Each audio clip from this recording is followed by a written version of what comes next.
Hello and welcome to Legal Bites. If you're new here, my name is Alita. I'm a lawyer licensed in California and DC, and on this channel, we explain the law one bite at a time.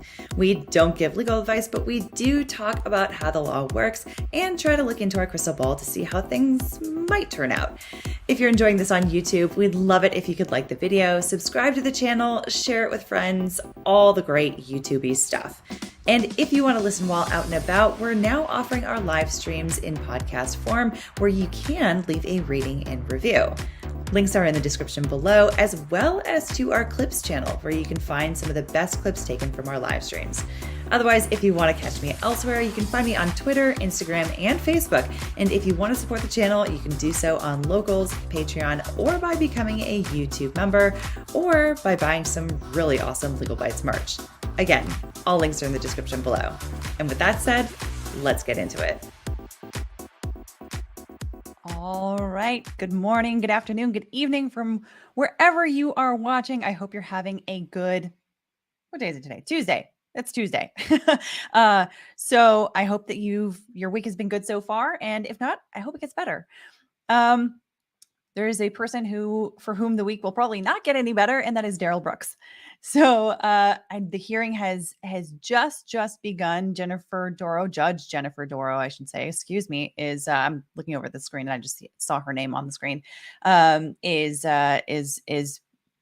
Is going back and forth already with Darrell Brooks, and we'll see. I haven't listened to exactly what is going on between them, but I would imagine that it won't take long for him to be perhaps sent out. Let's see. I don't know. We'll see. But first, let's say hi to some folks in the chat because it's going to be a long hearing. So we might as well chill and hang out for a minute, and then we'll get into the hearing in earnest. Brittany Chanel, good morning from Illinois. There's currently snow in my area.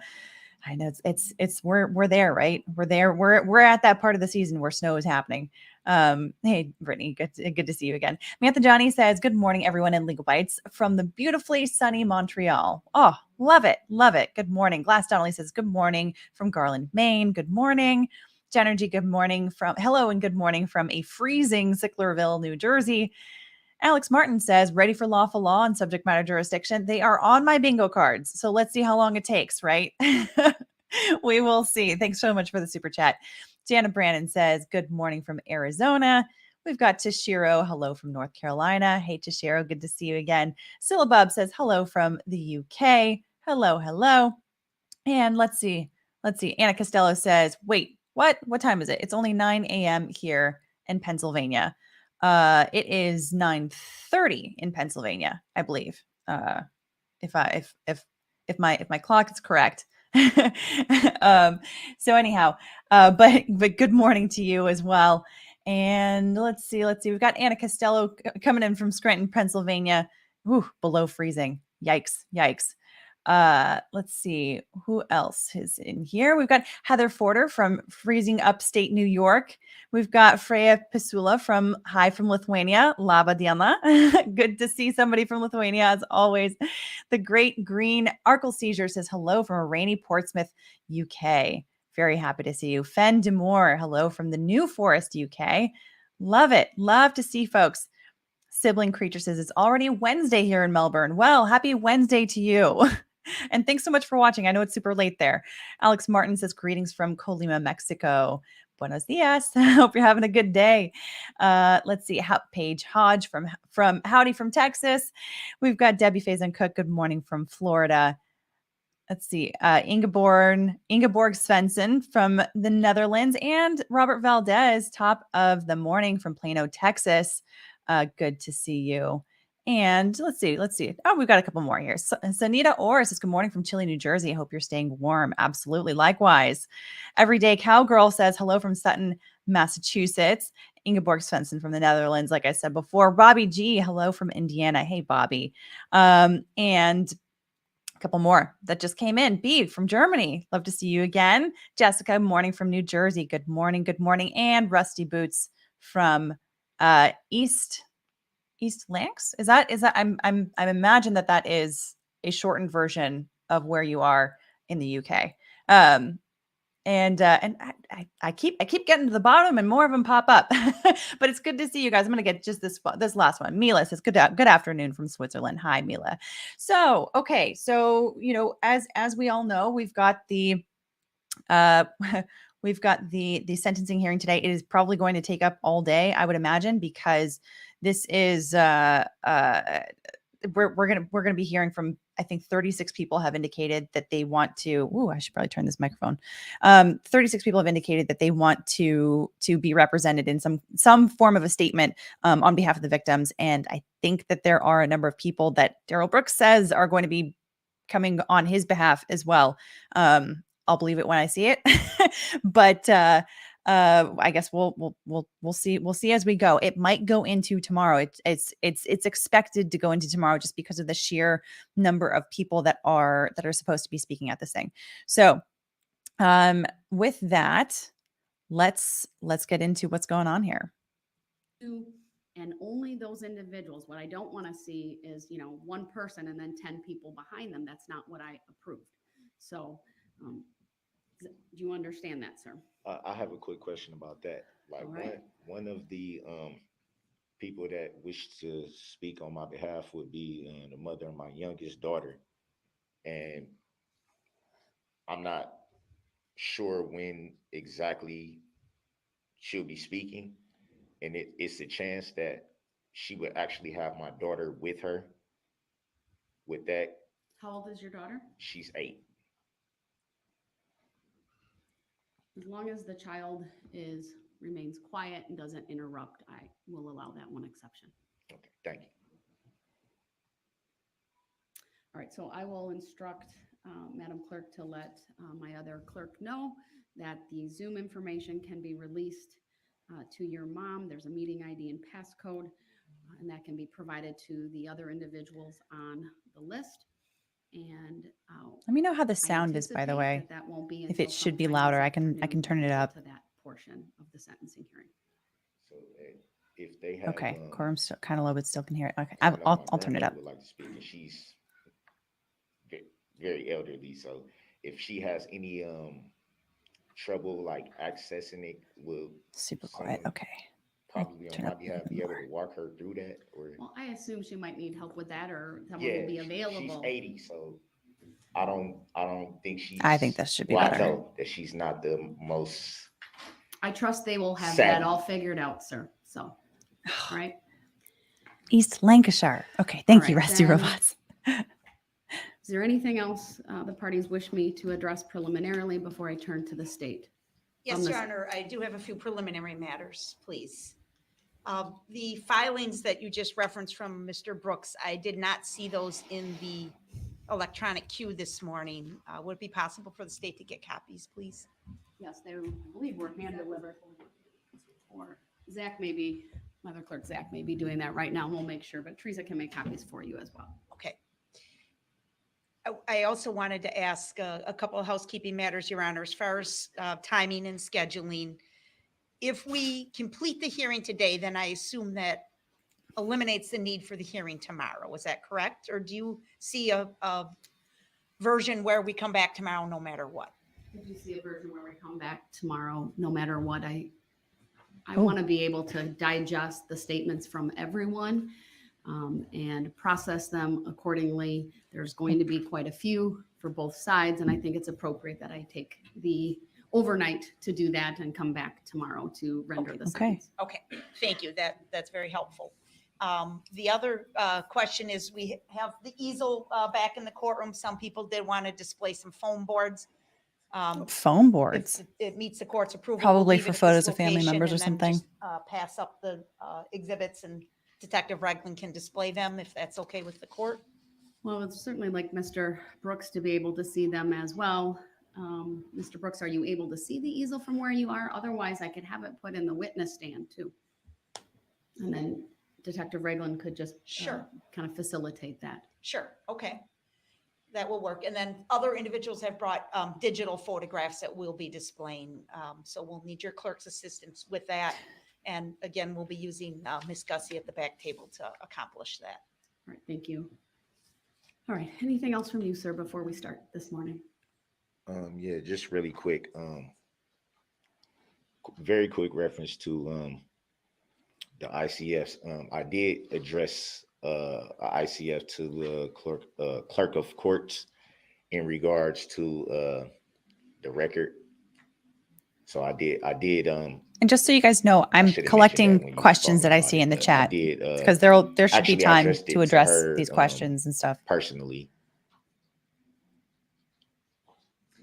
I trust she'll respond in due course then. Anything else?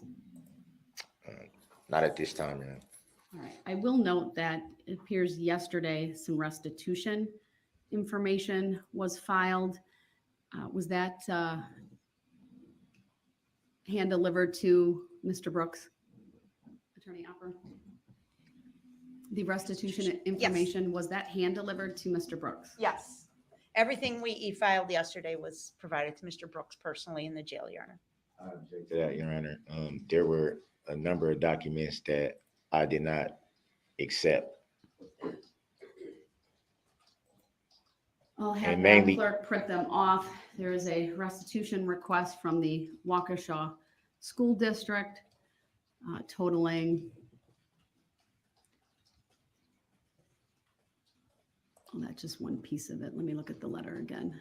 There's a letter from the state and then a crime victim compensation request as well. The state will be requesting $47,193.29 to EMC Insurance Company on behalf of the School District of Waukesha, and additionally requesting $124,220.65 to crime victim compensation. That's the program through the Department of Justice. And supporting documentation, I believe, was also filed. Let me just look for that. Well, can you say it again, Your Honor? And we'll have it printed off. It was delivered to him yesterday. Whether he accepted it or not, I don't know, but it's available to him in the jail, Your Honor. All right, understood. Well, All right, I thank don't you. have it, just for the record. Madam Clerk will print it off and you'll have it shortly. I don't know if where they put it after I didn't. And the reason why I want to state this for the record, the reason why I didn't is because I didn't know what it was. When they came to my cell, I was sleeping, so I was just like, whatever, I'm not getting up. So it wasn't like a exchange or anything like that. It was just like, hey, we got some mail. I'm just like, yeah, I'm not. And it was like, all right. All right, that'll be noted for the record, but again, it is being provided to you this morning, and you'll be able to review that as you see fit. All right, then Attorney Opper, one last question from the court. Do you anticipate making your sentencing recommendation at the conclusion of all of the other statements being made? Yes. All right. With that, then, you may commence. All right, thank you, Your Honor, and I appreciate that. I do intend to just make some very brief preliminary statements to the court and then commence with the individuals who are present and have asked to speak. I just want to state again for the record, we have organized the individuals who want to provide a verbal statement to the court into 3 or 4 groups. I think we're at 3, we're at 4. Okay, we're at 4 groups. We have the first group present in the courtroom, Your Honor, and along with their support persons and family members and things like that. We will go through the first group and then request that brief break to trade out the groups if that's agreeable to the court. I just want the court to be aware and state something that's maybe obvious, but maybe not. The people that are speaking to this court are direct victims of this crime. They were either charged individuals or representatives of the groups such as the Blazers or the bank or whatever. You're very familiar with these groups now after having gone through trial. These are people with a direct link to either someone that was hurt or injured or killed. That's who we're presenting to you today. Obviously, there could have been thousands of people that would want to share with this court their thoughts, impressions, and the impact that this crime had on them. We did not turn anyone away, but some individuals did contact our office and expressed a desire to contact the court, or I'm sorry, to speak to the court. We directed them to write the court a letter if they felt it was appropriate. I don't know if the court received any such written materials. We also provided some written impact statements on behalf of our charged victims. I know the court has those and has very likely reviewed those already.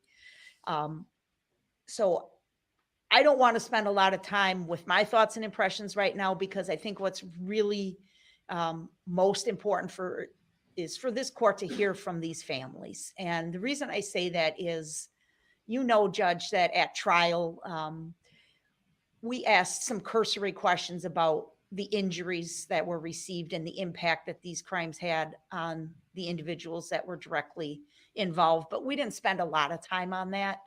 And I think this court is really going to be astounded to hear the level of injury that many of these people suffered. Many children suffered the impact, the life-changing impact it's had on them. So this will be different and new information than what we presented at trial. And I think it's very relevant and important for Your Honor to consider when you're deciding on a fair and appropriate sentence, and knowing the gravity of the crime, the seriousness of the situation, and the impact that it had on the community, to hear from these families directly as to what they went through. And again, this was touched on at trial as far as the physical injury versus the emotional injury and the trauma that has been suffered. So I think that will be important as well for this court to appreciate this defendant's conduct. We're past the guilty finding. He's been convicted. Now it's time to talk about what exactly his conduct did to our community and to these families. So And that's exactly what this is about. these speakers are grouped, not necessarily within the groups as they march down the street, but there is some logic to, so we're not going to bounce all over the place is what I'm trying to say. We'll try and clump them together to make the most sense to the court, and with the court's permission. We have a set lineup. Of course, we may need to be a little bit fluid depending on somebody's emotional state or desire to speak when it's their appointed turn. There are some individuals that have said they're going to try and read their statement to the court, but they may not be able to get through it, in which case I believe Jen Dunn will step in and read the remainder of the statement for them. Thank you. Would you please confirm on the record that the state has complied with victim rights? Yes, we will confirm that, Your Honor. Thank you. And then please give the court a heads up when a juvenile is next, Yes. so that the cameras can take the appropriate steps as well. Yes, absolutely. And for the record, we did provide a list to the cameramen from Court TV, or individuals from Court TV, and we're trying to assist them in that regard as well. We want to thank them again for their high degree of concern for obeying the court's order, and their respect and intention to strictly adhere to maintaining the privacy rights of these victims. So they've been absolutely very professional in that regard, Your Honor. Thank you. And then just lastly, because I would like to keep track, and obviously I will honor however they want to introduce themselves, but if you could also tell me which victim they relate to, if it's not self-evident, Sure. that would be great as well. And I'm going to keep a list. Okay. All right, Thank go you. ahead. All right, then. I believe our first speaker would be Lori Loken. All right, here we And go. please, is this on? How's the Well, volume? I honestly thought that Darrell Brooks wouldn't last 5 minutes before getting sent into another courtroom. And so far, I've been Please wrong. report, Your Honor, one of my staff will actually go let Court TV know when a minor is coming next. Thank you. I would appreciate that. All right. And are you going to say the victim that you relate to, or I can tell the court this is for victim you? Thank you.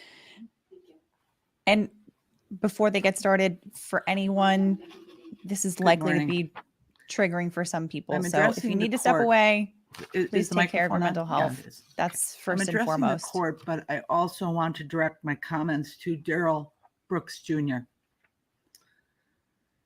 My name is Lori Locken. I was walking with the Catholic community of Waukesha, my church family. We were celebrating the joy of the season in preparation for the birth Thanks, of Grace Jesus Taylor. when you made your decision to drive through the parade route.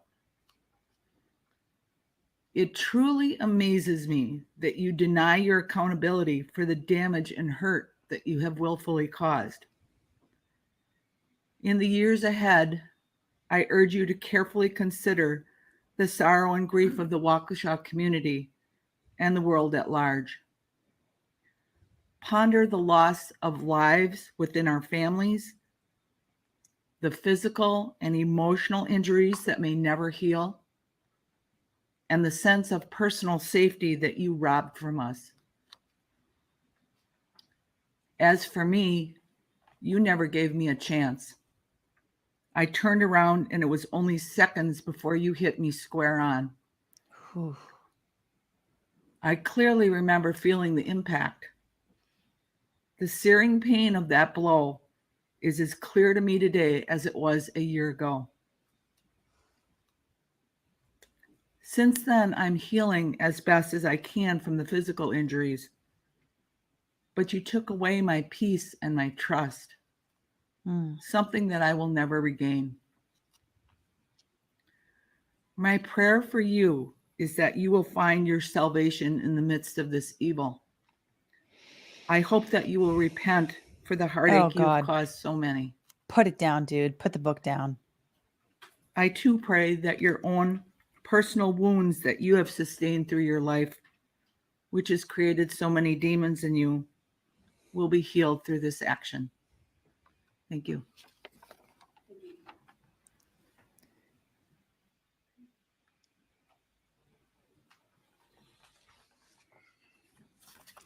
Thank the court Yeah, for this this is opportunity. already I am Bill enraging. Mitchell, formerly known as victim ZZ. To you, Mr. Brooks, I'm charge 52.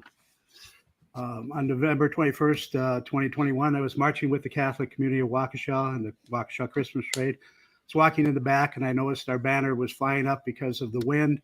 So I went up to hold down the middle with so people could read it. I was joined by a priest who helped hold it down. We walked almost the entire joyful parade route when something caught my attention. I turned around and saw a headlight. And then I was hit. I didn't see the driver and I didn't see the type of vehicle. I flew over the hood and ended up on the ground with 8 broken ribs, bruised lung, fractured hand, finger, and my face was slashed open in several places, requiring stitches. Strangers and friends came to my aid as I lay bleeding in the street.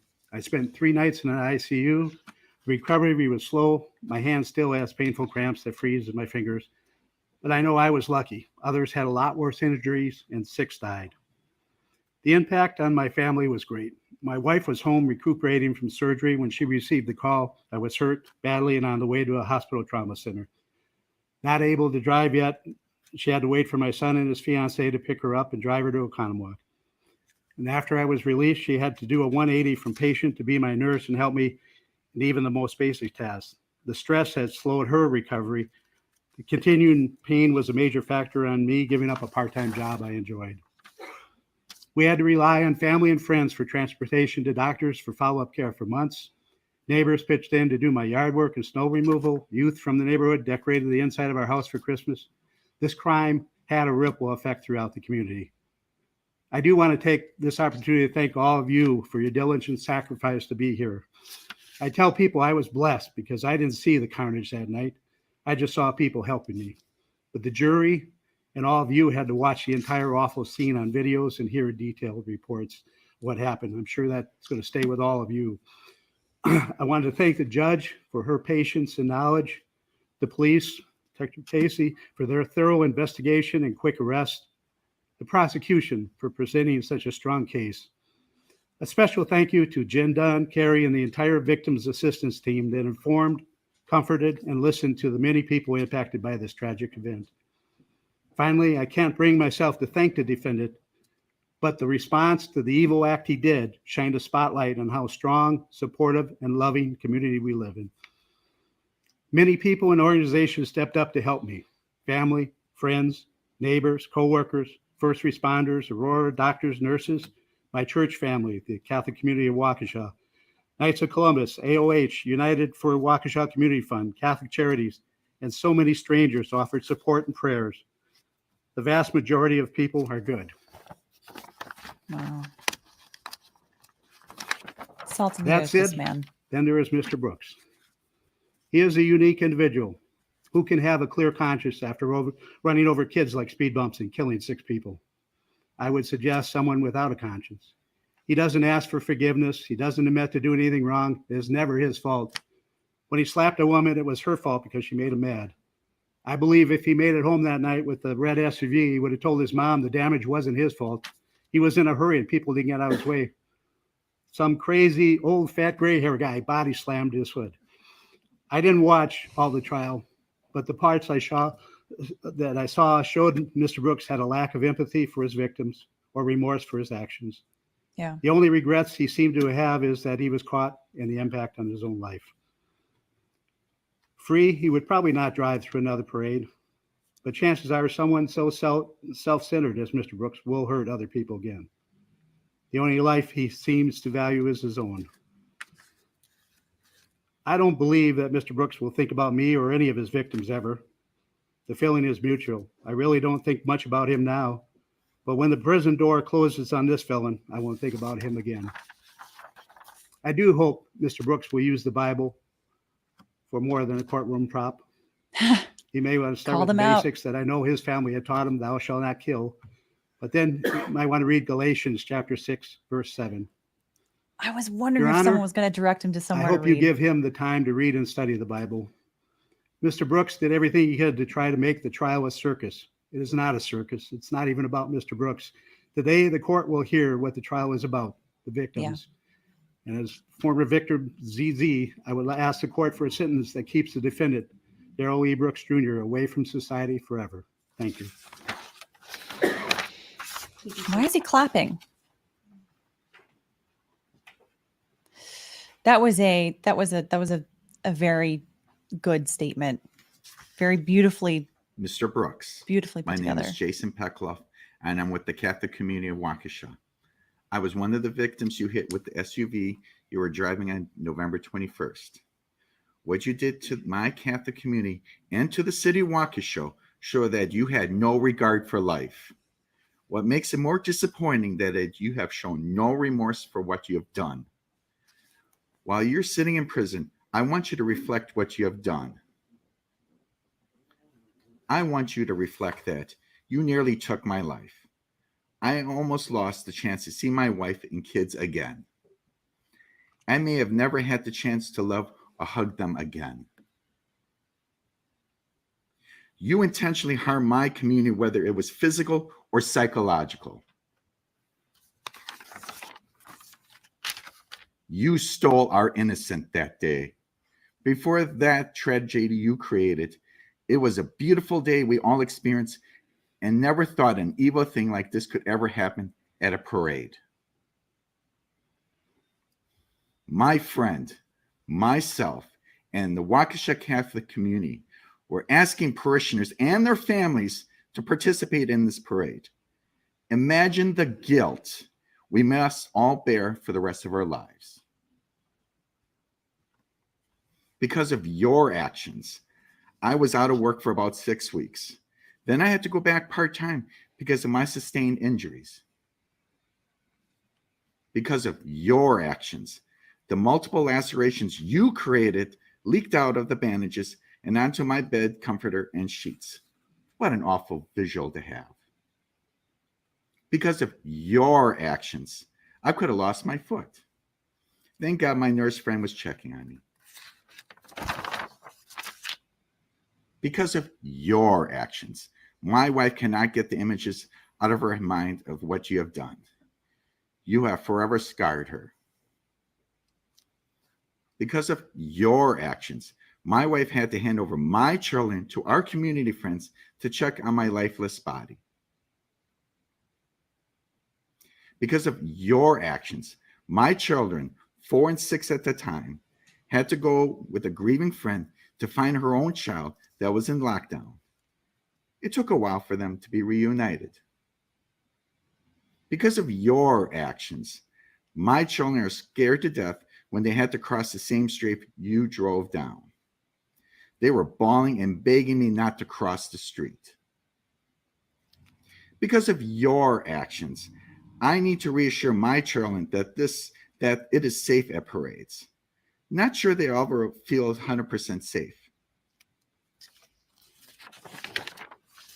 Because of your actions, not all people in our community are ready to go back to the parades. Again, you stole that innocent from them.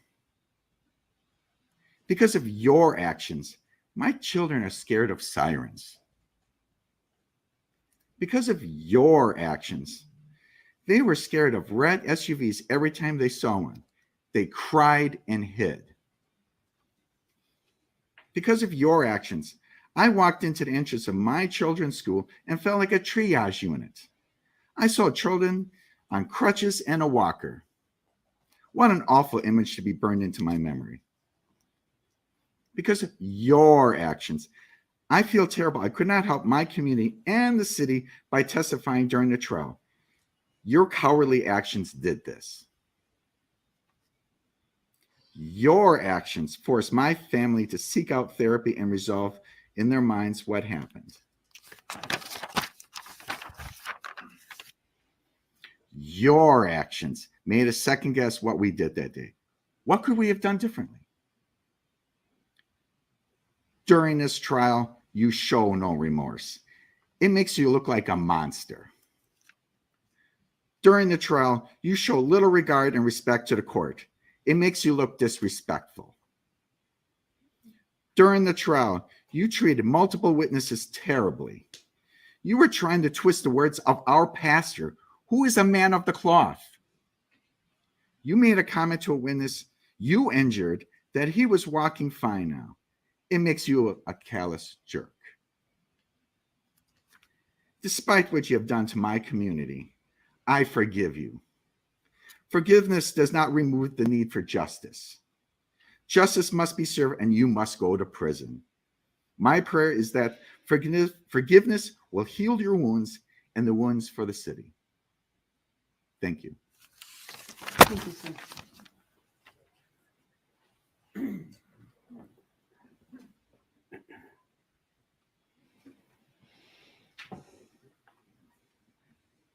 Wow.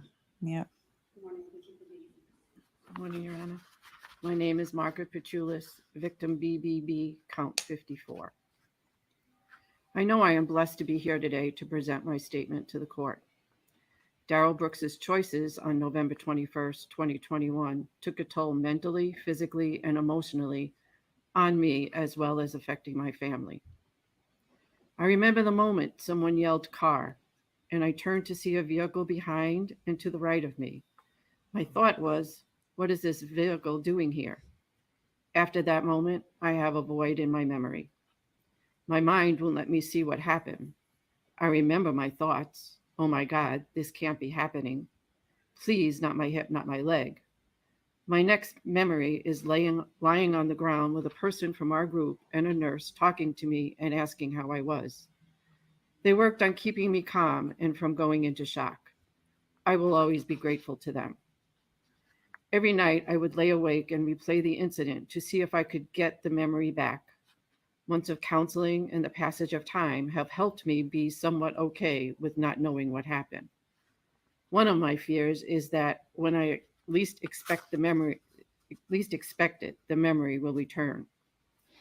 After being impacted by the vehicle, I was laying on the ground with severe pain to my left leg. Emergency people stopped by, and one questioned whether I had been shot, and all I could think of was, why would I have been shot? I was eventually lifted into a police SUV and taken to Waukesha Memorial Hospital. I was examined and was released after being diagnosed with a broken bone in my left foot. I was instructed to wear the boot provided by the hospital, sit in a recliner, keep my leg elevated, and not put any weight on my left foot. I was instructed to follow up with an orthopedic doctor the following week. I went home and found it very hard to get from the car into the house. I couldn't figure out how to walk without putting my left foot down on the ground. My stomach was nauseous from the pain medicine. My husband and daughter assisted me into the house and sat me in a chair. I immediately passed out, and when I came to, my husband and daughter were concerned that I had had a stroke. They called 911, and I was transferred to Aurora Trauma Center. I was examined head to toe and again released with a diagnosis of a broken bone in my left foot. We live in a tri-level, and I was able to get to the lower level where there is a bedroom, a bathroom, and a family room. For the next 6 weeks, I would sit in the recliner with my left leg elevated and ice packs applied. I also slept with a wedge that kept my leg elevated while I was sleeping. After experiencing more pain in my left leg, I was sent for an ultrasound, and the ultrasound found a hematoma on the inside of my left leg. Standing up was extremely painful, even without putting pressure on my left foot. It would take me a couple of times of standing and then sitting back down on the side of the bed until I could bring myself to hop on my right leg using a walker for balance to get to the bathroom or to the recliner. My husband had to help me in and out of bed due to the extreme pain in my lower left leg. I couldn't dress or undress myself, take a shower, go to doctor's appointments, or to mass without his help. Every day he had to apply gauze wrap and an ace bandage to my left leg to cover the blisters so that as they would burst, they were covered. He then applied the boot sock and a boot. Every day for several weeks, he had to prepare all meals and bring them down on a tray to me. We were fortunate that he was working from home during this time. I had orthopedic appointments and 3 rounds of physical therapy. I am still going through physical therapy. After the bone healed in my foot, I was still experiencing pain in my ankle. The pain limited me. I had trouble walking normally, could not walk any great distance. Going up and down the stairs was best sitting on the stairs and going down that way. As time went on, I was frustrated that I could not perform the simple act of walking down the stairs. Before going to the 3rd physical therapist, frustration set in as I thought I would always have pain and not be able to do all the things I enjoyed, such as pickleball, stand-up paddleboarding, kayaking, walking miles, and traveling. My 3rd round of physical therapy found that the whole left side of my body was twisted from the impact of the vehicle. After 10.5 months and 3 rounds of physical therapy, I am now 95% back to normal. All the months of suffering and thinking no one would be able to figure out what was wrong, I was worried that the pain would remind me forever the choices Darrell Brooks made on November 21st, 2021. I wanted my life back. During this time of healing, I felt isolated and frustrated that the Advent and the Christmas season were happening, and I was unable to decorate, shop, or participate as I usually would during the holidays. Emotionally, since being struck by the vehicle driven by Darrell Brooks, I have felt like a victim. Every day I was reminded that I was limited by physical pain and loss of self. The world went on, but I was stuck, not able to move forward. Today, I am taking the final step forward in my journey of coming out the other side of this incident. Life is starting to look like it was before November 21st, 2021. I know I am not the same person that I was before this trauma, but now I have an enhanced appreciation for life and a stronger sense of spirituality. I am grateful to have a supportive family, supportive friends, and my Catholic community of Waukesha who have all walked this road with me. Forgiveness is a choice. I know that I can forgive you, Darrell Brooks, without forgetting the trauma you caused, without you apologizing and acknowledging your actions. This may take some time for me to accomplish, but after today, I will not let your actions take over my life. There you I go. will move on. Regarding sentencing, Your Honor, I would like to request that due to Darrell Brooks's total lack of concern for human life on November 21st, 2021, that for each count that the jury returned a guilty verdict, Darrell Brooks received the maximum sentence for each of those counts. Thank you. Yeah. Thank you, ma'am.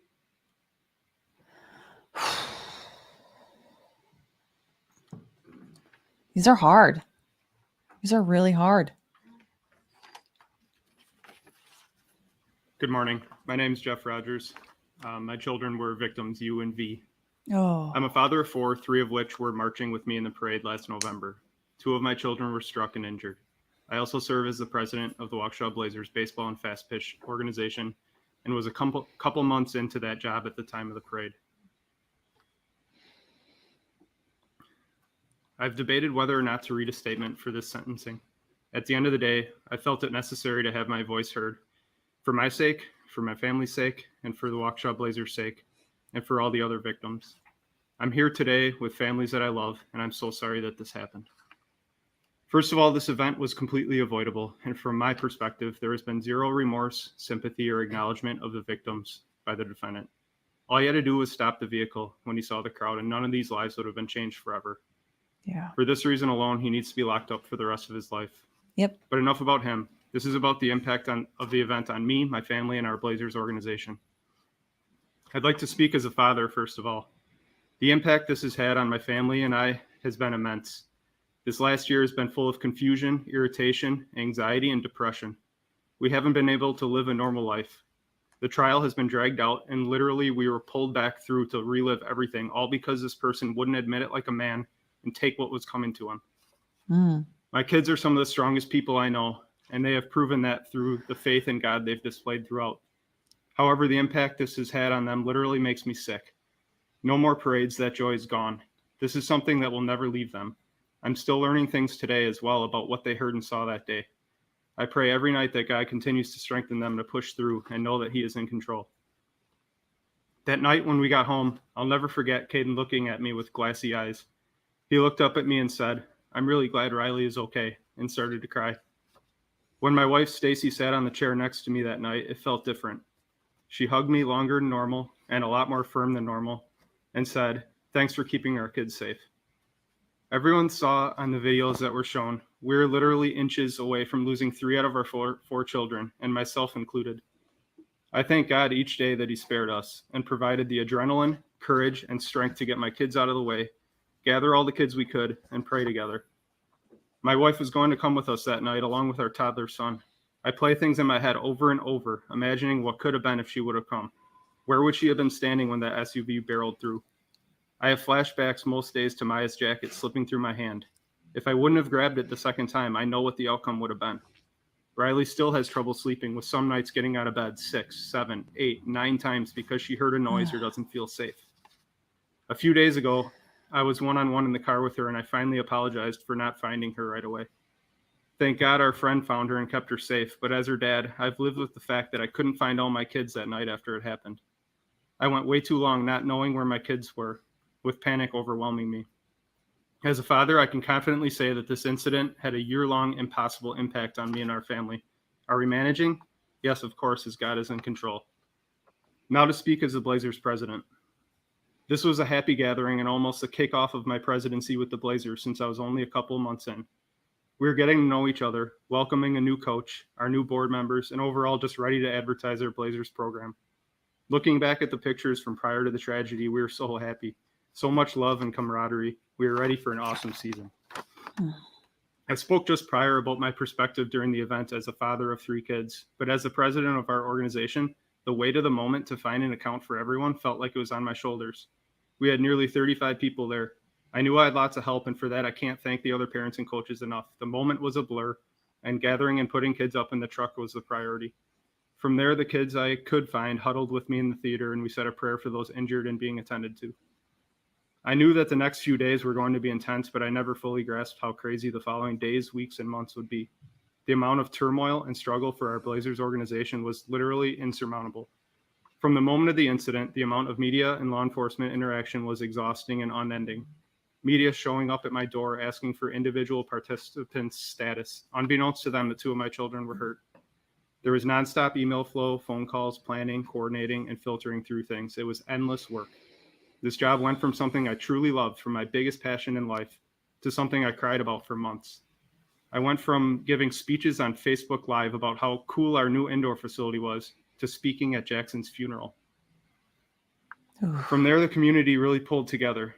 The amount of love and compassion that came our way was also unending. It was honestly overwhelming. For that, we cannot thank this community enough. Finally, I wanted to briefly touch on the true impact this has had on me. My faith was challenged over the past year, but I can confidently say it's stronger than ever. The hardest part about the whole incident was not knowing where my kids were, not having answers for what just happened, not knowing if more danger was coming. I knew I had Maya next to me, but when I went back and forth screaming for Caden and Riley, that horror plagues me every day. I go back to those moments quite often, and when I watch the videos during the trial, it brought back all those feelings. Pure and utter terror. That's what it was, and that's the impact it still has today. Finally, in closing, I'm a man of faith and wanted to share 2 Bible passages which have pushed me through. First of all, my confirmation passage, Joshua 1:9. It reads, "Have I not commanded you? Be strong and courageous. Do not be afraid. Do not be discouraged, for the Lord your God will be with you wherever you go." And secondly, I met with my pastor prior to testifying, and he provided me with an excellent part of Scripture. Philippians 4. It says, "Rejoice in the Lord always. I will say it again, rejoice. Let your gentleness be evident to all. The Lord is near. Do not be anxious about anything, but in every situation by prayer and petition with thanksgiving, present your It's requests not to for you, God. Darrell. And the peace of God, which transcends all understandings, will guard your hearts and your minds in Christ Jesus." Thank you for listening, and may God strengthen us all. Thank you, sir.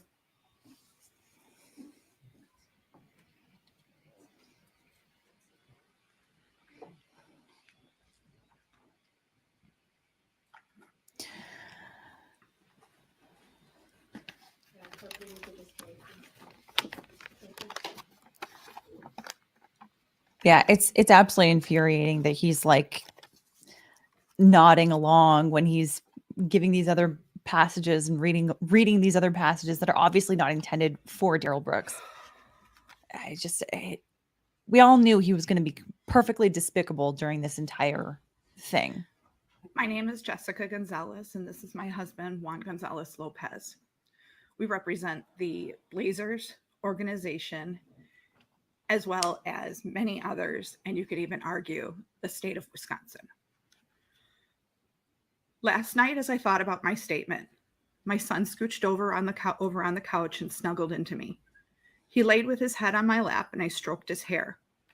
We stayed like that until it was time for bed. He knows we're here today, and it was as if he knew we needed a little extra love last night. Moments like these should be pure with love and affection. But since November 21st, they are mixed with flashes and images of what could have been. Mama, I'm here. I was on the other side. This is one of the memories and words that I'll never forget and hear dozens of times a day without warning. The relief I felt hearing those words on November 21st was devastating. But I found my son, unharmed. That should be the end of the story, right? We're fine, right? Physically, yes. But fine is a word we use when people ask us if we're okay. But we're not. It was only a short time before we had readied for the parade, got our hot cocoa, and took pictures to snap a shot of the fun about to be had. Before the parade, I left him with his teammate and new friend Jackson at the Blazers drop-off spot and walked my daughter to her dance team location. With my mother-in-law visiting from Mexico, she was excited for her first Christmas parade. Stationed at the corner of the Clark Hotel with friends, my daughter's dance group waved with smiles as they passed us. She was headed to the library where I would pick her up. The Dancing Grannies, one of our favorite groups, performed flawlessly as they passed us. My son's baseball group was after the extreme dancers who were within sight. Then the gasps and screams came from everywhere, and the red SUV sped past us. I yelled stop and put my hands out like I had the power to make it happen.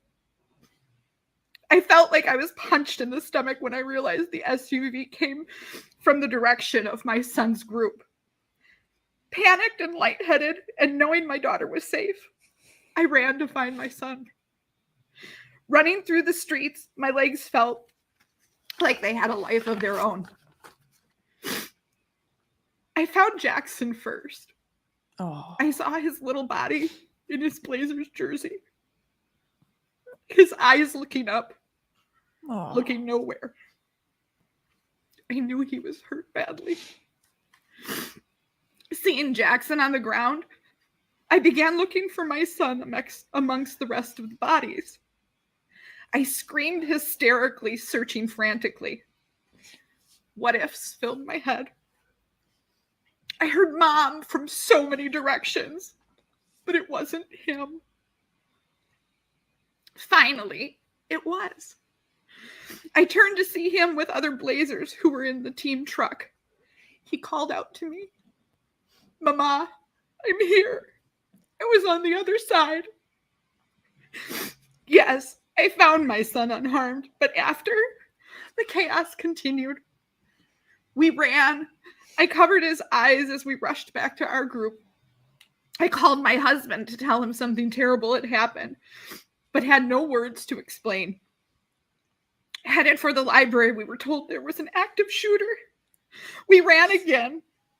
I covered my son's head with my arms so bullets would hit me first. He cried. I tried to assure him and myself that things like this don't happen. At the library, I ran up the stairs and shouted for my daughter, who was huddled with a friend and her daughter. Yes, I found my children unharmed. But after, the pain and terror continued. After the parade, we discovered people had died and that several people in my son's group were hit, including his coach and teammate. We learned that my son's teammate was in critical condition, but I already knew this. I still see his eyes without closing mine. What does it feel like to attend a funeral of a child your age? I hate that my kids know. I hate that I didn't get a chance to cheer on my son and Jackson during the baseball season last year. I hate that my son said it was weird having one less teammate. For more than a week, it was late nights to avoid sleep, and our family of 4 piled into one bed. There was no question this was a traumatic experience. Counselors were available. My son didn't want to talk about it, and today still doesn't. Oh. I tried to return to work. I tried to return to teaching. I couldn't make it through a day without feeling hypervigilant, startling at every noise, having a panic attack from the sound of a door, shout, thud, gasp, anything and everything. After the parade, I couldn't make it through a day. My joy disappeared. I felt guilty. I had no right to feel joy since my son and daughter were alive and others were not. I was open about questions my kids had, but I cried and screamed in agony when they weren't around. I overreacted, shouting and pulling my kids near in the parking lots and streets, or anytime I saw a car come within a quarter mile away, convinced they all had ill intentions. PTSD throws all the punches. I left my career to work intensively on healing in a program for PTSD. I have only just returned to the workplace, only just a month ago. Something quieter, something with less action. Because after almost 1 year, some days still feel like November 21st was yesterday. Intrusive memories, hypervigilance, nightmares, anxiety, panic attacks, depression, anger, guilt, shame. These are all things I and others live with daily because Darrell Brooks drove through our joy and turned it to terror. When he suggested he could have hit more, he was wrong. He hit everyone. The toll this event has taken on everyone, physically hurt or not, is tremendous. And it sickens me to know that there are so many others with a similar story as ours. I know some today may offer forgiveness, but for me, forgiveness is for accidents. for mistakes or poor choices that the offender expresses remorse for their actions. Darrell Brooks offers no remorse, but he did search for sympathy for himself. I cannot offer forgiveness. I will not. Darrell Brooks should be held accountable for every second of pain and trauma he inflicted on all of us that day, including the many years inflicted already on Miss Patterson. Free, he is and always will be a danger to society. With that, Your Honor, I ask that the full sentence is issued and he spends the rest of his days in prison without the chance of parole. Yeah. Holy shit. Thank you. Oh, that one got to me. Thank you, ma'am. That one, her description of finding Jackson, who was 8 years old. And then the survivor's guilt.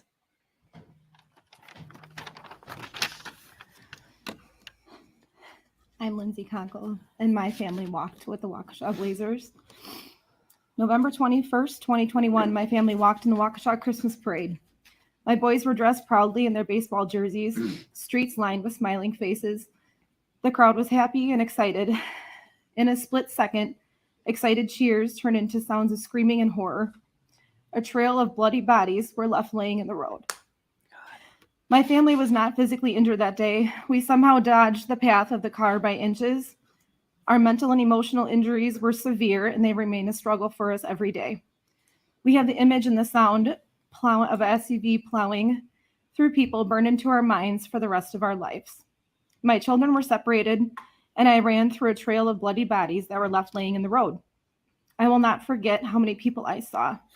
Some seizing in an intersection, some unconscious, and some not. My children cried themselves to sleep for weeks after and still do. They still wake up with nightmares, as do I. They could not walk in a parking lot without clinging to me, shaking and terrified that a car would try to run them down. We suffer from major panic attacks and PTSD, all from a day that was supposed to be happy and exciting. As parents, we have to try to help cope with our children, but we do not know how to cope ourselves. My children, my family, and I, and every person that we know will never be the same after that day. There were many people that were fortunate enough to walk away unharmed. However, Jackson Sparks was not one of those people. A child, 8-year-old, walking next to his big brother with his whole life ahead of him. The next time my children wore their baseball jerseys was to a funeral. God. A funeral for an 8-year-old boy, their friend, their teammate, that they have spent many days playing and making memories while at their brother's baseball games. His family and friends will never see his smiling face light up a room, and his team will never be able to celebrate a win with him on the baseball field ever again. Every moment of Jackson's life that was ahead of him was ripped away by Darrell Brooks. You, Darrell Brooks, you hid in a children's playhouse and ditched your hoodie and a sandal. That playhouse happened to be my children's at the house we just moved out of a couple of months prior. That playhouse was built for them, built for my sons, and you hid there after you left their friend and teammate lifeless in a road, along with many others. You didn't just get lost in a parade route. You disregarded police and the safety of hundreds, and you disregarded life. You very selfishly ripped away the joy from the families who were there just to bring joy to others. There are many holes left in our community, but our community has grown stronger and we all have each other. You, however, will have no one. You will have no one in a cell where you belong for the rest of your life. Yep. Thank you, Judge Doro, and we ask that please he never see the light of day again. Thank you. I have noticed, though, that when they're talking about Jackson or any of the children, he tends to stop and he just closes his eyes as if he's like praying to himself. But he's the most still in those moments. Completely 100% disrespectful all other times. And name is maybe Sherry he's not Sparks. listening anyway, but I am Jackson at least Tucker's he's mom. still in those I moments. stand here today with my son Tucker and my husband Aaron. I'm here today to represent my family, but mostly for my boys. who were both struck down by the red SUV on November 21st. I want to give a voice to our son, So Jackson. I don't think we're going to Sparks. see her because of Our the family is her forever son being with changed. her. We are hurt, angry, traumatized, and broken. November 21st was a day that was supposed to be fun and filled with laughter and smiles. Instead, it became a nightmare full of fear, screams, and tears. Put the first one up. Oh, they've got visuals. My boys were walking in the Waukesha Christmas parade with their baseball teammates, friends, and coaches. It was Wish a we could chilly see and windy what's day on the that day, screen. so we all layered up and prepared to kickstart our holiday season. We met up with our Blazers group, decorated the truck, prepared the buckets of candy and flyers for the boys, took some group photos, and then I left to go find my seat near the end of the parade route and wait for our group while enjoying the parade. I had no idea then the nightmare that was coming my way. Nor did I know that it would be the last time I would hear Jackson's voice and see his smile. I wish I would have known then that the hug he gave me before I went to sit down was the last hug I would ever get from him. I would have held on to him a lot longer.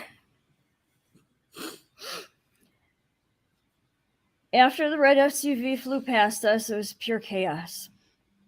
I will never, ever forget the horrible sound of the car hitting bodies and the thud of bodies landing on the ground. I immediately grabbed my favorite plaid blanket, ran up the street to find my boys. What I found shook my world. I saw Jackson first in the arms of a police officer. He was running him to get him medical attention. My husband was right behind them and told me that Tucker had been struck also. Pointed me back to the direction where Tucker was. Can you do the second photo, please? That's Tucker underneath my blanket there, the plaid blanket. My world came crashing down at that moment. I wanted to scream. I wanted to throw up and cry. Adrenaline kicked in and I went to find my boy. I spotted Jackson's baseball hat lying in the road first. Then Tucker's hat. Then I found Jackson's shoe, which kind of led me to Tucker. I finally spotted him. He was one of the many bodies lying in the road, covered in blankets. I recognized the shoes on his feet. That's how I found him. They're sticking out from under the blanket. I stayed at Tucker's side as he lay in the road waiting for an ambulance to come back for him. He was semi-conscious, but we couldn't move him without a backboard due to his head being injured. They had run out of backboards. Luckily, a nearby shop owner / hero dragged a door out of her shop to roll him onto so we could get him out of the cold and get him warm. An hour laying out in the cold road where he was thrown from impact. You can go to the next photo, please. This is what we were facing next. Both boys had traumatic head and brain injuries. They both ended up in the ICU at Children's Hospital. Their rooms just a few doors down from one another. The next day, Tucker asked us about Jackson, if he was okay or was he worse than himself. Do you have any idea how gut-wrenching it is to have to explain your 12-year-old son that his little brother isn't going to make it?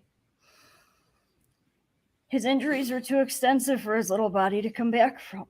God. And that he won't be coming home with us ever again. Leaving him at the hospital was brutal. To see the confusion, frustration, and hurt on his face when he's standing over his little brother in his hospital room, taking in all the machines he was hooked up to. Tucker remembers everything up until the moment he was hit. He had actually turned around and saw the SUV coming towards them. He said Jackson was right next to him. He said he saw a few people get hit, and then he tried to run out of harm's way. He didn't make it. Being the protective big brother, Tucker blamed himself. He felt he should have tried to grab Jackson or done more to protect his little brother. It broke my heart to hear him saying these things. Tucker's physical injuries were also severe. He still struggles with memory issues and brain processing speed. The mental and emotional damage is severe. Survivor's guilt, PTSD, anxiety. He still gets headaches. His little brother was taken from him. He's suddenly an only child now. He misses his little brother and his playmate. Jackson brought out the silly in him, and life will never be the same without him. You can go to the next photo. Every holiday, special event, family function, vacation, there will always be an empty chair or space where Jackson should be. Jackson's absence is very prominent. Every day we face that vacancy, and it triggers sadness and trauma. Jackson's life was taken from him and taken from us.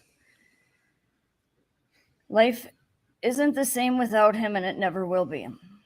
This morning, I should have spent the morning making him breakfast, taking him to school, hearing about his day later. Instead, I'm standing here in this courtroom, asking for justice for my boys. We came so close to losing both of them that day. I miss Jackson every second of every single day. I feel gutted and broken. It hurts to breathe sometimes. It hurts to live without him here. My mama's soul aches for him. I am emotionally and mentally exhausted. The pain I carry with me every day feels so heavy. Yet I have to push forward, still be there to help Tucker heal, and move forward with find our new normal. Here are the next photo, please. As a family of faith, we know this man will face God's judgment someday for his actions. Until then, we feel it is this court's duty and responsibility to all the victims to sentence this man to the maximum penalty allowed under Wisconsin law for each and every guilty charge. We feel this man does not deserve to see freedom in our lifetime, nor our son Tucker's lifetime. We have learned throughout this trial that this man is incapable of empathy or remorse. He has shown no sympathy nor apology for all of the pain, suffering, and loss of life he has caused to so many. This man not only took Jackson away from our family, he violently ripped Jackson out of our lives. Jackson was only 8 years old. 8. He only had 8 years here with us. He was robbed of everything. He'll never get to hit a home run, catch frogs with his brother again, meet his wrestling hero, Braun Strowman. He won't ask a girl to prom. He won't go to college, get married, or have children of his own. Jackson will never be able to do any of these things. These milestones will never happen. He was a bright light in our lives. He was very shy to most people, but those close to him, to his family, he was a big ball of energy. He was charismatic and full of light in life. His life was cut out way too short. Jackson and the other victims deserve justice. We deserve closure in order to heal and find our new normal. We hope to achieve that today. Thank you. And thank you, Prosecution, Judge Darrell. Very much. Jeez. Thank you for being here. The fact that she was able to keep her composure. Request a break and bring in the second group. Yes, the court's going to step off as well while you do that. We'll take about a 10-minute break. Thank you. Yeah, 10-minute break. So the fact that she was able to keep her composure throughout all of that is pretty incredible. That was hard, right? I can't be the only one feeling this way, right? I see it in the chat. There's a lot of talk about, some of the victims or victims' family members. They've talked about like forgiveness and whether or not they can forgive, and I know it can be kind of enraging for a lot of people to think about, right? Like, how can you possibly forgive someone who clearly shows no remorse, clearly shows no sympathy or empathy, for these people, even as they are bearing their souls in this courtroom and talking about the things that they have experienced, the things that they have, the things that they've lived through, not just in that moment, but since then, right? The fact that he is still in these moments incredibly disrespectful to the extent that he's just completely disregarding the level of human suffering that is evidently apparent to literally any human being, right? Like, it doesn't take an empath to be feeling these emotions that pretty much, everyone else is, whether it's rage or whether it's sorrow or whether it's any of these strong emotions over the suffering that people have gone through, not just on that day, but every day since then. But so it's an interesting thing to think about forgiveness in these kinds of situations, but we're at the end of the day, it's up to the individual, right? And I don't even think that forgiveness is even about granting something to Darrell Brooks. It's more about the release that people are able to grant for themselves, because to hold on to that anger, to hold on to that resentment, that sorrow against another individual, at the end of the day is a weight that has a tendency to keep people in a certain place with him in their life. I remember there was a fantastic quote that I heard when I was younger about forgiveness that what is it? It was like refusing to forgive is like taking poison, hoping that the other person will be poisoned from it. It's a very interesting quote. But I definitely think that, it's like I said, it's up to each of these individuals to go through the process that they need to go through. And this is definitely a very important part of it. This is why these sentencing hearings are so important, because it's not just, obviously there's the legal function, right? So that the judge can hear the impact on the community, right? And determine whether or not this person should be allowed back into civil society at some point. But and the things that go into that are his remorsefulness, are his empathy, his sympathy, how much he seems to understand and acknowledge the impact of his own actions. And on top of that, there's the likelihood that he's going to be respecting the laws moving forward and be possibly a productive member of society. And his behavior throughout this entire trial, I mean, you guys don't need me to say this, right, to explain this in any way, but I mean, his behavior throughout this entire time has been completely disrespectful, not just to the community, but to the legal process, to the judge, to the prosecutors, to literally everyone that he has encountered. And so it will be very, very interesting to see. I still don't fully believe that there will be people that will be talking on his behalf, right? If they do, I will be very, very curious to see what it is that they have to say. Bronwyn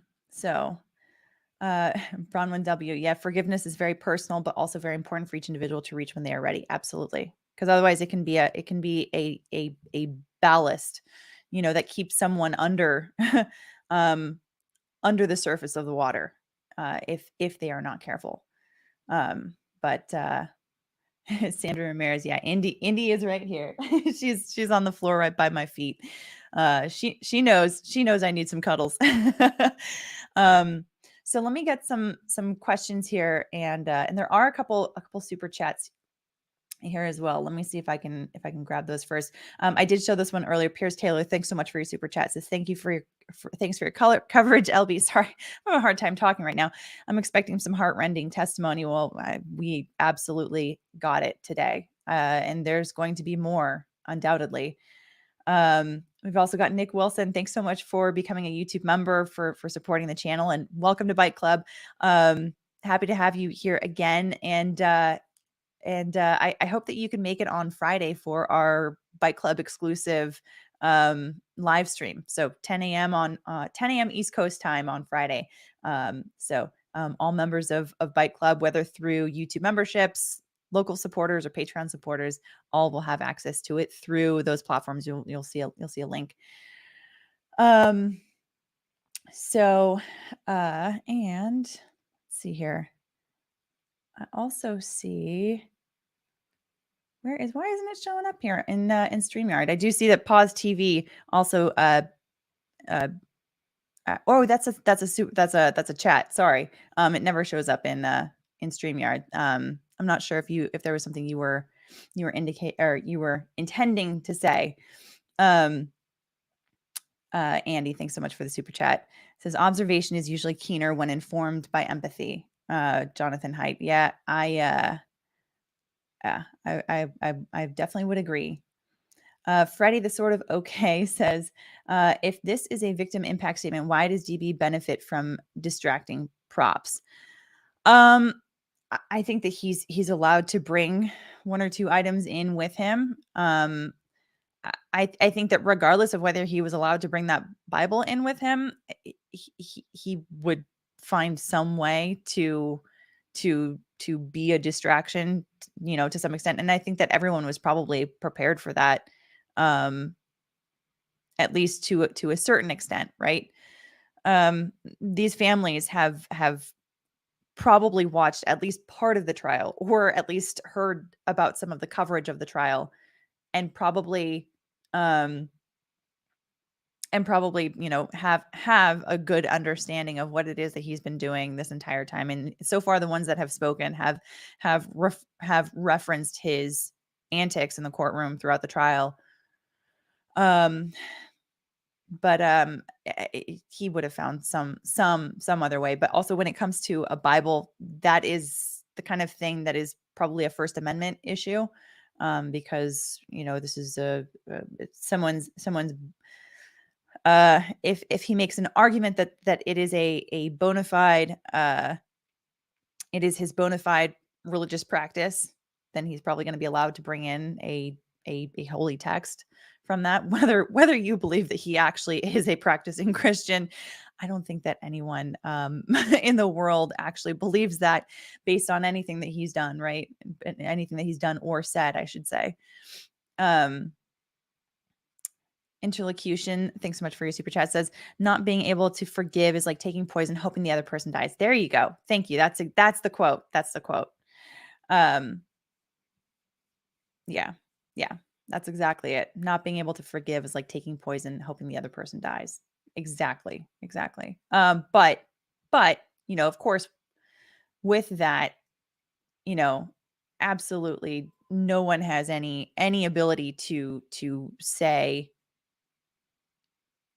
how people should go about that process that are in those shoes. And it's like, this is one of those times too, where all of us who are not related to any of the people, related, meaning like we don't have any connections to any of the individuals that were impacted by it. All of us, can basically look at this situation and say, but for the grace of God, there go I, or some other, similar phrase, if that's a little too religious for you. Right. But it's one of those things that hopefully none of us will ever know what these people are going through, the pain and the sorrow that they are going through. I mean, the idea of a mother losing one child and almost losing the other child through such a violent act. It's absolutely heart-wrenching. Totally heart-wrenching. Let me get to some questions here. Jan E. Wallace says, Alita, has it been said how many people are giving victim impact statements? I had seen 36, but I've seen other people in the chat say 46. So far, we've had 8 people. So it's probably, and they said that they were going to take small breaks in between the groups. So they would bring one group in and then have them all speak, and then they would take a break so that they could switch that group out and bring another group in. So my guess is that it's probably going to be in groups of 8. So if the first number of individuals is any indication there. And then I understand that Darrell Brooks supposedly is going to have some people coming in as well. We'll see. Hill CT says, are all the witnesses really going to use the same Zoom instance? Obviously, they're not going to speak at the same time, but why allow them to meet / collude? So these are not. So I mean, a lot of these individuals were witnesses to the incident, right? But this is not a trial. The trial has already happened. What we are getting at here is the community is coming in to give their impact statements to the court so that the judge can determine on the counts for which she has discretion over. For example, there's the possibility of the theoretical possibility, I should say, of him being eligible for parole at some point. And so the judge has to make a determination as to whether or not she thinks that that's appropriate. And so that's what these victim impact statements are really for, because the 6 charges for first degree intentional homicide. Oh, State may okay, continue. we're back on. So, like I was saying, those are mandatory life sentences in Wisconsin. So he's already got 6 life sentences. It's just a matter of whether or not there's any eligibility for parole. So there's no worry about collusion here. There's no worry about, like, all of these individuals are just people that are coming to the judge to talk about the impact that this whole event had on them and on their families, and that continues to happen for them.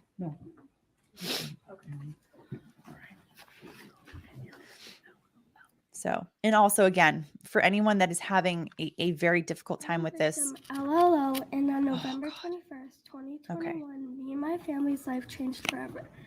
My brother and I were headed to parade. We've been scared of parades not letting us feel safe and comfortable, or even being able to run out into the road to fetch candy. For example, when I went to the Arrowhead Parade, all my friends were asking me why I didn't want to go out into the road to get candy, and I said, because of the Waukesha Parade. And I was mad because if the parade incident did not happen, I would be able to go onto the road to enjoy something as simple as a parade. When I got to the parade with my friends, I constantly remember to not go onto the road, to be better safe than sorry. It is the last thing I want to happen again. How could you do this? Think of your kids. Would you do this to them? I'm just a child with a lifetime left to live. Yeah, I'm to also me, this here is from correct. a younger brother, They're victim not going to show any of the KKK. children. When he was hit by the front of the car, he was traumatized forever. I feel his fear. I feel his pain, because when I was hit, I broke out into tears too. On the way to the hospital, we had to lay our head down on the floor because we heard there was a shooter. My whole body was paralyzed in fear and fright. When we made it to the hospital, I was terrified because I thought I broke my fingers. And when they asked me what happened, I was too busy crying that I couldn't speak. I still think about this event to this day. The day after the parade, I couldn't even go to school because of what he did. All my friends were worried about me, texting me, asking if I was even alive. Sometimes I even think of all the others that were hit and how they were in the hospital for longer than me, and how their parents were probably praying that their kids would be okay and that this would be a once-in-a-lifetime happening. I think this should have never happened to us. The day I went back to school, everyone was asking me a million questions every time I was alone. Everyone was babying me, acting like one of my family members was killed. What makes it worse is that almost a year ago my dog died, and I have lived with it my whole life, so I was extra sad and upset.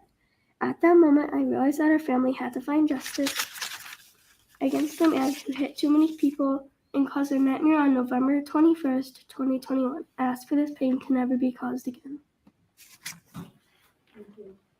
Wow. And I've been asked to read a statement by victim KKK.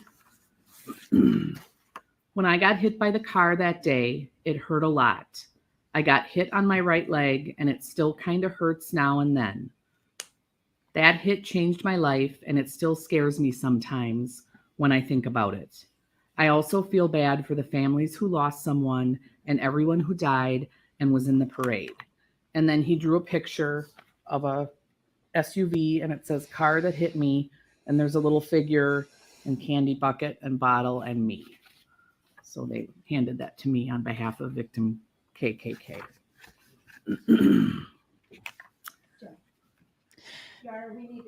It's because there were so many people, they I'm sorry. ran out of the alphabet, so they had to double up on the alphabet, then triple up on the alphabet. That's why. It's an unfortunate acronym. I see it in the chat.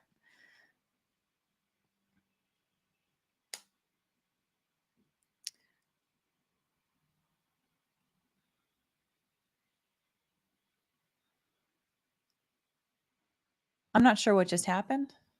um,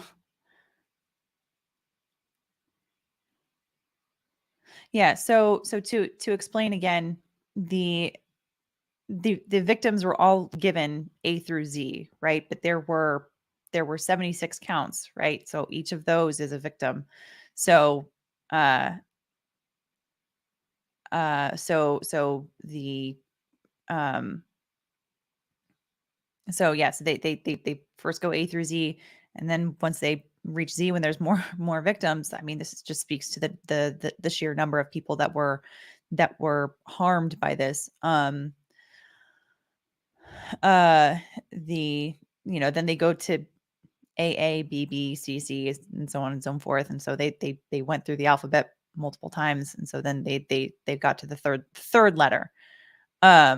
So yeah. The girl's statement, I that was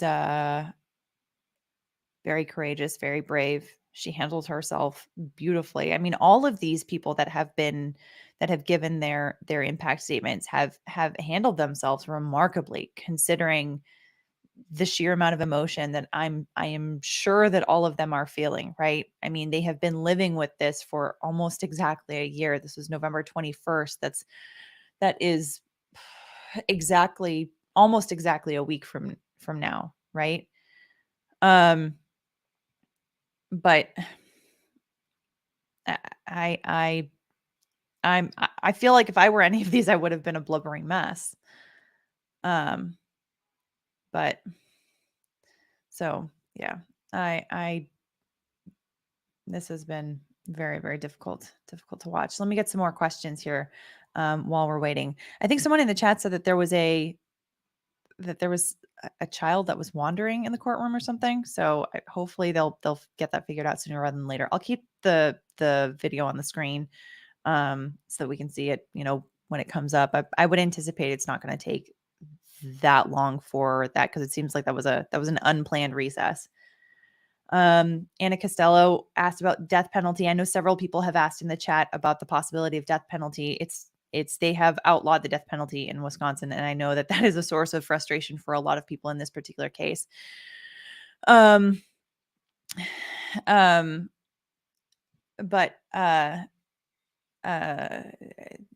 so and it's completely understandable, right? Because this is the kind of case that it feels like no amount of time is ever going to allow this man to understand the impact of his actions and to reach some real contrition. I want to believe that is possible in any individual. But in this case, it's really, that belief is really stretched in this case, just because of everything that he has said and done throughout this entire trial, to include, of course, today. So I guess the recess is going a little bit longer, but yeah, there's no death penalty in Wisconsin. They outlawed it. Actually, I think it was only several years ago that they outlawed it, if I remember correctly. I remember looking it up, and I remember being relatively surprised. I think it was like 2018, 2019 that they outlawed it. I might be wrong on that. I haven't looked it up in a couple weeks. But yeah, Nick Wilson says, "How are your fur babies?" They're doing well, thank you, Nick. And they are definitely giving me comfort on a day like today, for sure. My idea says, question: when the trial is over, there's a good bit of paperwork to submit on both sides, correct? If so, when someone represents himself and loses, what happens if they don't fill paperwork because they lost?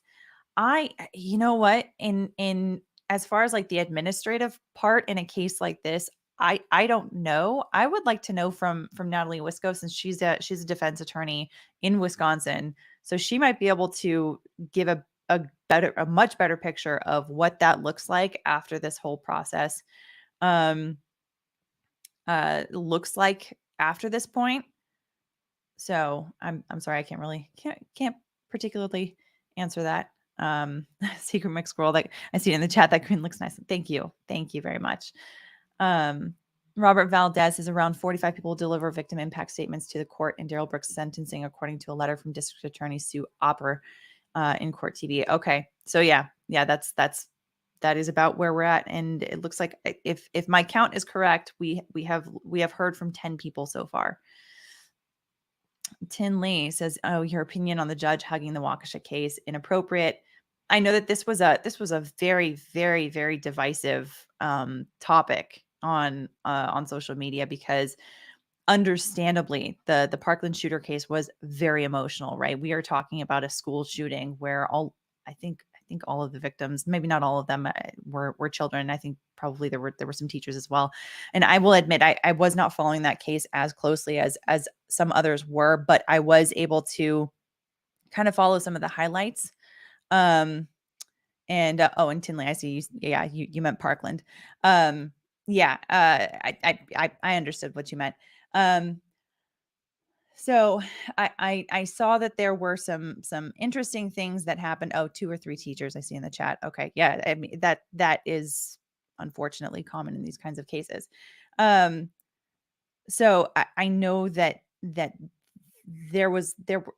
there always will be a lot of emotions in these kinds of cases, no matter who the victims are, right? Because we are talking about human beings who are no longer with us, right? They've been taken from us by an individual choosing to take a certain course of action. And when they're children, it feels like the emotions are just that much more raw around it. So I know that there was a lot of emotion, especially around that particular conversation. But I think that by and large, the attorneys that I saw were generally speaking in agreement on the subject that her hugging the prosecution has the unfortunate impact of giving an appearance of possible bias towards the prosecution. And the thing is, like, people got very, very hung up on that, to say, it doesn't matter because the jury is no longer relevant there. They've already rendered their decision. The problem is that it was televised. It was seen by everyone in the community, seen by everyone really in the nation. And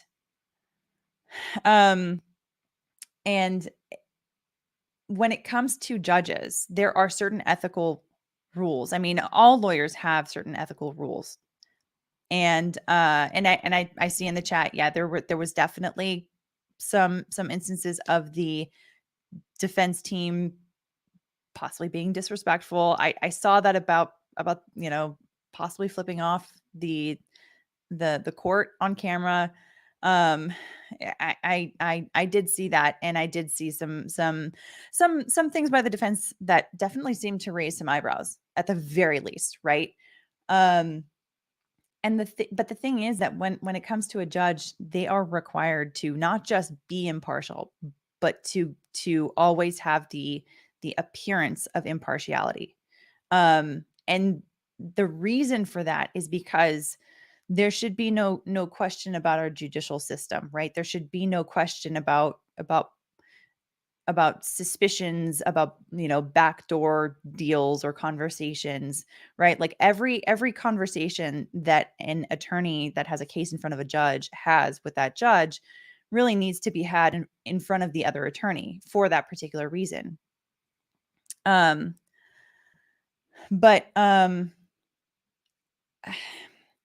the problem isn't so much for that particular case, but it's for the next case. It's for the next criminal defendant that comes in front of this particular judge. And there's a question of, like, how close is she with the prosecution? How fair is she really going to be to these criminal defendants? Because yes, in this case, this was all about determining the level of punishment, right? Because he pled guilty in that particular case. So it wasn't a matter of whether he was going to be convicted or not. I mean, that was a done deal. It wasn't even up to her. But the appearance to the public certainly makes it look like she is very, very close with the prosecution. And there's a certain level of propriety that comes with that particular role that has to be maintained so that our judicial system, by all appearances, is beyond reproach. And so if you are concerned about appeals, for example, there are, something like that can call into question a particular judgment. I'm not saying that that necessarily is going to happen in that case, because the judgment was what it was.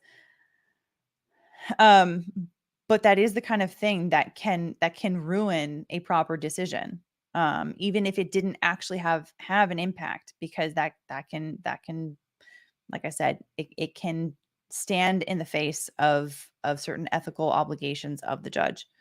Those rules are there for a reason. So those are basically my thoughts on that. I know that it's a very emotionally charged topic for a lot of people, and understandably so. It's not to say that I in any way support the Parkland shooter, because he's properly in jail, right? Properly in prison, and for a very, very long time. So yeah. Anyway, that is that is all I have to say about that. On the ground says, but the jury is not there, right? About today. Yes, the jury is not there today. Their job is done. They are, they've all been released. So this is just the judge's determination on whether or not, he is eligible for parole, and how many extra years he gets on top of 6 lifetimes in prison. So then we got some folks answering the question about what was that passage that the second victim impact witness gave.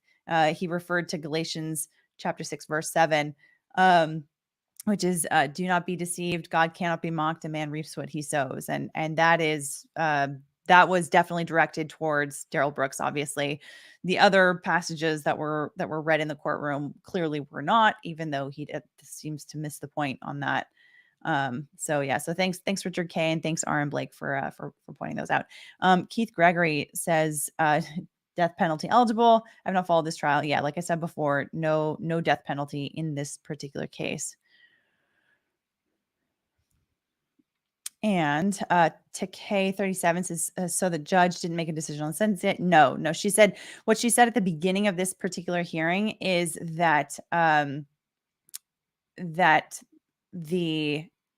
she's going to need basically overnight to sort of think about it and really kind of sit with it after hearing. Even if they hear from all of the victim impact statements, she's going to want to sort of sit with it and then make a decision, is what she indicated at the beginning of the hearing. So, yeah. So we should expect to hear his sentencing, actual sentencing tomorrow, after all these statements today. So family man Donnie says, Legal Bites, I completely agree with Peter Trago's take on it. Hugging the family is perfectly fine. Could have waited to do whatever with the defense or prosecution until after they left the courtroom. Yeah, no, I'm fully in agreement with that, because it's when it comes to her and members of the public, she doesn't necessarily owe ethical obligations for her appearances to these other individuals, right? She's perfectly able to have an emotional connection with them, but the propriety of having an emotional connection to one side or another that is making legal arguments on behalf of other people where their lives are basically at stake, that is another matter entirely. So yeah, no, Peter Tragos, I'm completely in agreement with him on that. Samantha Johnny also says EDB went back to listen, and the DA said, I'm sorry, Your Honor, we need to take a break. It's important, and it's for 30 minutes. Oh, well then, 30 minutes. Okay. Thank you so much for letting me know about that. Let's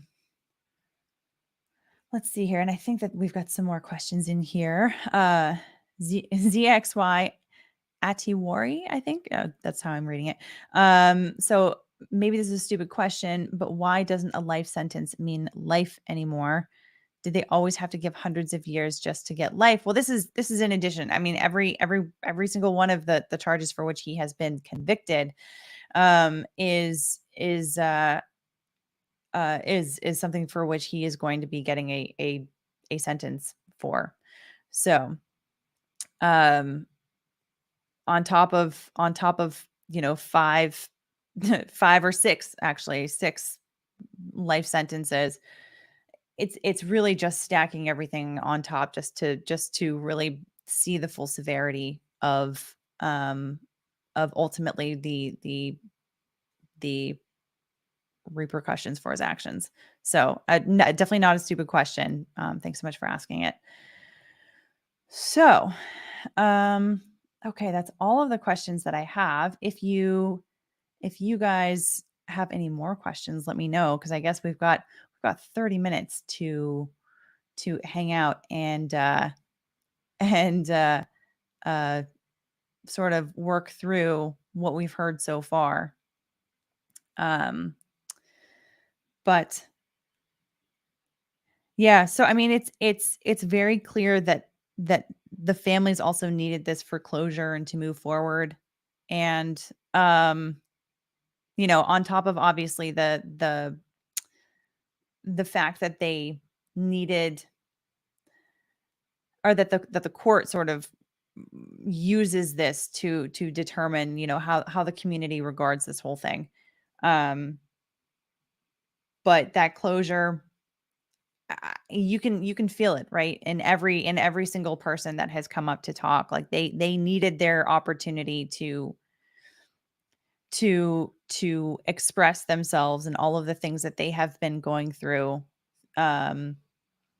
since November 21st, 2021.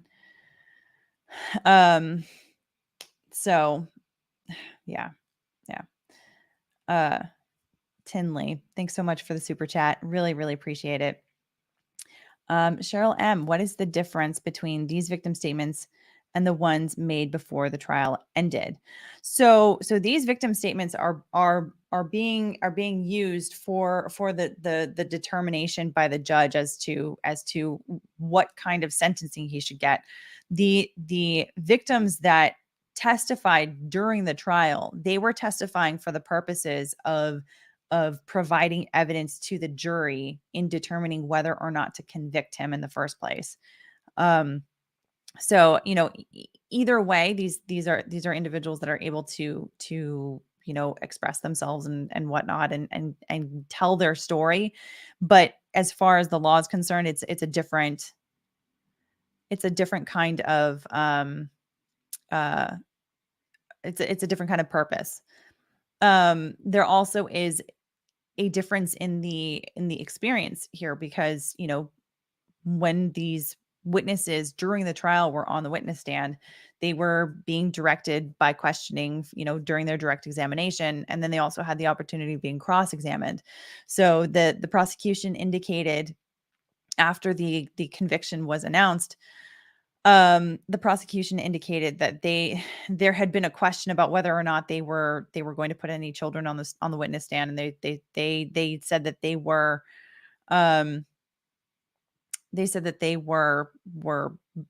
they had decided very early on that they were never going to be putting any children on the witness stand. But yeah. So let's see here. So yeah.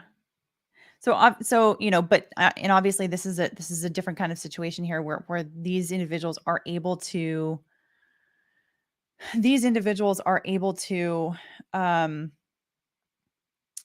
just kind of give their own narrative, right? They're able to prepare their own statement. It doesn't have to be directed by another individual, by an attorney, and they also don't have the risk of being put on the hot seat, so to speak. So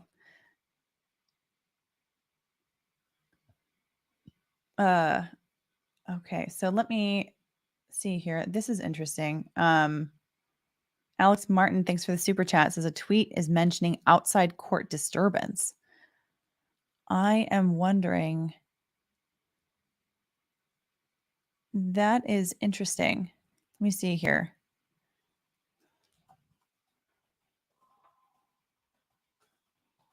I'm looking this up on Twitter.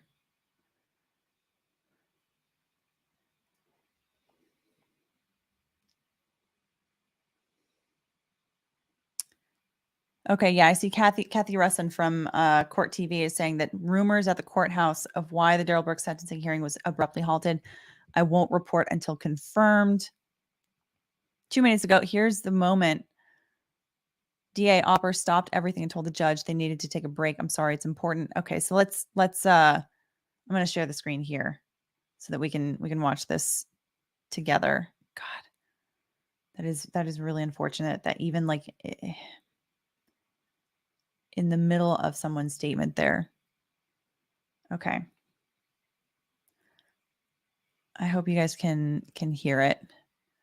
Okay, yeah. Here's the moment DA Opper stopped everything and told the judge they needed to take a break. I'm sorry, it's important. Okay. We need to take a break for a second, please. I'm sorry. I'm sorry. It's important. Do that.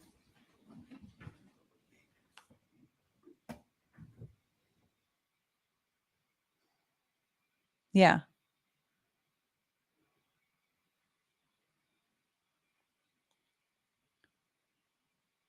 Yeah, I mean, he looks just as confused as anybody else.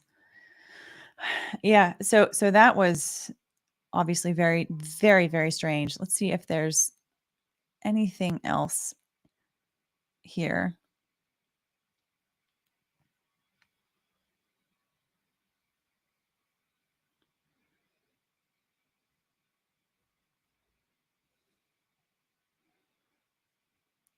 Okay, I'm refreshing here to see if there's anything else.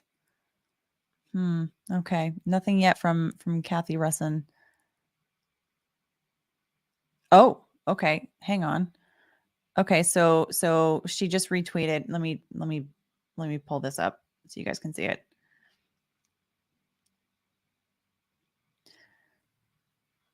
Okay. So she retweeted Brett Lemoyne, who said breaking officials say there were calls placed into the dispatch center, threats, and the courtroom has been cleared. This is according to Fox 6 now. I don't know. Oh God, that is awful. I don't, who would do that? I mean, the family members, anyone related to these family members undoubtedly would not be doing this. Because that, I mean, I would think anyway that they would not, because this is their moment to talk and to get their story out.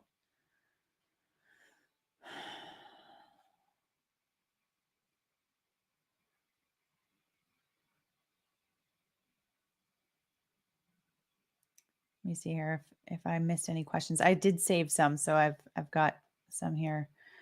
Someone trying to kill. I don't know, man. I guess we will be giving. I guess we will be getting, some kind of word here in just a bit. More details, perhaps. Nature of the threats are unclear, according to another tweet.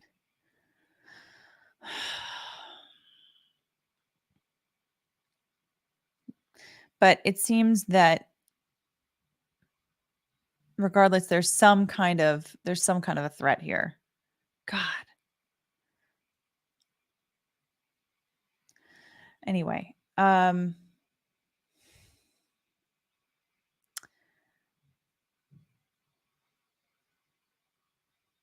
okay, let me get some more of these questions. Oh, and also, yeah, Aaron Blake, thank you. From someone in the courtroom, now in 30-minute recess, entered abruptly.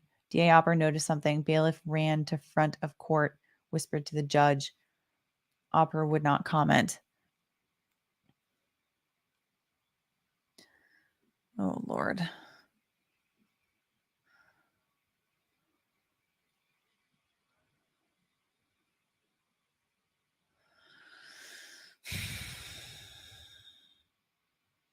This is awful.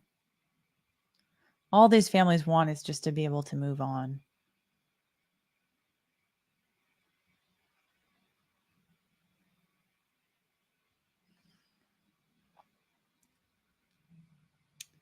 All right.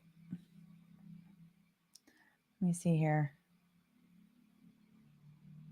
Okay. Michael Jones, thanks so much for your super chat. Says, what future trials do you plan to cover? So I've been covering the Danny Masterson trial and the Harvey Weinstein trial.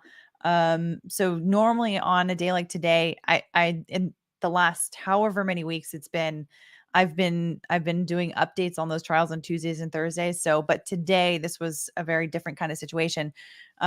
So I think, especially because the Danny Masterson case has just sort of wound up, or today they have their closing arguments.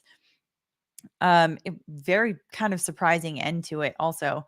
I'm probably going to come out with a VOD on that one tomorrow or the next day, perhaps, hopefully tomorrow. And perhaps maybe something also on Weinstein. Otherwise, I might wait on Weinstein to talk about that one on Thursday, but I think Masterson, I might conclude that one with a VOD. But in terms of like live streaming trials, I am planning to live stream the OnlyFans murder case. So Courtney Clenny, I don't know if you guys are familiar with that case. I've talked about it a number of times on this channel. But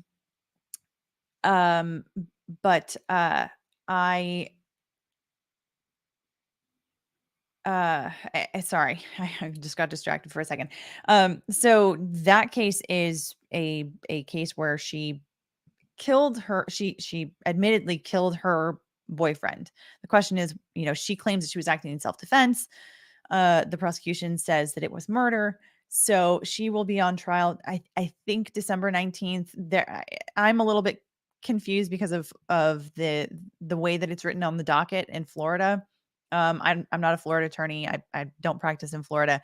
So, but I was under the impression that December 19th is when the trial started, but on the docket, it says trial hearing. So I don't know if that's just weird Florida, labeling for the docket or not, but I'm hoping to get clarity on those dates and whatnot, because I plan to be live streaming that trial because I find it, number one, very interesting. Number two, there's a DV aspect to it as well. Because, there has been some interesting stuff that's come out of that case that's been released to the press. Some video footage of basically her clobbering him in an elevator from like a month before or 2 months before, something like that. And then and there was from like the day before, there's other police body cam footage of her having called the police on him. It's very, very interesting. Some people are saying that she looks like another Amber Heard. I am reserving judgment on that, although I am suspicious a little bit of the footage that we saw from the day before she actually killed him. The biggest thing in that particular case is the fact that when she talked to the police the night that he died, she said that she was acting in self-defense and that she threw a knife at him and that it hit him in the chest. But then the medical examiner, upon examining the way in which the knife went into the chest and then the way that, and then how far it went in, the medical examiner was like, no, that's not possible to do that by throwing. So anyway, that's a trial that I plan to cover. Hey Nate, how's it going? Oh, what's up? I've been doing this, going from stream to stream, watching this Darrell Brooks thing, and it's just been I can't watch it. I was watching it, I was just tearing up on Nick's stream. It's I can't do it. This thing is just Yeah. it's too emotional. It's crazy. Yeah. Christmas bad. It's so, I mean, especially because of the people that have been talking about young Jackson, who was 8 years old. I just, that was the part where I started to lose it myself. Yeah. You know, I don't know. Like it was funny because we're sitting and watching. I'm like, I can't watch kids give victim impact statement. Don't get me wrong, you know, I've done it before. I've sat through it, but it's just like if you know, I'm just, it's too triggering for me, especially having kids, and you know, it's just too much. So yeah, this guy deserves to be put under the jail. He doesn't even deserve jail, unfortunately. We were talking about that also. I mean, a lot of people in the chat have been asking about whether the death penalty is a possibility, and it's not, because Wisconsin has outlawed the death penalty, which I'm sure you know. But I think that most people feel a certain kind of way about this particular case, that's regrettable that they don't have it in Wisconsin for this particular case. Yeah. I'm you know, listen, it's really, I generally don't tear up, but listening to them, it was just like my I got tears dropping. I'm like, my God, what's going on? You know, because you just don't know the things that emotionally and I think the setting of this is the thing that's got me really, really emotionally invested. It's because it's Christmas now, right? We're in that Christmas spirit. And just imagine taking your kids to a Christmas parade. Setting like I do that with my kids. I set up, like, we go into this Christmas thing where they take you around the hair and you see the trees and everything, and everybody's excited. Like listening to them explain it is a thing that got me even worse, because I'm like, because I can see myself. I like, that's what we do.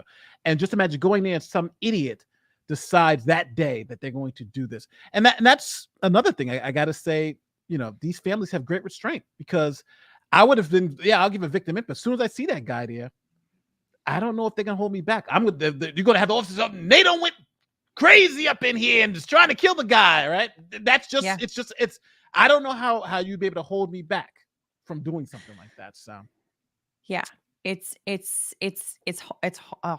hard. I mean, this is probably why there has been some kind of a threat called in to the courthouse. I don't know. Yeah, I'm a little confused about for what purpose somebody would be doing that. I mean, other than, it's trolls. you know, those are trolls. you think so? Yeah, of course they do things like just that. trying to disrupt the proceeding.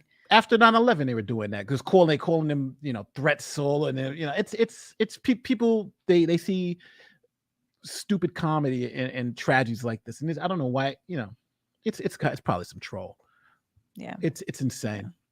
But you know, hopefully, you know, again, I'm not watching it anymore. So I was happy when I was like, oh, let me see what Legal Bites is doing. I was like, all right, good. They're not they're on a break, so I can step in and say something. But it's unbelievably bad. It's crazy. And the sad part is that somebody like this guy, how's it going? What's his name? Brooks. This guy has no remorse. This guy has none. He just, only thing he sees is opportunity. And you know, I think he's a great case for why we need the death penalty, because I don't think there's any doubt what he did, why he did it. But now we're going to be paying $30,000 a year to keep him safe and to keep him fed in prison while, you know, give him constitutional rights. He's 30. Don't get me wrong. I'm for all that. But after it's over, it's like, now I don't think there's any doubt this guy did this because he wanted to harm these people. Yeah.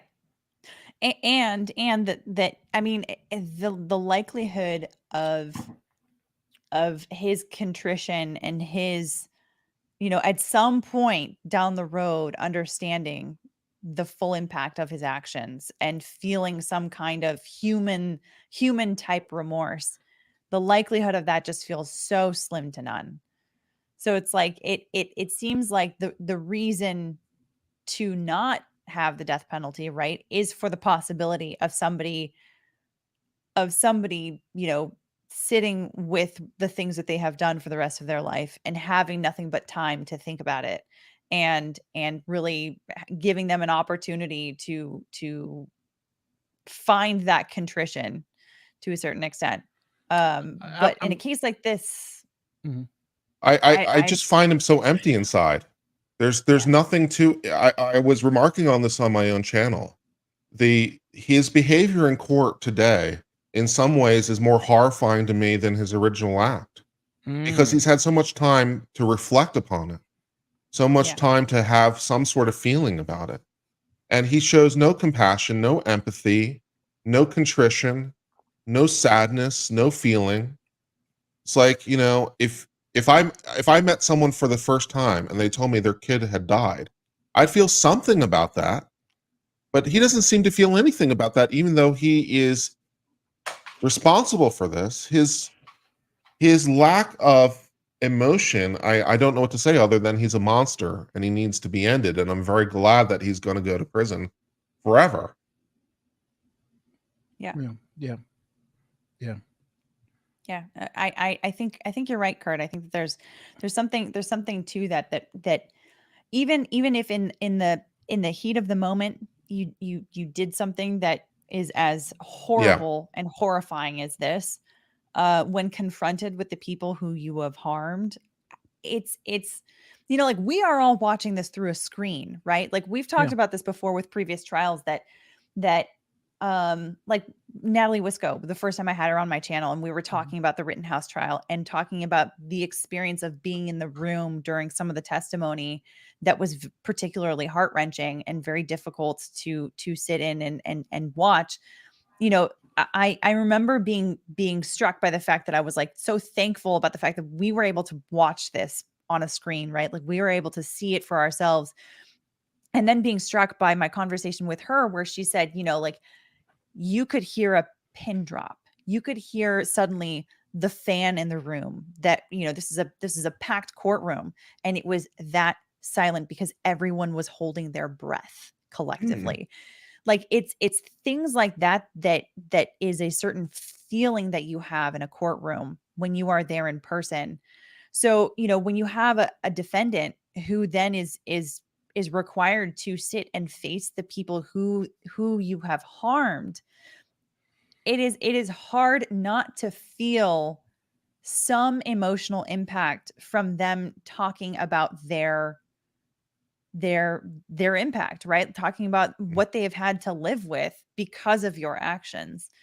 And you know, maybe these are just like very strong defense mechanisms that he has decided that he just, you know, he wants to be right. He desperately wants to be right, you know, and so maybe these are just in this particular moment, but it just feels so much more wrong because, like you said, Kurt, he's had that time to think about all of it, right? Like you can even say when he's in the fight for his life during the trial, it's different than now, right? Because that fight is over and he lost. And now, you know, like as lawyers, we can even look at it and say, you know, you don't necessarily want the criminal defendant to be apologizing during the trial because that looks like an admission of guilt. As soon as the trial's over, that's done and over with. Let them be human and let them apologize for everything that they have done. Usually that's actually quite appropriate because that, you know, it shows their humanity. It shows their contrition on at least some level. But there's absolutely nothing, that there's just a complete void where his heart should be from what it looks like. It's just, it's horrible. It's horrible. Well, I think, as I was also saying on my channel, that, you know, if you follow the idea of the shadow, you know, and put the integration of the shadow, that there's darkness that lies in the heart of every human being. We're all capable of evil from time to time, and so I think what you said at the very start of your comment was right. You know, it's easier to look into myself and find some part of myself that to some degree understands the original act, because it could be fight or flight, it could be panic, it could be anger, and it's like, okay, it's like there's darkness that lies in the soul of every man, but the fact that what his behavior to do is more than that. It's just a pit of emptiness. It's like a black hole. And I tell you what, I'd like to be as self-aware as any person could try to be. I'm having a real hard time looking inside myself. am finding enough darkness in my soul to be like at this point where I would feel nothing and have no compassion, no empathy. It's just, he's a monster, needs to be ended. And that's sort of my very visceral response at the end of the whole thing. Yeah, it's weird because I always think these victim impact, just so everybody understands too, these victim impact statements, there are a couple of questions that kept popping up. Number one, like, oh, how come people who weren't injured or whose kids weren't killed, how come they're making victim impact statements? Well, just so everybody understands, just because you weren't injured or killed doesn't mean a crime wasn't committed. There's something called assault fear. Somebody driving a car with you with intent to harm you, and you're scared and move out of the way, and people are traumatized. That's what's called that's actually a felony assault, right? Because you're doing it with the weapon. So you don't have to actually be injured to be a victim of a crime in this particular instance. So that's why a lot of those people who are giving impact statements who weren't physically injured but have those emotional scars are able to do that because they were assaulted by Brooks. And then the second thing is that about the victim impact statements themselves. Well, under most state constitutions, victims, if you're convicted, victims have a right to essentially confront the person who's been convicted of the crime and tell them how their crime affected them before sentencing. So this is in Wisconsin, this is under law, they have the right to do this. So, for him, for him, it's just like, well, sentence me to life, right? Because we all know he's getting life. But this is a way to allow the victim some closure to say, you're a bad person, you did this. And this just, it's not going to change. It may not change anything, but what it does is at least allows you to let this person know and the world know how this person harmed you. And with that, you could start the healing process moving forward. Yeah. And if you think about it too, the state, the prosecution represents the state, right? It represents the community. So this is the opportunity of the community to actually speak, on an individual basis to talk about the actual impact of these actions also. So it sort of helps to inform the representatives of that community what has actually happened as far as the harm is concerned.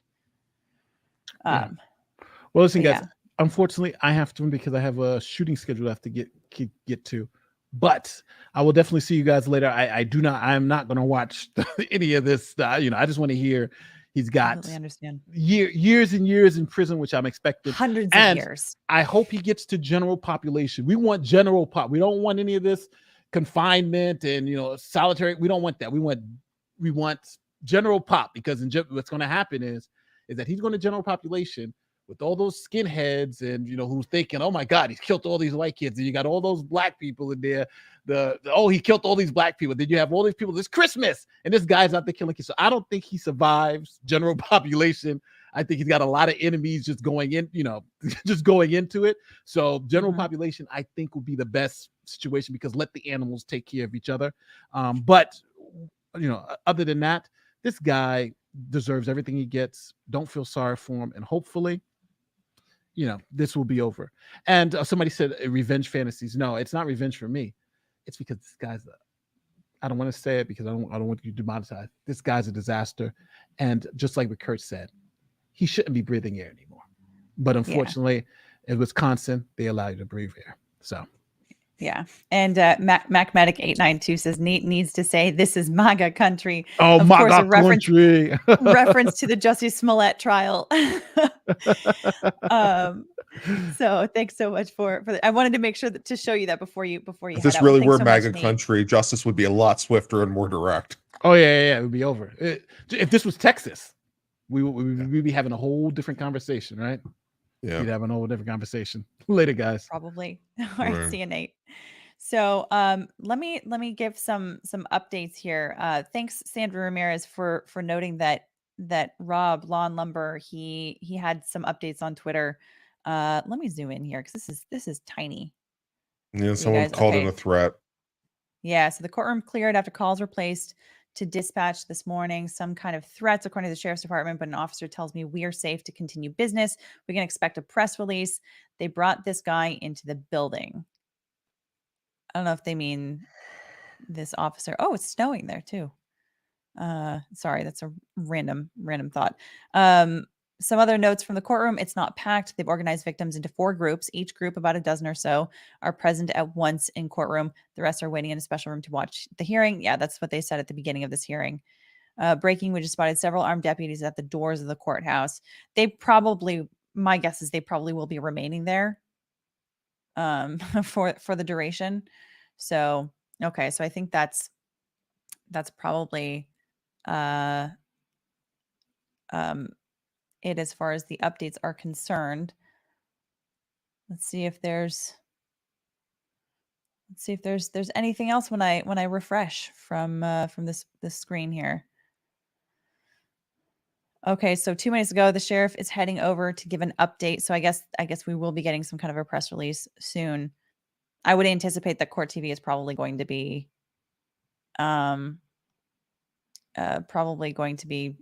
showing that. I don't know why they wouldn't. This has just been such a. I did not have this on my bingo card for this hearing. I had subject matter jurisdiction, I had grounds, I had basically everything else that we've experienced so far. I did not have someone called a threat into the courthouse on there. I also see another tweet that Waukesha Sheriff confirms a threat was made anonymously regarding courthouse safety. They have stepped up security presence in trying to track down who made the threat. This is from Hillary Mintz, a journalist, that says, Inspector I spoke with would not confirm any other details. Okay. Wow. Crazy. Let me get some more of these saved chats and super chats. Beyruins, thanks so much for your super chat. Says, beware that when fighting monsters, you yourself do not become a monster. For when you gaze long into the abyss gazes also into you. Damn straight. Very Damn wise straight. words. Very Many wise people words. become monsters by trying to fight monsters. Yeah. Agreed. So, and that's why, even where it's tough, and even where sometimes it's a bit of an unpopular thing to do, it's still important to preserve due process for the unpopular people. Even where we all know basically deep down that someone has done something wrong, we have to make sure that we are crossing all the T's and dotting all the I's in our justice system, because that abyss will gaze right back into you when it is least convenient. Sentient Dreamer, thanks so much for your super chat. Says, DB thinks he had zero responsibility because he didn't mean to do anything. They were in the way. This happened to him too, in his sick mind and raging. Yeah, no, that seems to be basically the logic that he has been But even following. if you really believe that, the next step of having no compassion, empathy for the fact that someone lost their child is like another step beyond. Like I can somehow even get this far in my mind. It's like, it's not really my fault. I was in a rage. I was angry. I was in the throes of my passions, for lack of a better description, and therefore perpetrated this evil. And therefore I shouldn't be responsible because it wasn't really me in some sense acting.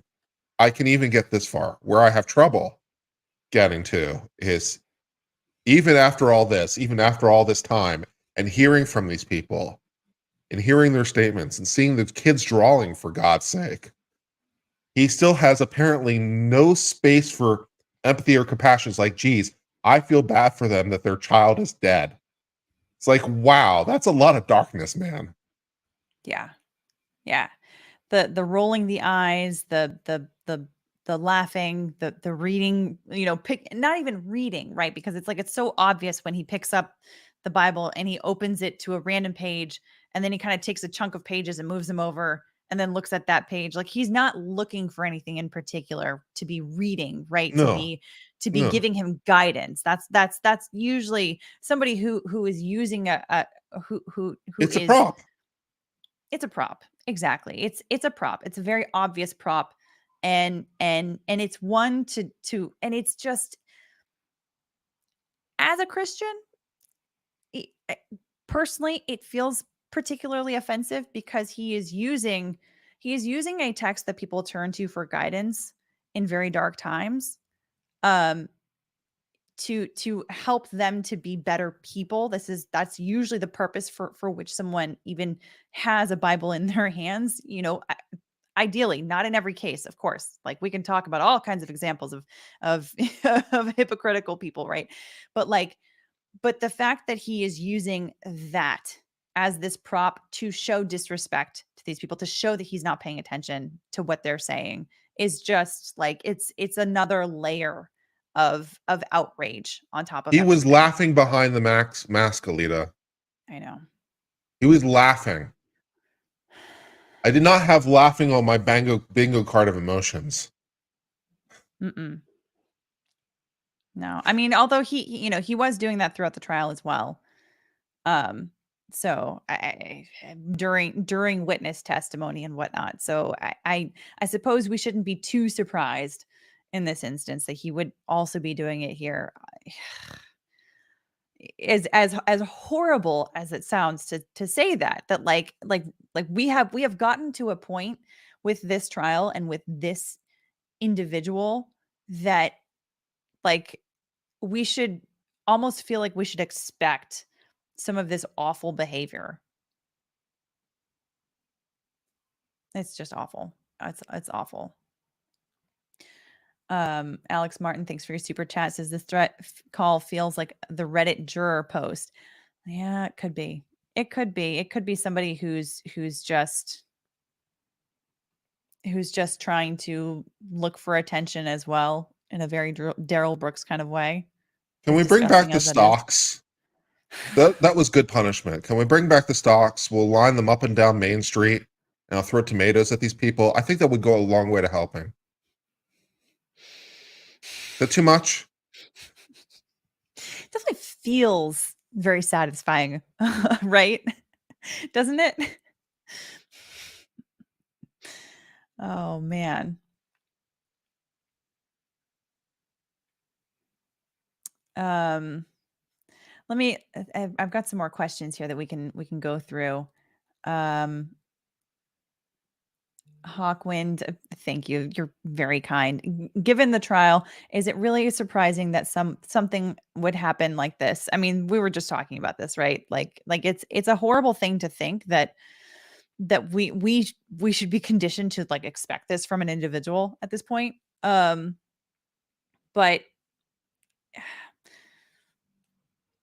I guess it's disappointing that to feel like we do expect something like this from someone. Yeah. Tin Lee, Legal Bites, would you plan to be on Rob's next Friday Night Frenzy? I've been on one of them. The problem for me is my time zone. It's a really tough time zone for me. This Friday, I'm not sure if I'll be able to. I definitely will try. I definitely want to on another one soon, because I know he has so much fun on those streams. And he's my friend, right? I like to support my friends. Kurt, it's been a while since I've been on your channel too. You're welcome to come over. Thank you. Did you end up doing the Supreme Court oral argument yesterday? I have not done it yet for the Native American case. Oh, okay. It could be fun. Okay, we need to talk offline about doing it, because I'd be interested to. I just need to have the right time, because, like I said, my time zone sucks. Especially with the time change, it's like it makes it even worse for this half of the year. But yeah, no, I definitely want to, for sure, because I know we've had. Is that on your computer? It might well be. Hold on. Hang on, guys. You good? You're getting a phone call? I don't know. I wasn't sure if that was your Stream Deck. I hate it when that happens. When was it also coming through your computer at the same time as your phone? Because mine will do that too, and it's so Yeah. infuriating because it's like sometimes I'll dismiss it on my phone and it like continues to play through my computer, and I'm like, no, like I intentionally dismissed that. That is so freaking frustrating. So yeah. I'm not even sure where it was coming from right now. Oh man. I'm a professional. I know. I say this all the time. anytime I get I don't know. I feel like I bumble things every now and then. And it's always nice to just be like, I'm a professional. This is what I do. And just so you guys know, watching right now, I just checked Long Crime, the stream, and there's nothing yet showing for on that stream. And I'm also looking to see. Oh, okay. So Chanley Shaw Painter also just tweeted. I'll pull this up. She said, extra security. There are now at least 2 officers appearing to be SWAT with tactical gear inside the Darrell Brooks courtroom. There is also beefed up security posted around the courthouse. Sources confirmed law enforcement received threats causing an abrupt pause. So, okay. Well, all right. I'm going to retweet that. Is it someone said that it was coming from the screen from Long Crime? Is it possible that Long Crime, because I still have their feed up and it would play for me? No, I have their feed up also. And I probably would have heard it. Okay, well, all right. I'm trying to figure out where it came from so it won't happen again. At the moment, I'm merciless to random phone noises. Yeah. Well, sorry. At least I don't think it had anything to do with Long Crime because yeah, I have it up also. And it's just their like thumbnail for it. So I don't think there should be any kind of sound coming from it. All right, so it seems like that's the latest is Chanley Shaw Painter's tweet.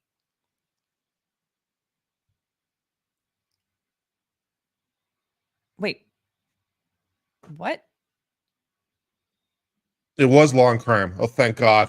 People on my feed are telling me it was Long Crime and not me. Oh, really? Okay. Okay, that would explain a lot because the way I have it set up, their audio would bleed over. It wouldn't bleed over for you on your stream, but it would bleed over on my stream. Oh, that's true because I'm not sharing that screen right now. Yeah, okay. Yeah, I know. I'm doing this. I'm doing this the unofficial way. So my audio is a little bit more. Yeah. Yeah. Also, I don't know if this is true, but someone says Breaking Darrell Brooks has been shot at the sentencing here. I don't know that that's true. I want to see some update on that, like or some confirmation. I don't know who this individual is or what kind of information they would have. Let's refresh.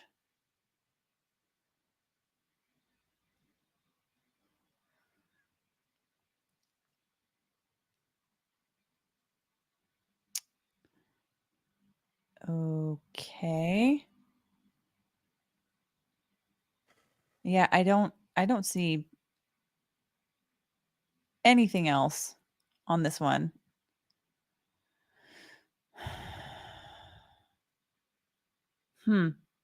Okay. So yeah, I wouldn't run with that.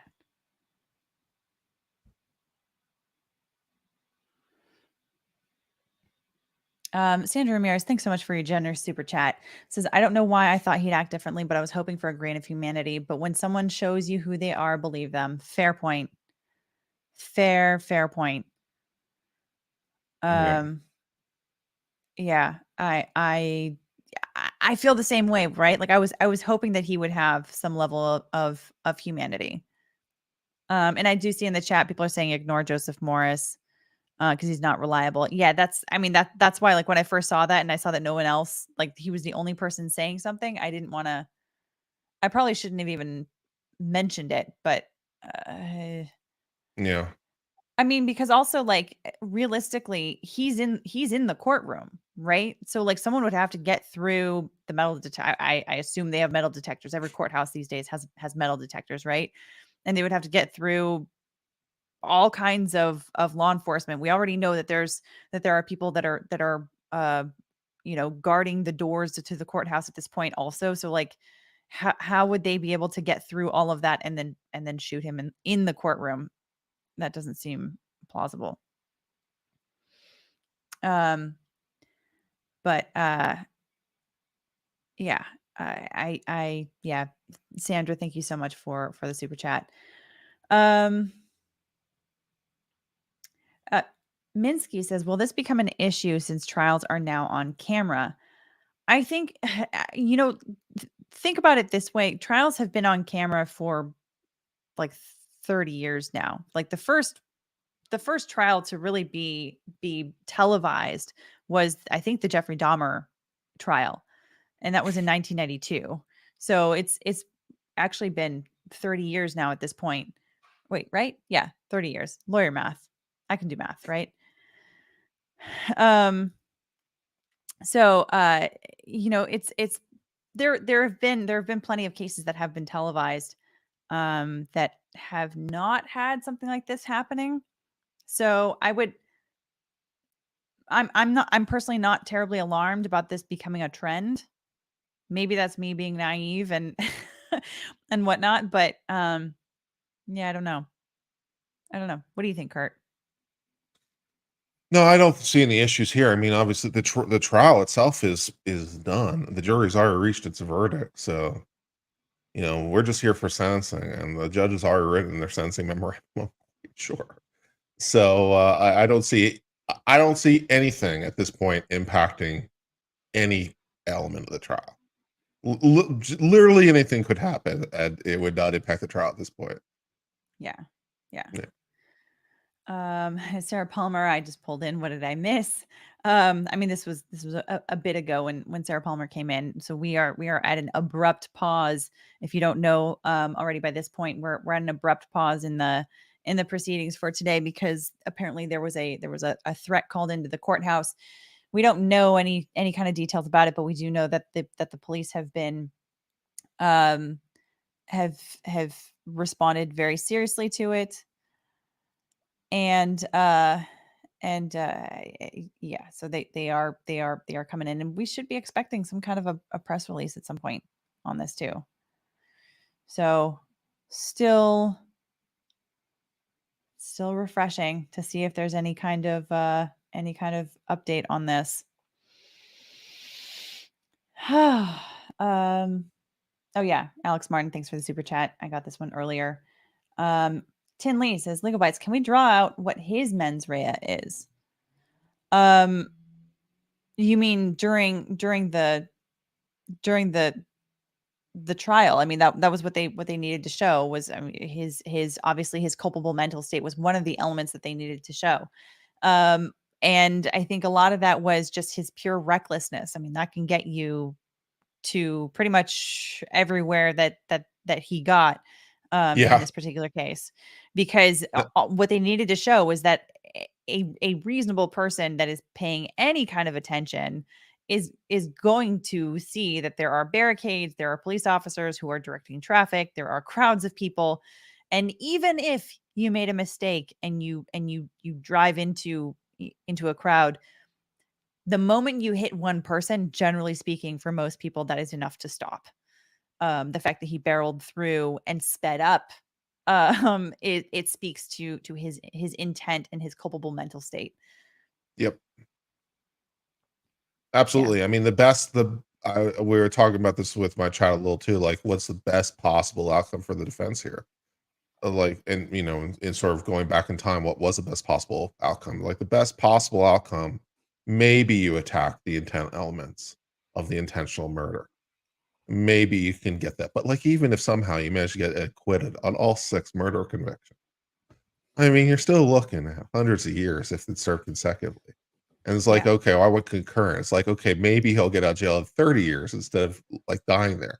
It's like there's not a lot of great outcomes in this scenario. Right, right. And it's, I mean, and I've heard of other cases where you had someone drive into a crowd, and Sure. typically when you hear about a case like that, it is someone who is elderly and they mistook the gas for the brake, for example. You know, that's usually the kind of case that I've heard of. And so that kind of a mistake of fact is the kind of thing that could get in the way of somebody's culpable mental state. Um, if that you know, mistake is because they were intoxicated, though, like that is a decision that they made, was to get intoxicated and then to get behind the wheel. Right, exactly. So you know, that's that so like even if he was high out of his mind and had no idea what he was doing, there are several decisions that preceded the driving into the crowd that would hold him responsible for all of that. That would go to the recklessness of his actions. So yeah, I mean, sleepwalking, that's basically the only thing that I could think of where it's like his brain is It's a completely lot of shut down and sleepwalking, it's man. not his fault. You know, or someone else drugged him and he had no idea where he was as he was getting into the car. But these are kind of crazy theories to try to like really stretch to come up with, and obviously none of those were in any way appropriate in this particular case. Um so yeah, yeah.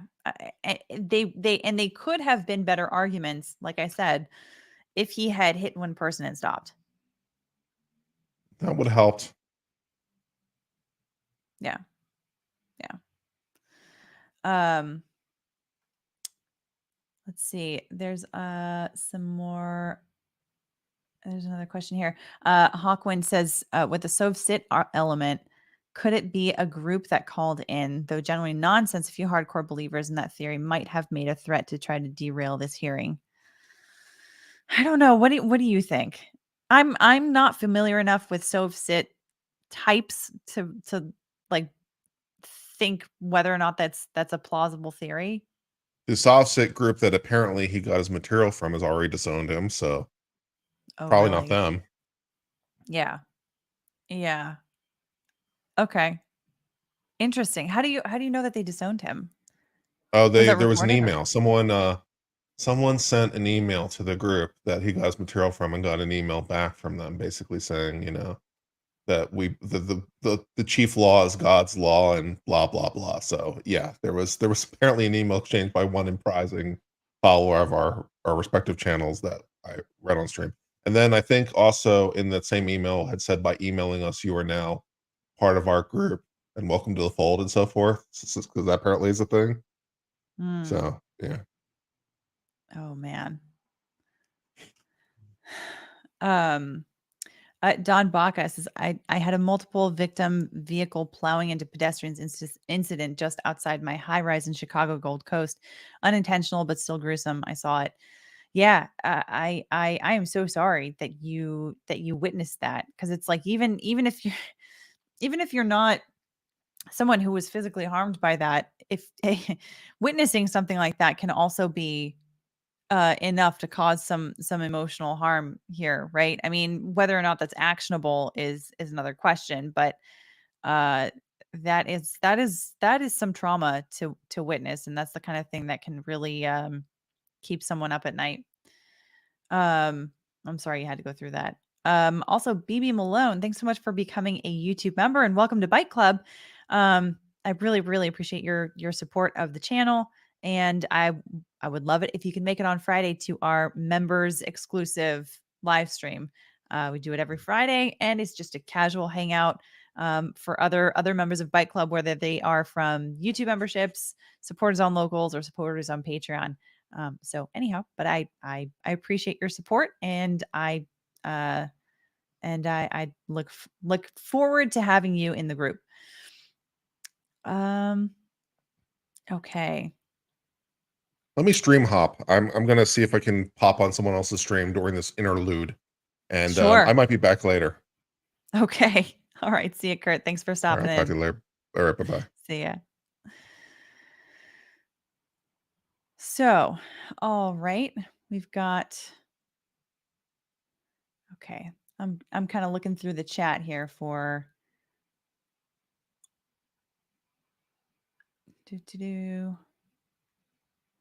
Yep. Pamela C, how would someone get in with a gun? I don't think that's real. I think the likelihood of somebody being able to do that is very, very, very limited.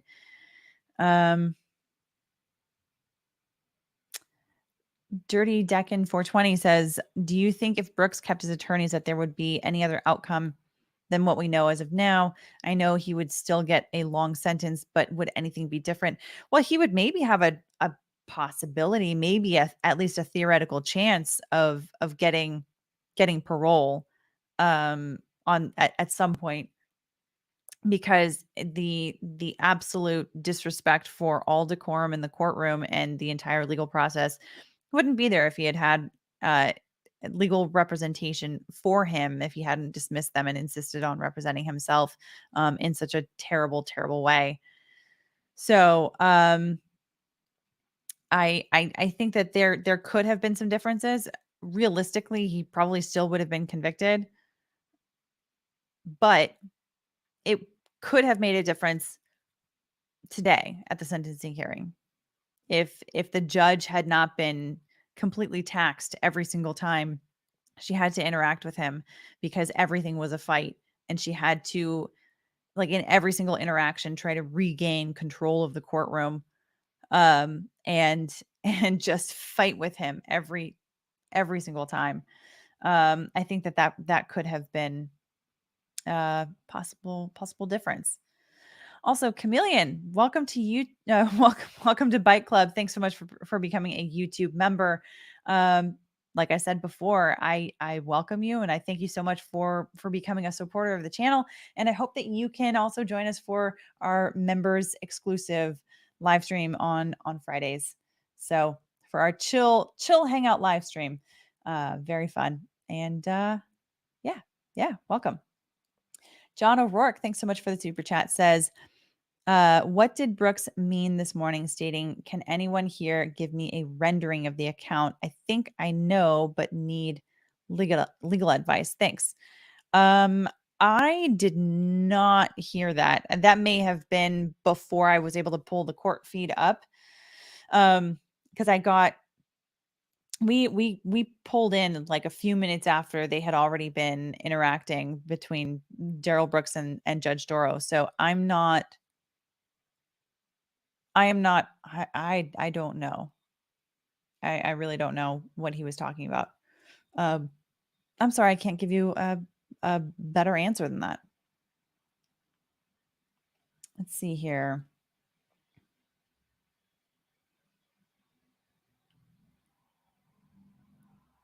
Going through the chat here. Okay, so we've got we got some folks from Law Talk with Mike. Welcome. I hope you guys are having a good day. I imagine he probably wasn't able to live stream longer than a couple hours, unfortunately, which is probably why he's sending folks over here. But much appreciated as always.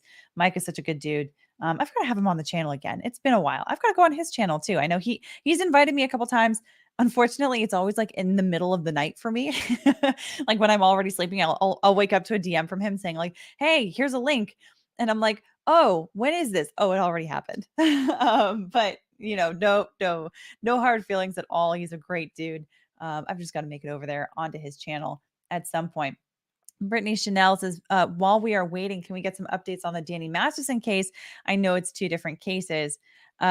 Yes. And I know that Sandra Ramirez had also asked about the thought on Masterson's defense resting without calling a single witness. I'm still in shock.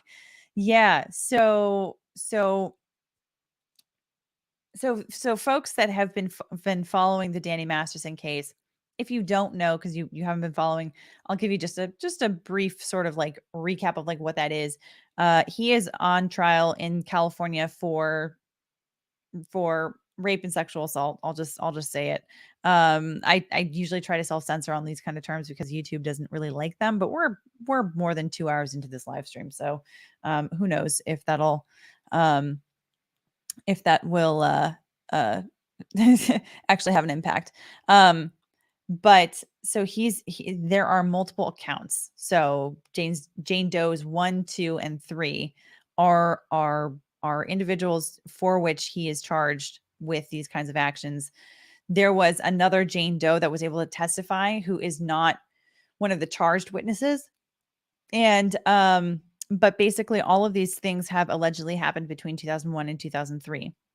The challenge for the prosecution, of course, is that time span, right? The fact that this happened so long ago, and proving to a jury that memories are still fresh and that these things actually did happen is something that can be challenging with that kind of a time span. Now, the main argument by Danny Masterson's defense team has been that these various women, all of whom are former Scientologists. He's a high-ranking Scientologist in the in good standing with Scientology.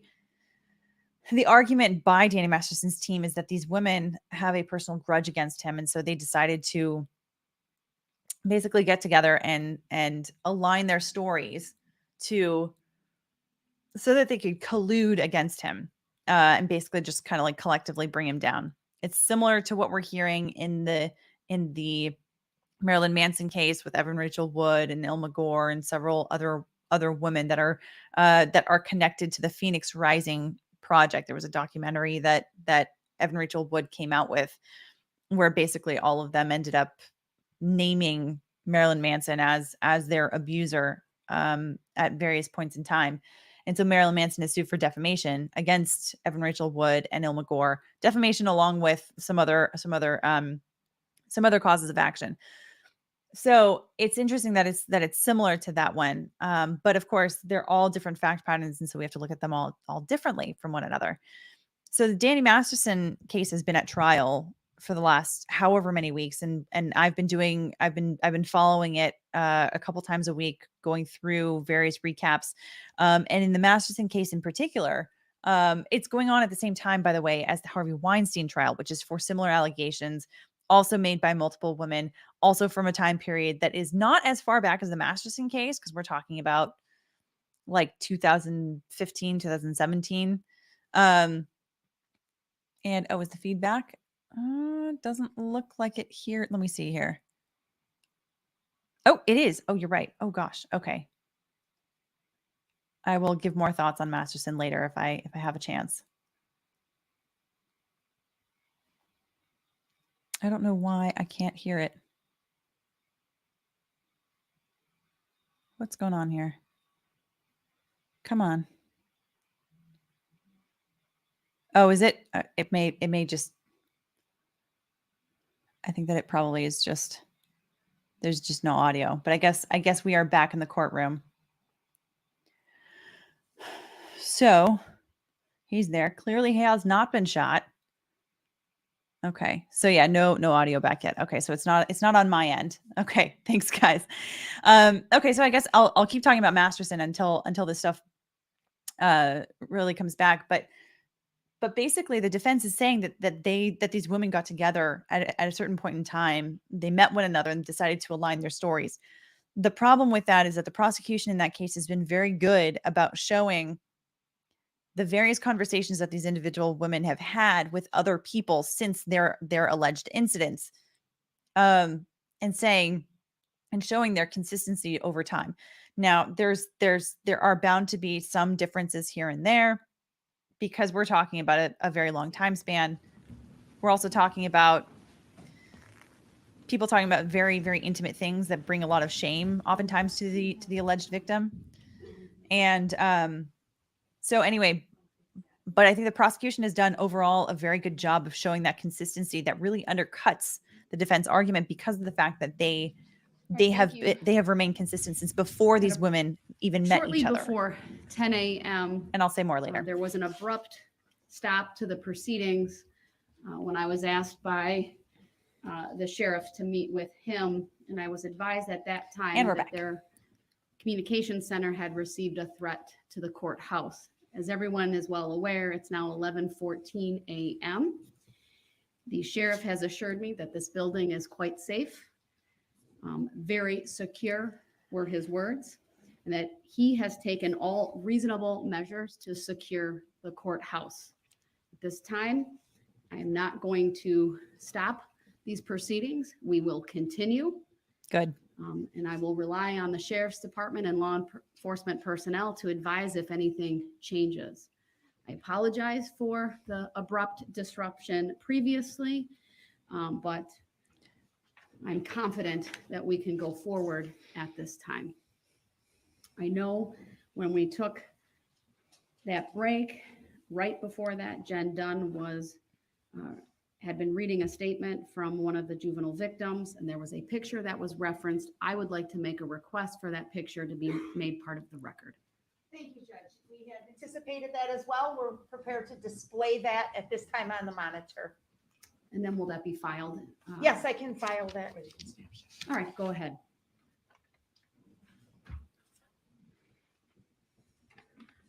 So again, this is the note and drawing by victim KKK.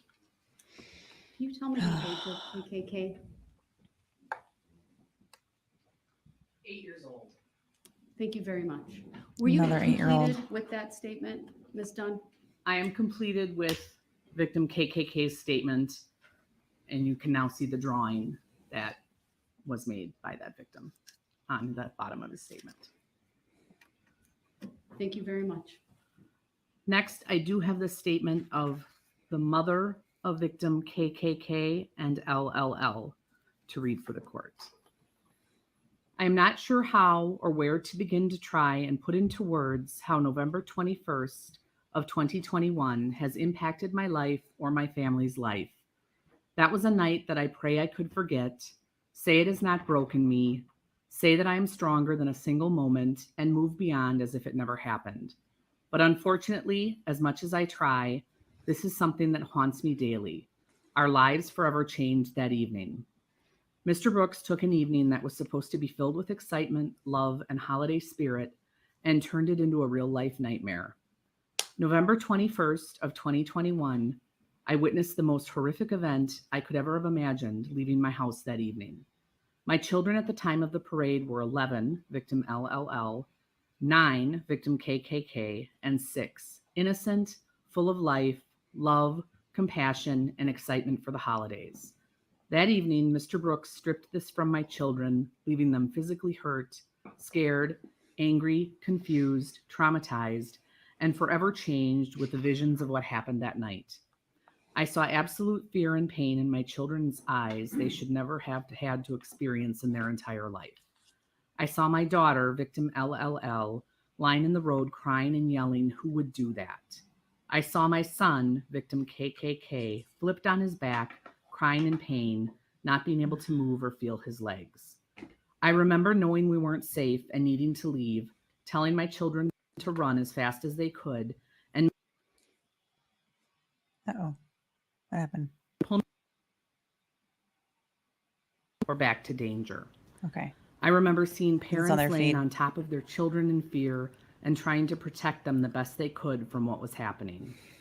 I remember sitting at every stoplight while driving my children to the hospital, trembling to the point the car was shaking. In complete fear, every car pulling up beside me was the person who hit my children. Yes, Mr. Brooks, I remember. I watched my son not be able to sit alone in a room for weeks. I watched my children not be able to sit still without being anxious and fidgeting for months.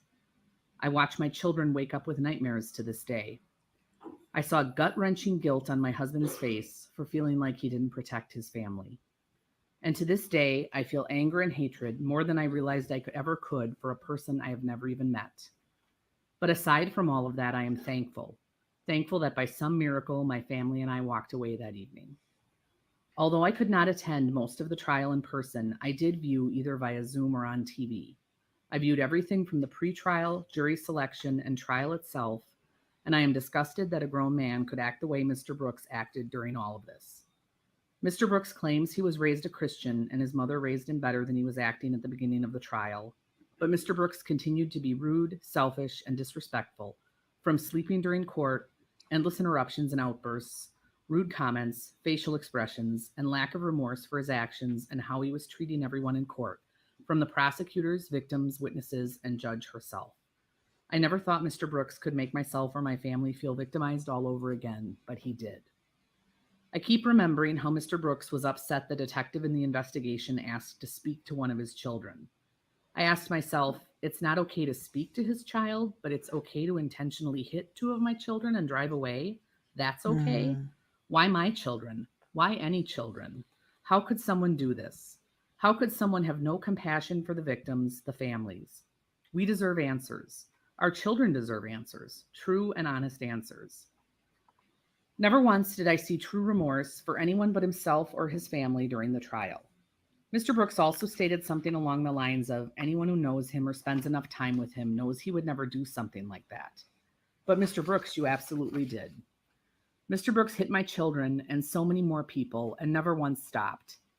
Not only did he kill, injure, and traumatize so many that night, he decided to victimize everyone again by forcing them to not only testify as to what happened because he felt compelled to plead not guilty, but he also forced these victims and family members, including my husband, to face the monster that did this and answer the questions he felt the need to ask. How can someone face each person on the stand, knowing what was done that night, question them as if they were the ones on trial when all of the victims and witnesses were doing that night were creating memories? Unfortunately, memories were created, but not the memories I planned to have with my children. Instead, the fear I have seeing a maroon SUV driving towards myself or my family is now paralyzing. Seeing a vehicle drive too fast down any street makes me physically sick to my stomach. My children panic at the sight of an emergency vehicle. Seeing people run and yell unexpectedly, even if just for fun, makes my heart drop, and my mind brings me back to the night of the parade, hearing the screams, yells for help, and cries from that night will haunt me until the day I die. Those are the memories I have from the night. The only good that has come from this is Mr. Brooks will never be able to hurt another person outside of prison ever again. The guilty verdict and hopefully life plus sentence will protect anyone that may have been hurt by Mr. Brooks in the future, and that I can be thankful for. Please, on behalf of myself and my family, we ask Mr. Brooks be sentenced to the fullest extent. Mother of victim KKK and LLL. Next to speak will be victim S.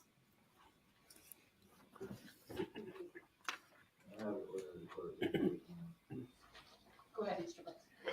Brooks. I'm taking some notes, and I was wondering, it was a little confliction there. Is victim KKK 8 or 9? What? I can't answer that, sir, but that was a written statement read from the mother of victim KKK. I apologize.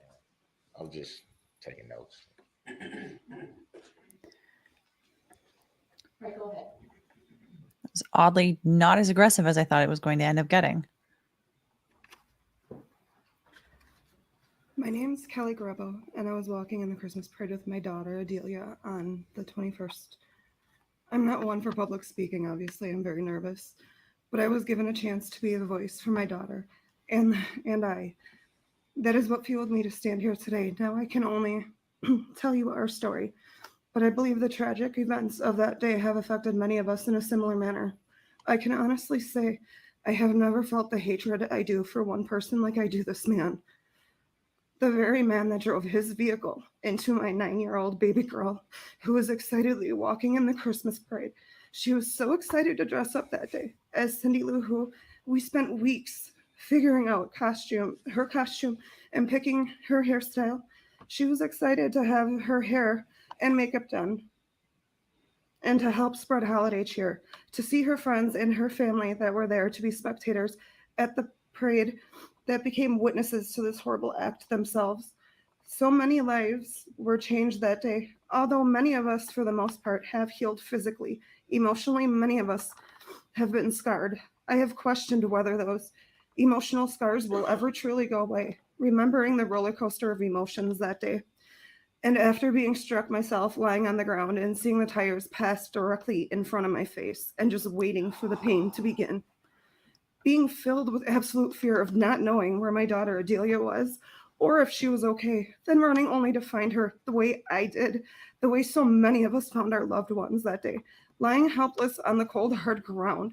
My knees buckled the minute I got to her. Seeing my child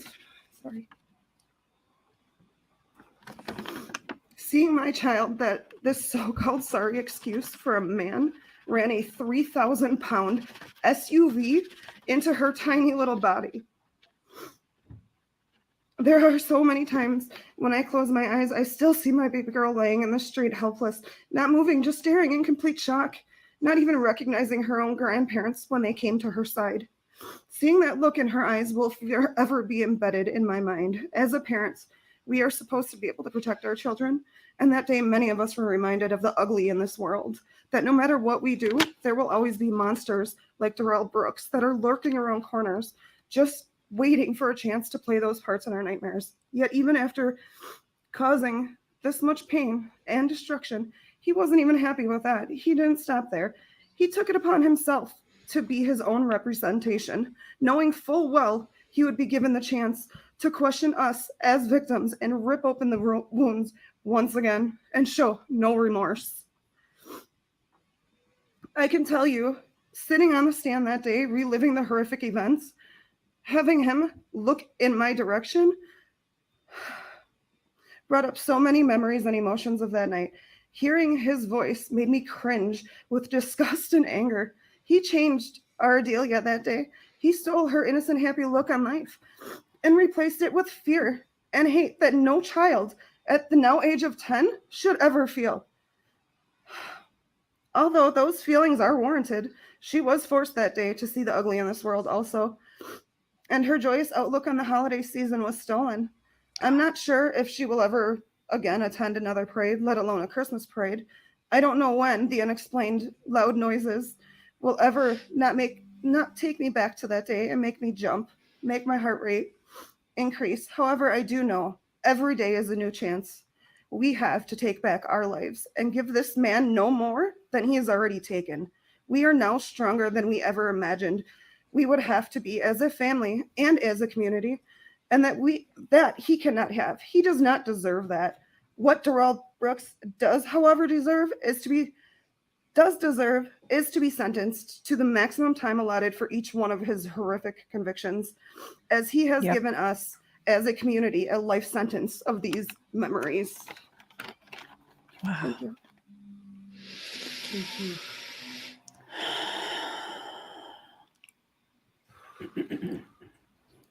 By the way, I forgot to mention it earlier, the link to support the families. If you guys feel like you are in a position to do so and you want to do so, it is pinned in the live chat. It is also in the description below. Absolutely no pressure on anyone to do what is outside their means. But if that is something that, like I said, you have the ability and you want to do so, by all means, it's there for you.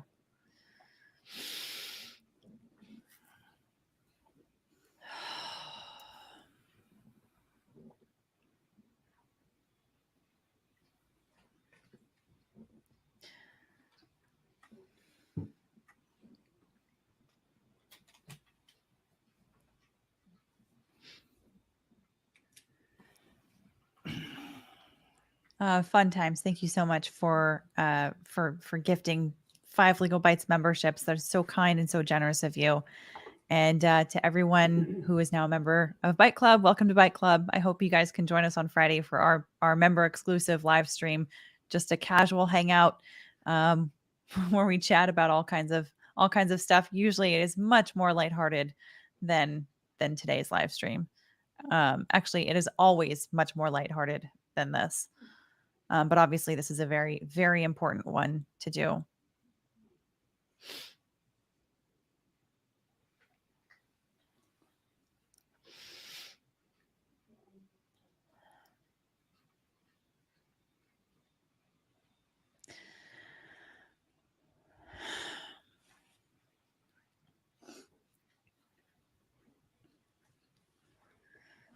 Yeah, I can't get over the fact that this has also just totally tarnished all of these people's ability to celebrate the holidays now too, which it's just such a nice time that so many people look forward to every year as a way to lift people up and brighten moods, as a change of pace.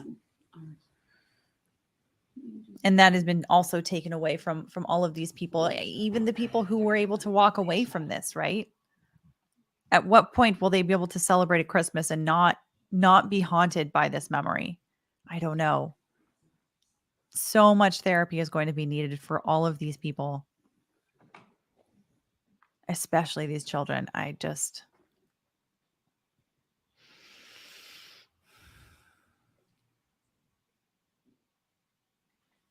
This is awful. Your Honor, we did swap out computers because we didn't have a power cord, but no, that one won't. Miss Gussie's gonna run and grab the power cord and then it should work. There's a change between what we were using earlier and that's why probably it's not recognizing the computer. I apologize for the technical difficulties.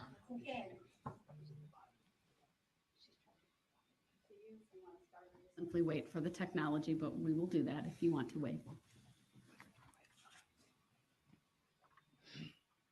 Yeah, Janny Wallace. No problem. You're right. We've got some really good members here in this community.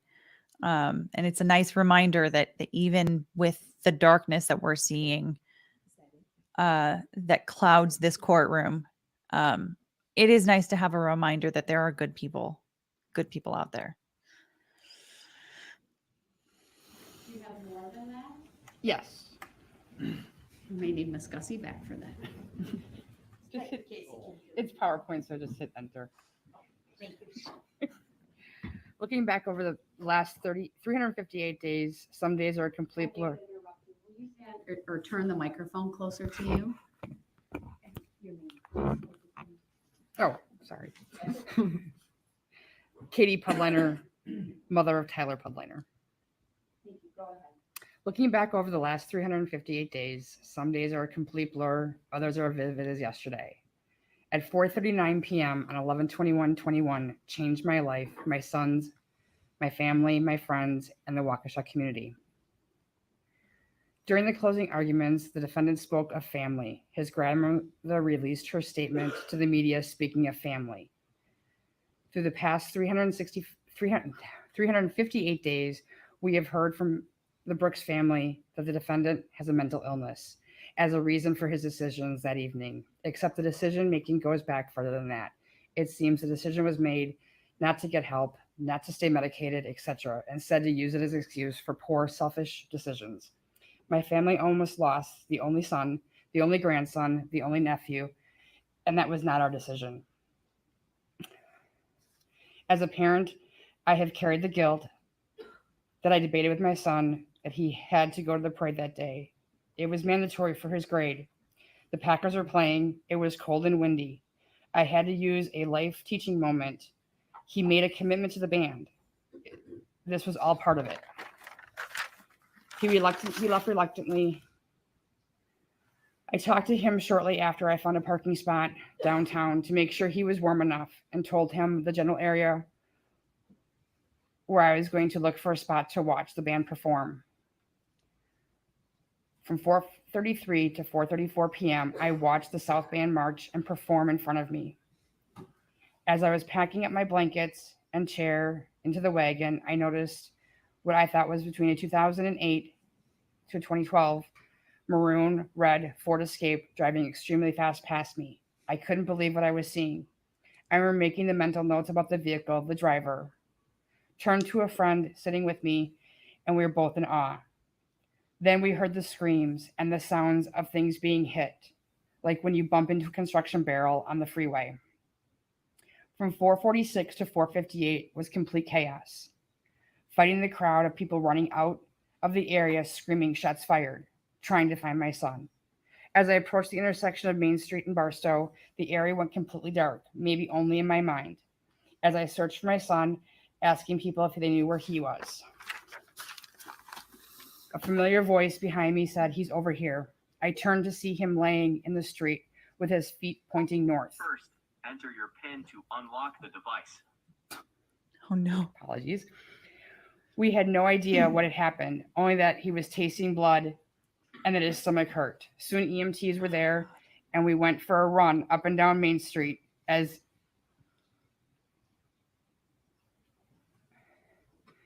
he was being helped before they had a true plan where they were going to stage the injured. He was taken off the gurney and placed in the street to await an ambulance. This is where we met our first hero of the journey. A complete stranger came to sit with us and help roll my son while he was vomiting blood from his injuries, helped to keep him calm and comfort his fears. That was the 18 minutes that felt like an hour. I remember looking around as I waited. Not too far in front of me was a very young officer with his rifle standing guard. To my left were two brothers that we had known from the band and baseball. One lying on the street, clearly injured, the other standing by. I felt completely helpless as I wanted to go and help them. But I couldn't leave my son injured. They say everything happens for a reason, something I have firmly believed. At 5:16 p.m., we were loaded into the ambulance, as I refer to it as the little ambulance that could. While in the middle of everything, it had a coolant leak. The smell of antifreeze will trigger me forever.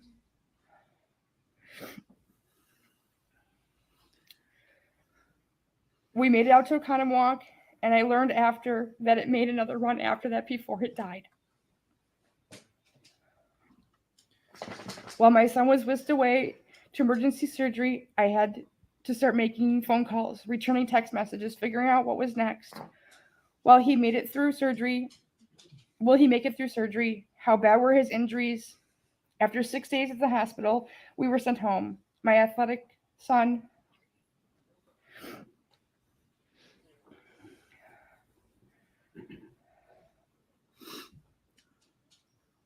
couldn't lift our cats, pour a glass of milk, put his socks and shoes on. He has a scar almost 2 foot long. And as a catcher, he questioned his ability to be able to play the sport he loves, the sport that he eats, breathes, and sleeps. After missing school and work for almost 2 months, we were able to start to get back and work up to a full-time basis over the course of a month.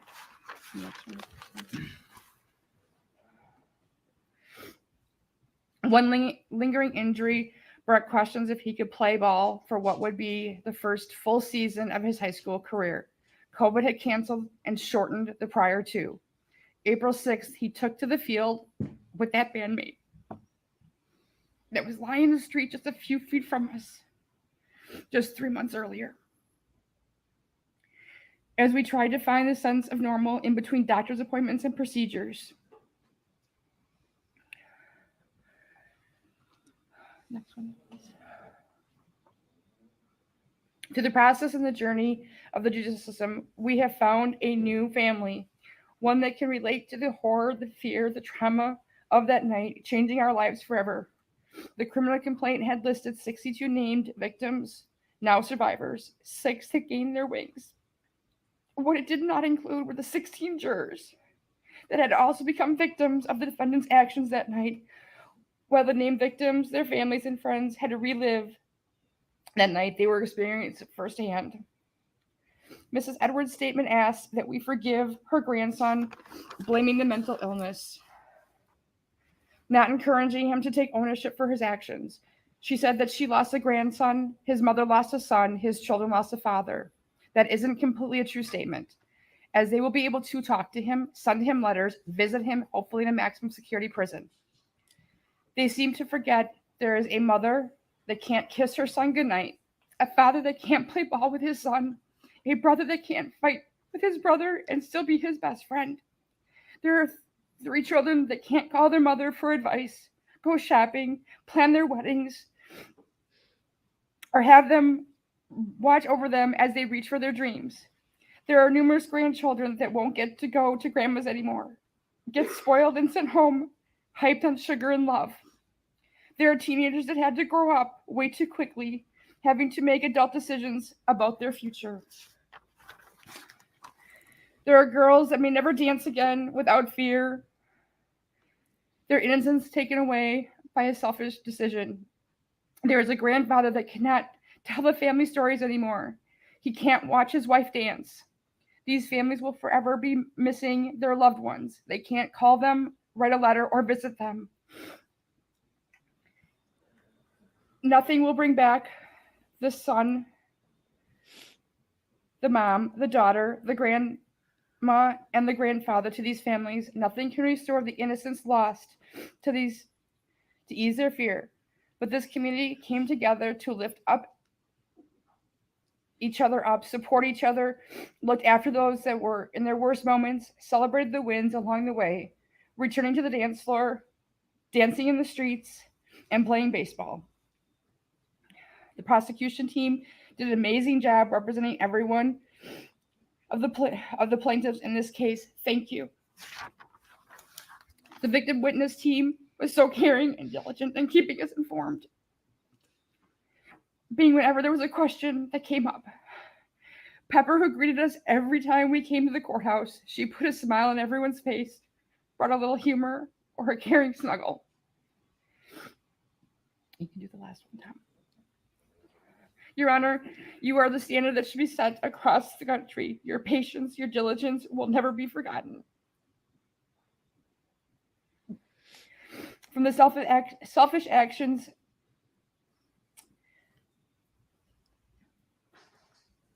of one person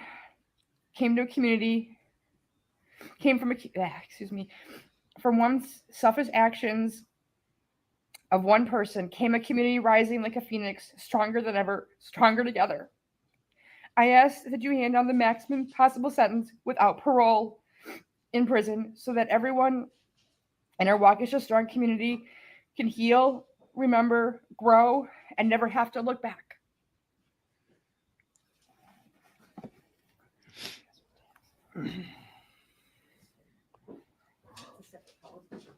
If you just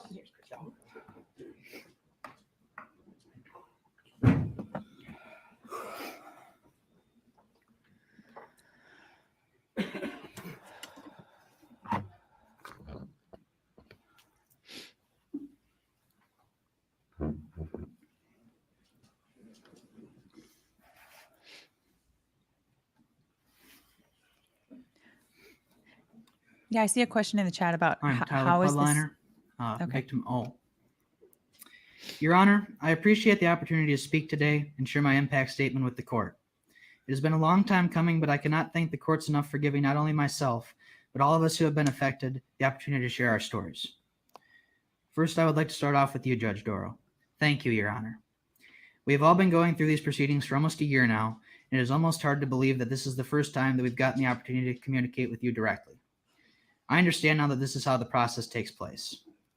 Now, since the beginning of these proceedings, I've obviously gone through a lot of emotions as having been a victim and survivor in this case. I hate to say it like this, but it seems that for a greater portion of the year, and especially throughout the most recent proceedings, and my mother can confirm this, I've been somewhat angry towards you, Judge Darrell. And I would now like to apologize for that. Maybe it's because I either did not understand or did not want to become aware of how lengthy the process was. There have been multiple occasions where I have gotten very mad or annoyed due to your rulings that either didn't go the prosecution's way or that I personally felt shouldn't have been made. Obviously, there are also multiple occasions where these disruptions that would continuously be made by the defendant would take up way too much time and cause way too many delays throughout the trial portion of these proceedings. It would stress all of us out more than we should have ever been, to say the least. I would keep asking my mother, other families involved, the prosecution, and victim witness teams, why can't Judge Darrow do more to stop the disruptions? Why did she let that one testimony go on for way longer than it should have? But in all thanks to those amazing people sitting behind me, I was able to get the clarification and understanding that I need to calm down and help me understand that we were making steps forward in the process. And that we were going to finally arrive at the finish line as winners. That's why I wanted to start off by thanking you first today, Judge Darrell. I am very glad that we have finally arrived at this point in the process where I can say that you did an amazing job throughout the entire process. You have not only shown myself or just the court, but an entire nation and world, for that matter, that you conducted these proceedings with the utmost respect and decorum to all of the parties involved. Lastly, Your Honor, I want to acknowledge your sainthood. Your devotion to this trial can never be matched. Your fair rulings, passion for this case, and kindness to everyone is more than everyone could have asked for, and for that, I again thank you. You have truly become like a mother and a true hero to this community, and for that, we appreciate you, Judge Darrell. Wow. I would also like to thank this amazing prosecution team, Sue, Leslie, Zach, Tom, Christy, and Ryan. You guys have been the glue that has held us together throughout this entire process over the past year. You've all taken extra time out of your day to stay late and either be able to answer all of our questions or just talk and reassure us that even though with all those sleepless nights and countless hours of delay, we would be okay. I can confidently say that I don't think there could have been a better team put together to represent us as the plaintiffs in this matter. Just like Judge Darrell, all of you have shown the passion, blood, sweat, and tears and extraordinary effort that has been poured into this case to give us the justice that many have desired and deserve. Consider yourselves true heroes to this community as well. I would also like to highlight Jen and her extraordinary team at Victim Witness Assistance. Again, a group of truly amazing people that I can't say enough words about to describe their amazing work. If we needed a shoulder to cry on, they were there. If we needed to make that late night phone call to get the answers we desired, they answered. We can truly not thank you guys enough for all your hard work and unmeasurable amount of effort that you gave us during this case to our families. And you cannot forget about personally my favorite employee in the entire courthouse, Pepper. You know how they say a dog is a man's best friend. Well, Pepper is an entire community's best friend. I personally, and I'm sure that I could speak for all of us when I say this, could not be more thankful for all the donations that have been made or have made Pepper possible. Jen and her staff have done an amazing job keeping her in line while she did what any dog does best. Gives us so much unconditional love that for a split second, you feel like all the problems are gone.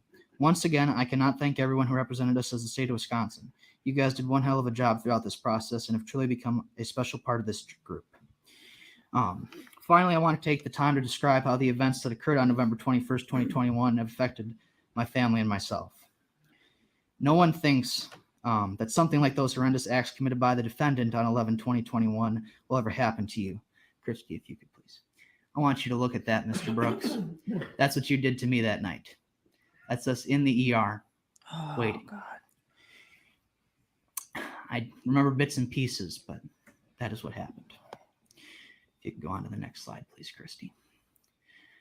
Throughout the past year, I have become very close to other families involved in this matter.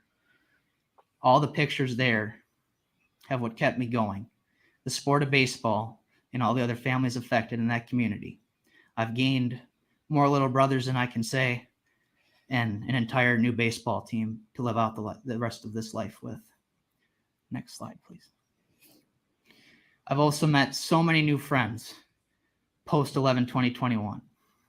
A new grandmother to add to such a wonderful family. Another new brother in that instance that have just helped me get through everything. And it's kept us stronger through the whole process. Next slide, please, Christy. I've also gotten to become closer to other groups that were affected. Last Saturday, I marched with the Milwaukee Dancing Grannies in their Christmas parade. Veterans Day parade. Yeah, my bad. Sorry. Coming together with other groups like this is something that has, again, shown that we are very strong. We are stronger than the defendant, and we are an entire community that has shown that strength. Man.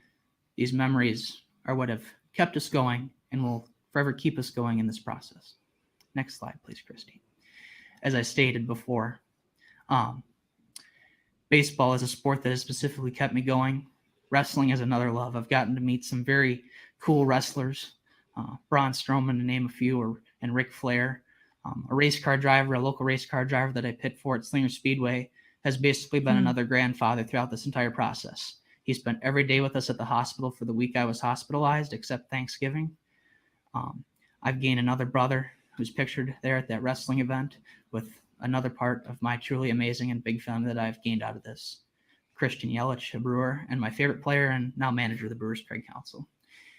Go to the next slide, please. Finally, this right here, this is me and my buddy Eric. We were both affected that day. And we made the return within 3 months of everything happening to come back and play the sport that we love. That is so fast. We did not stay down. We did not cry. Didn't let it get to us. We came back stronger than ever. Yeah, we might have lost, but we played hard and truly showed this entire community that we are stronger together. And we are stronger than you. I just want to also address one more thing to Mr. Brooks. These are 2 quotes that have gotten me through this entire process. You can mark it down in your Bible if you want for this one. It's Romans 12:21. Do not be overcome by evil, but overcome evil with good. The second one, also to go with his grandmother's statement, I picked it up from the book and movie The Shack, written by William P. Young. The quote is, "Forgiveness in no way requires that you trust the one you forgive. Forgiveness is not about forgetting. It is about letting go of another person's throat." And I do want to acknowledge that I am letting go of your throat, Mr. Brooks, but I have not forgiven you. Thank you, Your Honor, for the chance to speak today. Thank you to both of you. Amazing, amazing character this guy has. I mean, he is the exact foil to Darrell Brooks here, to show the healing that has come in this community through these people coming together. That is probably one of the greatest silver linings to this whole thing, is that they have. My name is Sasha Catalan. Okay. I was 17 years old when the Waukesha parade incident occurred. I was in my last year of high school, thinking it was going to be the best senior year ever. Although I pushed through and made it to the end, it definitely was not easy for me or for any of us of that. After that, one night that changed our lives. I was in the Waukesha South marching band as a clarinet player. How am I doing now? That's really hard to answer, because some days I get scared to leave my house, especially now since the holidays are coming around. Even when it's the simplest holidays, my mind always finds a way to go back to that parade incident. Since that day, I don't really know how to act on many events, whether good or bad. What I mean by this is that I don't really know how to show my emotions as much anymore. Before, I used to open up and could easily be read as a book, but now even my mom wonders what goes through my head, and honestly, I wish she knew. But I know that if I were to tell her, she'd be worried for me, which is the last thing that I want. Sometimes I think of what if situations since that day, that if I were to take the place of one of those people who have passed, if it would have happened better. Although I am grateful to have received a chance to continue and to make something out of my life for the better, I get haunted by these thoughts. I used to never think this way, which scares me the most. Not sure whether to live actively and freely, like as if nothing ever happened, or to watch my back on the slightest things. At school, I sort of didn't want to receive any help from those who offered. Not even my boyfriend, which hurt the most. Everyone hated me saying struggle to pick up and carry my books and binders, even carrying my backpack just over a shoulder. I wanted to continue as normally as I could back at school, but that was never going to happen. I've never felt so weak like that before in my life. I felt empty and I cried.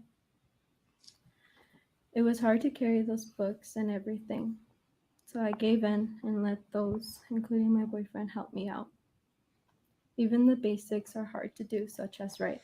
Either my hand shakes a little, or I would have to use a clipboard for support. Even now, then, my shoulder would pop along with my elbow if I were to simply stretch. I have to relearn how to play my favorite sports, especially soccer, when it came to kicking the ball, since I was injured on my right side of the body. I tried to learn to be a lefty, but it was hard, so I decided to heal and to not give up even with the pain of kicking with my right. To this day, It's hard to sleep because sometimes I do dream of that incident. I wake up sweating from my head with a slight fever. I instantly wake up and try to calm myself down as my heart starts to race. I have to hug something instantly to feel that I am not alone and that I am safe, such as stuffed animal, sweater, or blanket. My family has been even more worrisome and strict to me, even though I am an adult now. They instantly want to know everything I want to do. We have trust, but since the parade, my mom has been nonstop talking about me possibly getting into a car crash or her never finding me or something because I didn't aware her of a last minute plan to go eat or to simply go to a store.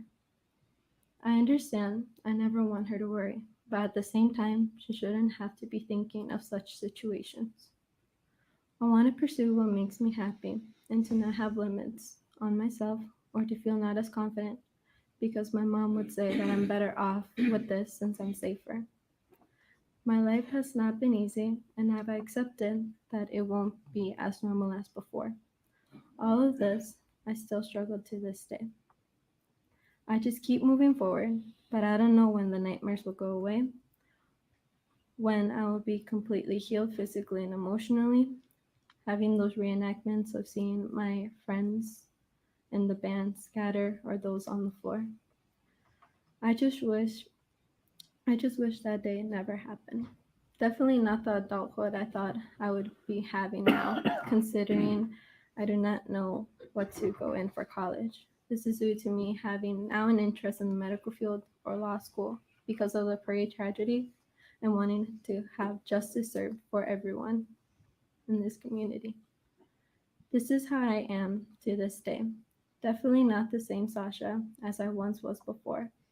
I may be stuck finding myself for a period of time, but I am trying my best to not let the incident that affected us all to get the best of me and define who I am and to define who we all are. Thank you.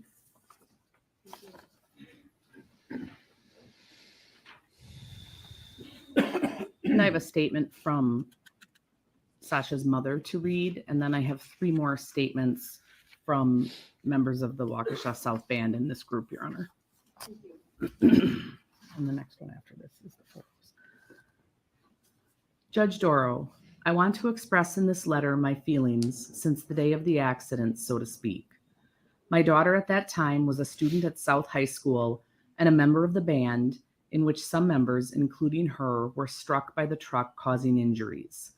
Since that day, I cannot get out of my head all of the screams of pain, anguish, and terror that were heard along that long street with no end in sight. Young children, elderly people, and relatives running to protect themselves. I had mixed feelings, and even worse, my daughter was in the hospital with a lost look and without understanding what had happened. There have been months of uncertainty, of sleepless nights, nervous breakdowns, and foolish thoughts. What hurts me the most is seeing how my daughter has completely changed. From being a girl who wanted so many things for her future to see her now so quiet, so distant, and still so stunned with many questions and so many others. The hardest thing to hear is that she would have preferred to give her life for that of some other person who lost their life. For me as a mother, it is very difficult to be able to tell her that everything will be fine when at the time I was not behind her to protect her from everything that happened. I know that many will say overcome it already, but nobody knows what it's like trying to stand on your feet when your world has no floor. I hope justice is done, and I am thankful to each and every one of you who has not left us alone. Policemen, doctors, prosecutors, angels, and all of those people who I could not name who were and are still here to support us. This is just the beginning for many of us, and it will be a long road, but I am sure of one thing, and that is that we will be able to get back up. Thank you very much. Waukesha, let's hug very tight because our children need us. Mother of Victim I. And this next one, they sent us some photos this morning.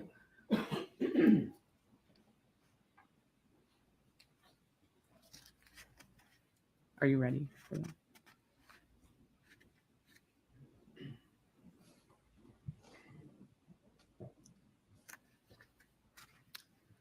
Thank you, Judge Darrell, for your patience through this trial. Thank you to the entire prosecution team for being so well prepared for this case. And lastly, thank you to Victim Witness Assistance for looking out for all of us. My name is Donald Teagues, and I am the father of victim Q, or Eric Teagues. Both of my sons, Eric and Tyson, were marching with the Waukesha South Marching Band in the 2021 Waukesha Christmas Parade. Eric was a junior and Tyson was a freshman. They were there to play Christmas music for the people and start off the holiday season. That came to a quick end when you, Darrell E. Brooks Jr., drove through the parade killing people, injuring people, and ruining what was supposed to be a beautiful event. And we haven't been told when to do the photos, so Christy, if you can use your judgment, thank you. Darrell Brooks, you hit and ran over Eric along with some of his bandmates. Tyson, his younger brother, was just feet away from Eric when you hit and ran him over. Tyson witnessed his brother getting hit and ran over along with other bandmates. Tyson never left his brother's side during this incident. He even took off his jacket to help keep his brother warm while he laid in the middle of the street. He then had to call his mother and try to explain what had happened. As he stood next to his brother, he saw blood coming out of his ear, nose, and mouth, and his leg that was pointing backwards. He would just keep telling Eric he will be fine and that mom was on her way. He stayed with him until Eric was taken by ambulance to the hospital. Starting that night, Tyson had nightmares and had them for a week. He would wake up screaming and crying. And what made this even worse is he couldn't go to see his brother in the hospital. And my wife and I could not be there for Tyson the first few nights because we were with his brother in the ICU at Children's Hospital. My daughter, who wasn't at the parade, but went with her mother to the parade after Tyson called. She stayed with Tyson at the scene and at home when we couldn't be there. She needed to see a psychiatrist to help her deal with what she saw on the streets that day and seeing her brother lying there on the ground, not knowing if he would live.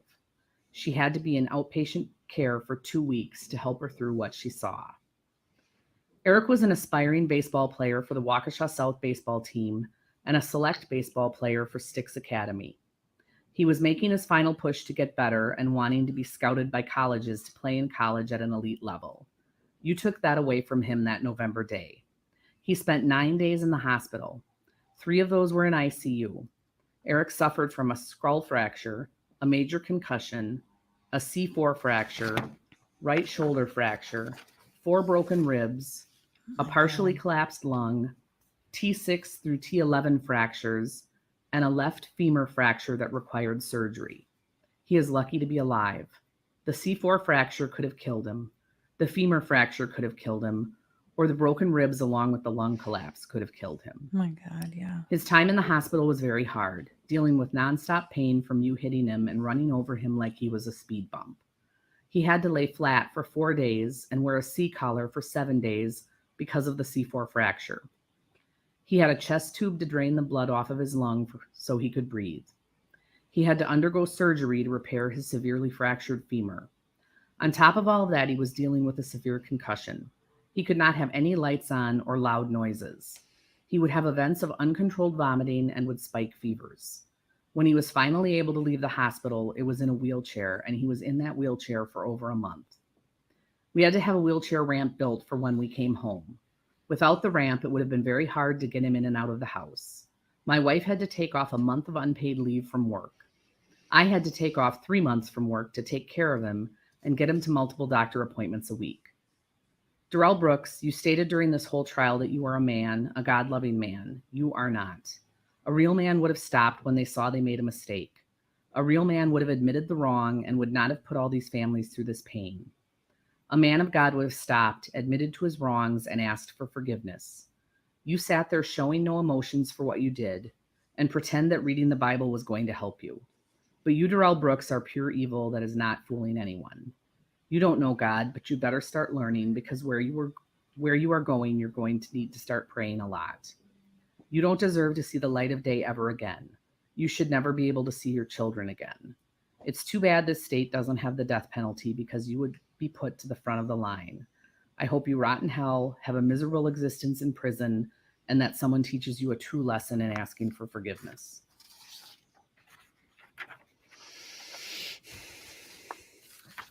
The next statement is from victim H.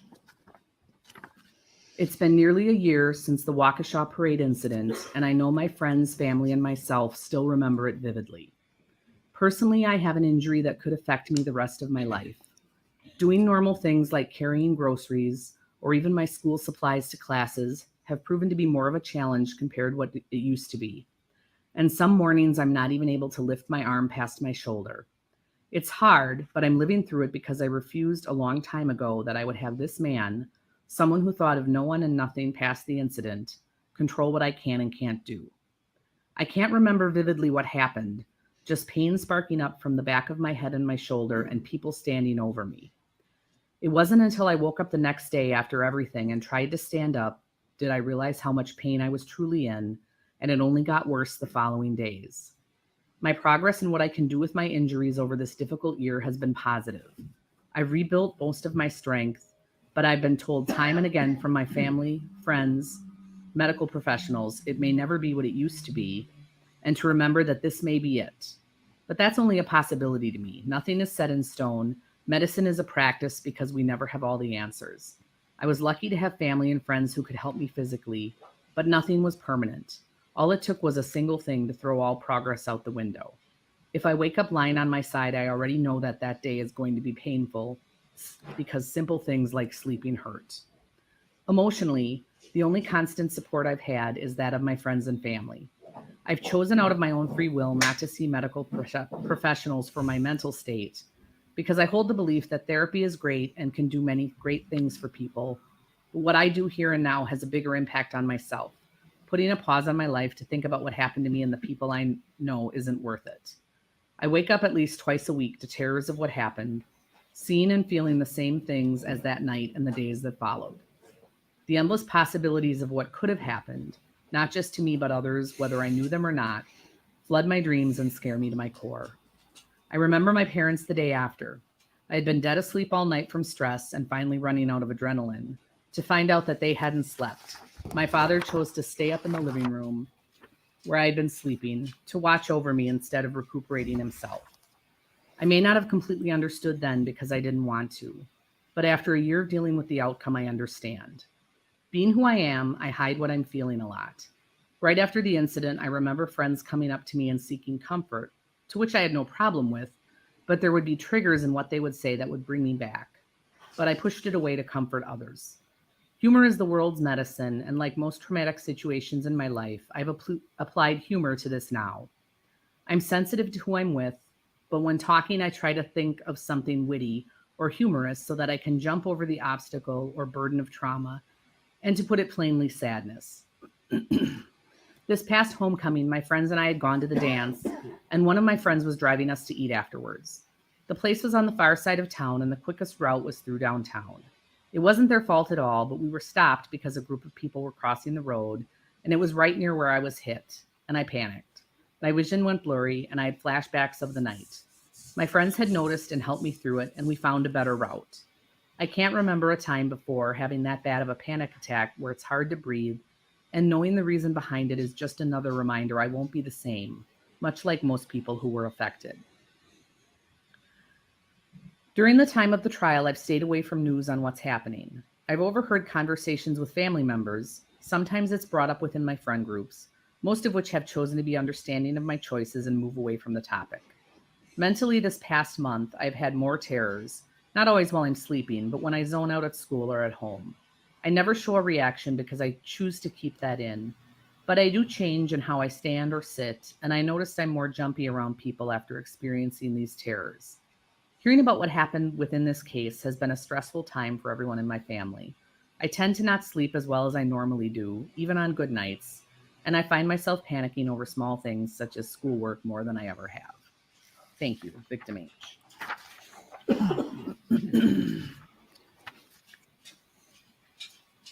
And the final statement from the band is from Victim K. At the time of the Waukesha holiday parade, I was your typical carefree teenager. As a 17-year-old at Waukesha South, I had only just begun my senior year, a time that some might argue to be the best year of high school. Sadly, that all changed in a mere instant. I was marching in the parade with the Waukesha South Band, playing the sousaphone, parentheses tuba, when Brooks appeared out of nowhere, plowing into me from behind. He dragged both me and my instrument upon the hood of his vehicle for what seemed like miles, before eventually running me over entirely. Luckily, I was swiftly rushed to Waukesha Memorial Hospital by an officer via squad car for emergency treatment. I was completely alone during this time and positively terrified. The ER medical staff was utterly shocked that I had even survived such a forceful impact.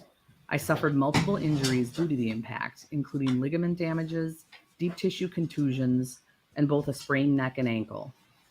Post-evaluation, the doctors explained to me how my instrument had likely saved my life. Saved my life. Those words still echo loudly in my head. While my instrument may have helped to protect me, my life, as I knew it, was entirely destroyed by Brooks that evening. I spent several weeks on crutches, then followed that up with multiple braces. I felt completely disabled, as I was unable to walk or even move without constant pain or assistance from someone. Outside of the injuries I sustained, my entire body ached for several weeks, and I felt like one giant bruise. This lengthy loss of mobility ultimately resulted in the loss of my only employment, my part-time job. However, despite my injuries, it was the sheer horror of the events of that night, coupled with the unwanted attention after the parade, which sent me into a downward spiral of misery and depression. Everything I had experienced and continued to deal with had eventually caused me to lose all focus, so I fell behind at school. I simply gave up on my studies and school entirely after the accident. I hated all of the extra attention it brought. Consequently, I was not able to graduate on time with all of my closest friends and peers. That was one of my lowest times, which of course only added to the darkness and depression I was already trying to navigate through. Any physical injuries that my body sustained as the result of this crime do not begin to compare to the mental massacre I have been forced to battle every day since then. My dreams have been assaulted by the images of that night. Bodies were strewn everywhere. Victims were sobbing and crying in pain and fear all around me. My horrific dreams have all but forced me into a constant and chronic state of insomnia. I have been unable to enjoy any form of restful slumber in nearly a full year. I also cannot bring myself to revisit the downtown Waukesha area at all. I become completely stressed even being near the area where I was hit. This is disturbing on a very personal level. My mother is a Waukesha native born and raised. She would often reflect upon her love for this town, the events and parades, and the community as a whole. Our family used to spend so many days together in the downtown area, but not now. Now I become physically ill just considering going downtown, and it hurts to know we can no longer share those special family moments together. In addition, I now suffer from panic attacks in any crowded public settings. I cannot even enjoy a simple sporting event or concert because I have developed a hypersensitivity to screaming crowds. They send me into a complete panic, putting my head on a swivel and always watching for danger. The PTSD and hopelessness that I continue to suffer as a result of that November day continues to be an ongoing battle, warranting decades of therapy. Mr. Brooks is sheer evil in its vilest form. He should never again know any sense of freedom. I hope that the rest of his days are haunted by the videos, images, and stories shared by each and every victim. I hope every night his dreams are teeming with visions of those 6 innocent people who perished in the wake. I want him to suffer like all of us has, every single day until he takes his very last breath. His refusal to accept any responsibility for his actions deserves no less. I would strongly urge the court to extend the firmest sentencing possible for every single guilty charge.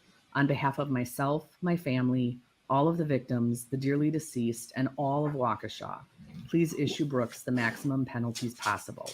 Victim K. That is the end of this group. Yeah, Indy's coming in for some cuddles. I know we had about an hour or so break, but I think it's also important that court staff and everyone here get a lunch break as well. So we will break for an hour-ish. I'll plan to be back here at 1:15. All right. Thank you, everyone. We are in recess. Wow. Okay. So this has been a lot.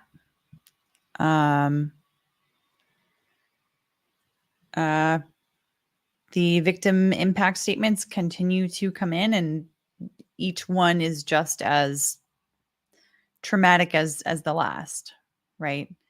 There was a question earlier about, how is this proceeding impartial, and there was a concern about the judge, considering all of these statements for the sentencing. That is the purpose of these statements.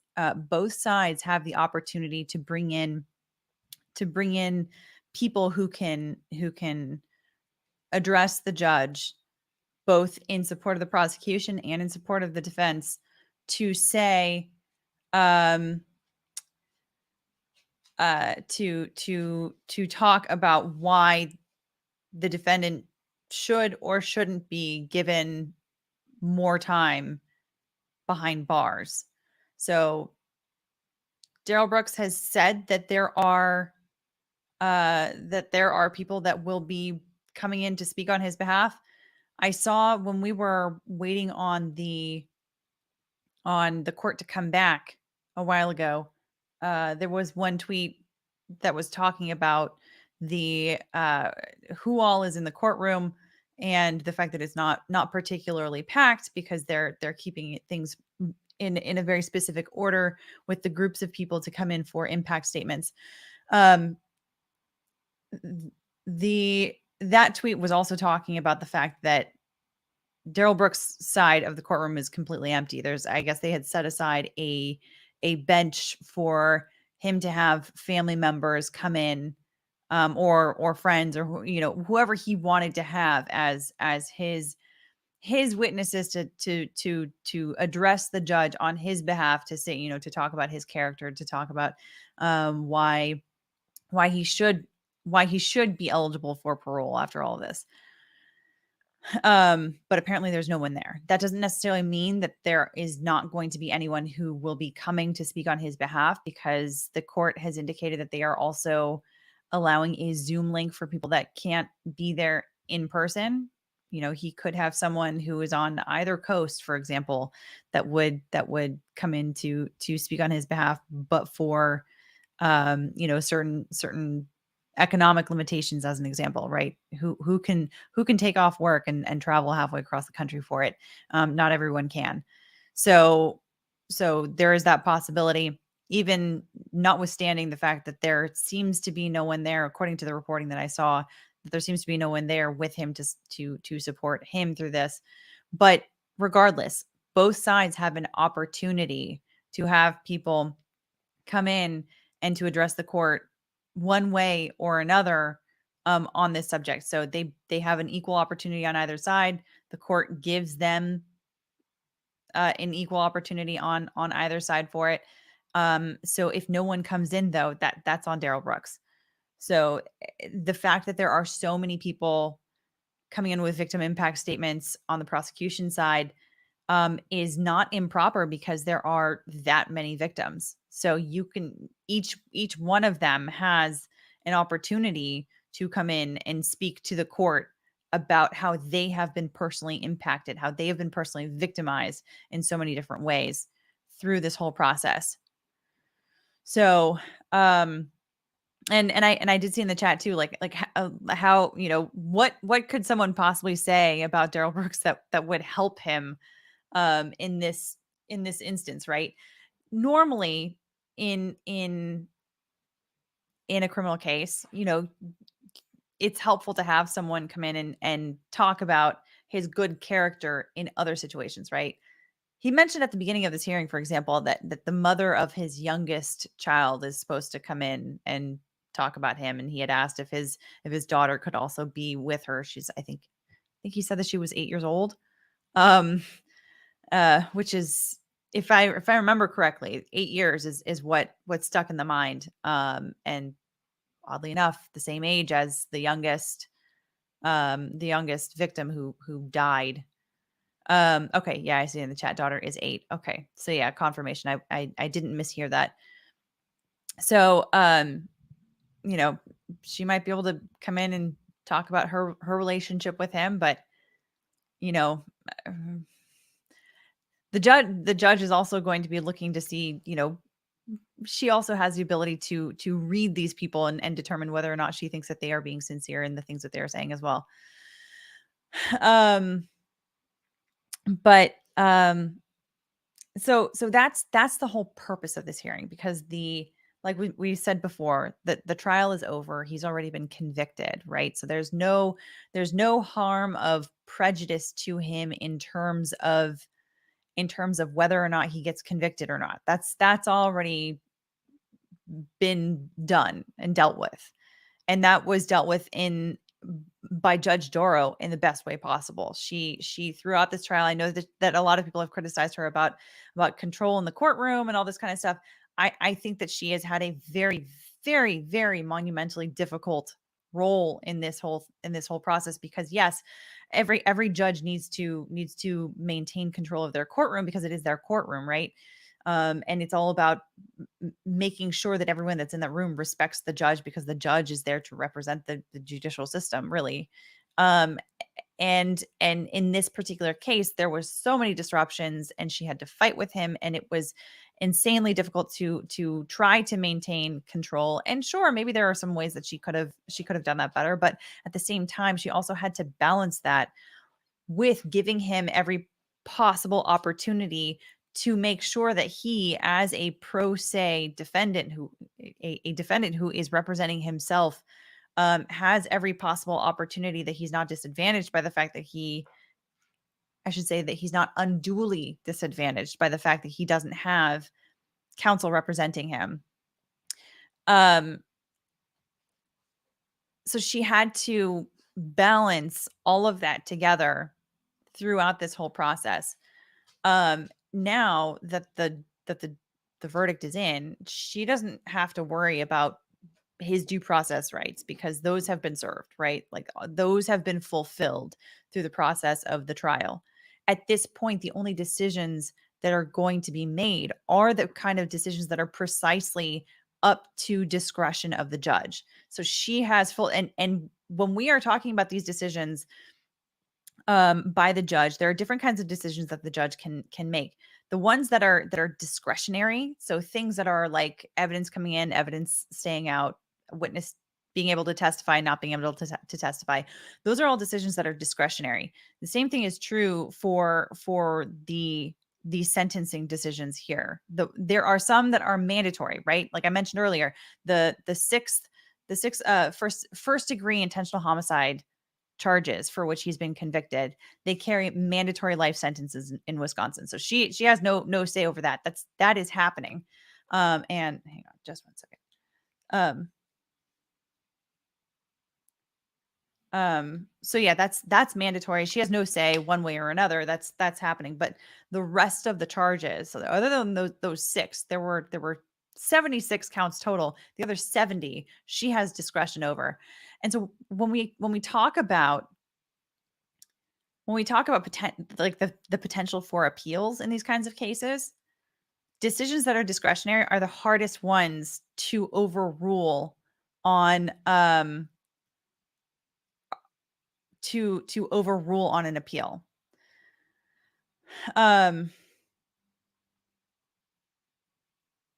So yeah, these are, like I said, they're up to her, and they are up to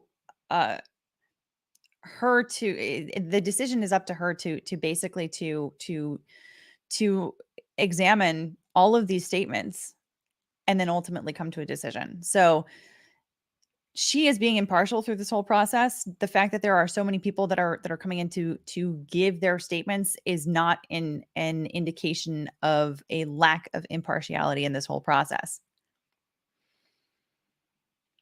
So, all right, let's get some questions here.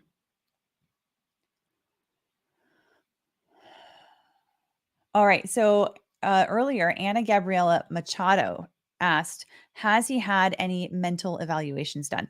Yes, he had that before the trial even happened. And I think before, oh yeah, no, definitely before he fired his attorneys and then started to represent himself.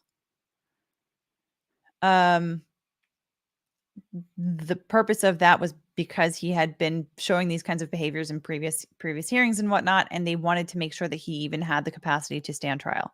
So when we are talking about mental evaluations and capacity issues, there are different standards in the law for capacity for various types of things, and it can depend on the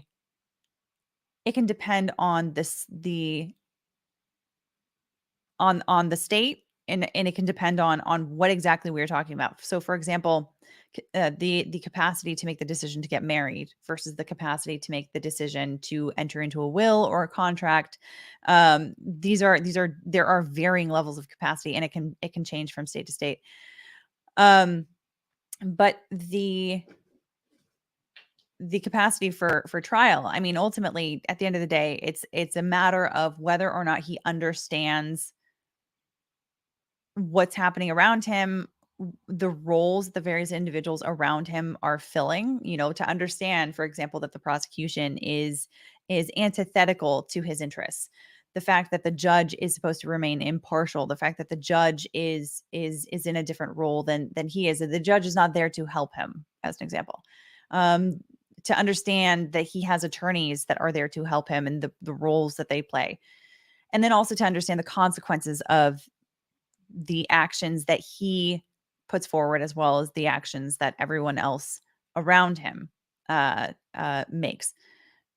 So those kind of capacity issues are the sort of things that get evaluated. I think that they also did a more in-depth mental evaluation about mental illness. But I don't know the details about that. Oh, I meant to star this one rather than pull it up, but I'll answer it anyway. Okay, so since he is pro se, will he be responsible for any appeals, or can he now have a lawyer to file the appeals? I think he does have an opportunity to be represented in the appeal if he chooses to move forward with it, which I don't see why he wouldn't based on his previous behavior.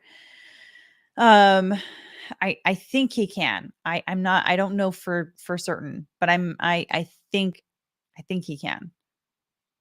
At the very least, though, he can definitely hire one for sure.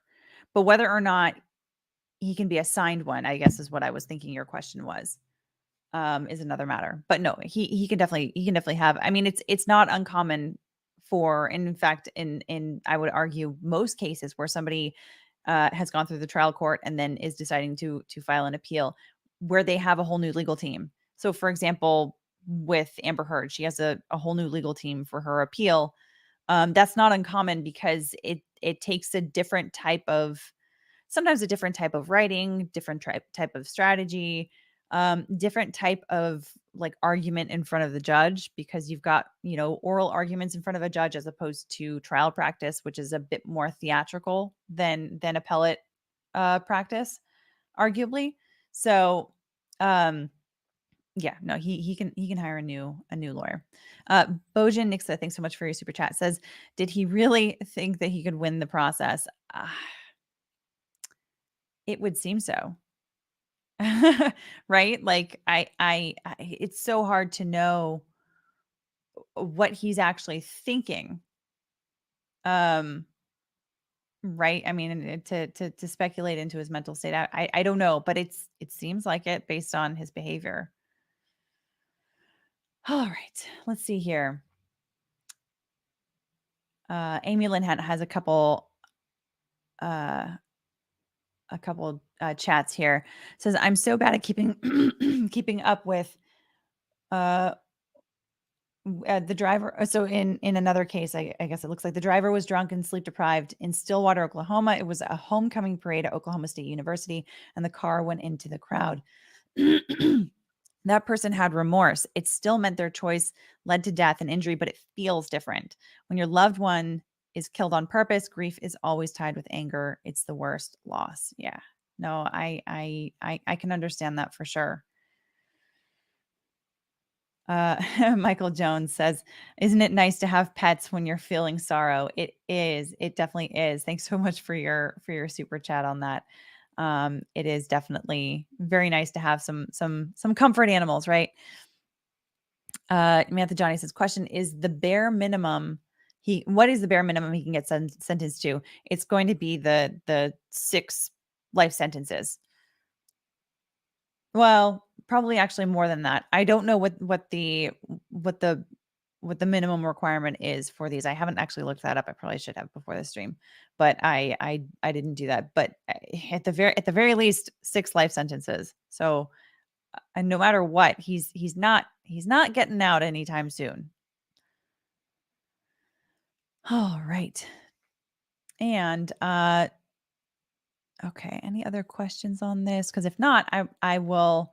So I was talking about Masterson earlier, and I can talk about it a little bit more again here. So okay, so what was I last saying about Masterson, the Masterson trial, which has been ongoing and today has closing arguments in there. I think that the prosecution has been doing a very good job in that case of lining up the accounts that these various Jane Does have been making over time, and particularly showing consistency in their first statements from before they met one another to their statements today in court. That is very important for the prosecution because that's basically the theory by the defense is that they were kind of getting together and colluding.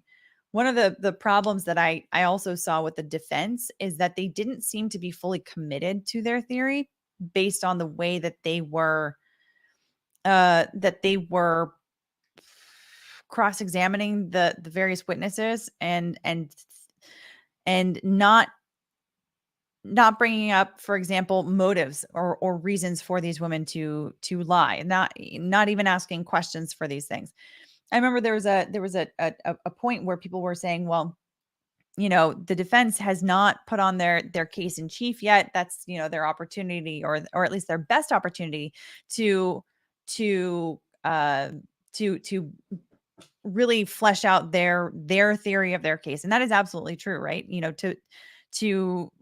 To putting on witnesses is going to be one of the best ways for the defense to do that. And they go second. So obviously, like, there's a lot of time that's spent in the first half of the case, or the first half of the trial, rather, for the prosecution in a criminal case, especially to be able to lay out their framework.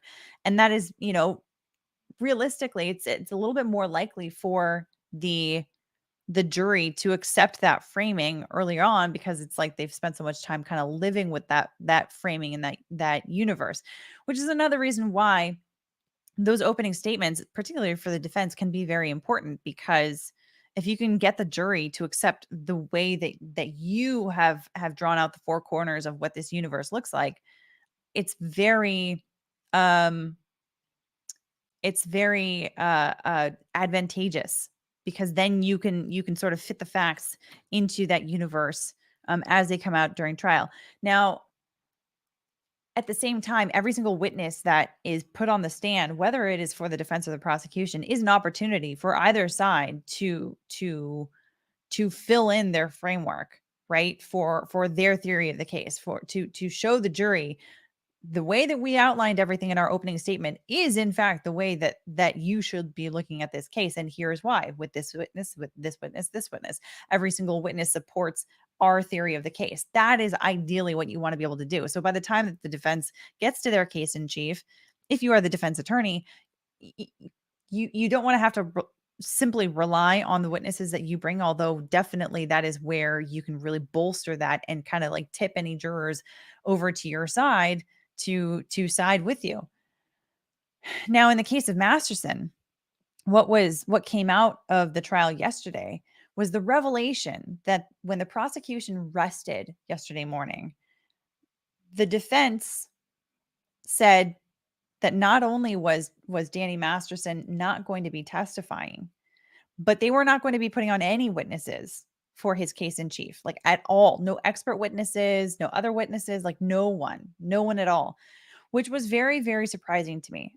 Although the the defense, absolutely, the defendant in any kind of a criminal case has the right to invoke their Fifth Amendment rights to be free from self-incrimination, right? They cannot be compelled to incriminate themselves on the stand.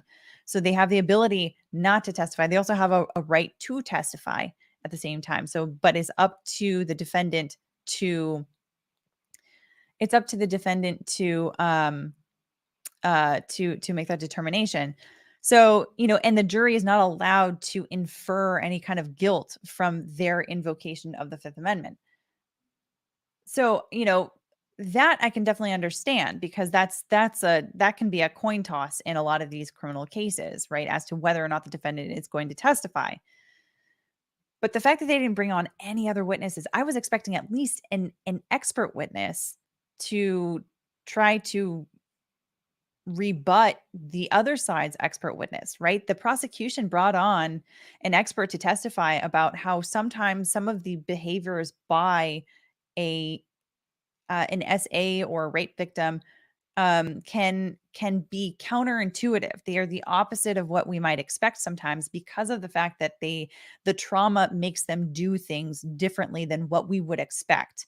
So, for the prosecution, that's a very important witness to have, especially if they are good at holding the attention of the jury and being able to not get overly technical.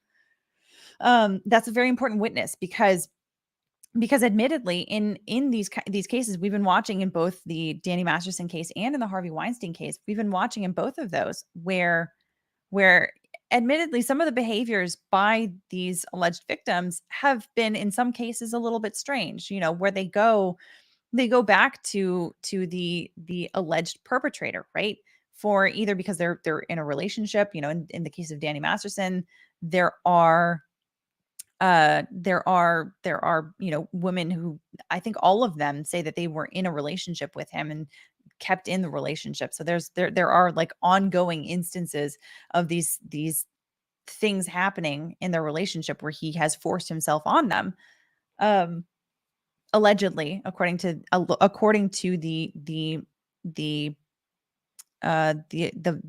alleged victims, right? The Jane Does in that case.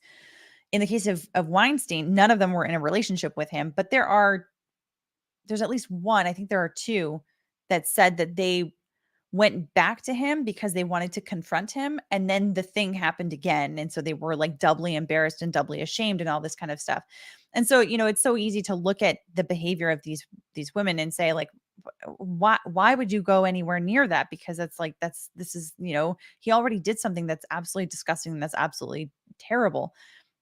But having an expert witness testify to some of the counterintuitive behaviors, counterintuitive lines of thinking in these kinds of cases is important to the prosecution for exactly that reason. So it was odd to me that there's not even an expert witness on the Masterson side to rebut that expert witness that was, in my opinion, very important to explain all of those things for the alleged victims. But then thinking about the fact that Scientology is kind of everywhere in that case, if you are familiar with Scientology, you probably have some understanding of the fact that they kind of, based on what I've learned about Scientology, is coming from their very origins as an organization and their formation, is that Scientology was almost intended as an alternative to the psychology or psychiatry industry of the time, and arguably at the time that Scientology was formed, reforms were necessary. There were all kinds of treatments at that time that we would look back on now, and by today's standards, they seem incredibly barbaric, because they kind of were. But since then, there's been a lot of reform. There's been a lot of development in psychology and in psychiatry, but Scientology has maintained, by all appearances, has maintained that they view psychiatry and psychology as like enemy number one to them, because it's like the biggest threat to Scientology's way of being, I suppose, or like some of their core beliefs, their core messages for how they say that their followers are supposed to live their lives. So I can also envision a situation where the attorneys for Danny Masterson could present the option of having an expert witness testify to rebut the prosecution's expert witness on the behaviors of the alleged victims that are counterintuitive, and to say, okay, well, we need to put on an expert witness to talk about, the psychology of the fact that memory is totally fallible, and especially over a period of time like this. That's exactly what they're doing in the Weinstein case. Is it's expected that the Weinstein team is going to introduce an expert witness who's going to talk about memory issues after the prosecution introduced a similar witness to their case to talk about the counterintuitive behaviors of a victim of rape or sexual assault.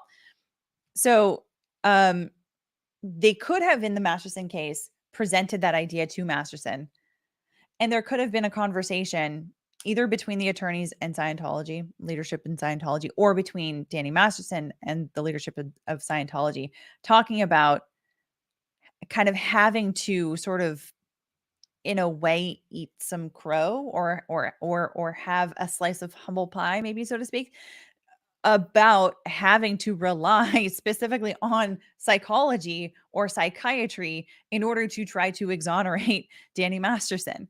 I can see I can see how that would be a non-starter for some people that are diehard Scientologists, right? To say, like, absolutely not, this goes against like everything that we believe, or what have you. And that could create a weird conflict that no one else in the world would really have, right? Because no other groups that I'm aware of, at least, have any kind of a problem with psychology. And so to be able to use an expert witness like that can be incredibly helpful in this kind of a case, is suddenly like not something perhaps that they would be willing to use because of their beliefs. So I can envision, like I said, I can envision a scenario where there was a discussion between some people behind the scenes, either between the legal team and Danny Masterson, or the legal team and someone from Scientology, where ultimately that was the conclusion. Now, it has to be stated that the defense team has all kinds of ethical responsibilities, and the ethical responsibilities that they have are to Danny Masterson, not to Church of Scientology. And when I say Church of Scientology, I always feel like I need to say it. When I refer to that's their official legal name. I'm not making any kind of a judgment as to whether they are a religion or not, right? The more that I have looked into them, the more they look less like a religion and more like a cult. So I don't want anyone to misunderstand that, but the ethical responsibilities of those attorneys are to Danny Masterson. And I can envision somebody maybe asking a question about, like, who's paying the bills for the attorneys, right? Is it Scientology or is it Danny Masterson? That wouldn't matter. It still wouldn't matter who's paying the bills. The ultimate responsibility that they have is to the client, who is the one whose rights are on the line, and that is Danny Masterson. So the only way in which the lawyers are acting ethically here and not proceeding with any of these potential witnesses that we were kind of expecting to see in that case, would be getting that instruction from Danny Masterson himself, as opposed to from Scientology, because that would be something that he would be able to potentially instruct, as opposed to Scientology, because they are not the client. They don't get to call the shots on the case, according to the rules of professional responsibility. Now, do lawyers skirt the rules of professional responsibility from time to time? Yes, absolutely. It happens. People get reprimanded. Lawyers get reprimanded. They get their licenses taken away. It happens. I would like to think not as often as some people, I think, believe about lawyers. Every single lawyer that I've ever worked with has always been incredibly careful about what they do in their practice, because the idea of having your license revoked is horrific. So anyway, so all of that is to say that if there was that kind of a conversation behind the scenes, it probably is because Danny Masterson is the one that had a conversation with Scientology, and he basically was told, you're not gonna be putting on any of these any other witnesses. You know, you're not putting on a psychologist or a psychiatrist. That's a non-starter. You're not going to put on anybody else that can potentially give away information about Scientology, because they are notoriously very, very secretive about all of their activities and even their core beliefs, right? If you are familiar with Leah Remini's story, she went on Joe Rogan's channel and talked about the moment that she learned about like the core belief about like how Scientologists believe that like life started for humans on Earth, and what they believe is like is effectively like somebody's soul, or what makes up someone's body actually. And she only learned that when she got to a high enough hierarchy. And this is typical from what I've heard from other Scientologists, is that you have to get beyond a certain level in the hierarchy before you're allowed to learn this core tenet, which is so different from any other faith group that I have ever known about. And yeah, I see it in the chat that Xenu and the body thetans, right? It's there's this belief that they apparently have is that someone's body is made up of like thousands or millions of thetans, which are these like beings that just make up all parts of your body, and they kind of control the things that you do. So if bad things happen to you, it's because there was some sort of a past life issue, either that you had done something to bring on that misfortune in this life, or perhaps in a previous life. And so you have to go through a process of clearing, is what they call it, to sort of like determine what that is, and then like freeing that bad juju, so to speak. So it's interesting. But the idea that someone learns like these core beliefs only after being part of the organization for so long is very, very strange, because any other faith group, any religion that you learn of, you can study that religion as somebody who's you can study academically without becoming a member of that faith group. So yeah, it's interesting, very interesting and strange and weird. And the fact that there are apparently only like 30,000 Scientologists in the world is crazy. It's great. There's probably more people watching Emily D. Baker's live stream right now. I don't know if she's still live streaming, but I know that she was earlier for this hearing today, and so I would anticipate there probably were more people watching her than there are Scientologists in the world, which is funny. So yeah, and also like the levels of like getting up into the hierarchy for these things are like they cost money. They cost a lot of money. Sometimes you have to go through these levels multiple times, because you'll get up to a certain point and they'll say, no, you didn't do it properly, so you have to go back down. And of course, like, who do you pay the money to? You pay the money to Scientology. So they have every interest in like sending you back down levels to pay them more money so that you can have the honor of going back up the hierarchy. So it's interesting, to say the least. But anyway, but all of this kind of coming back to Masterson, it is so strange to me that they didn't want to have any witnesses.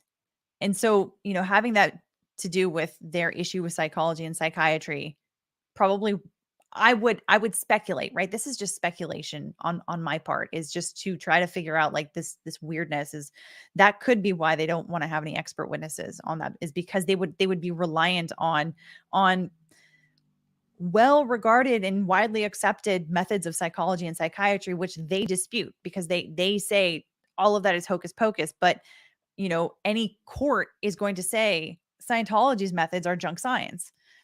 So they can't put a Scientologist on the stand to explain these things because, number one, the court would not allow an expert like that because they would not be able to be qualified as an expert, because the court has certain rigorous methods for keeping out what they consider to be junk science, and Scientology's methods would definitely qualify as junk science under court standards.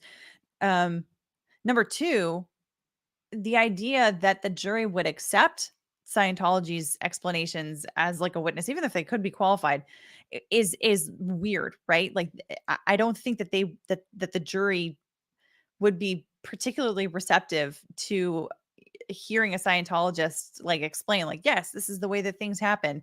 If they're not familiar, I guess, perhaps with that.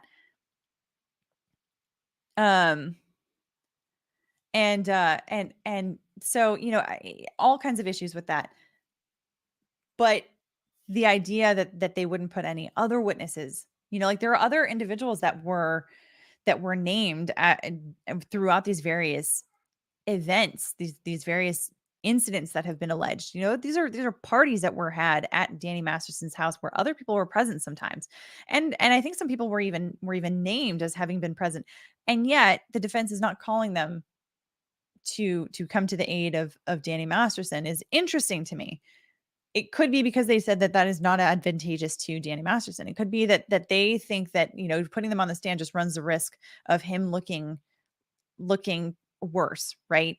That's always a possibility. There's always that strategy that could be had here. Maybe they want to look like they have a very strong case by saying we don't even need to put on any witnesses because the prosecution has the burden of proof here, and they have to prove beyond reasonable doubt that Danny Masterson did these things and they did not meet that burden. That is any defendant can run with that argument because that is absolutely true. The defendant doesn't have to disprove anything, technically speaking. The prosecution has to prove it. But in the minds of the jury, it is absolutely helpful to have your own evidence to prove your case, in addition to being able to say they didn't meet their burden. But the other alternative is it could be that Scientology said, we don't want the prosecution poking around on cross-examination with these individuals and asking all kinds of questions that could put Scientology at risk. They are notoriously private and very, very quiet about the way that they do things, even their beliefs. Like I said, like their core beliefs, their own members don't know until they get to a certain level is so interesting and weird. Anyway, so yeah, that's all of that is to say that I Sandra, I'm with you. It's a weird thing that they didn't call any witnesses, and I've been kind of trying to wrap my brain around it.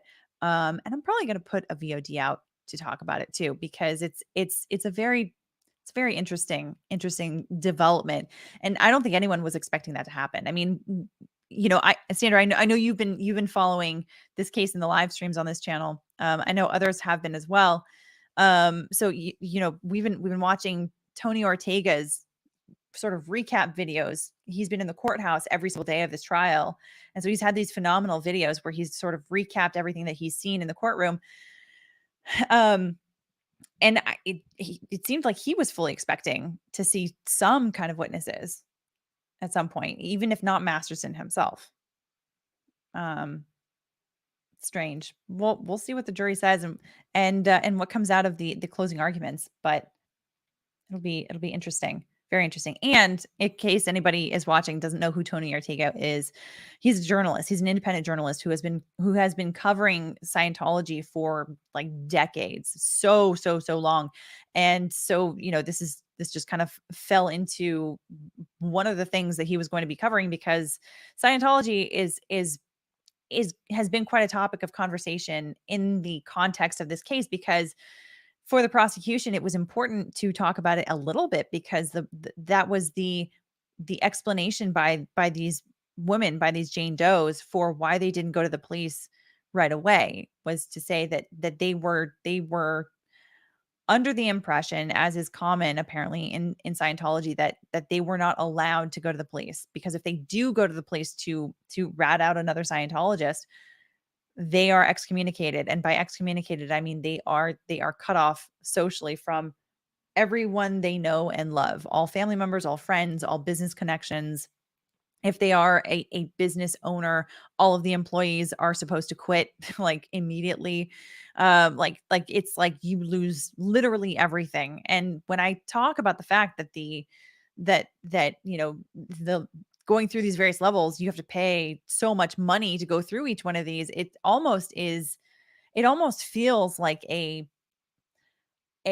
convenient way to hold people within a certain limited place, right? Like you don't allow them to hold on to their money that they earn, because they have to give it to the organization so that they can rise up in these ranks.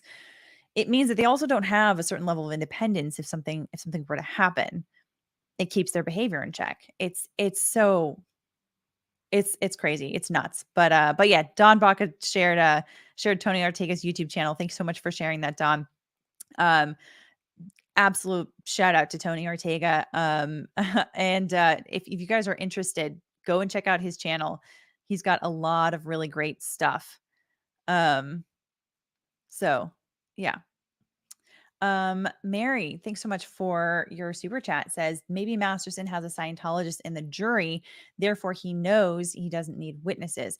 No, I think that is one of the things that was it. Well, it's one of the things that they check for during jury selection, right? Is their familiarity with Scientology. They generally speaking neither side wants someone familiar with Scientology, because generally speaking, when someone is familiar with Scientology, particularly from the outside, it usually means that they have a negative connotation with it, because there's a lot of, they have a bad reputation, and they have had a bad reputation for a very long time because of, for one thing, the practice of fair game. This is an alleged. I mean, it's very widely known that they practice these things. When someone is an outspoken critic of Scientology, basically Scientology declares that person to be fair game, which means that they are allowed to stalk and harass and intimidate and do all of these terrible things to this person.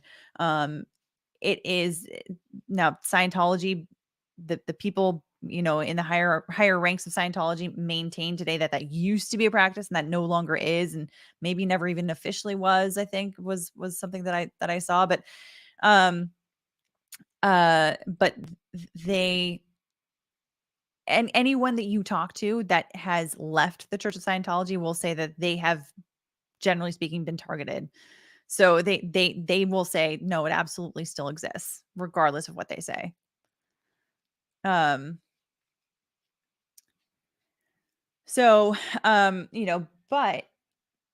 is it possible that a juror could have lied to get onto the jury panel who actually is a Scientologist, and they just, said that they weren't, and that they knew nothing about it? That's definitely possible.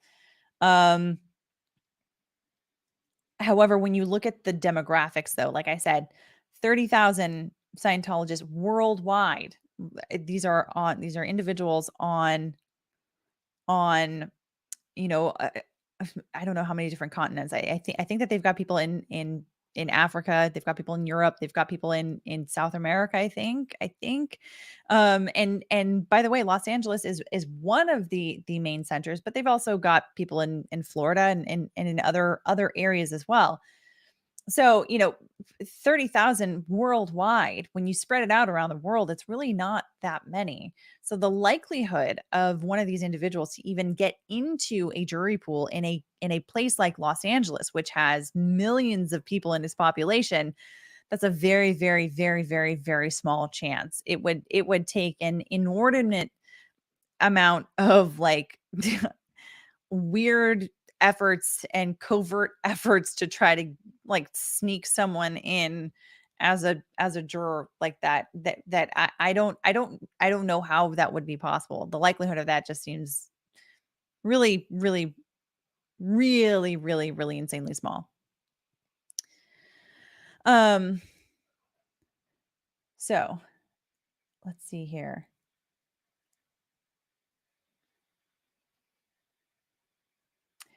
Janie Wallace says, I heard that they were going to call Mike Rinder, the former head of special operations, to explain the whole way Scientology deal with SA. I think I can't remember if that was a possibility or not. I know that his name has come up, but the court had a very early limiting instruction before. I mean, they talked about this quite a bit before the trial. That the judge wanted to limit how much they talked about Scientology in this trial. Which makes sense, right? Because Scientology is not a defendant here. It's not a co-defendant. Danny Masterson is the one defendant in this case. So the more that you bring in Scientology, the more risk you have with this becoming a prejudicial thing about judging Scientology as opposed to judging Danny Masterson for his behavior and his actions. So the defense wanted zero talk about Scientology, apparently, according to their arguments at least. And then the prosecution wanted to talk about Scientology a lot because they, number one, practically speaking, it is important for them to be able to give the context for why the women chose the routes that they did when they were coming forward to complain about the things that they said happened to them, and who they went to over time and why they ultimately decided to go to the police finally. That is an important piece, because otherwise the jury's going to look at that and say, this happened, and then years later you went to the police. Like, what? Like, that's crazy. So they had to be able to explain, like what would happen if they went to the police, why they would go to complain within Scientology first, why, what processes are in place for that. But the judge needed to limit that because the other part of why the prosecution would want it is this is an unofficial reason, is because it's highly prejudicial too. Because most people have heard of the Church of Scientology, particularly in the LA area, because that's one of their main centers. So, and most people don't have a very favorable opinion of it. So there is the prejudicial, nature of that as well. So, whether or not Mike Rinder was going to be able to explain the whole way Scientology deals with SA type of stuff, I don't know that was ever a likelihood, because the judge was particularly concerned with making sure that, if Scientology is going to come in, it has to be in a limited fashion. So, all right, let me go through here.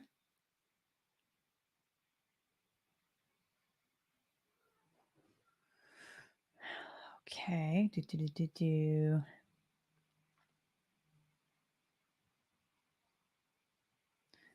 Yeah, I'm seeing in the chat, like Janie Wallace and Scientology, they only make $80 a month if they are in the C organization, which is like, I think that's like their hardcore organization, is the way that I understand it. I don't personally know if that's true, that the $80 a month, but if that is, that's poverty. That is abject poverty for any individual, especially if you live in Southern California. There's absolutely no way that people can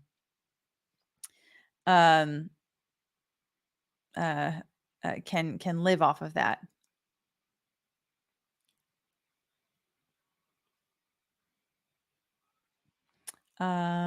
Let's see.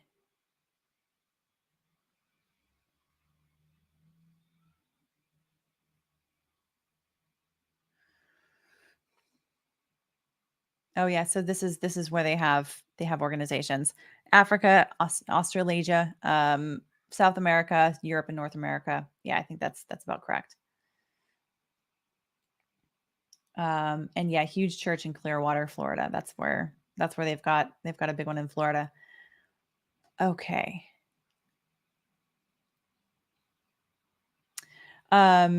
Interlocution, thanks so much for the super chat. Says, I hope he makes the most of his time and works on himself enough to figure out the harm he's caused. I do wish him to find remorse and redemption. I imagine you're talking about Darrell Brooks. We've been talking about Danny Masterson most recently, but I there has not been a conviction yet in the Danny Masterson case. I personally think that there will be a conviction in that case. I've been thinking that for a while. I think I talked about it on the last live stream last week on Thursday. But in this case, I with Darrell Brooks, I really hope so too. I don't have too much hope for that, but I don't know. I don't know.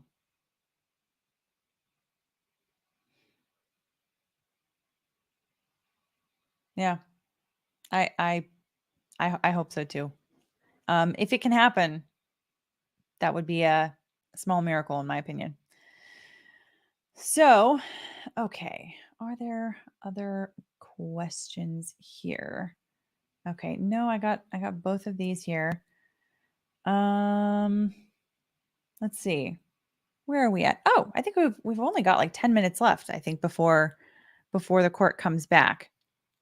So, we have, if my track keeping is accurate, we have heard from 20 witnesses that are the victim impact statements. We have heard from 20 of them, which means that we've got 26 left. So I don't know if we're going to end up hearing from all of them today. I mean, they might be kept short and sweet. Also, we did have, of course, that major intrusion when there was a threat that was called into the courthouse. So, assuming there's no more hiccups on that front, I it might move faster in the afternoon. So it would be nice to hear from everyone today, so that people don't have to come back again tomorrow for it, and the judge can just kind of think overnight and make a decision first thing in the morning tomorrow. That would be nice. But I mean, if not, we'll be live streaming again tomorrow. So, normally on this channel, so what we've started to do is Wednesdays are deep dive Wednesdays. I will move that. I think that this is important to see this case through now that we've really been kind of going through this together, right? I definitely want to see this through tomorrow as well. So I'll be reshifting some stuff. I might, instead of doing live stream recaps for Weinstein and for Masterson, I probably will do maybe a conclusion one for Masterson, before the verdict comes in, I suppose.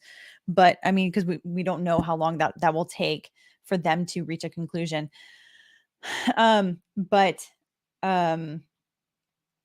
Yeah, so I might do some VODs this week instead of doing live stream recaps for those two cases. So because this will be instead of doing a typical deep dive video for tomorrow, maybe I'll release that on Thursday instead, and put out a couple of videos, in fact, on these things. So oh, here's an interesting question. Debbie Faison Cook says, off topic, what does sanctions mean? Sanctions means effectively punishments. So usually when someone has been sanctioned by the court, it's because they have been warned about a certain behavior, and the church, they've been warned about certain behavior, and the court has said, you need to knock it off, or you need to start doing something. And the attorney or the, client, pro se, party has continued to move forward with that behavior. And so sanctions can be, there can be different kinds of sanctions, right? You can have evidentiary sanctions. You can have monetary sanctions. Monetary sanctions are usually the trick of law. I see that in the chat. That's funny. So you can have different kinds of sanctions. Usually what we think of as sanctions are generally going to be monetary sanctions. And I'll give an example so that you can kind of understand where I'm placing all of this information. Because it usually has to do with some kind of a fight between the two parties. And typically where sanctions will come up in litigation is is where the two parties are in the discovery process, where they are exchanging information between one another. And oftentimes you will have a certain point, or maybe various points in that process, where one side wants information from the other and the other side says you are not entitled to that information. And so there's all kinds of legal arguments that go back and forth as to whether or not that information can be shared, should be shared, or whether it can be shared but needs to be redacted or made sort of private so that it's not for public view, all kinds of things. So there's a certain procedure in place for that back and forth to happen, where the parties get to a certain place where they realize that their negotiation back and forth is not getting anywhere, or they've reached an impasse. One of them might file what's called a motion to compel production of evidence, for example, whatever type of evidence we're talking about. And so basically what that does is that puts the issue in front of the court. The court will make a decision and basically say, one of you is being totally unreasonable. And so oftentimes, it's not always the case, but sometimes there will be sanctions involved in a situation like that, because courts don't like to get involved in that process at all. It's very burdensome. Courts are very busy. It often is just like a ticky-tacky kind of fight between the two sides, and just courts just don't like getting involved in that pettiness. So monetary sanctions, sometimes it'll be like, paying for the other side's attorney's fees might be the sanctions for that. In the Depp trial, there was an issue about Amber Heard providing the metadata behind text messages and photos that she says were photos of her, showing her injuries, from the alleged abuse, right? She wasn't providing the metadata down to the Depp side. And so Depp's attorneys filed a motion to compel on that. And they asked for different types of sanctions. Some of those were monetary sanctions to pay for all of their fees in paying for their expert that they had on hand, and everything that they had expended in fighting over this whole thing. That's, one thing that they asked for. They also asked for evidentiary sanctions, basically to say, if we can't get the metadata to show that these photos are accurate and real, and they actually come from the time and place that she says that they do, how can that possibly be reliably admitted into evidence at trial? So the evidentiary sanctions that they were requesting was to say she cannot admit this into evidence if she won't give us the metadata. So there are various ways of trying to get sanctions for that. So that's a very, very long explanation, but very interesting question, and I hope that was helpful to you. Let's see here. Also, Dirty Deccan 420 says, do you think they will take Brooks' canteen money for restitution like they did for the Parkland shooter? Possibly. I don't know. Possibly. Michael Jones says, thanks so much for the super chat. Says, what exactly is subject matter jurisdiction? So there's different types of jurisdiction in any kind of a lawsuit, whether it is a criminal case or a civil case. So there's personal jurisdiction, which basically says, if there is personal jurisdiction over an individual, over a party, that means that this court has the ability to pull this person into court for one reason or another, either because they were, the case is about an automobile collision, right? And so they were involved in an accident, a car accident in this particular state. And so this courthouse that is in this state where the accident happened has the ability to pull both parties in, regardless of whether they're residents or not. That's an example of one type of jurisdiction is personal jurisdiction, is jurisdiction over the person. Subject matter jurisdiction has to do with the subject of the lawsuit itself. So, usually when oftentimes when we're talking about subject matter jurisdiction, we're talking about like in federal cases. So the default for any case is it should be in state court unless it qualifies to be in federal court. If the federal court has subject matter jurisdiction over this kind of a case, an example of that is if it's a federal question. So if the lawsuit has to do with federal law, for example, there's some federal statute that they are fighting over. One party says that they were wronged by the other under this particular statute. That is a federal case because there's a federal question that's at the heart of the matter. There also is a way of getting into federal court that is through diversity of the parties, basically where the plaintiff and the defendant come from different states. And so they're able to bring them into federal court because, trying to bring them into one state or the other is going to be overly difficult. So, if the two parties are from different states and the damages at issue are above a certain amount, it's $75,000, and then they can pull them into federal court. So it has to do, like, subject matter jurisdiction has to do with, is this the type of case that this type of court can look over. And the court feed is back, I can see. So I hope that makes sense to you.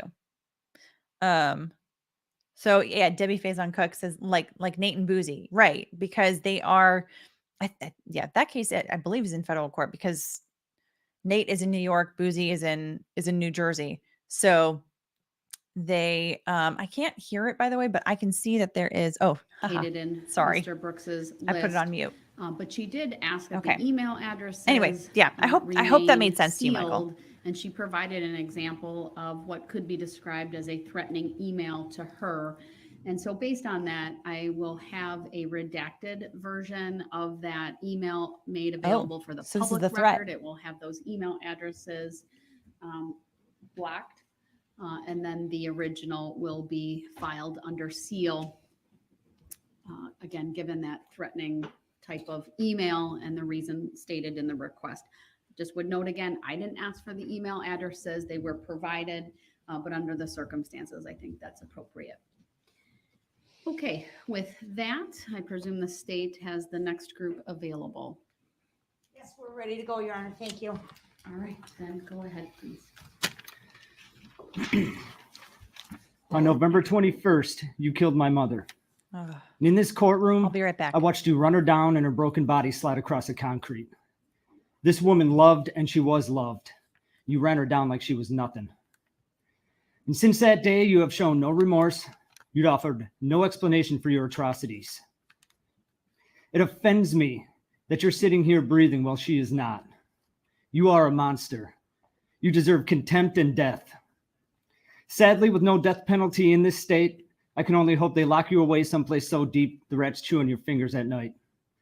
As for me, this will never be over until the day I'm pissing on your grave. I think it would be fair to say that for your crimes, even God hates you.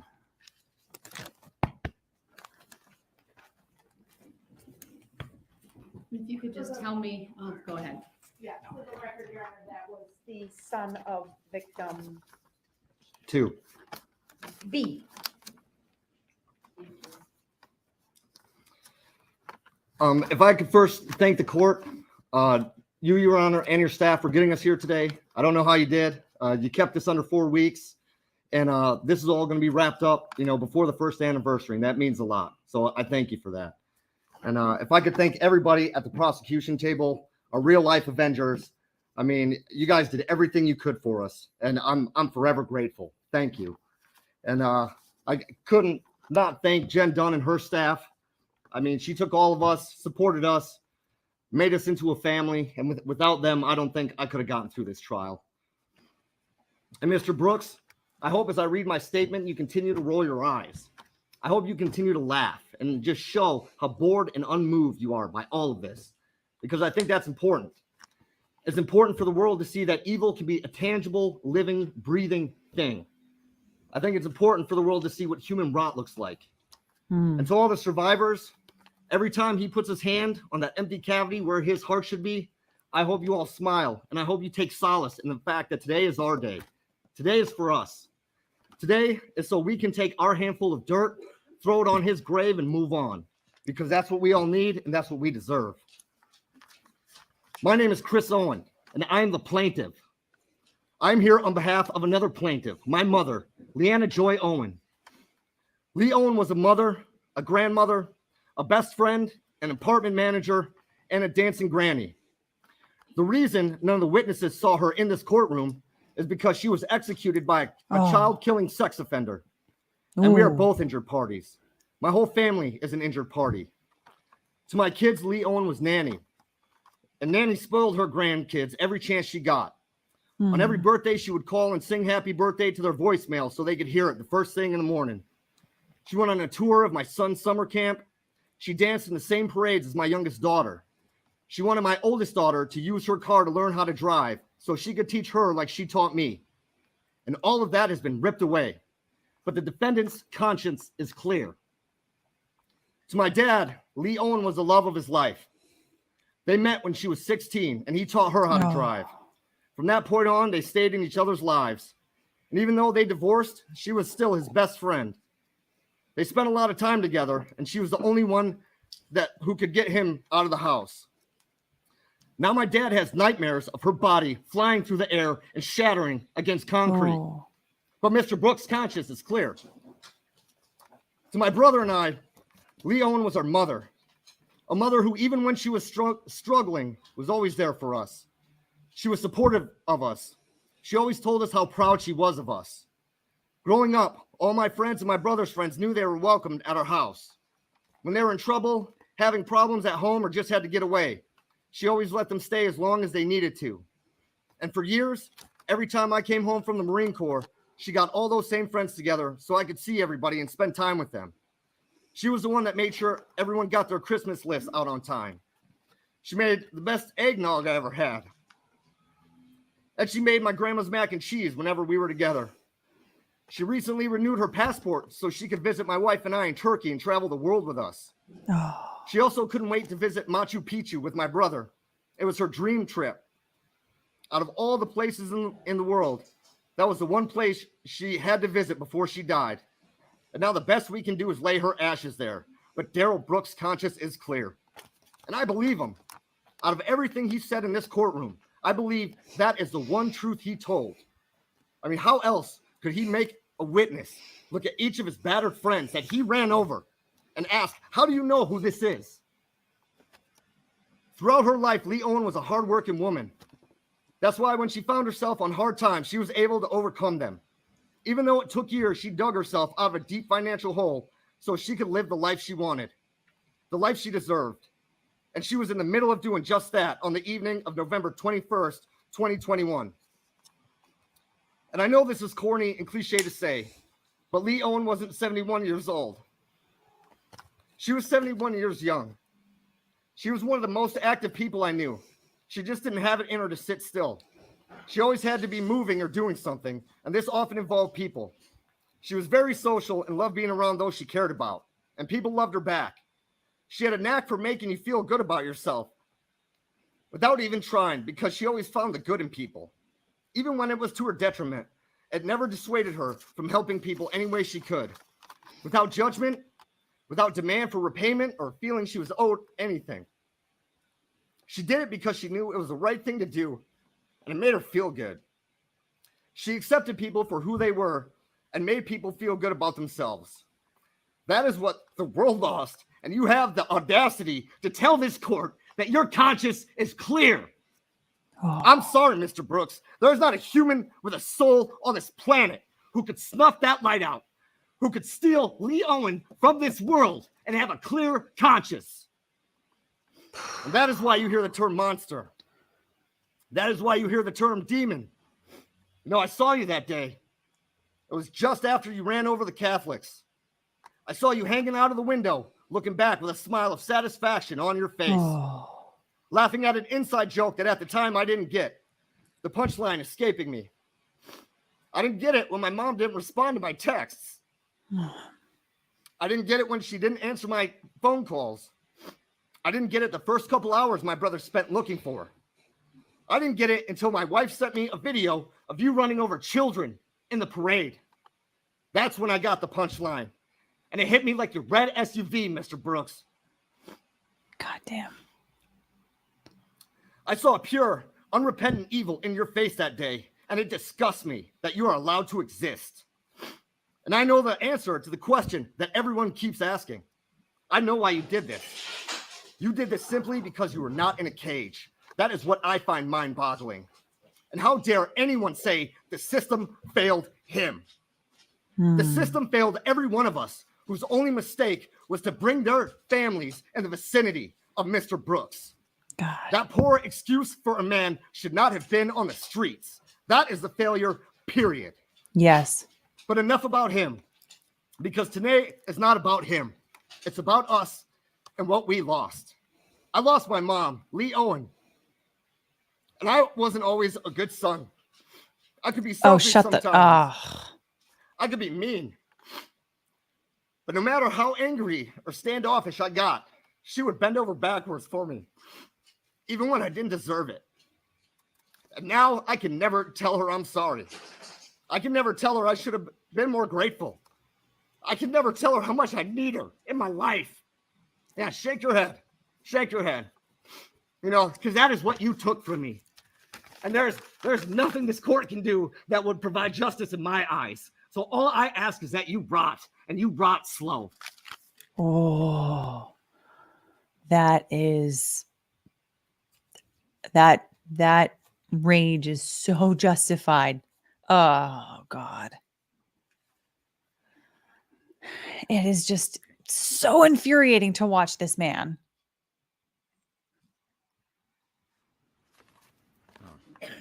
Good afternoon, Your Honor.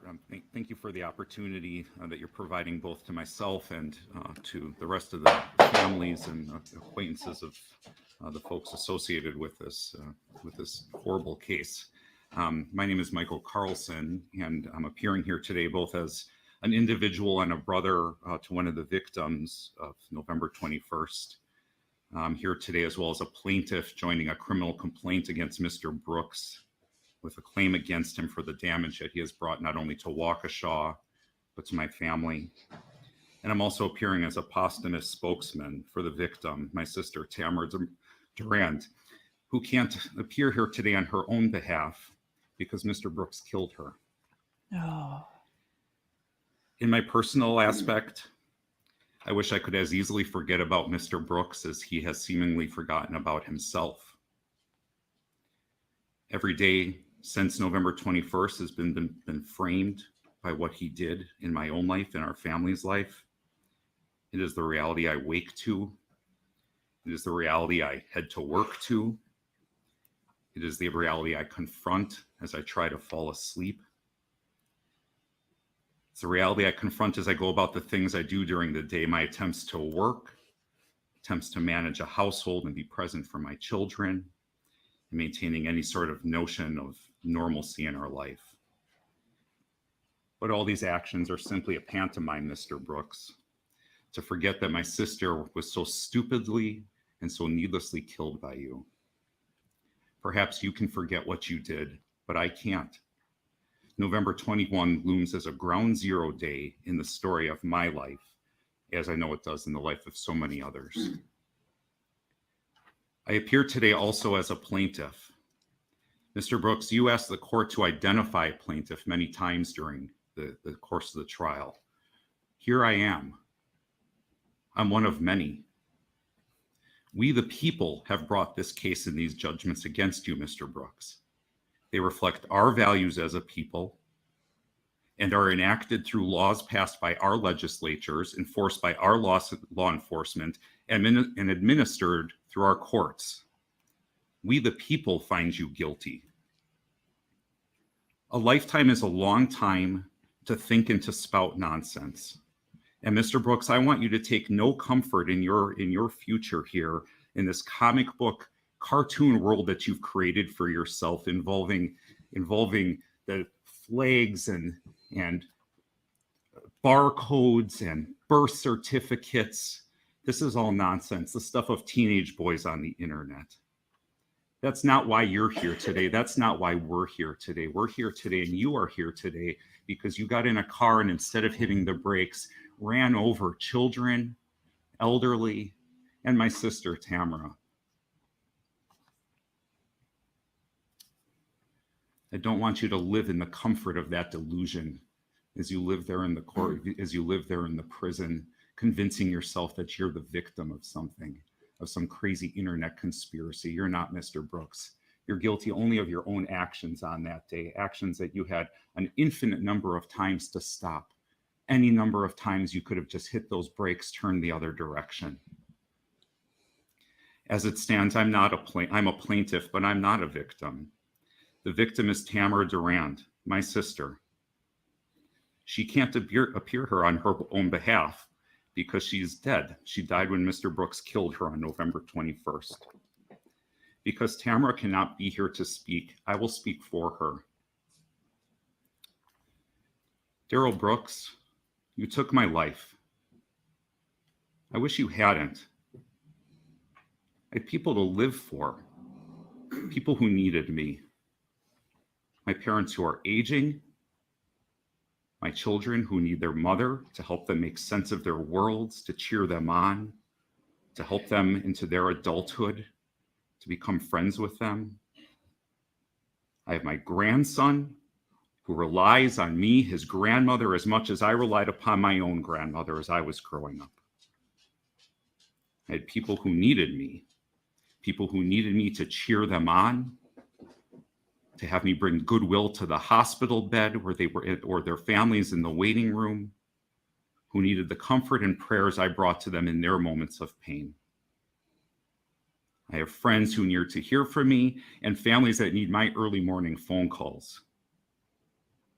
I had places I wanted to see and things I needed to do. The only saving grace is I didn't know what hit me. And who would have ever guessed? Who could ever believe it? It's no surprise to anyone who knew me. After you hit me in that car, I got back up and kept dancing. I hardly skipped a beat. I didn't know you, Mr. Brooks. If the picture were reversed, if you were the stranger in the street in pain, needing care or comfort, know that I would have helped you. I ran towards pain and I ran into danger in my life. All you had to do was ask, and you might have danced along with us. It was a parade, after all. We both died in vain on November 21st, Mr. Brooks. I died to life, and you now die to the world. We leave lives behind, family behind, children behind us. We both leave dreams, we leave choices, we leave successes, we leave failures behind us.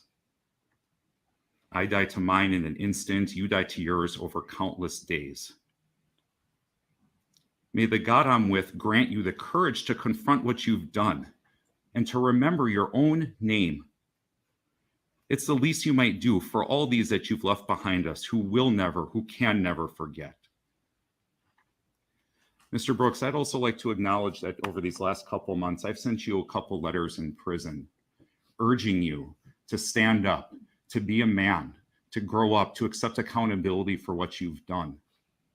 I also use those letters to share with you the love of the God that I believe in and that I know my sister Tamara believed in. I use those letters to share with you, especially the story of the final act of Christ on the cross, where he is hanging between two murderers, and he turns to the one and he gives them forgiveness. I urge you to remember, Mr. Brooks, that there were two murderers on that day. One who mocked the holy living in God, and one who accepted accountability for who he was. Your Honor, I urge you to provide Mr. Brooks a lifetime in prison to please contemplate that story and to remember his name and to contemplate which side of Christ he wishes to hang on. Thank you. Thank you, sir. Wow. The composure that he had is incredible. The family of victim A is going to speak next. They do have some minors with them, so I'd just like to give the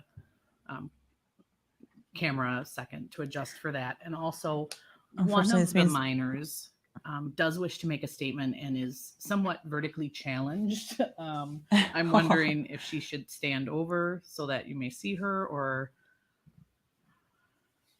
sure. She taken out before I have them come up. believe Mr. Brooks was attempting to get the court's attention. So let me address him quickly. I wanted the order of the court, if I may, really quick, pertaining to the last speaker. I have an issue with,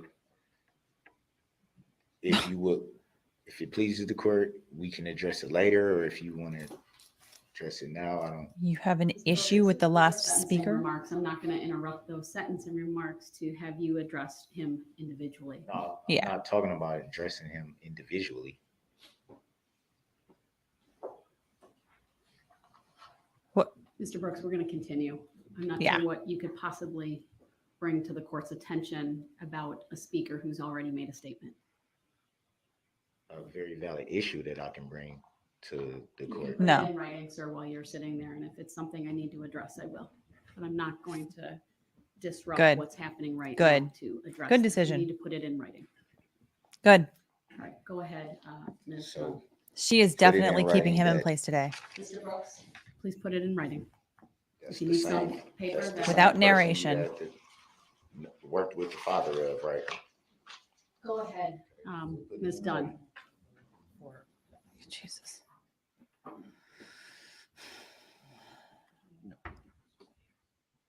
Yeah, you're not allowed to have an issue at this time. You don't have any rights in this proceeding, as far as anyone is concerned.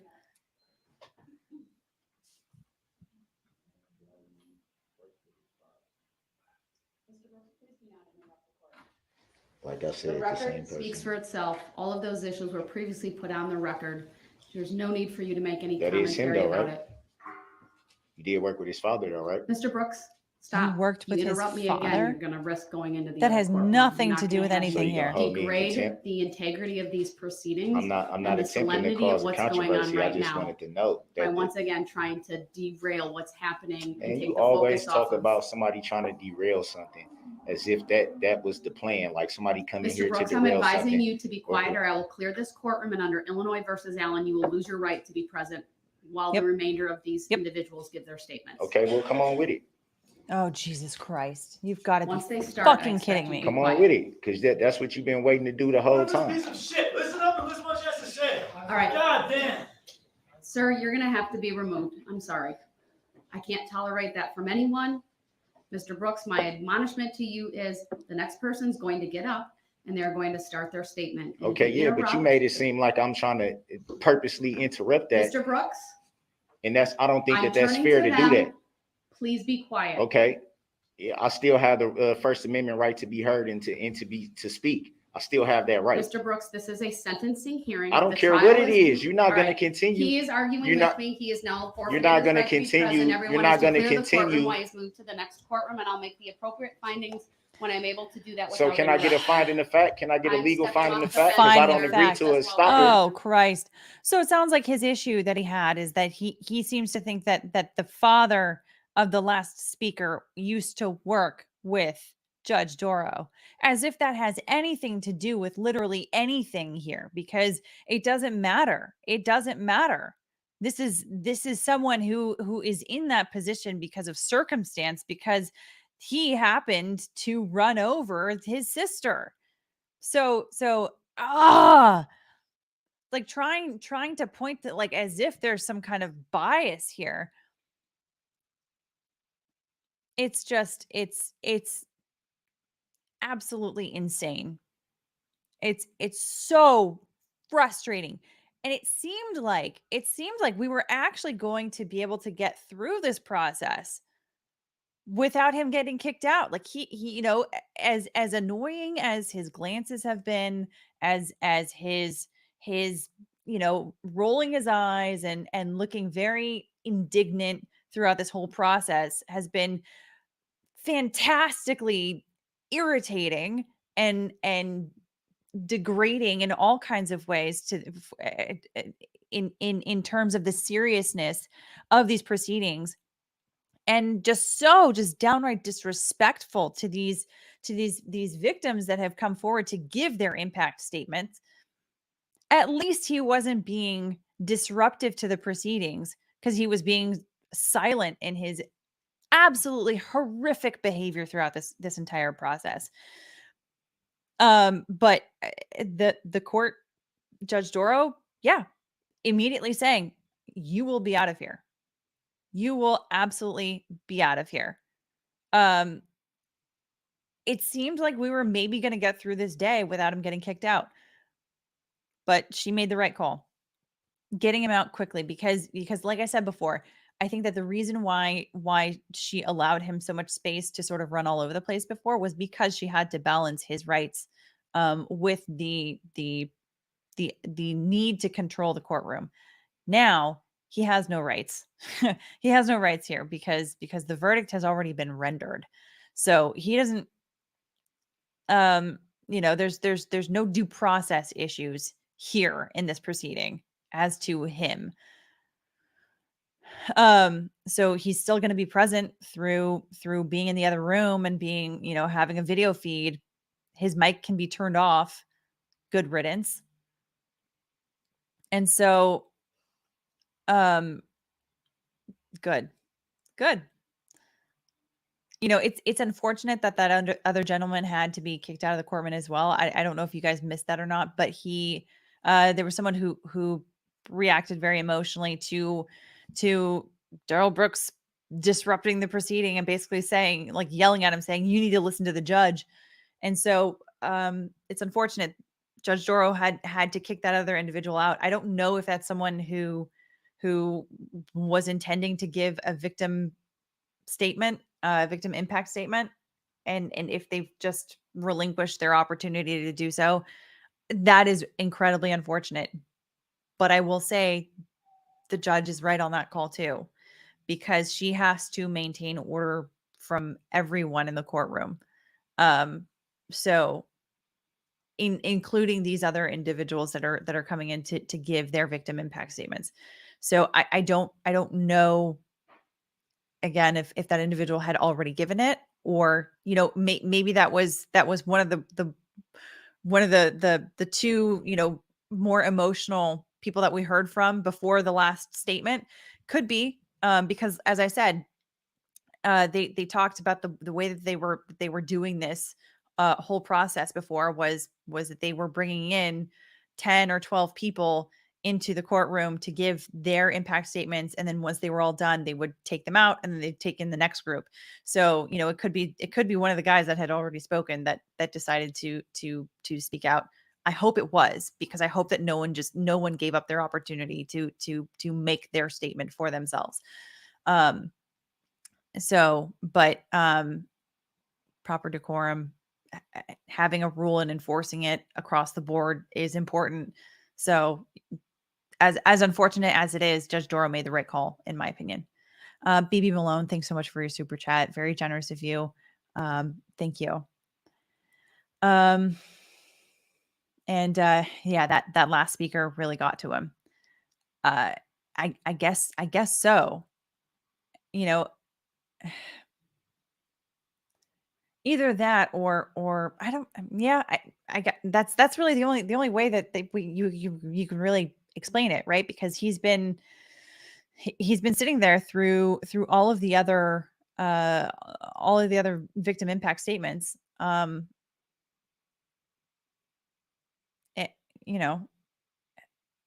some reason he felt the need to indicate some sort of a conflict First of all, we are back on the record. Mr. Brooks has been removed to the other courtroom. Mr. Brooks, you're not muted, so if you're going to keep talking. Yeah, I think it did sound like him. All right, so I've muted him, as you can see and hear. He was not muted initially. I will advise there is a headset next to him should he wish to put those on. This court, frankly, acted a bit more swiftly than I have in the past due to the nature of the proceedings, the history of Mr. Brooks's outbursts during the trial, and him putting it all on the record. An issue that was addressed by this court the very first time I ever had Mr. Brooks in the courtroom dealing with victim C's father, and this court certainly working with him in the past. I stand by the record that was made at that time. All of that was put on the record, and it's not an issue this court, frankly, needs to address today. It is frankly, a blatant attempt by Mr. Brooks to be disruptive, to take the focus off of what I think is some very emotionally charged victim statements here today from those who have been involved with the dancing grannies and people who lost their lives on November 21 of Yeah, I think you're right, BB 2021. Malone and Nicole Anderson. I think warned so. him a couple of times. It sounded like him. My words backtracked a little, told him I would have the state have the next victim make the statement. And if he then interrupted, I would have him removed. He wanted to debate with me. He interrupted me repeatedly. And at that point, there was also an outburst by a member of the gallery. I addressed that. And then I indicated the courtroom would be cleared. I think I owe it to the individual who was kicked out, because I've given Mr. Brooks this opportunity on many occasions. If that individual would like to come back into the courtroom and can do so respectfully without an outburst, they are invited back in by this court. Mr. Brooks, I will also advise you that you are welcome back into this courtroom if you can abide by the rules of decorum and civility. If you can. While you have a right to be present for this sentencing hearing, you do not have a right to interrupt the court, to disrupt the court, and to be defiant, which is how I would describe your very recent behavior. Yep. And that is why this court, under the authority in Illinois versus Allen, did remove you from the courtroom. I have the ability, of course, with the technology. He's able to hear, he's able to see. We are able to see him. He's muted right now. While I attempted to have him appear without being muted, he spoke over me. If he wants to come back in before it is his turn to speak to the court and present individuals who wish to speak on his behalf, he needs to simply ask the bailiff, and then, of course, abide by the rules of civility and decorum. It's, of course, a very emotional day for many people here, if not all. And I think even more today than any other day, respect needs to be what guides everyone in this courtroom, and not interrupting and not having outbursts, no matter how difficult the situation may get at times. So I've made the record. I will unmute. But if there is any interruption whatsoever, I'll have to mute him once again. So the unmute is off. And once again, I've confirmed that the technology is working. And all right, what do you need to do?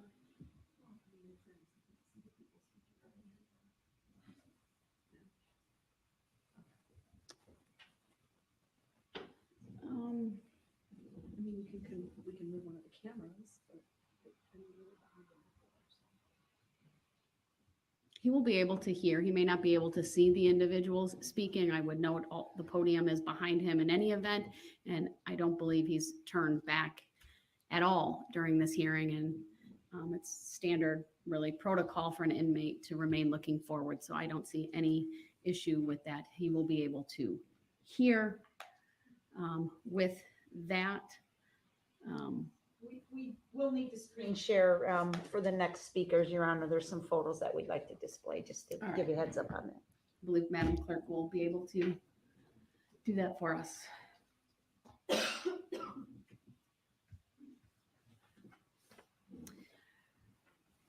When we get that up and running, then the next person can come on up. Looks like it's working.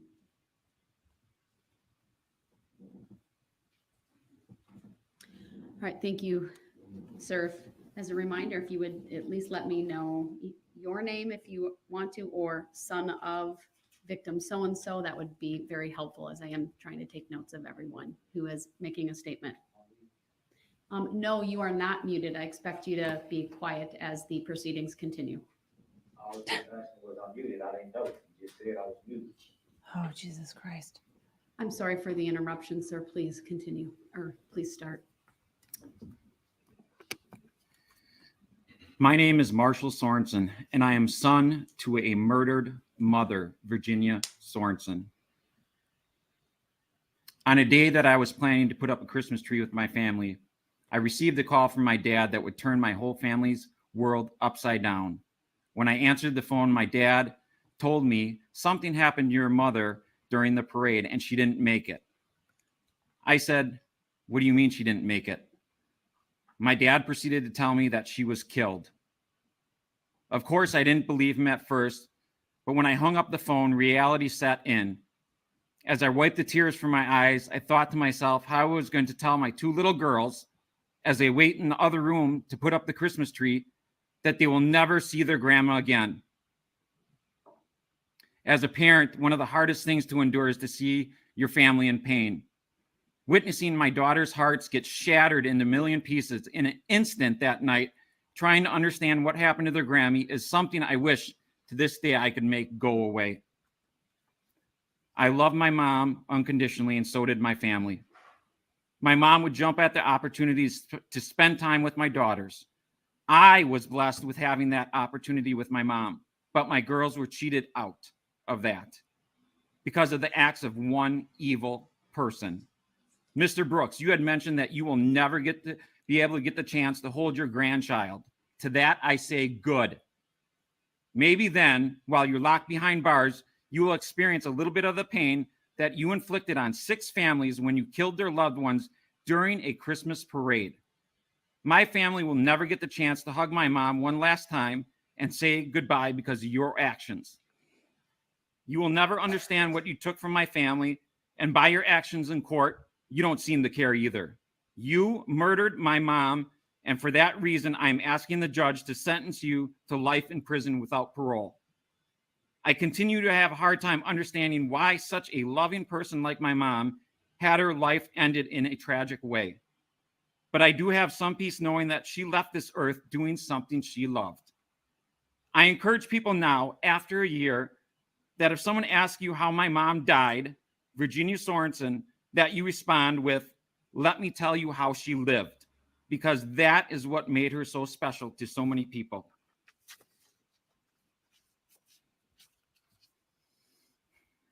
When I was a kid, most of my superheroes wore capes. As of today, myself and family, we have a new one, and she wears a robe. Thank you, Judge Darrell. Words cannot express my family's gratitude with the time and effort you put into this trial. I want to also thank Sue, Zach, Leslie, Detective Casey, Jen, Pepper, the witnesses, the jury, for the sacrifices they made so justice could be served. Lastly, I want to thank the city of Waukesha for their community of love and support they displayed towards our family during this time. Going forward, my family will refuse to live in fear because of the acts of one evil person. My family will continue to attend parades, and at this year's Waukesha Christmas Parade, we plan on walking with the dancing grannies. We will do this in remembrance of my mom and show that we are stronger together. I ask you today to please remember the picture shown on the screen during this year's Waukesha Christmas Parade. This picture was taken before a previous parade. My hope for you is that it reminds you of the true representation of what the Waukesha Christmas Parade stood for before this tragic event, which is the unconditional love between families while celebrating the spirit of Christmas. May angels watch over you and you remain strong. I would like now to bring up my daughter, Brooke, to say a couple words about her grandma. She held the banner with my mom at previous parades, as shown in the picture above.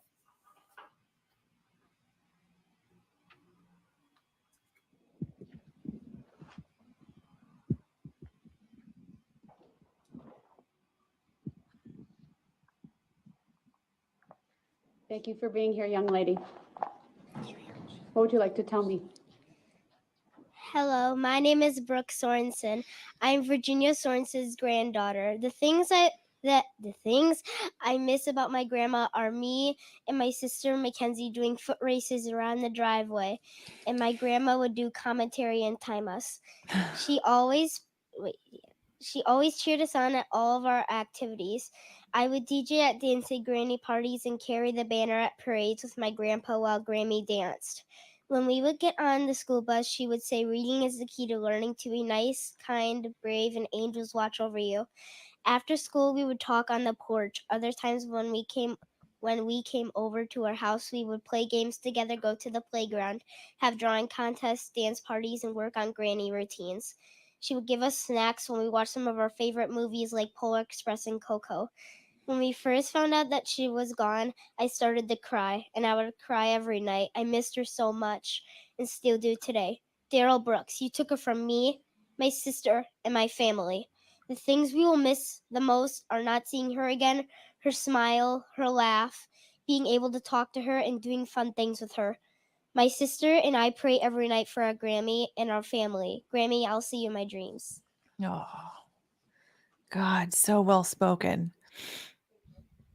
for such a young age. I'm being told Mr. Brooks would like to come back. Before I do that, sir, I need a pledge from you that you will abide by the rules of courtesy and decorum and you will not interrupt. Can you do that, sir? I'm not going to interrupt. All right, then I will give him that opportunity to come back. We'll clear the courtroom while we do that. Thank you. We'll take a brief recess. All right, brief recess. So that should be hopefully just a few minutes more. Yeah. It's funny how some of these just kind of hit you, right? You know, the granddaughter talking about the foot races that she and her sister would have with her grandmother, grandmother giving commentary for it. It's just like you get these little windows into the lives that they had with their family members. And it just kind of makes you think about the little memories that sort of add up to these things, um, that add up to these memories that we have with one another. So, SG, I'm going to be okay. This is this stuff is very emotional. And we're all getting hit by some and others, and don't worry, I've got plenty of cuddles from the fur babies here. So, unfortunately, this is also, I was just thinking, it's like this would be a nice time for Mr. Bites to be around, but he's not here right now. So, he'll be back soon. But yeah, that one was, for some reason, it was hard, even though she didn't have, much, sorrowful emotion with it. It was just the picture that she painted was just so beautiful to give, like I said, to give that window into the life that she had, the relationship that she had with her grandmother. And that's those are those little things that make up a lifetime that are so important and that get taken away from all of us when someone leaves our life or is taken away from our life. So it oh man, really hit. It really did.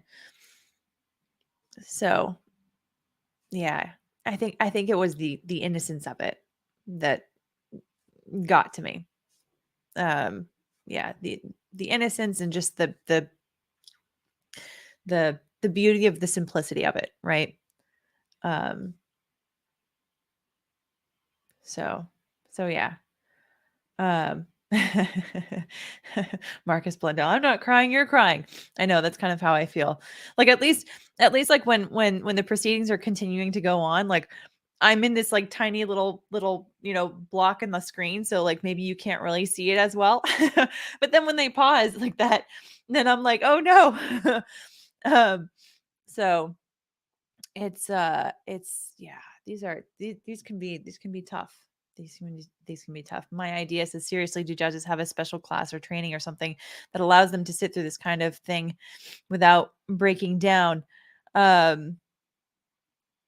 Yeah, I don't actually know. I don't know, but how can they not be affected by this, right? Because she's human, just like anybody else, other than Darrell Brooks, apparently.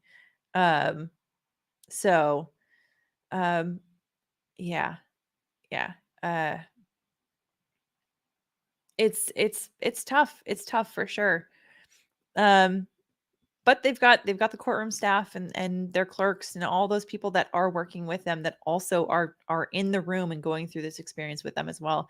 I would wonder how, like, the impact that has on morale and camaraderie on staff, because it's like when you go through particularly emotional journeys with other people, that can be a very strong sort of binding force, so I would be curious to know from someone who has worked in the courtroom like that for a period of time, to know if that can have that kind of effect, or if it has had an effect on some of these people, with the way that they are at work, their work culture. There may be an issue with the screen in front of Mr. Brooks, but I would note that the large Sandra monitor Ramirez, that's thank you so much directly for your above the super chat, witness and stand, thank you and the for other your kind monitor, words. which is closer to Mr. Brooks. I'm good. I'm just behind, being the emotionally clerk, affected has by been this working right the now. entire time. Zach may And be yeah, coming in to we're- look at it, but we'll keep going while that happens. We're all since, watching it together. We are able We're to here for see each other here. and hear that way through the monitors. So, please go ahead, sir. Thank you, Your Honor.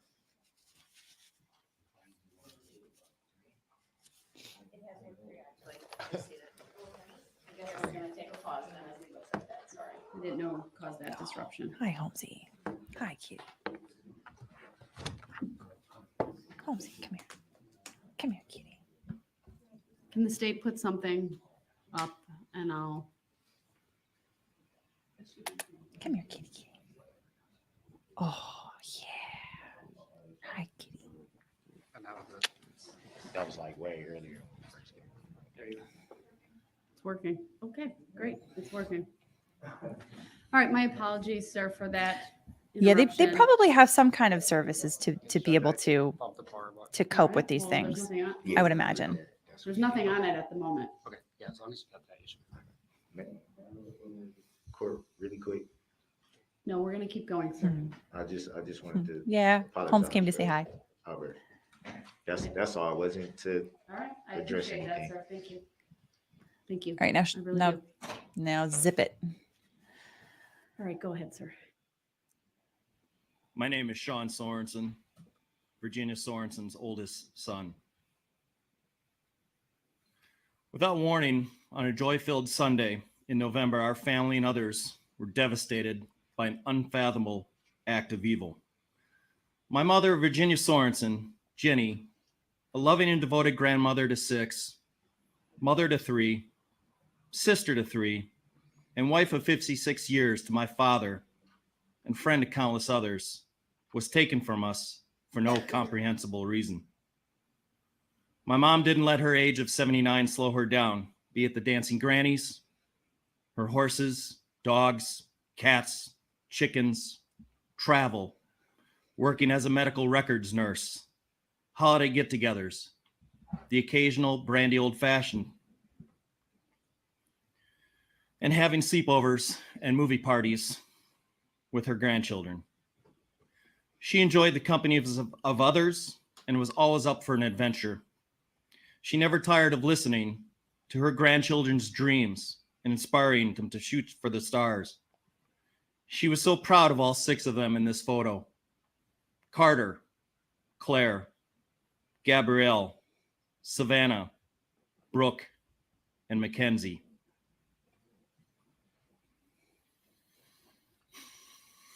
She was killed doing something she loved and enjoyed with the dancing grannies.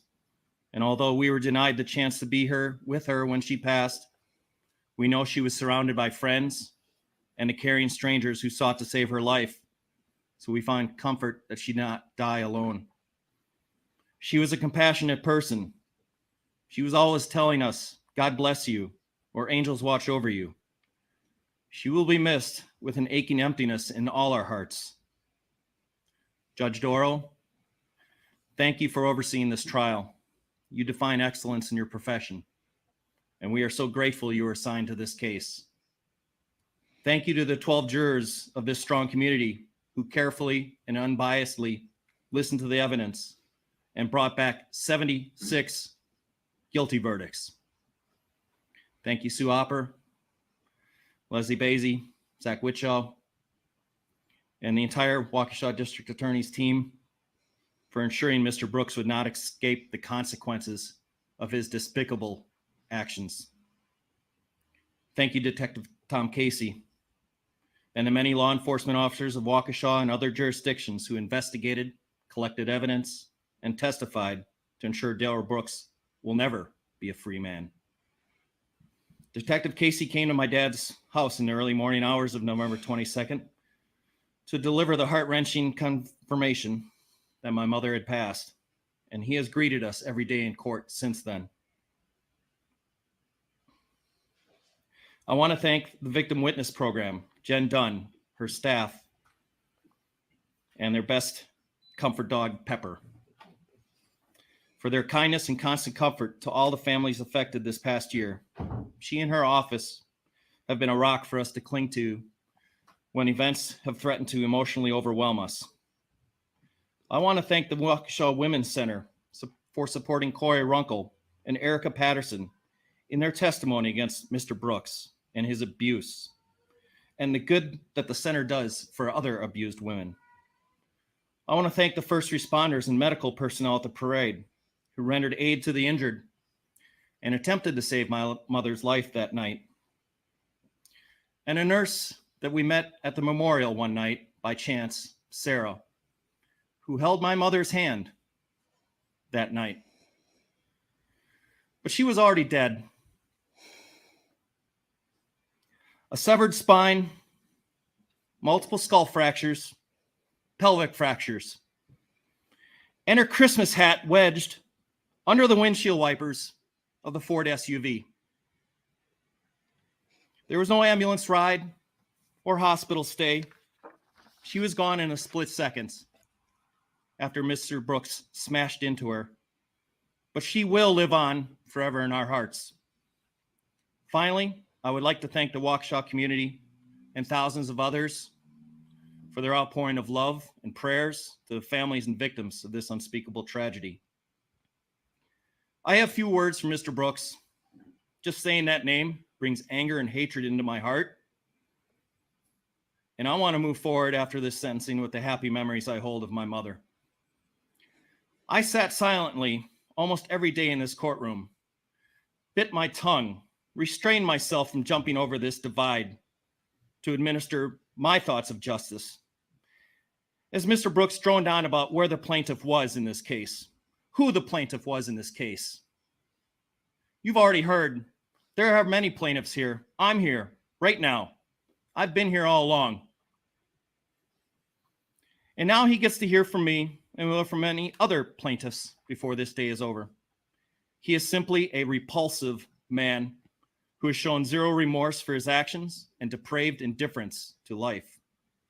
His fake tears in court were never for those harmed, but only for himself and the freedom he has lost.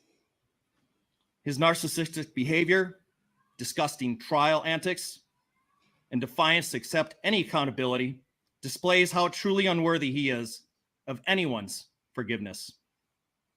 While we lost my mom instantly, I hope his 76 sentences pass in a slow, miserable, depressing existence as a reminder of the many lives he shattered. There are two others I hold culpable in my mother's murder. Dawn Woods, the mother who knew her son's felonious criminal history and penchant for violence, yet bailed him out of jail for $1,000 after he had assaulted Erica Patterson by running her over with Miss Woods' Ford Escape.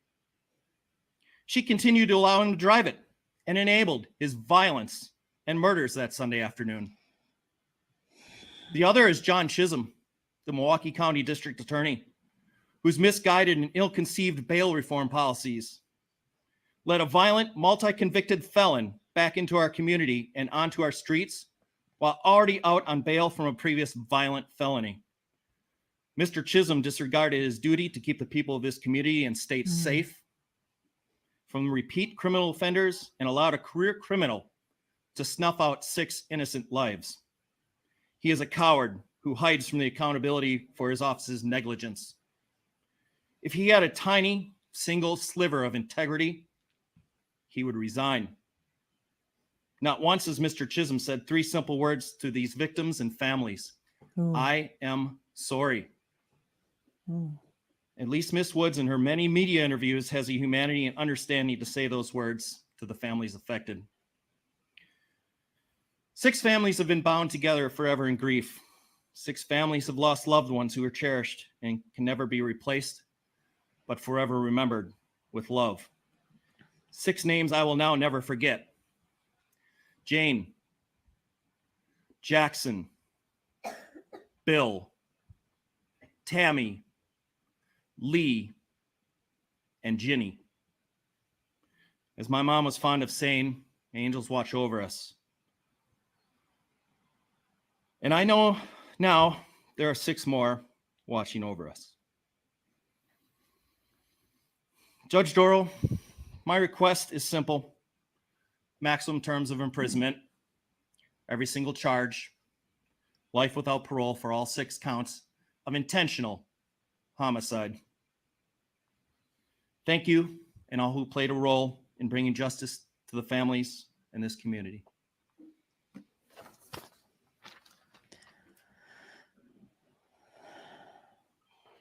Again, the composure.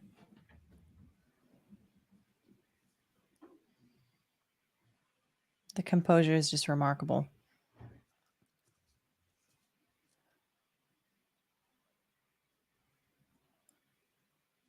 And of course, I'm Brooks David continues to Sorensen, infuriate. Virginia Sorensen's husband of 56 Oh. years. Oh my God. And that I'm wearing sweater. this Dancing Granny sweatshirt in her memory. Few thank yous, first of all. Thank you, Judge Darrell. You earned your angel wings in this trial. Thank you to the jurors and those who testified who had to experience the horror of November 21st of last year all over again. Thank you, District Attorney Sue Upper, Leslie, Zach, and her excellent team. Thank you to Tom Casey, Waukesha Law Enforcement, first responders both on and off duty at the parade, medical personnel at the parade, and the area hospitals that cared for the injured. Thank you, Jan Dunn, and your caring team in the Victim Witness Office, especially my new furry friend, Pepper. Here's a thank you that nobody knows about. Thank you to J.J. Watt. He's a professional football player for the Arizona Cardinals, who gave this community money for funerals for the victims, 6 family funerals. Finally, thank you to the kind and compassionate people of Waukesha County, state of Wisconsin, and others from around the country and the world who have helped the victims of the Waukesha Christmas Parade find comfort, shared in their loss and sorrow, prayed for the injured, and offered words of caring so that we may heal both physically and mentally. Although I have very specific thoughts on how I and the parade families would want revenge on the convicted for what he did, I hand over his fate now to God. So I will let God determine the revenge I ask for, be it a week, a month, a year, a lifetime. I think it's fair to say the convicted is an evil animal, and I hope that God's wrath falls upon him. It actually started before the trial did, because he took away his own God-given name. Didn't want to be known by his name. Refused to accept him. I refuse to accept him as a person that deserves compassion or mercy. I too regret Wisconsin does not have the death penalty, because if someone ever deserved it, the convicted most certainly does. Life in prison is too kind. That Bible on your table will not do you any good for where you will end up. I have struggled this past year with Jenny's loss. It was to be her last parade. She was going to retire. I will continue to struggle with the loss. I am lucky to have family to care for me and wrap me in love so that I can start to glue together the shattered life I now have. I know Jenny probably saved our two granddaughters who sit behind me their lives by carrying the banner that day in their place, and I thank God for that. The life that Jenny and I built over 56 years of marriage was forever altered nearly a year ago. I will carry on in this new life with help from my family and friends. The life I was once able to share with Jenny is gone, but it has strengthened my family's closeness and in a way made us stronger for the great challenges we have ahead of us. I feel sorry she will not be able to hold a great grandchild or see all of her grandchildren be successful in life, but I pray to her and know she is watching over us. My Christian faith and church have helped me cope with my sadness and find hope and love over hate. My friends have lifted me up in their prayers. My family carries my burden with me. My dogs at home give me a small measure of comfort when I am in need. Angels will watch over all of us and give us strength. Now I want you to use your imagination a little bit. When it thunders, I imagine that Jackson is blasting a home run over the fence. When there is a rainbow, I will imagine the dancing grannies, Jenny, Tammy, Lee, and Bill, with them dancing along its lines. When there's a ray of sunshine poking through the clouds, I will imagine it is Jane smiling down on us. When it snows like it did this morning, I will imagine God's love giving us a blanket and comfort. When I see a blue light, I see this community's commitment to help heal and support each other. Judge, you have witnessed the same evil I have. You have endured a very emotional and draining trial as I have. I ask for the full punishment within your power.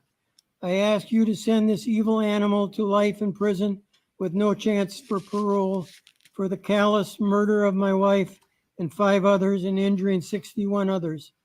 He should never have the opportunity to hurt another person and has forfeited his right to be a free man ever again by his violent actions against innocent lives, both young and old. You are a very evil, evil animal. Amen.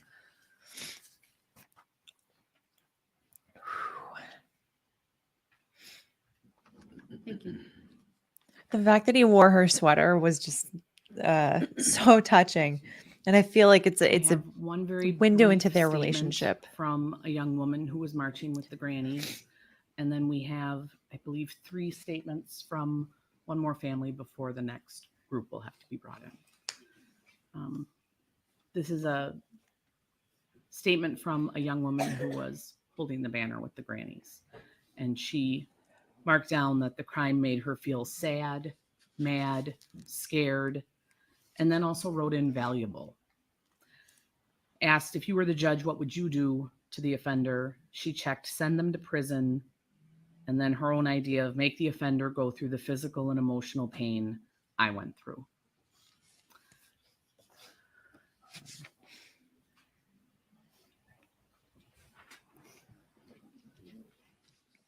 Yeah, I think the attorneys actually are crying. Some of the shots that they've shown of the prosecutors, at least one of them has definitely been crying like this entire time. So yeah, I if I were in the courtroom, I think I would be bawling my eyes out. I think I would be.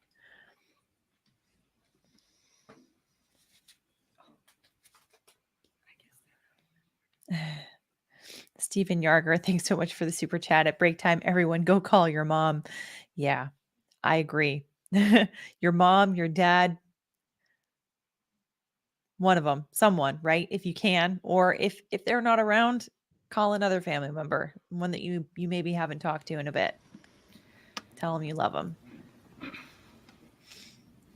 Thanks for the reminder, Stephen. Thank you. My name is Taylor Kulick. Standing next to me is my oldest son, Robert. I am the oldest daughter of my mother, Jane Kulik, and it is on her behalf that I will be making a statement today, as she's unable to speak for herself. November 21st, 2021, the day my life was forever changed. The day my mom was murdered. It's still hard to believe that my mom was killed while marching in a Christmas parade. I will never forget that day. When I received the phone call stating that my mom had been hit, I rushed to the hospital to find her. Within minutes of arriving at Waukesha Memorial, people of all ages flooded into the ER. Many injured, many searching for their family members, just like we were. It was complete chaos. After 3 hours spent searching and waiting, finally, a nurse came and asked us to sit down. My heart sank. I listened as they told us how my mom was unconscious when she was loaded into the ambulance, that they tried to save her, but the damage was too severe for her to fight. She was dead upon arrival. She didn't even make it to the hospital.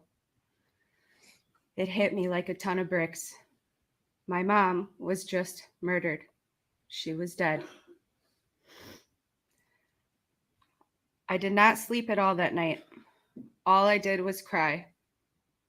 I sobbed for the loss of my mother. I bawled for the pain of my children losing their grandmother. And I wept for the rest of my family as we had all just lost an absolute gem. Next picture, please. I still cry, even as we approach 1 year without her. This year of all the firsts without my mom has been difficult, to say the least.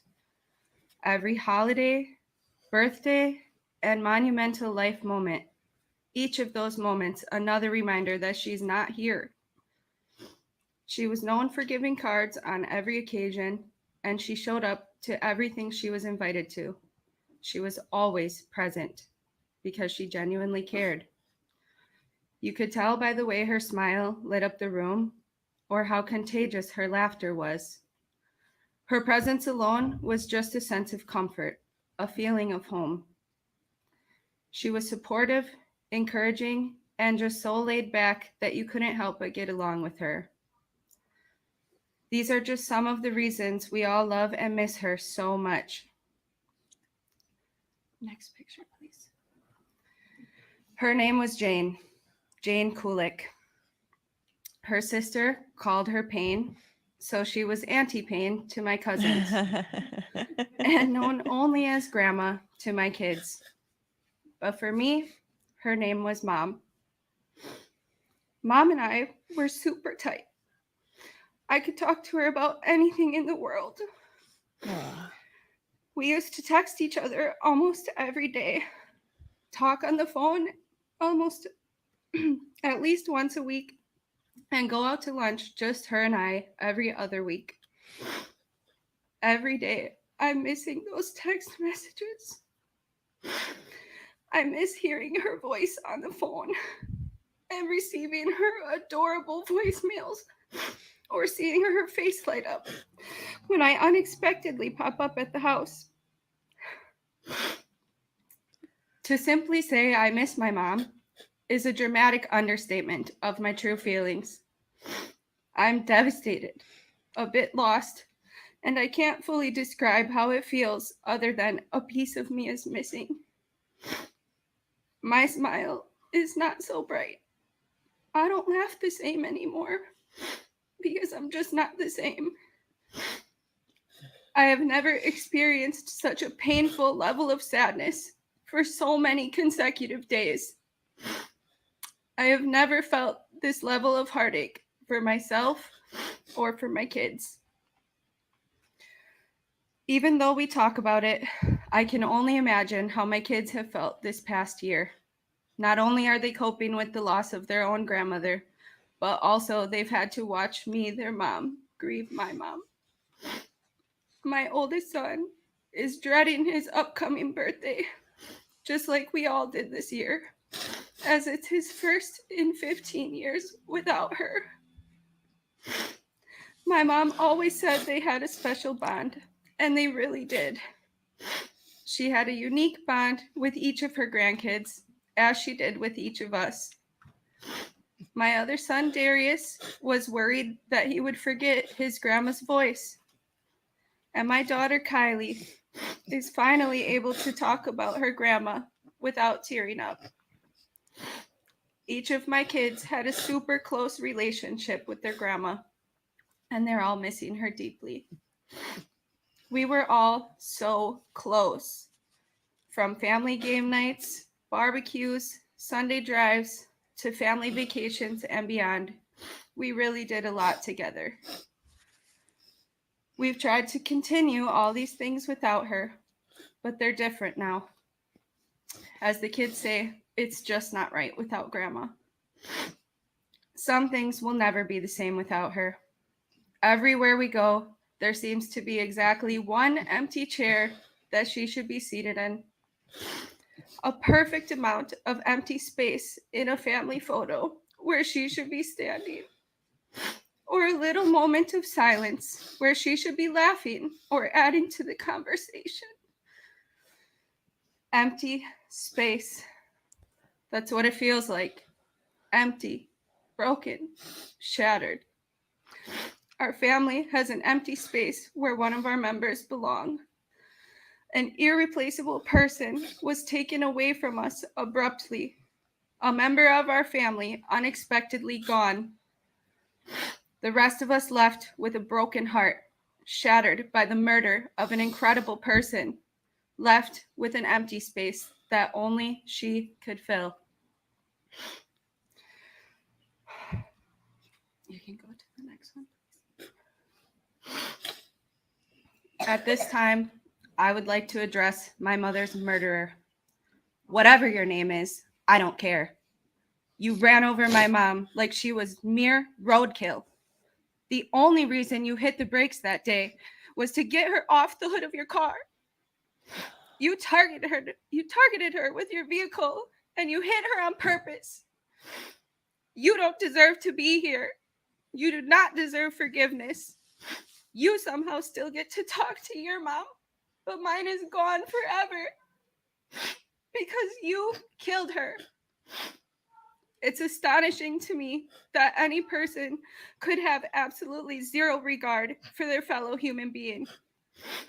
Since you call yourself a man of God, then you know that the only punishment you are deserving of is death 6 times over. And I can't wait for the day that I hear you're dead in prison. Thank you. I appreciate your time. Wow.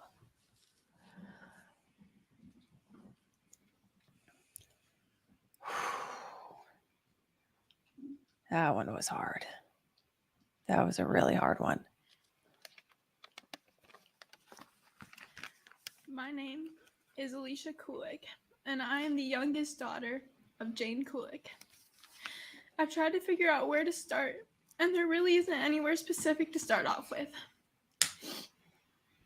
I can't put all of my emotions onto however many pieces of paper because there's just not enough, at least in my mind. I've waited for this day, both anxiously, yet ready to share my piece on the matter. I'm here speaking upon behalf of my mother and the rest of my family, and my twin brother standing right next to me. I've been to most of the trial that I could make it to, as it is my first year in college, and my mom would want me to put my schooling first. I have many emotions on this subject, but without a doubt, the most extensive emotion I feel is grief. At the time of this tragedy, I was 17 years old, and I was starting my senior year of high school, which most people would think should be your best time of school. But for me, it was anything but that. I was starting my college journey, at least trying to. My mom managed to take my brother and I on at least 2 college tours before she had passed. It was my last prom, my 18th birthday, and of course graduating, all of which I did not enjoy. Not one of them. The joy of these things were stripped away from me quickly on November 21st of 2021. I can tell you every last detail about that day, up to the clothes I was wearing.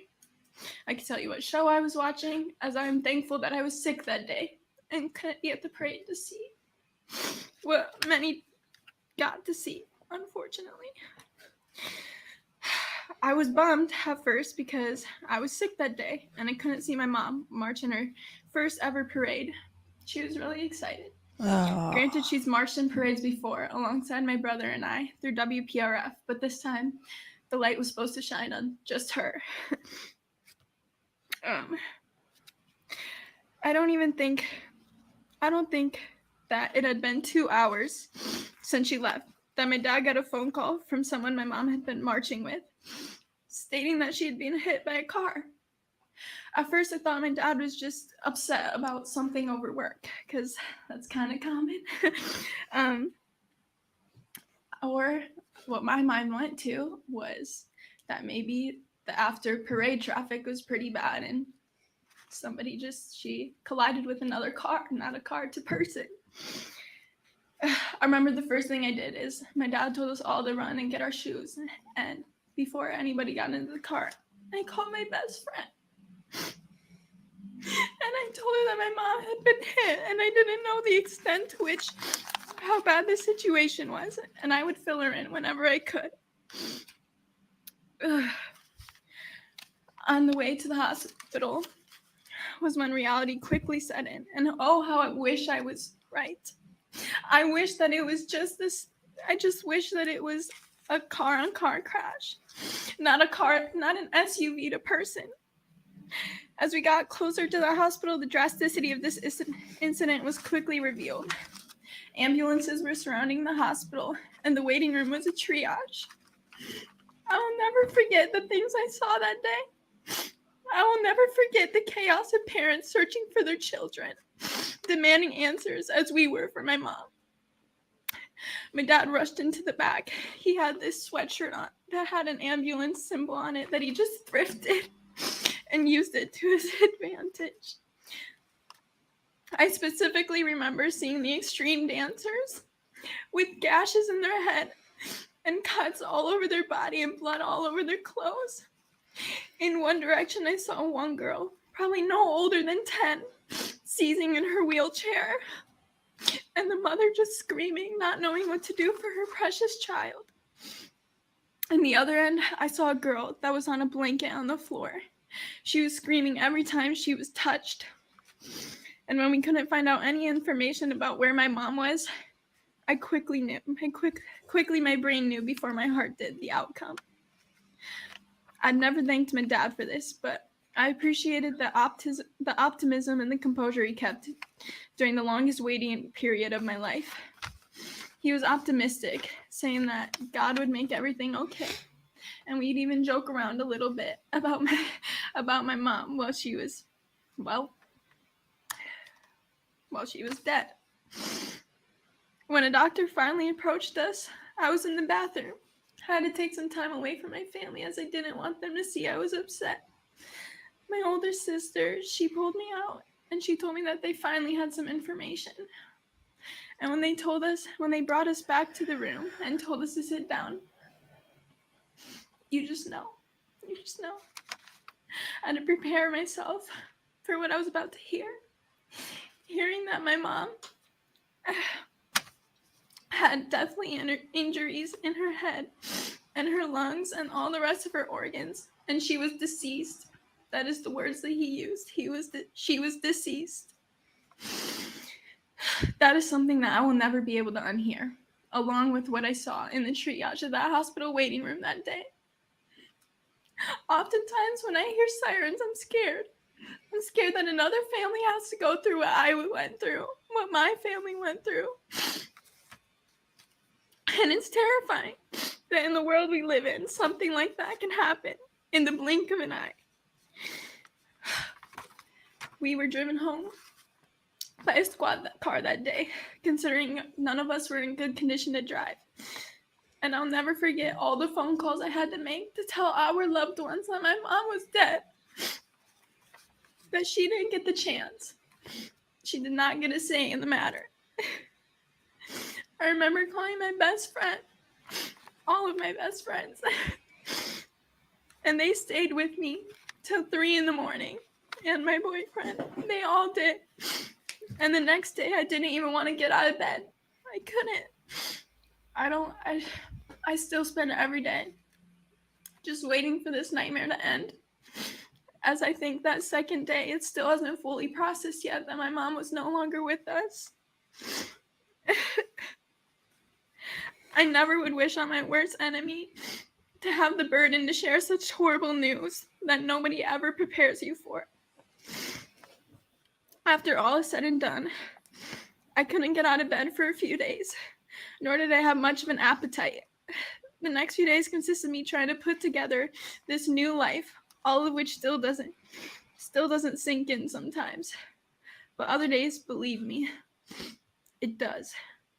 Even though I've received so much love and support from the community, my friends, and my family, I've never felt so alone. I don't think I'd ever be capable of feeling this much pain in my life, but here I am. I'm watching my siblings and my nephews and niece and my cousins and my aunt and all the rest of my family going through this. It's just terrible.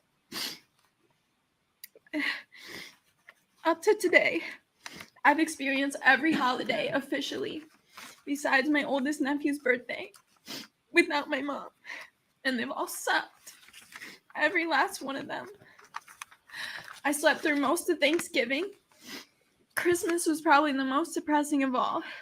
It's supposed to be a time of cheer and joy, but how is it supposed to feel any of these things with my mom being dead? It was her favorite time of year, which made it even harder to enjoy. Every time we went to church, the song Silent Night came on, and she'd always cry. And now I do the same. No. I also had my 18th birthday 2 months after she was murdered.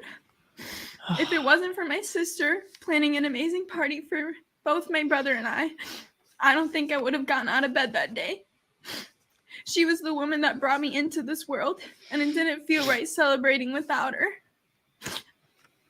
I had my senior prom without her, and she didn't get the chance to tell me how beautiful I looked, and then embarrass me with a bunch of pictures. I had to walk the stage at my high school graduation without my #1 supporter cheering me on in the crowd. I received scholarships, and my mom didn't get to tell me how proud of me she was. I spent most of my senior year in the guidance counselor's office, catching up on all the missing work that I had, simply because I couldn't focus in class or at home, because I was too sad. Oh, God. There was a classmate in my school that truly understood what I was going through besides my friend and family.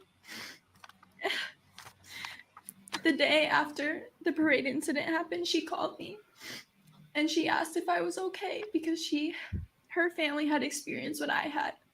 Her little sister was part of the dance team, and she was there and saw her sister get hit by this SUV. And as bad as it seems to say, I was glad in that moment that I had somebody that could relate to my situation that wasn't family. I felt for once that I had somebody that I could bond with that truly understood the emotions that I was feeling. I'm so glad that she didn't get to experience the extent of what I did and having to lose a loved one from the moment, but she came close. I love you guys. Quite often, I also think about my future as I think about my past memories with my mom. And although I wish I could say present memories, I don't have any. I think about how my mom won't be at my wedding. And I'm going to save a seat for her, but she won't be there, and she won't get to see me say my vows or get married to the love of my life And she won't ever get to see my future kids. And they won't know what it's like to have a grandma that spoils them. And how I have to be the one with the burden to tell them of what happened to their grandmother and why they don't have one.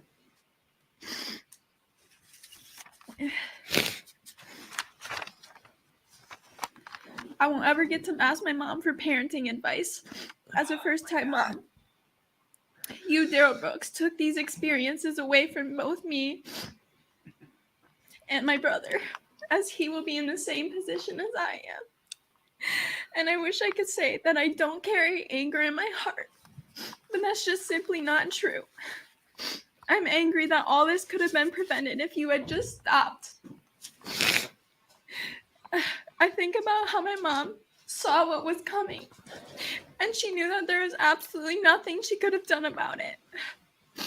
I'm angry because as if my mom flying over the roof of your car wasn't good enough for you, you slammed on your brakes to get her off and continued to run her over. Oh, God. She wouldn't even had a fighting chance because of you. I'm angry that all of us had to relive this trauma, as you sat in that chair for weeks, not giving a single crap about any of these people. I've watched as you mocked the Bible and people's religion and the fake tears that you put on. I've watched as you gave your closing statement about asking the jury to do what they think is right, when you couldn't have just done that yourself in the first place. I've waited for you to have a reason as to why you did all of this, so that maybe somehow I could get the slightest bit of closure. But I never will. A lot of people have asked me how I feel about the verdict. I feel happy that he was found guilty on all counts. Well, the jury found him guilty on all counts. But you know, it doesn't do crap for me because that won't change what happened to my mom. She will not be coming home ever again. She will not ever make me another dinner. She will not ever attend my wedding. And I'll never get to hear her voice or hug her again. So really, it changes nothing for me. The only thing that it gives me at this time that I can say is that I know our justice system has persevered and that they have done my mom right. And I thank you all for that, as long with all the other victims. My life will never be the same because of you, Darrell Brooks. I have not enjoyed a single day fully since my mom has died. I'm depressed. A lot of the time, I don't watch certain shows anymore because it reminds me of my mom.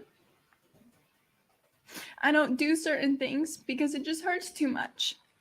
I spent most of my summer inside instead of enjoying the sun and the warmth that we only get for a short period of time here in Wisconsin. I spent it inside, being sad. You don't know what it's like. I had to be in that waiting room, and my oldest nephew was texting me and asking me what is wrong and where his grandma was. And I couldn't lie to him. I had to say something. I was there when we had to break the news to my nephews and my niece that their grandma was not coming home. And I saw the tears run down their young, innocent faces and broke them. My nephew Darius, he's always been into video games.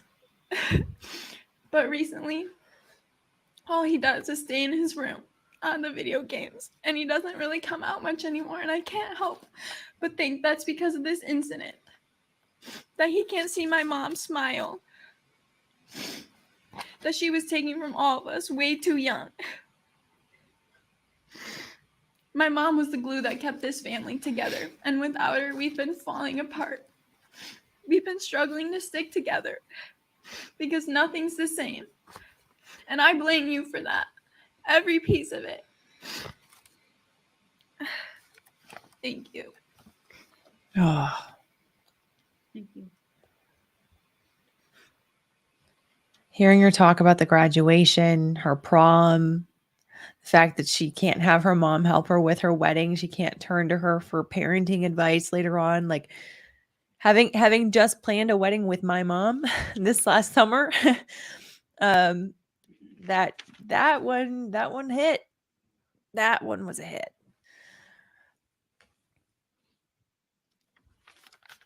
Yeah. My name is Greg Houston. This is my wife, Carrie, family members of Jane Kulick. The definition of an angel is a person of exemplary conduct or virtue. They are tasked to keep thee in all ways. Jane Kulick had many roles and relationships in her life, all of them purposeful and endearing. The impact in her many lifelong friendships were far-reaching and will forever be felt. Jane had spent 52 years on this earth before she was ripped away from us by you on my daughter's birthday, which should have been a happy day. Oh.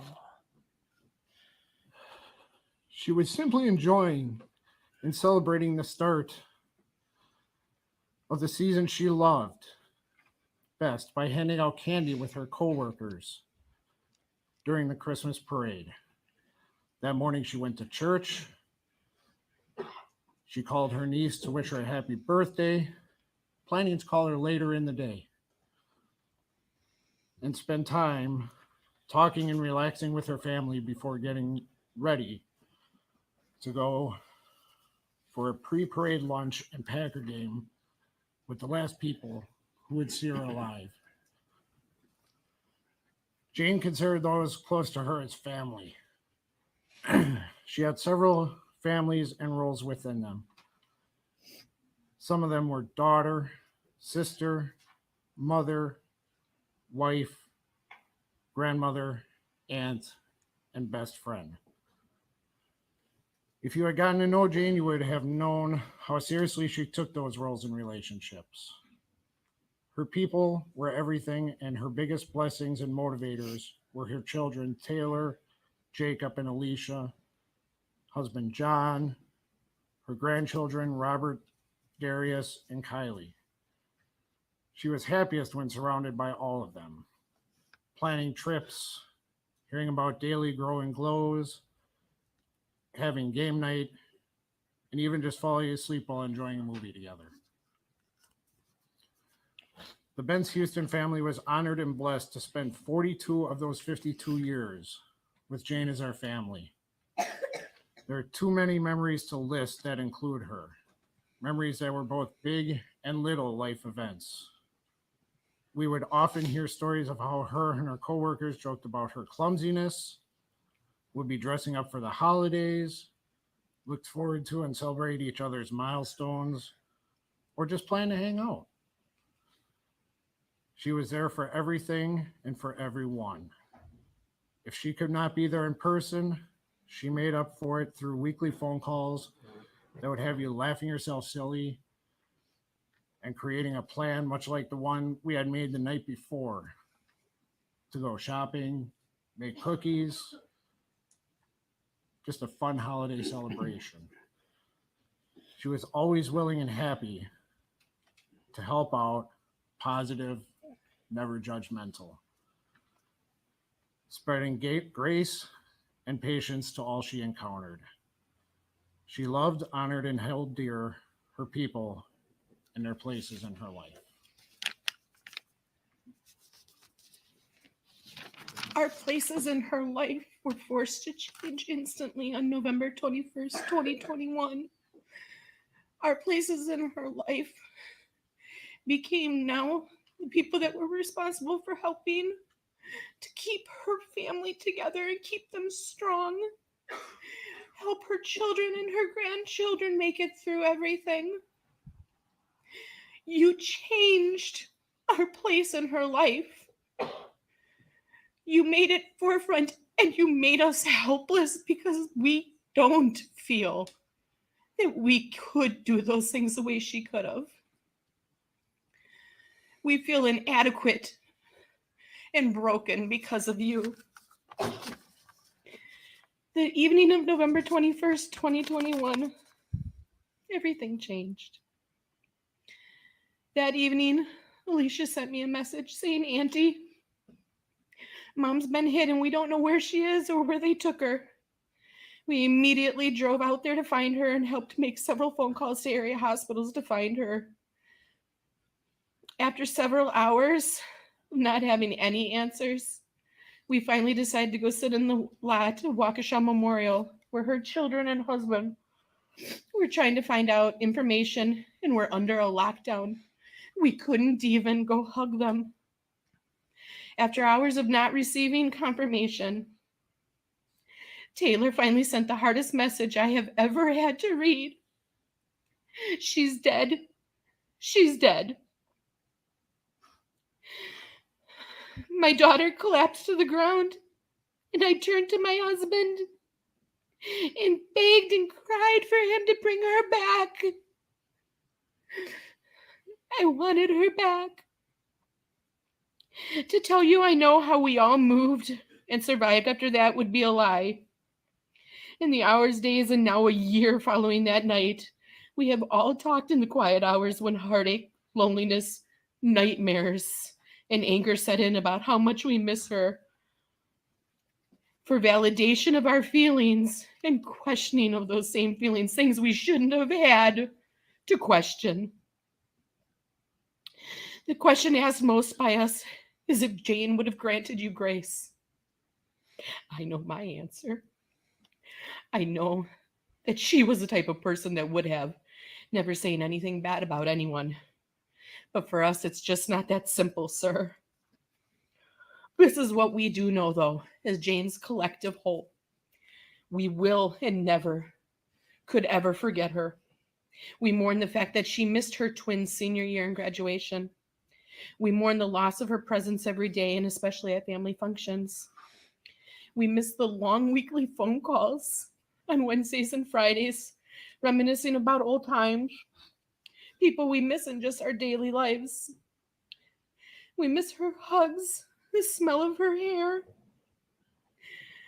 her trying to hold in a laugh when we would make faces at an inappropriate time. And as we say, we miss the 47 faces of Jane, much of which could be seen in the pictures taken just hours before her death. We are angry she will never be the mother of the bride or have the mother-son dance at her children's weddings. We are angry she will never get to make stronger bonds with the newest members of our family or hold the grandchildren and family yet to be born to her children or even ours. We are saddened that you feel you are suffering because your life has changed. For us, it changed the night you ripped her away from us and drove by with her body on top and slowed down and ran her over. You say you have a clear conscience. How can you suffer if you have a clear conscience? At least you will always still be able to make the phone calls, write the letters, and visit with your people. We simply cannot, sir. Above all else, we are angry that Jane became known by people more because of the day she died and the way she died than because of who she was. Taking all of that into consideration, we ask that you please hand down the maximum sentence for each conviction that you possibly could. The definition of an angel is a person of exemplary conduct and virtue. They are tasked with keeping their people safe, keeping them cherished, and keeping them loved. Those are all the things she did. So by that definition alone, Jane was an angel on earth. Thank you. Thank you. Three, Your Honor. All right, then we'll take a 10-minute break and have you set up for the fourth. Thank you. Okay, 10-minute break. And then I think we're getting on to group 4, which should be the last group. So, oh, man, yeah, it's hard, and I'm seeing the conversations that are being had in the chat too, and folks talking about connecting with a lot of these people with over missing loved ones, um moms and dads that have passed, and and other family members as well. um and one of the silver linings to watching all of this together is seeing the beautiful conversations that are happening in the chat, where people are being incredibly supportive of one another, and allowing for space for people to open up about their own grief and their own sorrow and their own anger, and kind of allowing people to uh, to take that space in the chat and in this community. That is something that is heartwarming to see, and is I feel like a bit of a silver lining here, much like, I mean, seeing it's obviously on a massively different scale, but what these people have been talking about is not only talking about their own, grief and their sorrow and their anger over losing a loved one, and having a loved one not just taken away from them, but so violently taken away from them, and by someone who is so callous about having taken them and just has absolutely no remorse over it. It's there are so many levels of grief in that situation. But one of the silver linings that I think all of them have is, a few of them have mentioned this, is that in a weird way they're almost thankful for the fact that they have a community of people that have gone through the same thing as them. I mean, because I can only imagine that if this happened to just one person or two people, that leaves few people that you can really connect with over that kind of sorrowful place that no one else can truly know if they haven't been there. They haven't actually felt the feelings that you have felt. And so in an awful way, like, it's horrible to think about this, but um in a way, it's kind of good in some respects that they have a whole community of people that can come together with these with their experiences. One of the twins that talked earlier, she talked about feeling so incredibly alone, and she talked about basically sleeping through the year because it was so sorrowful for her. um and that is absolutely a natural reaction, I think, that anyone can really understand. um but others have talked about the building community, sort of, that they've been very thankful for coming out of this whole awful tragedy.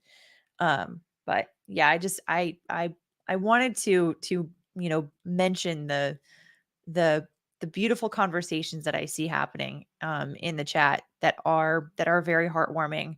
And it's wish we could all just have a big group hug. You know what I mean?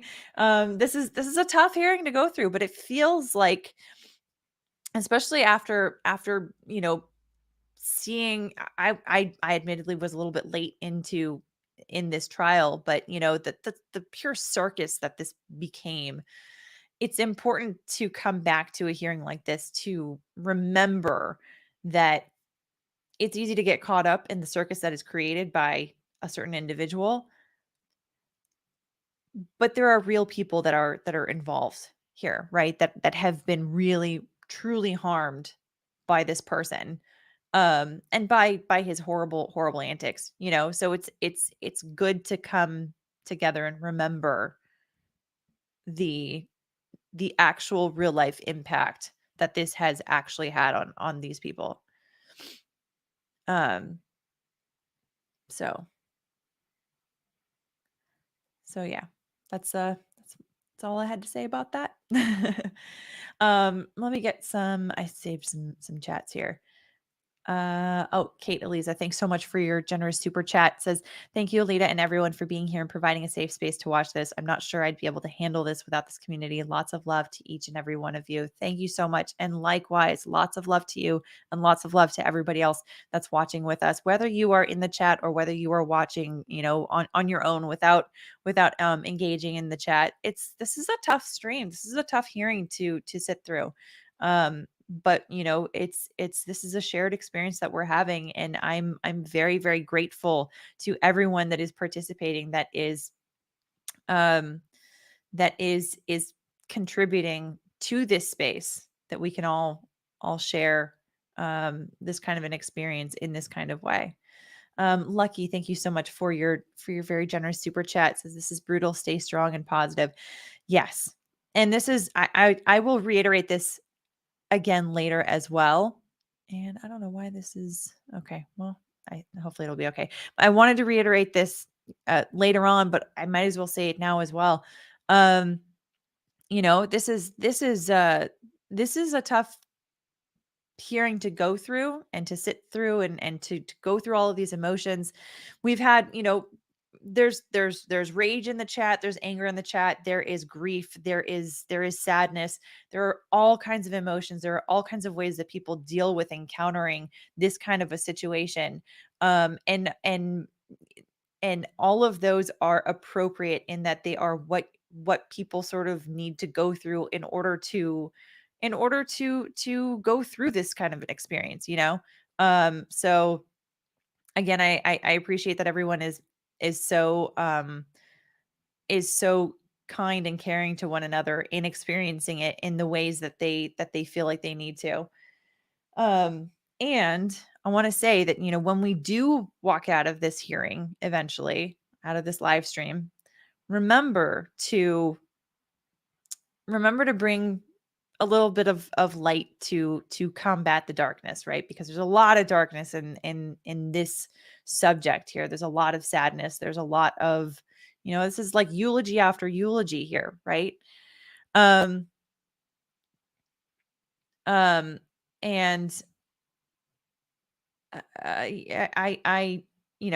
we mentioned earlier, call your mom, call your dad, or call, someone that you care about that you have not spoken with maybe in a bit.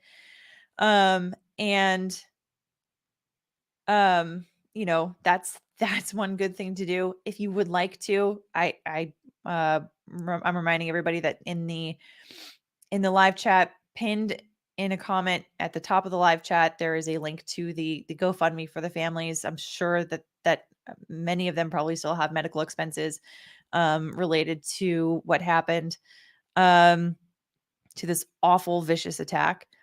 So and it's also in the description below as well. So if you would like to, if you have the means to, and you would like to, you feel like you need to do something tangible, that is a fantastic thing to do. You don't have to do something that costs money though, either.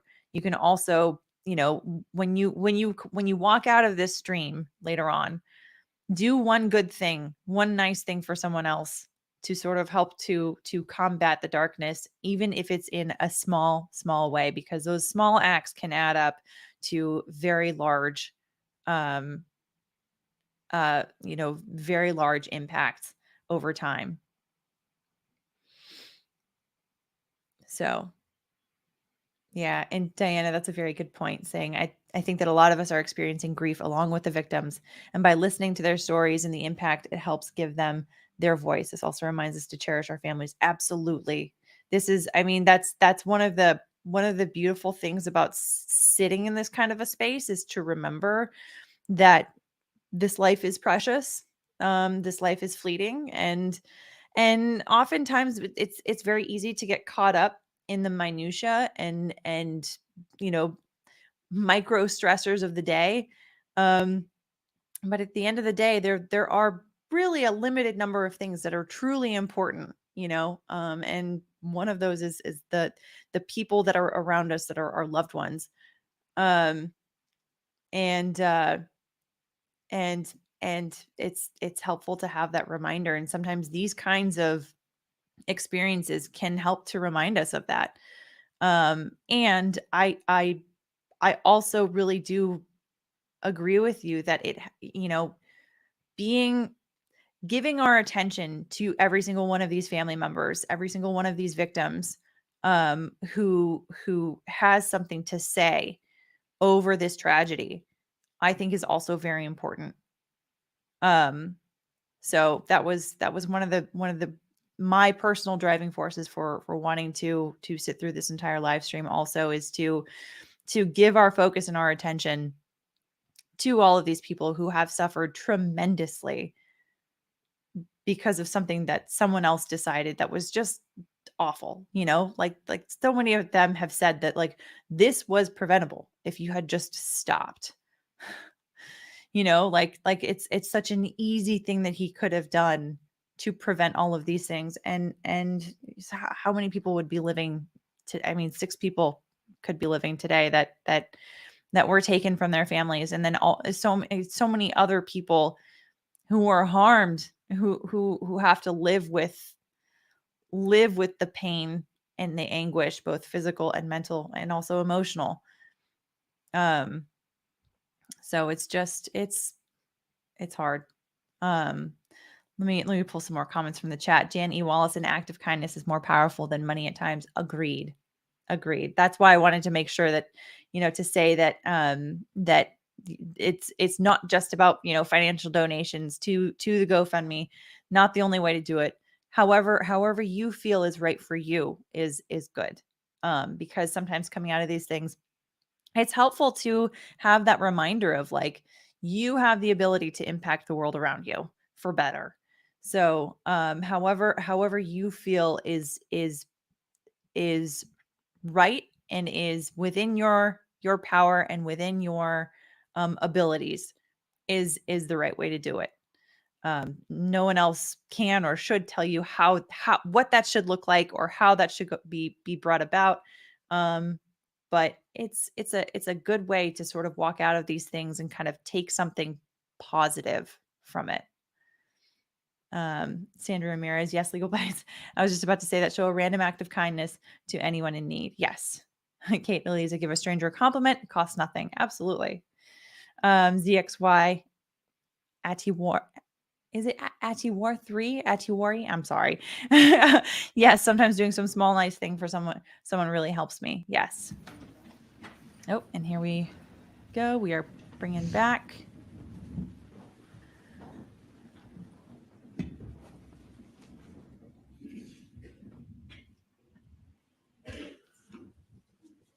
All right, we are back on the record then, and you may continue. All right, there are a number of minors in this group, so we're going to be just a little bit more methodical about getting folks up here. So the first will be for victims AA and BB, and victim AA, correct? Okay. Which does have my.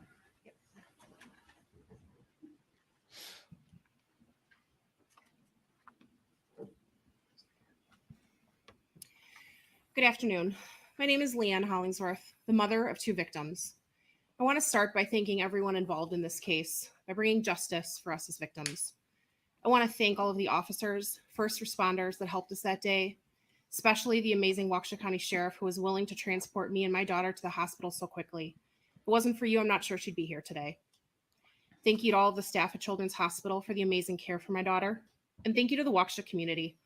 Thank you to the Good Samaritans who stayed with my daughter until I arrived, covered her with blankets to keep her warm, tried to comfort her. To all of you, I'm forever grateful.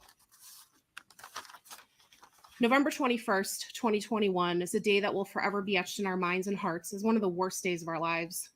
On this day, you, Darrell Brooks, made the conscious decision to drive through the Waukesha Christmas parade and destroy the sense of security and safety of my family and thousands of others. My 2 daughters were doing what they love most, dancing in the parade with their teammates, when you destroyed that fun. My oldest daughter watched as her teammates went flying through the air, one of which was her sister. She had to make the frantic call to me to tell me that her sister was injured. Not only that, but because you, Darrell Brooks, continued driving and didn't stop, no one knew if the danger was gone or if they were still at risk. I remember the terrified phone call from a couple of blocks away, telling me to get inside the nearest building to stay safe. As a mother, I knew in that moment I couldn't leave my kids alone, so I had to make the choice to risk my own safety, run all the way down Main Street to get to them. I myself had to see the carnage of what you, Darrell Brooks, did to so many people. Those images will never leave me and will haunt me for the rest of my life. That view can only be described as that of a war scene, one which you knowingly caused. As we made our way down Main Street, I had no idea what to expect when I found my younger daughter. Mr. Brooks, you mentioned your young daughter during the trial. I want you to picture your daughter right now, your 8-year-old daughter. And I want you to imagine the fear and anger that you'd feel if a monster drove over your daughter and many others. I want you to picture finding your own daughter when I describe what I found. When I finally found our group, I had to run from person to person, lying on the ground to find my daughter. And when I finally did, she was unresponsive, couldn't open her eyes, was missing her white Christmas hat and headband and her shoe. Her sock was shredded with road rash on her foot. Her left leg was bent horribly in a way a leg shouldn't bend. Her head was immediately swelling in addition to the road rash across her face and the rest of her body and the blood coming from her mouth. It was over the next few days we learned of the extent of all of her injuries. Severe bleeding of the brain, which required emergency surgery, severe traumatic brain injury, multiple skull fractures, which required emergency surgery to repair, a severely broken femur, which required 2 surgeries to repair, a pelvic bone fracture, and I'm sure many others that I missed in the hundreds of pages of reports from her injuries and weeks-long hospital stay. While my husband and I stayed in the hospital with our youngest daughter, unsure of whether she would live to see the next day, my family stepped up to take care of our older daughter and help her try to feel safe after the trauma that you had just inflicted. I cannot begin to expect a narcissist like you to understand what it's like to sit in the ICU staring at your daughter with tubes and wires from every part of her body trying to keep her alive, watching every monitor and test result, hoping that things are going the right direction, not knowing if your daughter is going to wake up the same bright, bubbly girl she was before a monster plowed through at her Christmas parade. When she did wake up, the real struggle began. Our then 9-year-old daughter had to learn to eat, talk, move, and walk again. She had to use a wheelchair and walker for months, even as she returned to school. Instead of playing in the snow with her friends at recess, she sat in a wheelchair. She couldn't dance. She couldn't run around playing with her friends. Even today, she deals with the effects of this day. Her leg still hurts. She struggles with the neurological effects of her injuries, is on seizure medication, and worries about every little symptom for fear it is something bigger related to her injuries. Your own mother and grandmother, Darrell Brooks, have claimed your supposed mental health issues are to blame, but you, Darrell Brooks, were found to be completely competent and fully aware of exactly what you were doing. All you had to do was hit the brakes instead of the gas pedal. Yet, like the narcissist you are, you claimed you honked the horn, but in your eyes, somehow it was their fault. They didn't get out of the way. You were so fully aware of your wrongfulness of your actions that you ran from the vehicle, tried to change your appearance, and lied in an attempt to get away from the scene. You knew exactly what you were doing.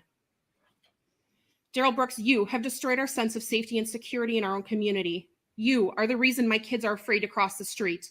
You are the reason my kids don't sleep at night. You are the reason we may never enjoy a parade again. You are the reason my daughters are afraid of the dark. You are the reason my daughters don't feel safe without their parents around. You are the reason we visit doctors constantly. And you are the reason their lives will never be the same again. You have taken something from them that cannot be regained, and for that, I hope you rot in hell.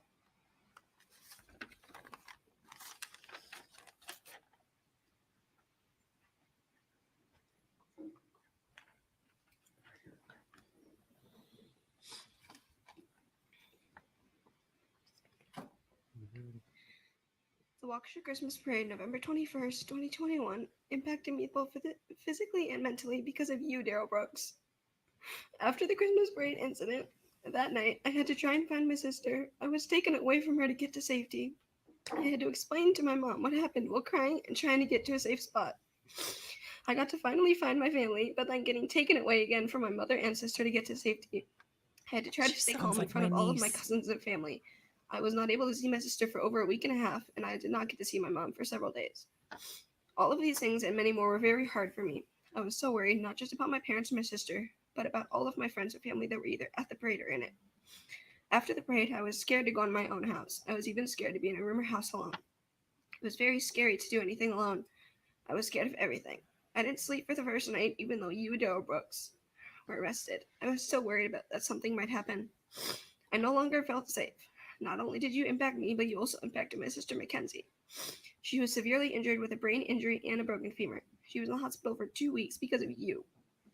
I didn't get to spend as much time as I normally would with my parents because they were at the hospital with my sister. During the holidays and Thanksgiving, I should have been able to spend with my parents and sister, but I couldn't because of you. The incident impacted me physically as well. I had a huge bruise on my back, as well as bruised bones in both of my ankles. That night, as soon as you drove through the parade, all I could think about was my sister. I was so worried about her. I kept trying to find her. After running from person to person, she was the last person that I found. All I remember was seeing my teammates' terrified faces as they were on the sidewalk. As I was looking for my sister, I saw 4 of the girls that were injured on the ground before I even found my sister. When I found her, I was suddenly rushed into a store, as I was still on the phone with my mom. As soon as I rushed into the store, my nana and uncle both came to get me when my mom went to the hospital with my sister. All I could remember is that I wasn't even scared for myself. I was mostly worried about my family and my teammates. It was almost 3 hours before we were allowed to leave the church. We were on lockdown. I hadn't had any connection with my family for the whole time that I was in the church. There were a lot of people coming into the church after I came in trying to all stay safe. It's hard to even think that you do not even care about anything that you did or anyone that you hurt. It's hard to know that all you care about is trying to make everyone feel unsafe and scared to do anything. The fact that most scared me and made me feel disgust when I heard your name or saw you was the fact that you didn't stop when you hit multiple people. You didn't stop when you saw or heard yourself hitting people, and the most horrific thing is that all you try to do is run away from your problems. Let this be a lesson to you, Darrell Brooks. Your crimes and stupidity is always going to come back to you, no matter how hard you try for it not to. I hope you know that you were such a horrible person that night, and I hope you get what you deserve, and I know that you will. For the record, that would be from AA, Your Honor.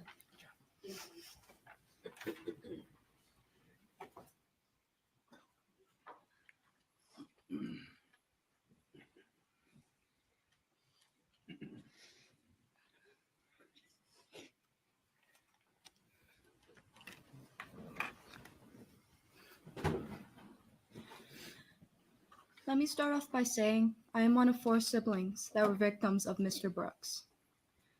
In fact, I am the oldest child, and with being the oldest, that comes with an unhealthy ambition to protect my family. But that night, on November 21st, I felt like I was unable to achieve that goal. My siblings, fortunately, don't remember that night, but unfortunately, I do. I remember everything from celebrating my sister's birthday beforehand to meeting her unconscious at the hospital. I can't help but feel guilty for what happened to my brother that night, everything up to his open compound fracture and his shattered humerus. Something deep inside me still believes that it's my fault. He wasn't supposed to be there that night. He wasn't supposed to be walking in the parade, but he wanted to because his older sister was there. He was right next to me through the whole parade up to when we got struck. I can't help but feel like some of my mental and physical injuries, or some of his mental physical injuries, are my fault. I still remember screaming his name while being carried into burlap and lace on Main Street. I would like to say I had hope, but with all the frustrated, confused, and what-if statements and scenarios in my head, that hope eventually turned into doubt. That night, I realized the love I had for my family. I still have regrets and struggles, but so does my mom, dad, friends, and community. We all have regrets, but the struggles we faced are laying on your hands, Mr. Brooks. My uncle always told me to show kindness through times of trial, but I am not able to give that to you. Even through school, I've been taught that forgiveness is the moral way to forget, but I will never be able to forgive and forget. I mean, how can a man not know the difference between good and evil, right and wrong, good and bad? Basic things you were taught in kindergarten. Brooks, your behavior before and during this trial, your ignorance and arrogance to the victims of your crime is so disrespectful and just unbelievable.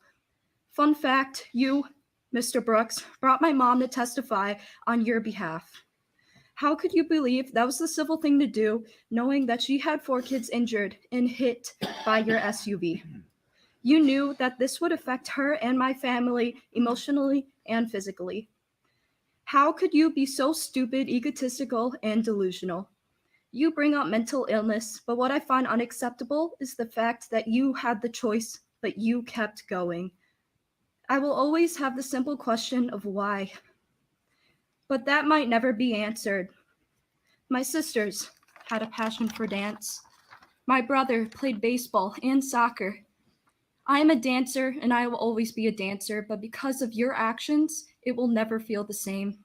I know my siblings and I have accepted the fact that we might never be able to regain our passions and dreams. We know that we now have lifelong challenges, but we also have people that support us and help us regain our hope and goals that we lost that night. Overall, I want people to remember that this is not about the parade, this is about the man. The depression, anger, sorrow, all these negative feelings shouldn't be directed towards the parade. Instead, directed towards the man. This is not the parade's fault, and I think we need to come together as a community and realize that. With all the media and all the press, reaching out to my family in the past year has brought anxiety and stress. But I want to thank my family, friends, and community one more time for supporting my family through these trying times and also giving me the confidence to stand here and say I want to punch this man in the face. Your Honor, I need Darrell Brooks to serve the time he deserves without parole. A lot of I us need do. him to be locked up for life, and that is my statement. Definitely understandable. That was victim JJ, Your Honor. Thank you.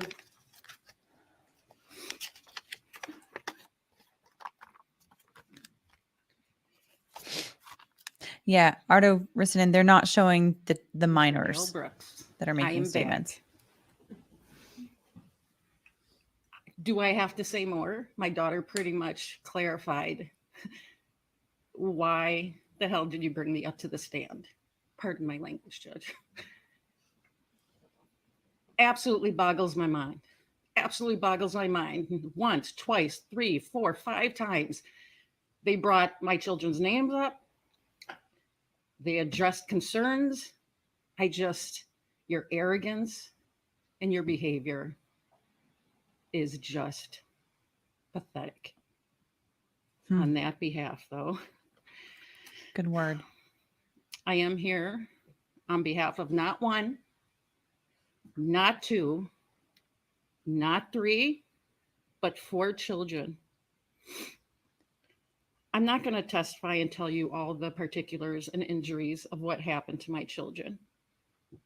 We saw that on the stand. I'm not going to tell you about the stress of how, as parents, we had to suffer and continue to suffer day after day, taking our kids to appointments, having a healthy mind and soul. But you know what? We're doing a darn good job. I say this with a heavy heart. I have my kids here. I have my kids here. Grayson, as Charlotte says, had an open compound fracture. We know how an open compound fracture happens, Mr. Brooks. You could have stopped. You saw the darn exhibit. You saw that exhibit of my daughter. You saw her. And your expression is unacceptable. Your behavior has been unacceptable.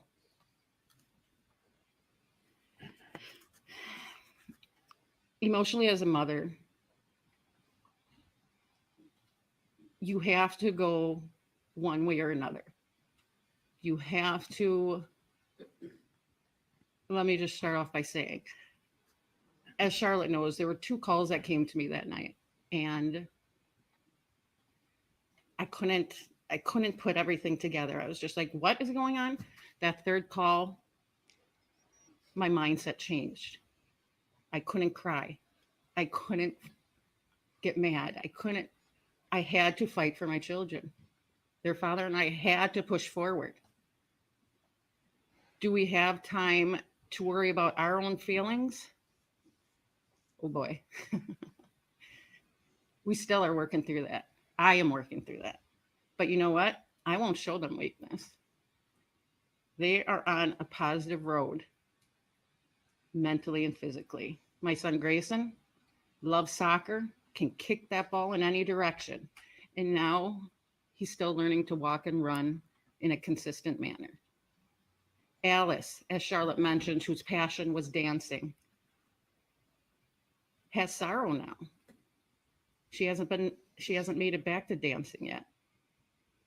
Vivian, the youngest, as you saw in that exhibit as I spoke, is the life of the family, joking, living it up when you broke her tailbone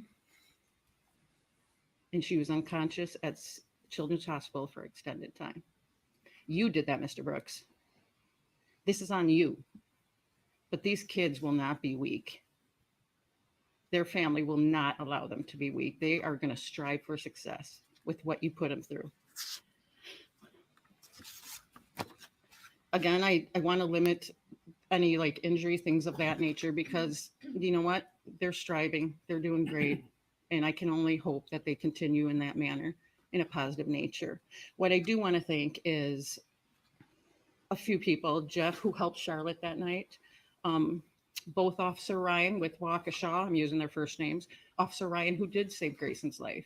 Officer Ryan from Pewaukee, who did drive Grayson to the hospital.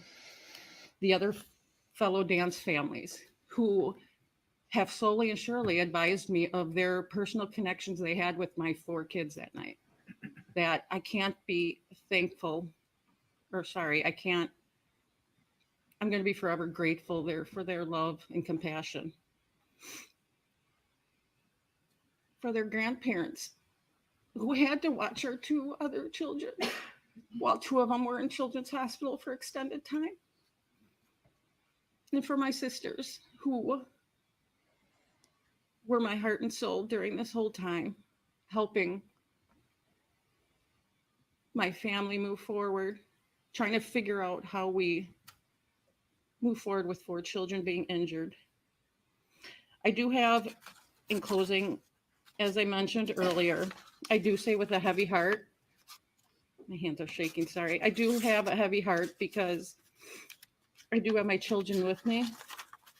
But as Charlotte has said, my brother, who unfortunately passed away 2 months before this event took place, always told us kindness will take you far. So to those who unfortunately are not with us, I just would like to read the following. I watch you every day.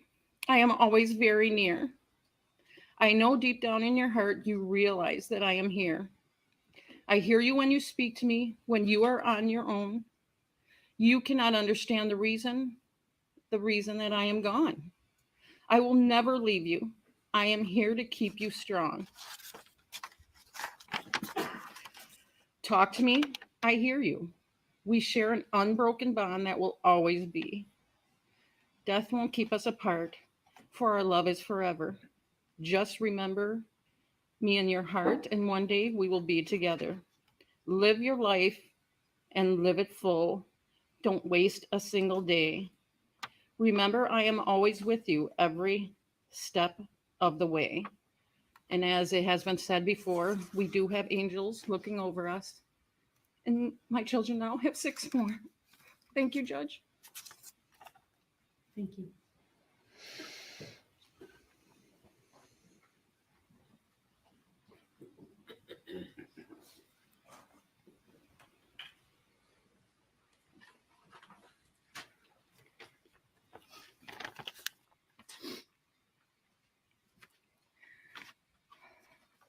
I have struggled to write down words to describe the impact November 21st of 2021 has had on me. What was supposed to be a joyful day was quickly turned into an unimaginable nightmare. I woke up that morning excited for the parade instead of dreading it like I always do. Out of all the Waukesha parades I've walked in the past 4 years, this was the only one I looked forward to. If only I knew it was going to be the worst day of my life. As the parade started, I went around taking pictures of all the girls while they danced, so their parents had action shots of them dancing. We rounded the corner of White Rock and finally made it onto Main Street. I remember seeing the beautiful sunset behind my girls. I recorded them dancing with the sunset behind them. Little to know, that would be my last video of them. My video was taken exactly 10 minutes before the defendant senselessly drove his car straight into my girls' backs. They didn't even have the chance to move out of the way before he plowed into them and continued on his path of destruction. Alice was the first body I saw. I picked her up immediately and was quickly yelled at to put her down, not knowing it could have just caused more damage to her. She was awake and conscious. I took off my coat to give her a pillow and laid over her body to shield her. I kept telling her she was going to be okay. One thing that will stick with me forever is the fact that she looked up at me with her teeth chipped and knocked out and said, "Why would someone do this?" I will never forget those words. The defendant was 39 at the time. She was 10. If a 10-year-old knew it was wrong, so did he. But he didn't care because he kept driving. He is the definition of a monster. After Alice, I was with 2 more of my girls in the street before making my way to the hospital. The hospital was also another chaotic scene. Bodies all over. People were standing, sitting, and laying in the ground. I saw one of my girls laying on the floor with her mom. I held her hand and kept asking her to squeeze me, so I knew she'd stay with us. She kept going in and out of consciousness. Every time she'd open her eyes, her mouth would open as she sobbed in absolute pain. I glanced to my left and saw another one of my girls in a wheelchair with about 5 nurses huddled around her. She wasn't doing good, and they knew that. We rushed her to the back as she started to seize and vomit. When her parents arrived, I left the hospital not knowing if I'd ever see some of my girls alive again. The following days, weeks, and months were just as horrible. 4 of my girls were in comas. The questions never stopped circulating in my head. Would they ever wake up? Would they even remember who I was? The thing about being a coach is you're kind of stuck in between being a mom and a friend. I felt trapped that I couldn't take their pain away, trapped that I couldn't be there with them at the hospital every day. I had to put a brave face on for all of my other girls, even though I was completely broken inside. Attempting to describe the impact this evil crime has had on me would be impossible. How can I write into words something that broke me so badly? Emotionally and mentally, I have never been the same since that day. Throughout the whole trial, I waited for the defendant to cry, for him to show some sort of remorse for my girls and everyone else he hurt. He has shown no sense of empathy other than for himself. Only a monster would show no remorse for such a heinous crime they committed. He knew exactly what he was doing, and he just kept driving. He knew it was wrong because he then attempted to flee after he ditched the car. He's a selfish and cowardly human being who deserves to never see the daylight again. Thank you. Thank you. You remember from the trial, Your Honor, that was Elizabeth Jackson. Yes, thank you.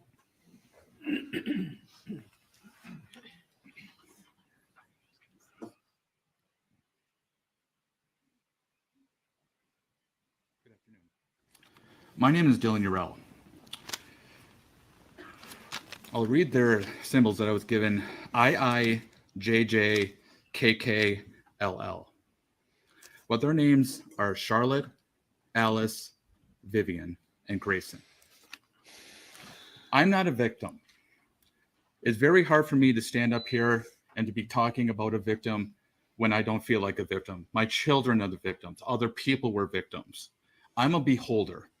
And I feel I'm a beholder of the darkness and the evil, but also the light and the good of the aftermath of the act of violence that Mr. Brooks brought upon the community that evening. Let's talk about, this is a Christmas parade. A Christmas parade that I've attended many times.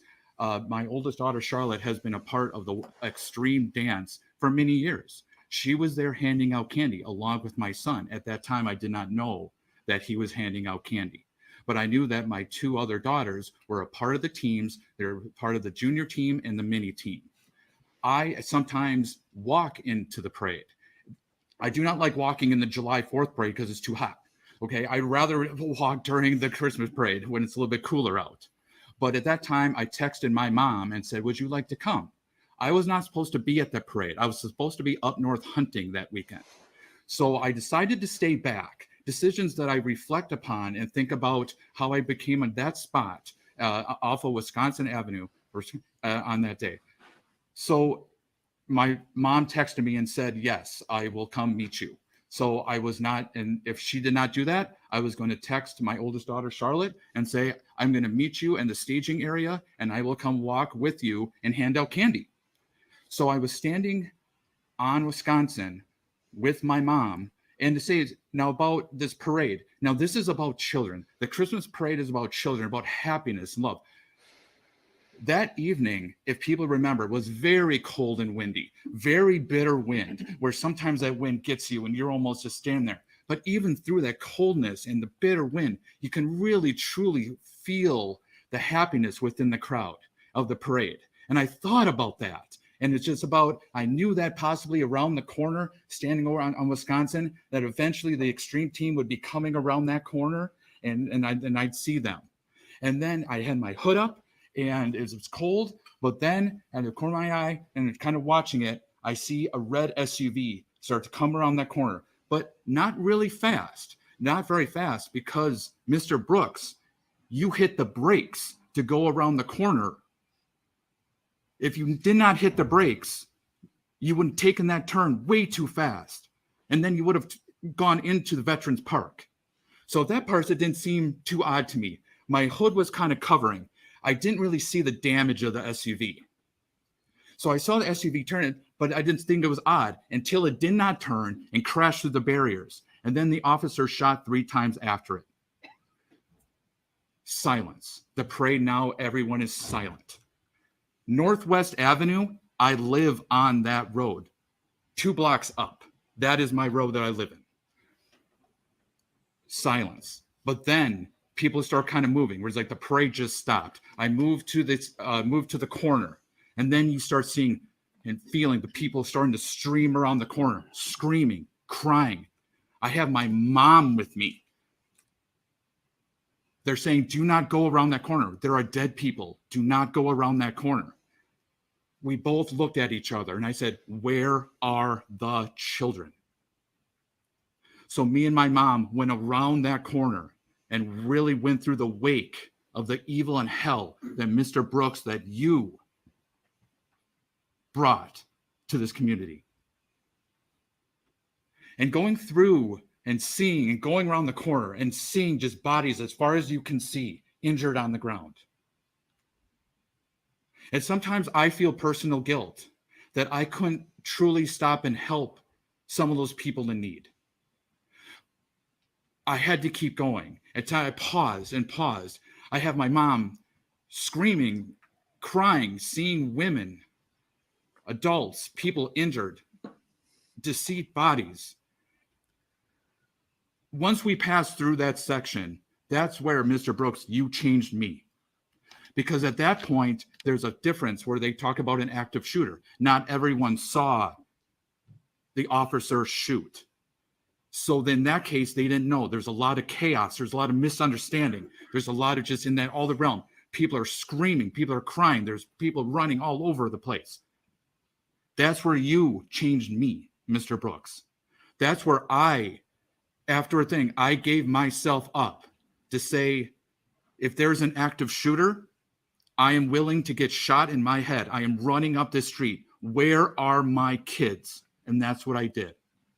And as the darkness descended upon that street, as the sun was going down, and I run up the middle of the street, and I run up to the 5 points, I start seeing the extreme truck that they use, pom-poms on the ground, but you can't see around. And then I come around. I left my mom, which was a decision that I had to make. She caught up, but I took off running. I found my daughter, Alice, first, and it was mentioned. She had broken teeth, blood on her face, facial. She's so brave. When I came to her, I screamed her name 2 to 3 times. There were people around her trying to help her. She looks at me and she goes, "Daddy, I'm okay. I'm okay." And I didn't know what to. And she looked at me and I just, at that point, I didn't understand. And she goes, and I go, "Where's Vivian?" "She's over there." And I look around and there's my youngest daughter over by the side of the curb, motionless. Her limbs weren't moving, but yet her body was shaking uncontrollably. So I went over there to help there. And from my daughter, Alice, I learned that my son, for the first time handing out candy, was in the parade. I did not know that. I was also told by her that Charlotte, my oldest, was there and she was injured. You did this. They weren't the only ones, the children. This is a Christmas parade about love and happiness, getting ready for the holiday season. I'm sitting in the other room watching other statements and watching you roll your eyes to people's powerful statements. The hurt that people have in their souls. And you're rolling your eyes at them and making facial expressions. If I look around this room, no one else is wearing a mask. What are you hiding from? You're wearing a mask. I don't see anybody else. Forgiveness. I do not forgive you. I do not forgive you because I have not heard these 3 words from you through this entire trial. I am sorry. Not once. Not once have I ever heard anything. What I've heard you do is be abusive. Abusive to the judge, abusive to the prosecution, abusive to the witnesses. And I think that's what you have. You're an abuser. Yep. And then when people stick up to you, do you want to become? Now you're the victim. You carry your Bible. And you say you're a God-fearing man. But I feel those scriptures are hollow and empty to you now. Just like God has left you. You can pat your chest and have that book open, but I don't believe those words and those scriptures mean anything to you anymore. My children are healing, and the community is healing. If there is no verses between my children and the other people that hurt, the people that lost their lives and their families. But we're all in this together now. All of us, the community. It isn't just people that live in Waukesha. Well, you did have these energy that went across, it goes so far for the people that you hurt. And I don't think you truly understand that, or maybe you don't care. For the sentencing, as other people have said, I feel the maximum is appropriate in this situation. The terror, the horror, the pain, the fear that you've caused to so many individuals. And everyone has their own unique path for healing. And I hope that you will get sentenced to what you deserve. Thank you. Thank you. That was a good one. I mean, of course, is Darrell Brooks going to hear any of that? Is he going to register any Honestly, of that? Probably not. I have so much to say. But it was nice to see to him Darrell, just completely call and him to out court. directly for all of the You bullshit that he's exemplified been pulling. Christ, and you were going to be very blessed and honored for that. So thank you. Okay. You guys were amazing, honestly. So thank you. My daughter was not listed as a victim. She was dancing with Extreme Dance Team on November 21st with my niece. She was on the right side of the route and did not get hit. But she did not get hit by the car. she got hit by another team member. And that wasn't revealed to me, Darrell, until I watched the video, and I struggled to understand how my daughter got injured. And I'll get more into that. But that day, you impacted thousands. And I know this is just another story for you. And I wish it would impact you. And I really pray that it does, okay? So, as the parade started, we were by the library. I dropped my daughter off in her position with her team. And I just remember when the parade had stopped, and I knew immediately. My sister-in-law got a phone call from my niece. And my niece, who's 13 at the time, said my whole team is dead. Our girls were living in fear, thinking their teammates were dead, Darrell. They thought they were dead. The images that they saw of their friends will never be erased. We got the phone call, and I did not see you hit anybody. When I hit the main street, I saw the dancing grannies dying. I didn't know who they were until the names were released, and I had to figure out in my own head who I saw dying. One of the moms, who's an ICU doctor, was working on one of the dancing grannies. There was blood everywhere, Darrell. You have to see what you did. I had no idea what I was walking into. And I honestly am so sorry for all the families who lost their loved ones. What I saw, no human being should ever see. Everyone that was in the court witnessed what you did, but I lived it, I walked it. I heard things I didn't want to hear. I heard someone screaming over Jane Kulick. And I no longer could remember anything after that, after I saw Jane dying, till I got to my daughter. We were ushered into the bakery, and I screamed for my daughter. She was safe, but I have survivor's guilt over her living, and that's not fair. 6 people died. There's a mom who doesn't have her baby boy anymore, and I got to go home with her that night. Once we were released from the bakery, we had to walk back through the nightmare. It was a crime scene. There were bodies covered up that my daughter had to see a dead person covered up because it was a crime scene.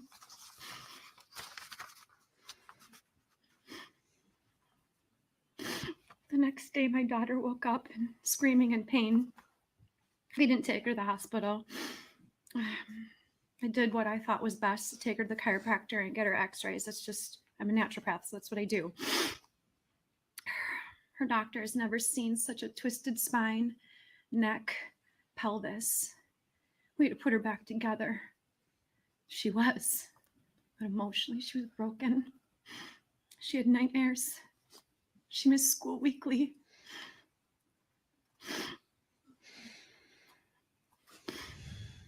And it's because of another little girl who hit her from the car that you hit. And I figured that out a few weeks ago. I didn't know what happened. Darrell, I don't know what's in your heart. I don't. But also God tells us that we will know them by their fruit. I'm a Christian. I believe in the Bible. I believe in everything that the Bible has to say. I'm not perfect either. But what we witnessed during the trial was you reading or holding your Bible, even in anger, saying that you were reading the book to the judge.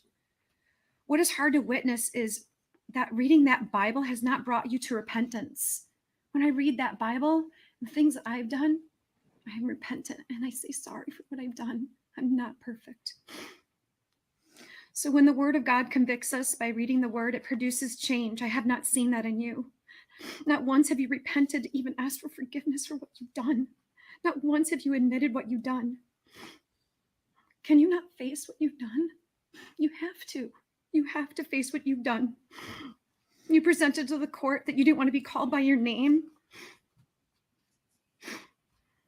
This is a trial that you caused. The DA didn't cause this trial. My daughter and her team didn't cause this trial. The state of Wisconsin and all parties involved didn't cause this trial. You did. You have to own that. To me, this is not a man who's after God's heart. You used the Bible and you used God. That's blasphemy. I know what I'm talking about. This is not a matter of mental health or a system failing you. You failed yourself. If you are a man like you say you are, and you were not brought up this way, and you were brought up in a Christian home, go back to your Christian roots. Go back to the man that God actually wanted you to be. But in turn, you have not had any responsibility to confess of what you did that day. You can't face that you murdered people, you've injured hundreds, you emotionally traumatized thousands, and not repent from what you did. To repent means that and to be saved means you get to enter the kingdom of heaven. Okay? You have to ask for forgiveness. You have to admit what you did. This is not going to change bringing people back. It's not going to change the 21st. It's not going to change people's lives. But you might actually help someone heal just by saying, I'm sorry.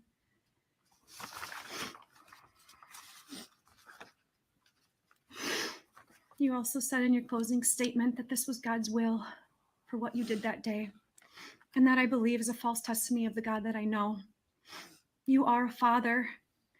And my daddy, my heavenly Father, would never, ever want anyone to be murdered with a car as the murder weapon. All those you hurt and killed that day, they're his children. Doesn't matter what age they were.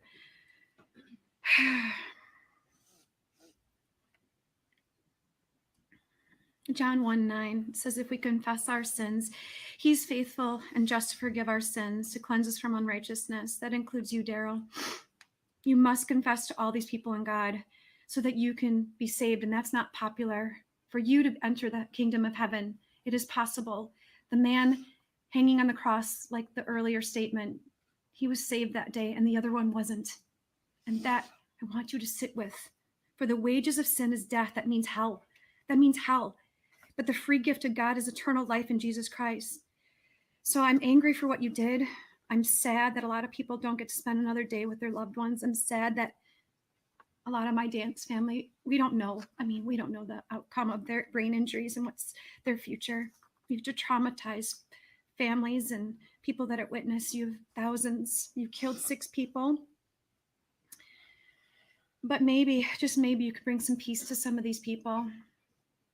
Do you hear me, Darrell? Instead of rolling your eyes that what you did, disrespected, and I know people yelled at you today, but I'm not coming to you in anger. I'm coming to you in unconditional love because that's what our Father offers us. I don't know if I have forgiven you yet, and I know that's what God wants me to do, but I think that you could just offer a little peace by just saying, I'm sorry. Thank you. Wow.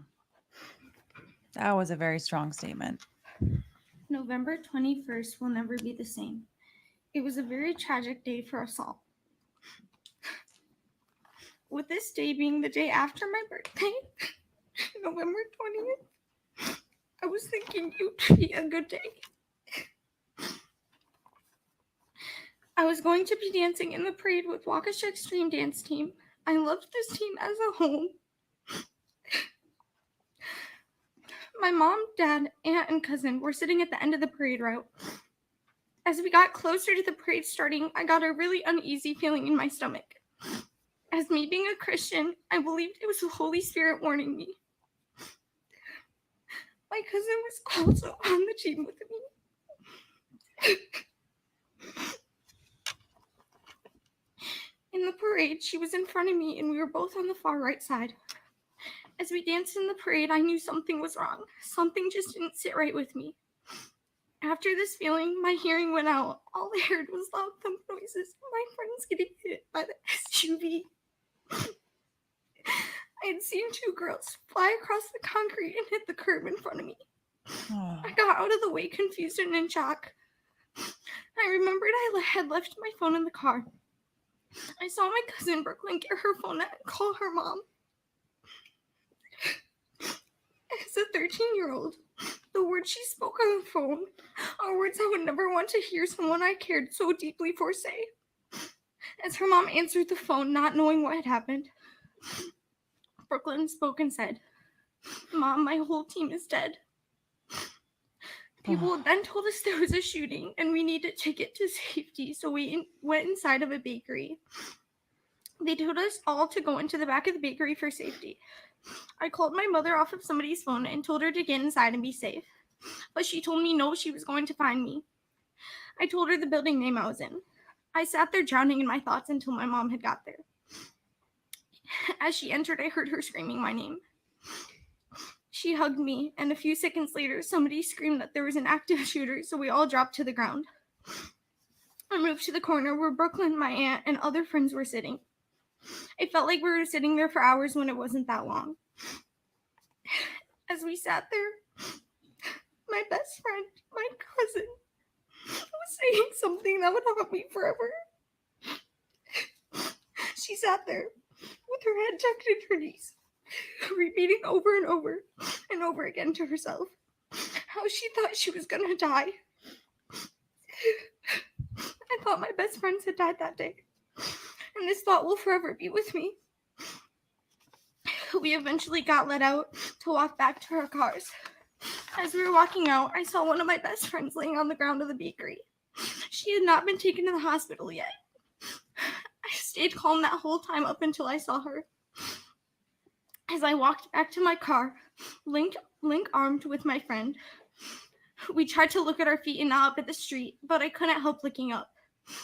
I'd seen bodies covered up in the streets. That image will never leave my mind. I woke up the next day not being able to move my body. I screamed and cried thinking I was paralyzed. We didn't go to the hospital, but to the chiropractor. I got x-rays done, and they came back showing the worst whiplash my chiropractor has ever seen.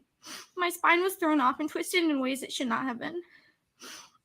It was so bad my spine could barely support holding up my head. It was the worst pain I've ever felt. My mom asked me if I got hit by the car, but I told her I couldn't remember. For the last year, I've been recovering still. Many days I'd feel pain unimaginable. I also had got horrible migraines a lot. Many days my whole arm would go numb from the injury. Some days I couldn't feel any of my left side. These days were some of the scariest. We couldn't figure out how I got injured until a video was released. It showed how a girl that had got hit flew into me, injuring me. Not only did this day change my life physically, but mentally too. I struggled with depression afterwards. I blamed myself for this awful tragedy. I told myself there was some way I could have stopped it from happening, even though it was something I had no control over. My mental health declined majorly. I tried my best to act okay so people wouldn't worry, but many days I just couldn't. I skipped school so many days weekly because I couldn't mentally go. I was in so much darkness I couldn't find any light. I tried my best asking for help, but I was too scared. I thought about you every single day, Darrell. I thought, how could any man do this to any other human being? I'm sorry to all those who lost people they'll never get to see again. It angered me every day. It hurt to think about. This day will always and forever have a place in my mind. The days after we waited to find out info about my friends. Some of them had horrible brain injuries and other horrible physical injuries. At one moment, I was told my friend Julia would maybe not make it. It broke me hearing that. Knowing I cared about all these people so much, it hurt me to know they were in a situation like this. As I continued to try to heal, I realized it takes a long time to heal physically and mentally. I didn't think my mental health would ever get better. I thought this up until I surrendered my life to Jesus. I leaned on him for help.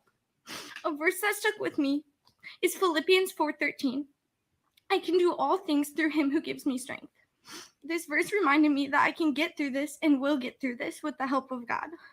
I knew if I could, that my friends could as well. As I wrote this here, I finally realized this all truly happened to me. I guess I never really allowed myself to believe it because I never wanted to. But we must all face things in our lives. As I watched the trial go on, you always had your Bible, but you never repented, you never asked for forgiveness for ruining people's lives. John 16:13 states, "When the Spirit of truth comes, he will guide you into all the truth. For he will not speak on his own authority, but whatever he hears, he will speak. He will declare the things unto you that are to come." And as you sat there with your Bible, all you had to do was declare what was true, to confess what you had done, when you knew you had done it and you knew it was wrong. But you sat there, you rolled your eyes, not caring that you killed innocent people. So I'm so horribly sorry to all people who had lost things that day. Loss of friends and family members, loss of being able to be the same person ever again. I'm sorry to all who struggle with health problems for the rest of their lives. I know that I had lost a piece of myself that day, and I'm still trying to find it. This day was supposed to be a happy day filled with smiles and laughter, but it had got turned into a tragedy. This day will never be the same for any of us.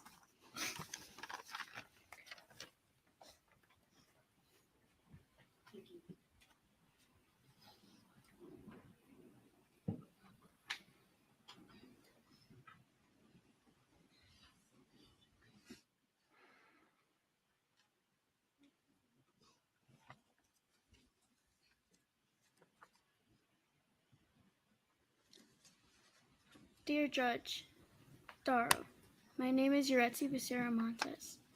On November 21st, 2021, my life and my family's life changed forever. The day that was supposed to be a day of joy that became a nightmare to me, my family, and our community. On that day, my parents and my siblings witnessed the red SUV that drove into my dance team. My mom ran without thinking she could be hurt too. She remembers the red SUV that almost hit her while running into the road because he was coming her way, but he swerved. They couldn't find me right away because I was under a car that was playing the music for us. I flew 15 to 20 feet from where I was dancing. Oh. I was lucky that I wasn't injured like my friends because my head bumped into a truck that was playing the music for us, and I fell on the street and hit the back of my head on someone's leg, but I didn't suffer from a major injury. She's very fortunate in that respect. My family calls me a miracle because things would have been worse, and maybe things would look different if my injuries were more severe. I spent a couple of nights in the hospital, but the worst part was that I woke up and asked my dad what I was doing in the hospital because I was dancing and I thought my nightmare was over. It was a traumatic experience that traumatized all of us. While I was in the hospital, I was remembering what really happened. I was dancing that day, and I had a smile on my face. And I heard what I thought were fireworks. They were gunshots. But at the moment, I knew that nothing happens in Waukesha and that I'm safe. And so I kept dancing. I was hurt that day. I was struck by the red SUV. I felt like I was going to die. I woke up on the ground to my family surrounding me, thinking it was all a dream, not knowing what was going on.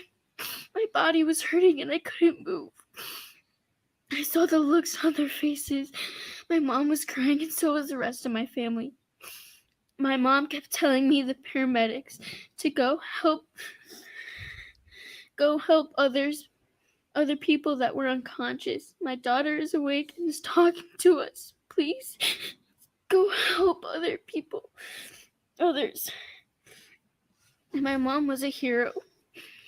She helped a little girl that was hurt in the middle of the road that was being stepped on.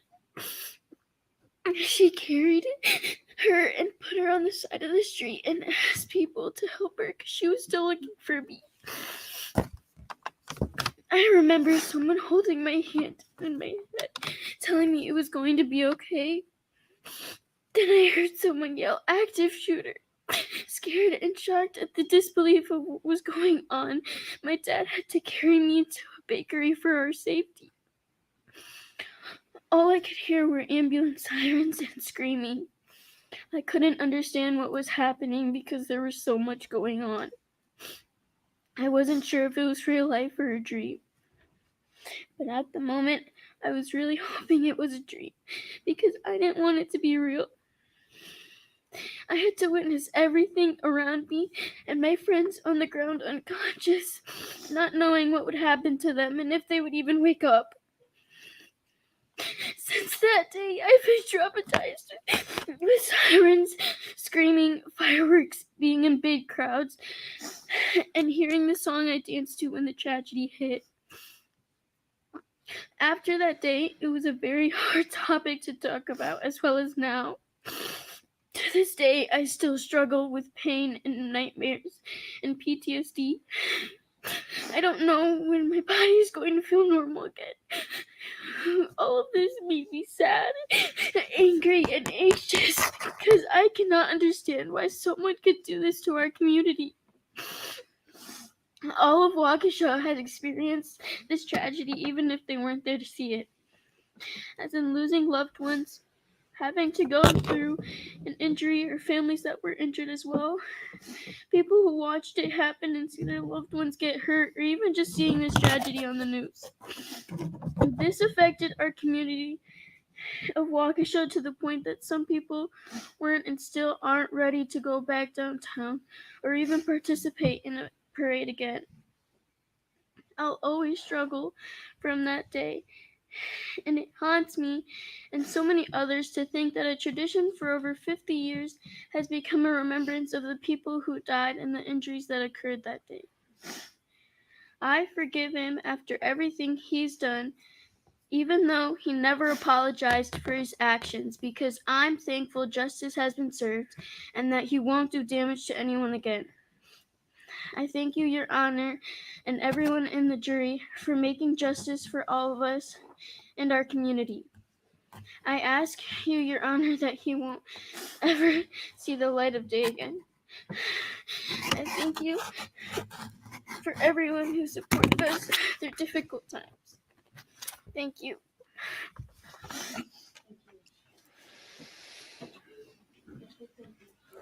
The hard thing about these kids is that he didn't take their lives, but he took their innocence. It's horrible.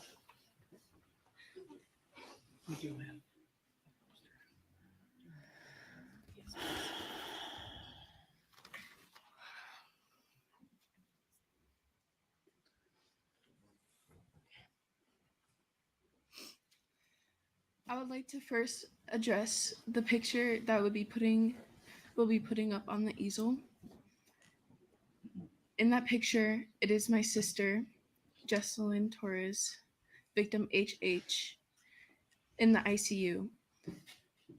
It is what a lot of other victims have looked like, from tubes keeping them alive to machines being watched over every minute of the day to see if they're doing okay. November 21st was like any other Christmas parade. My sister was dancing, my mom was pulling my baby sister in a wagon, and my brother and I were walking with them throwing candy. Everything was so normal in the beginning.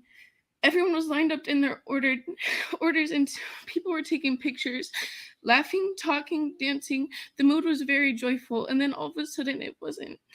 The images and events from that day still weigh heavily on my mind. Vivian Urel was the little girl I stayed with for a little bit after the tragic event. I still can feel the blood on my hands after I wiped it off her dripping head with my cold fingers. I told her that I was there for her so that she knows that somebody was with her as I listened to her whimpering cry that stays in my mind. I cried when I found my baby sister without my mother. She was confused about what just happened, so I held her in my arms, squeezing her as tight as I could. I remember finding my mother and sister, the vision of my mother's face in a panic, trying to puzzle everything together. She had her hands over my sister's body along with others, holding my sister's head. I screamed when I saw the sight of my sister. Her face looked destroyed, with her body half naked from her clothes getting ripped off.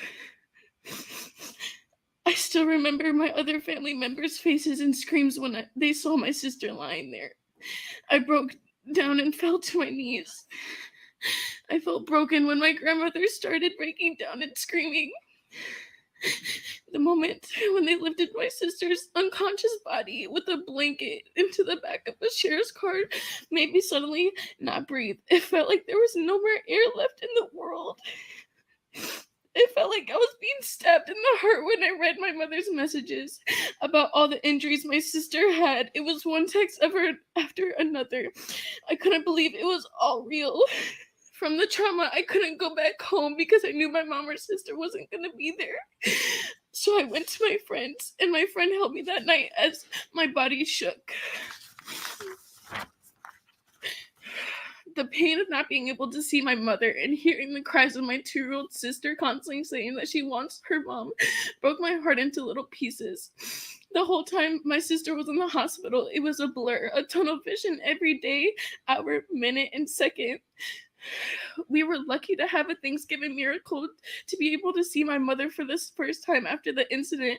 It relieved some of my pain and anxiety, and it felt nice to have so much weight removed off my chest when I hugged my mother, even with it being a short visit at Children's Hospital.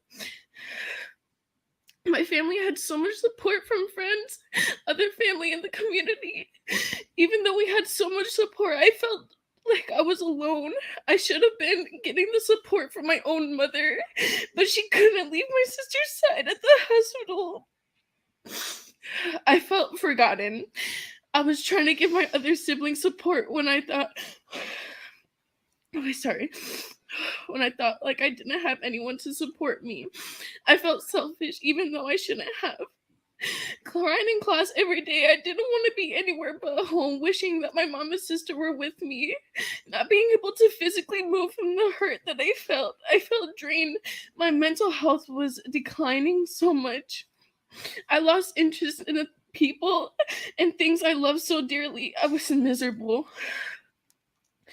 Finally, 2 weeks later, getting the call that my sister was awake felt like my heartbeat got back to normal again.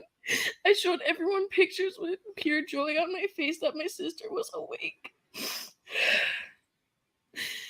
2 days before Christmas, they came back home. Everything was going okay until one night my sister felt like she suddenly couldn't breathe.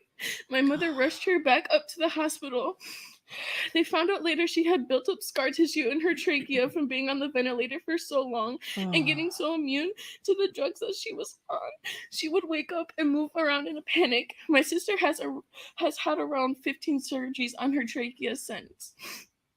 One day, my mom was looking on the scab on the back of my sister's head.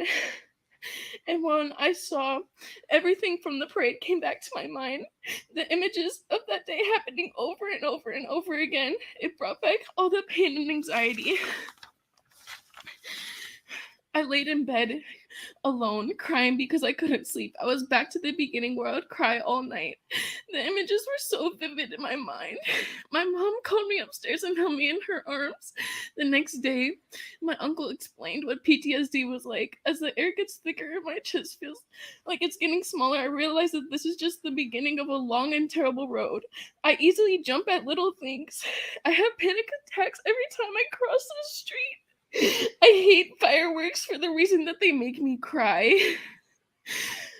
Still to this day, the sound of tires screeching sends me into a panic as I look for my siblings. The pictures come racing back to my mind. Tears come racing down my face. And as I see as everyone is okay except for me, the pain is still sitting with me. The visions are always there to jump back at different times.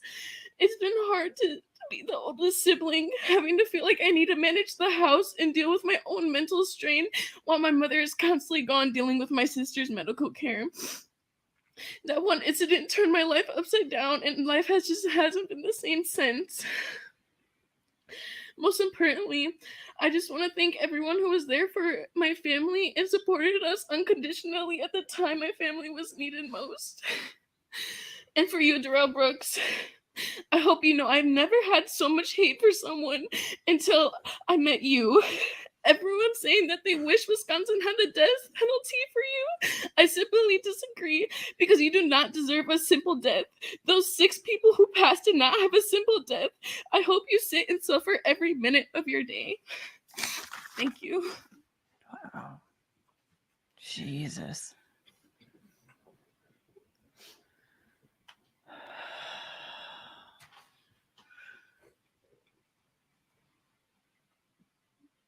Yeah, it's hard to see how anyone can sit in that courtroom and not be impacted.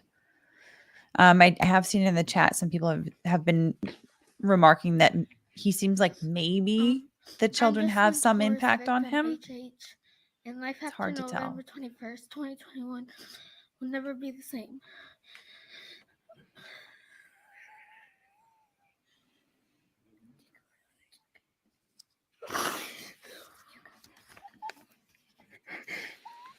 I was dancing with the Waukesha Extreme Dance Team. A team I loved and committed countless hours to.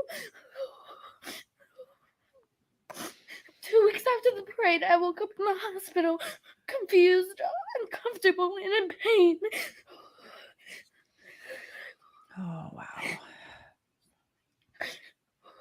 I remember doctors telling my mom that I needed to have a major surgery to fix my pelvis that was broken in 3 places, so I'd be able to walk again and dance again. I was nervous, scared, and I just wanted to be with my family again. After my surgery, my doctor told me that I had to be in a wheelchair until my pelvis was healed. When I got in my wheelchair, I felt stuck, trapped in a place that I just wanted to get out of. When I got to see my sisters and brother for the first time ever since the parade, I could just see the weight lifted off their shoulders when they saw me. I was not okay, but I was there. When I finally got home, after a month of being in the hospital, it was nonstop appointments and physical therapy. 2 days after I got discharged from the hospital, I had to go back for an emergency surgery because I couldn't breathe. We found out that being on the ventilator caused scar tissue to build around my trachea. I've had over 15 surgeries on my trachea since then. My mom had to help me with all my personal care and other needs, including showering, getting dressed, using the bathroom, doing my hair, and making my food until I learned how to get around easier. I had to go to physical therapy to learn how to walk again. When I started using a walker, I felt embarrassed and that people were just staring at me. I remember wanting to dance again, being with my team again, but knowing that I couldn't physically dance. I had to reteach my body to move how it used to move. Learning how to dance all over again. My balance was off, making dancing impossible at first. But the mental pain was worse, as I couldn't watch my teammates dance without me. I missed over half of the school year. When I got back to school, I felt uncomfortable being in a wheelchair. I felt like people were just looking and wondering. I missed out on my last year and days at elementary school, time and memories that I will never get back. This past summer, I had to go in for my second major surgery. The surgery was on my trachea, called a trachea resection. The doctors decided to do the surgery because I still couldn't breathe after all my procedures. My throat wouldn't stay open, and it closed up to 80%. I was basically breathing through the size of a drinking straw. Now I have a scar across my neck that stands out and won't ever go away, and a scar where I had surgery to fix my pelvis, and multiple other scars from the horrific things that happened that night. My scars make me insecure of my body, and that I can't wear regular swimsuits because I feel people's eyes on me. When I wear shorts, I have lumps speaking out, and my scars will be there forever. So I will every day be reminded of what happened to me. Oh, God. Beyond my original month in the hospital, I missed out on my entire summer because I was recovering from surgeries. When I went home, I wasn't able to do normal 11-year-old things. I wasn't able to swim, jump, go on rides at fairs. All I could do was watch people have fun during their summer, watch people play during their summer.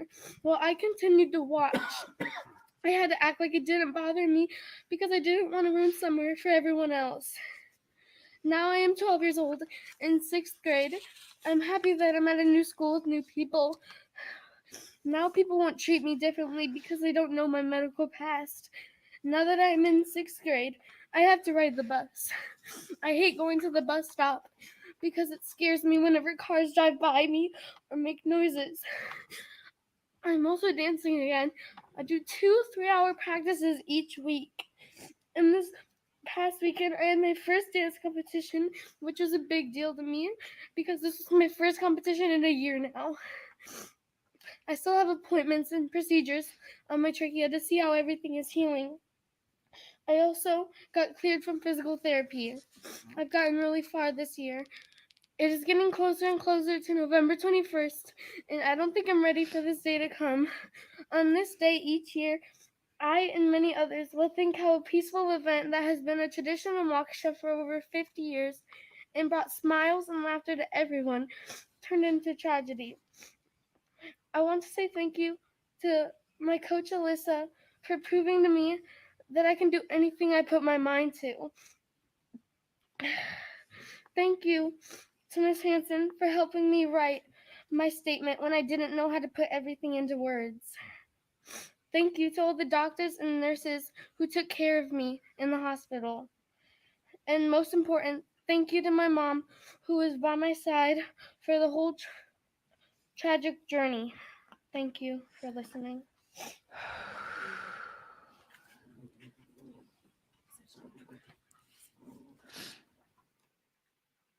Wow. Yeah, it feels like they really saved the worst for last, doesn't it? And by worst, I mean the hardest to listen to. My God, 11 years old. Hi, I'm Amber, mother of Jessalyn Torres. I've been very open all this time about the injuries my daughter has obtained the night of November 21st, 2021. I even created daily logs so people could stay informed on her condition. But I've never truly talked about my feelings and how that day has affected my family. So this will be a very hard one for me. Let me put picture 1. The event started off joyous, and I had 4 of my children with me that evening, all of which still suffer in some form to this day. The screams, the sounds of the people being hit, watching as their bodies flew, the visions of their bodies lying everywhere, and me yelling, searching for Jessalyn still replays over and over in my head. I found my daughter lying in front of the music truck, nowhere near the rest of her teammates, in the middle of the 5 points with her clothes ripped from her body, road rash everywhere, blood leaking out of the corner of her mouth and half of her face missing. Picture 2. My poor child was ripped out of her shoes, dragged under the front end, and thrown out from that vehicle. There was no ambulance, no medical equipment, nothing to help me and my child. I have never felt this helpless in my life. All I could do was hold my child and tell her Mommy was here and that she will be okay. Picture 3. A deputy and an officer came to help get my daughter on top of the blankets that were covering her naked body and drove us to the hospital in the back of an SUV. I am grateful for the actions they took that day, along with all the others who ran out into the street to help my daughter. When we got to Children's Hospital, I sat there in a chair numb as I watched multiple doctors, nurses, and medical staff rush in and out of the room examining my child's lifeless body. My mental state was confused. I lost who I was and I felt like I was sitting in the middle of some crazy movie scene where there was so much commotion around you, but you hear none of it. I stayed numb from then on. It was my coping mechanism. There was no way to prepare myself for the news I was about to hear from the medical staff. Her injuries included a fractured skull, a hematoma behind her eye, 8 broken ribs, which was 4 on each side, bilateral lung contusions, 3 fractured lumbar vertebrae. Her bowel was damaged, her kidney was ripped from its blood supply and was dying. She now only has 1 kidney left. Her liver was lacerated, her pelvis broken in 3 areas, going from front to back and down the middle in the shape of a T, and in 2 areas on the back side. Her spine has a permanent curve in it. Severe road rash all over her body. Pictures 4 or 5. Go to 5, please. That's her backside from being drugged. Go to the next one, please. That's the other side of her backside from being drugged. Next one, please. That's her leg. A whole chunk of meat was missing from her leg. You can take those down, please. She was given multiple bags of blood and platelets as we were transferred to the 4th floor ICU for critical care. It was there that the doctor sat me down and explained how she needed to be intubated because of the extensive damage to her lungs and body. The hardest moment of my life was making the phone call to my children. The hardest moment of my life was making the phone call to my other children so they could tell their sister how much they loved her, because I had no idea what was to come next. They were so confused and scared, and I could hear the hurt and pain in their voices. And I had no explanation to give them other than just tell your sister how much you love her. I couldn't be there to hold them while they cried in a time that they needed me the most. I still hold so much guilt because I couldn't be there with them, since I had to be with their sister, whose life was uncertain at the time. They were also mentally and emotionally traumatized. There were so many times I just wanted to hold Jessalyn or lay in the bed next to her, but I couldn't, since there were tubes coming from every direction, and her hands were tied down to the bed. The most I could do was hold her hand, stroke her head, and whisper in her ear, "I love you, and Mommy is here." I believe it was day 2 when we spent 3 to 4 hours just to thoroughly clean out all of the road rash. And it took multiple attempts to get as much of the leaves, sticks, and rocks out of her hair. There were so many sleepless nights. Every day there were new issues, high fevers, allergic reactions, sepsis, and monitors that were blaring and alarming because her stats were up and down constantly. I felt like I just could not catch a break. She was not easy to keep sedated, and there were so many wrestling matches to keep her as still as possible. It was all so exhausting, but yet I had to hold it all together. I had to be the rock. I hated watching the machine they used to help clear out her lungs. It was similar to a nebulizer, but had a force so strong, and it was so loud. It would pump the meds in and jostle her whole body. Just hearing how loud the machine was and watching her body being uncontrollably shaken was overwhelming, but it had to be done to clear all the fluid and mucus buildup from all the damage that you caused to her lungs. The time we were trying to wean her off the ventilator, I sat and watched the machine, hoping this girl would start to breathe on her own and not rely on the machine to do it for her. It took days and many trials. I would get my hopes up, and then they would be let down. I would talk to her. "Come on, Jessa, you have to breathe above the machine. You can do it, and I believe in you." Until finally I realized she wasn't ready. I just let her know it was okay, and I'm here by your side, and when you are ready, I will still be here right next to you by your side. I had so many mixed emotions the day Jessalyn was extubated. I couldn't wait to hear her voice again, to hug her, and to tell her how much I missed her. It felt like my girl was being reborn again. But I was not expecting the new hardships to come. She has had a total of 18 surgeries. Her first major surgery was to fix her pelvis. 12 hours my child was gone away from me that day. She now has a metal plate with 11 screws holding her pelvis together for the rest of her life. Picture 8, please.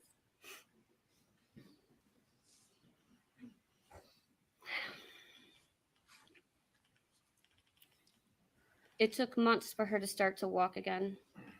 I never imagined that at 11 years old, we would be celebrating the first time she sat up or stood, and of all things, take out a tube feeding. You can go to picture 9. How does that look for sitting up? Does she look happy? I don't think so. Weaning off the narcotics and dealing with the hallucinations she had was terrible. Oh, God. She was so mean at times, and it hurt more than you could imagine on the inside, but I knew that that wasn't my child. Deep down, I was so angry, frustrated, and wanted to scream. So I'd just step out of the room and cry a little, take a deep breath, and walk back into that room stronger than I was before. You can take that down.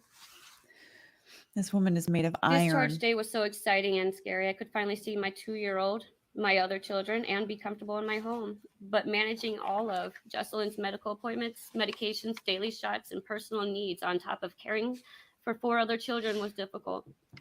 Her dignity was taken away as I had to do everything for her for personal cares. And what 11-year-old wants her mom to wash their bottom? Yeah. She would get frustrated trying to use both the wheelchair and a walker, and half the time she would forcefully shake that walker around and toss it off to the side. And having to load and unload her wheelchair, walker, and medical equipment took about 30 minutes in the freezing cold. The first day I had to take Jessa and my 2-year-old out was rough. When backing out of the driveway, I ran over her walker and broke it. I laugh now, but yep, I forgot to put it in the car. I sat there in disbelief, laughing and crying all at the same time. I was a mental wreck. We ended up back at Children's Hospital a couple of days after discharge when Jessalyn was struggling to breathe. Found out she was suffering from tracheal stenosis from the initial prolonged intubation. Picture 10.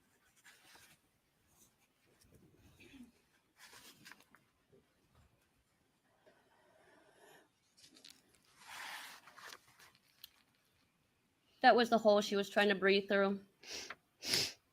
About the size of a straw, a little bit smaller. 80% of her trachea was closed off. You can go to picture 11. That's the size they had to pop it open to, just so that way she could actually breathe. You can turn that off, please. I slept on my couch for months because her breathing was so bad that I was scared she would stop breathing in her sleep. 15 surgeries on her trachea before we made the decision to do a tracheal resection.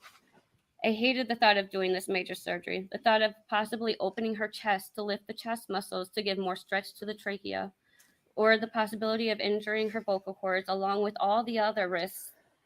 They were also very overwhelming.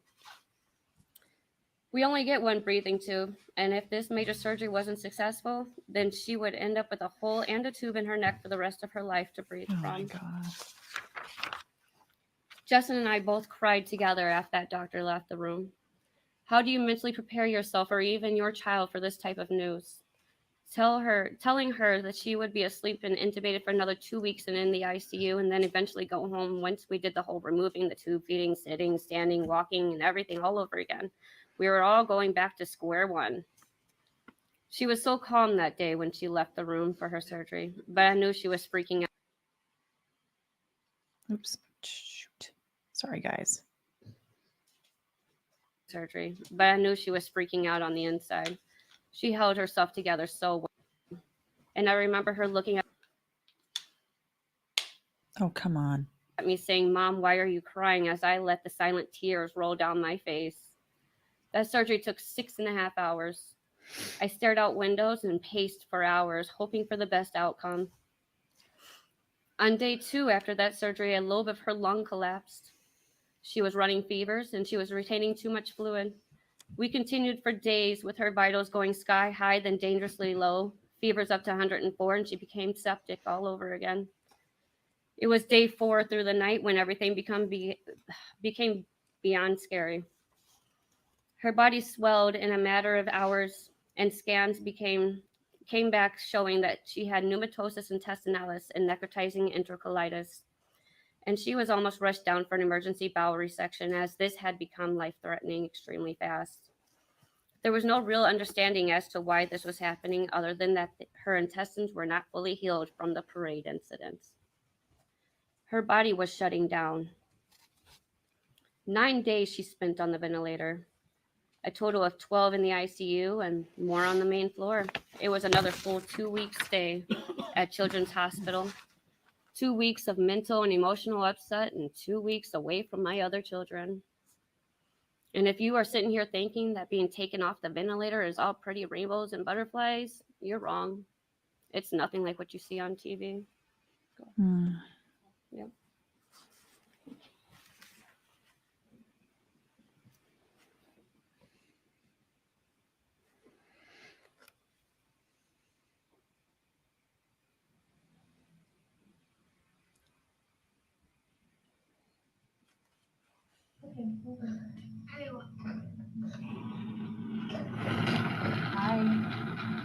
Hi.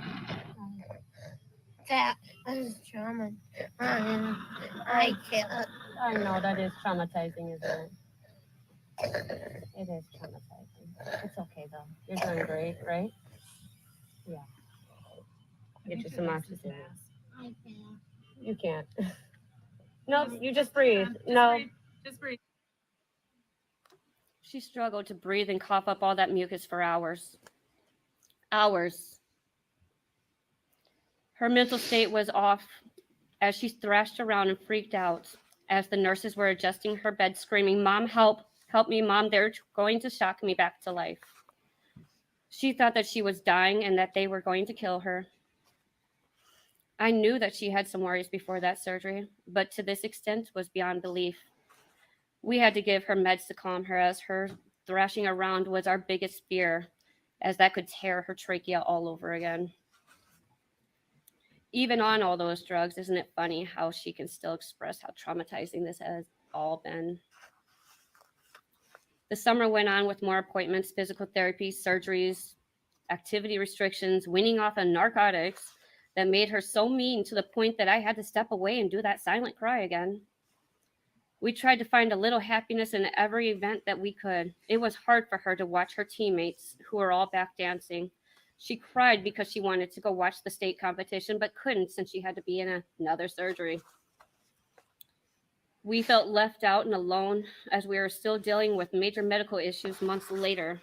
When out in the public, people would gawk, make hand gestures, and make comments about the scars across her neck. Number 13. Along with the marks and lumps on her body. Kids are cruel and have made some really harsh comments to the point I have felt the surge of uncontrollable anger. That's a hard age too.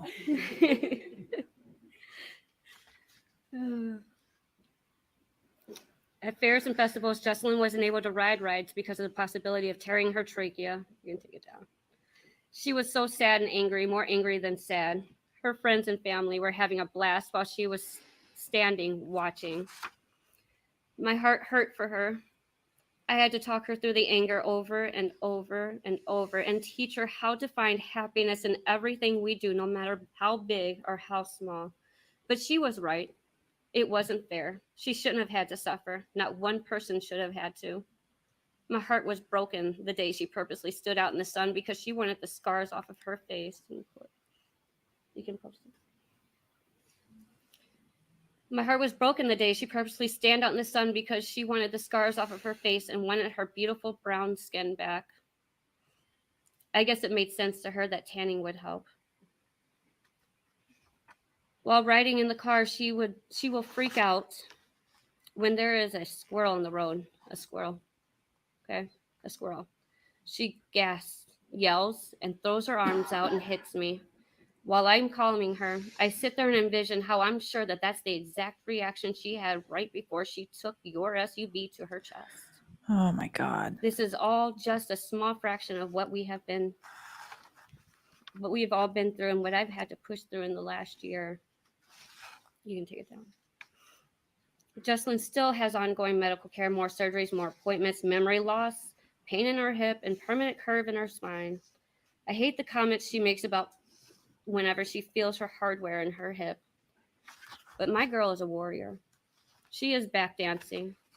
She may not be at the skill level she used to be, but she has not given up. As a parent, I have held so much guilt for not protecting my child that day. I have sat there by my child when she was at her worst. I was there for every little step of progress, and I was there for every setback. I have cried. I have been angry. I have had to deal with fear, mental trauma, PTSD, exhaustion, frustration, defeat, loneliness, and anxiety attacks. There are days when I feel that SUV hitting my chest and can't breathe as if I am my daughter. I could feel her pain, and it was excruciating.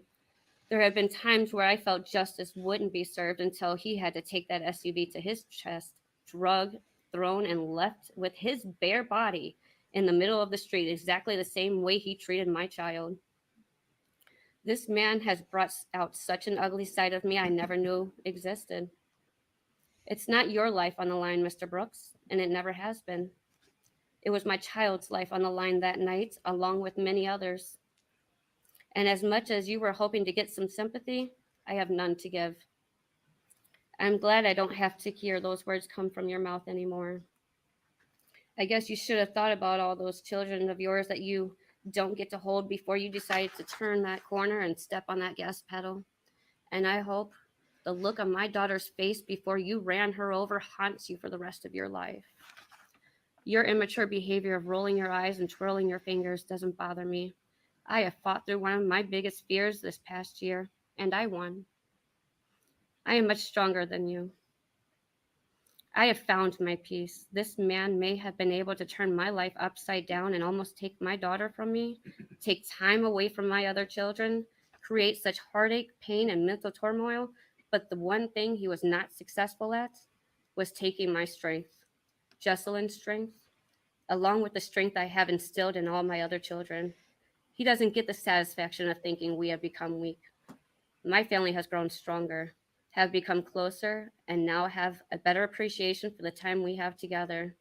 He did not, cannot, and will not break me.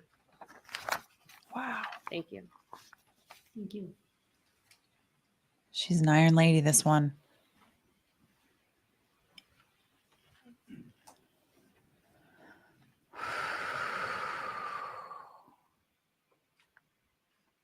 The day November 21st came around, I was excited to dance with all my best friends. Little did I know that was the worst day of my life. That day changed my life forever.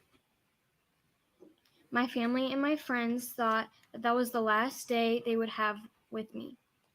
I can't even imagine what everyone was going through while I was unstable, in a coma, with a brain injury that later led to me having to get part of my skull taken out and put back in 2 months after.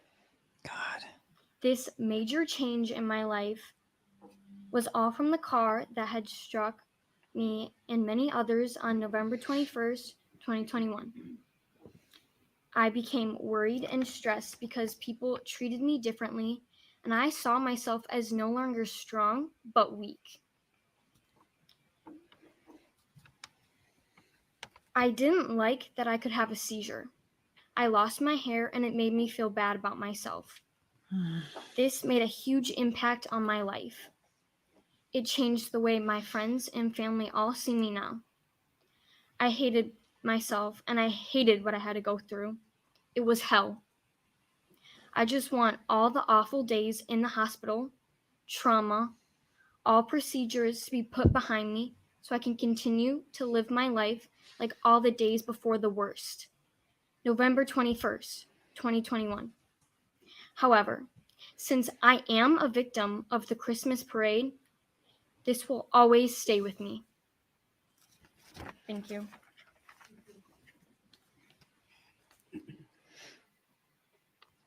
Good afternoon.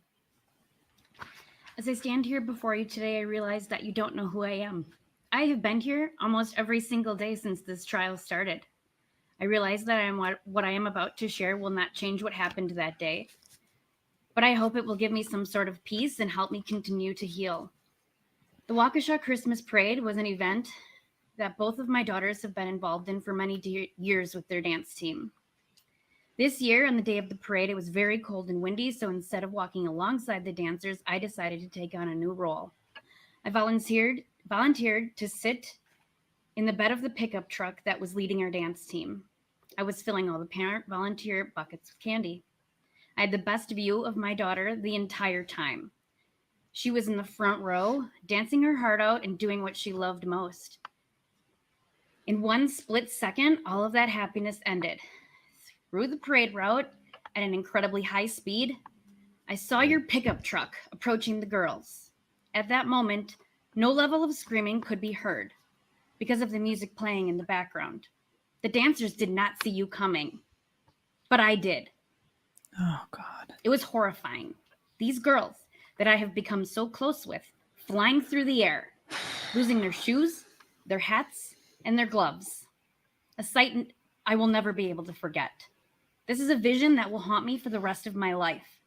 I jumped out of the pickup truck so fast, not knowing where my daughter's body had landed. Once I was able to locate her body, I took one look at her, and I thought she was dead. She was not moving. She had blood coming from her head, her ears, her nose, her arms and legs. She was not awake or responding. I was unable to keep my composure. With my shaking hands and through my tears, I somehow managed to call my husband. He had stayed home with our youngest daughter, who was homesick. If she had not been ill that day, she would have been dancing alongside her sister. I tried to explain to my husband what had happened, but honestly, I don't remember much after that. Meanwhile, a man, who I believe was a spectator at the parade, came to my aid as I was trying to explain to my husband over the phone what had happened. This good Samaritan also had to keep me away from my daughter, who was lying lifelessly on the ground. As her mother, all I wanted to do was pick her up and hold her. However, I was unable to because she needed medical attention. All of the injured girls from our team were being triaged right there in the middle of the street. I remember screaming out loud, asking what was taking so long for an ambulance to arrive. In hindsight, I realized it was only minutes, but during that moment, it felt like eternity. Everything just seemed to be moving in slow motion. Samantha was taken to Waukesha Memorial in the first ambulance that was able to get to us. She was later transferred to Children's Hospital because doctors realized that was the best place for her to be at the time. And due to the overwhelming amount of injuries from your reckless and thoughtless behavior, Waukesha Memorial needed more space for other hurt individuals. The other people that you carelessly hit. Thankfully, I was able to ride in the ambulance both times with my daughter, hoping and praying she would survive. Once at Children's Hospital, Samantha was taken for a second set of scans to evaluate what needed to be done. We quickly learned that she needed immediate surgery, where they would do a craniotomy to relieve the pressure from her brain swelling. When she came back from her emergency surgery, I lost it. She was intubated in a medically induced coma, and her head was wrapped in gauze. I just wanted to talk to her to talk to me so badly. I wanted to hear her voice and know that she was okay. At that moment, I would have done anything to switch places with her and take her pain away. Mr. Brooks, how could you possibly do this to someone? I need you to listen to me as I list her injuries.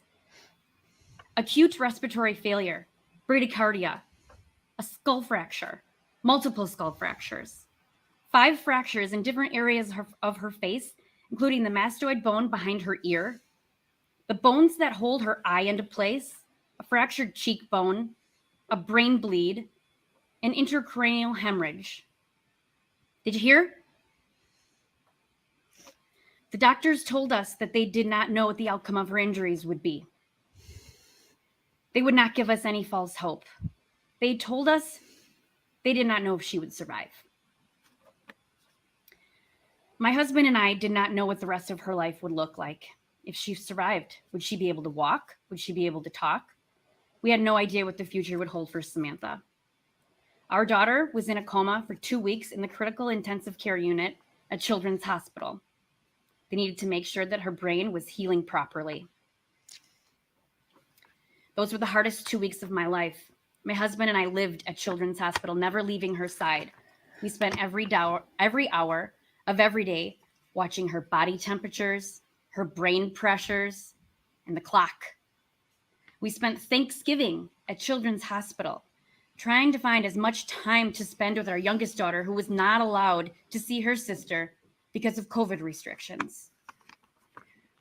Weeks later, once medical personnel believed it was safe, she was slowly taken off her sedation meds.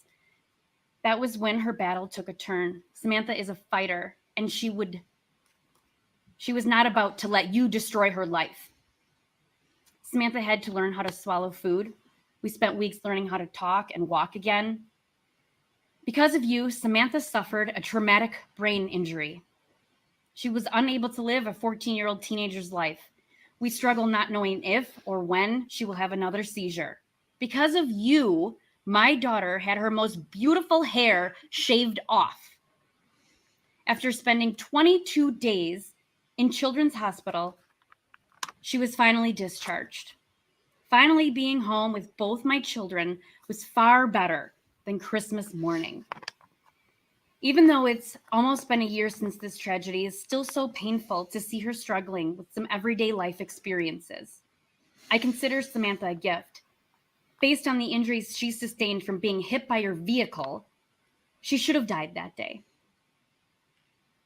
But she didn't. And for that, I am so grateful. My heart goes out to those families who were not as fortunate. Since the first day you appeared in this courtroom, you have done nothing but make a mockery of this trial. I sat here every day listening to you act like this was just a game and showing no remorse for what you did. I have no forgiveness in my heart for you. You said as a father it hurt because you could not hold your babies, but yet you run over my child like she didn't mean anything. What kind of father does that? Because of you, our lives have been changed forever. Whatever pain you may encounter in prison will only be a fraction of what Samantha endured after this tragedy. Judge, we ask that you give Mr. Brooks the maximum sentence for each count without the chance of parole. Thank you. Thank you for being here.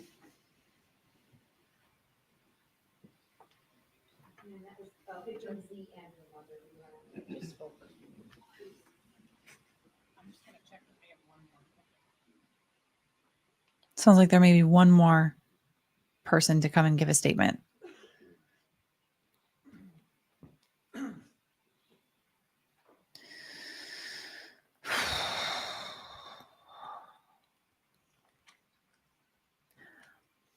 By the way, I missed a super chat earlier. Maria Araujo, thank you so much for your super chat. So somebody tell him how much shame his family is feeling that his children will not want to be related to him, that his name should be forgotten. That may not impact him, honestly. It sounds like he doesn't have connections with other human beings, whether they're family or not. Hi.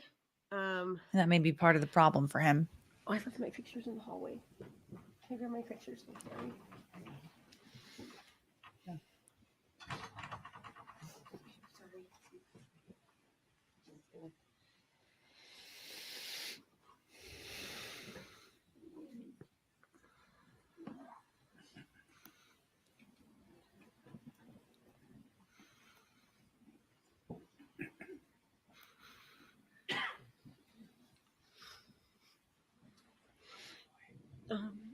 Andrew Nichols in the chat. Says this has been so hard to watch. I agree. This has been really hard.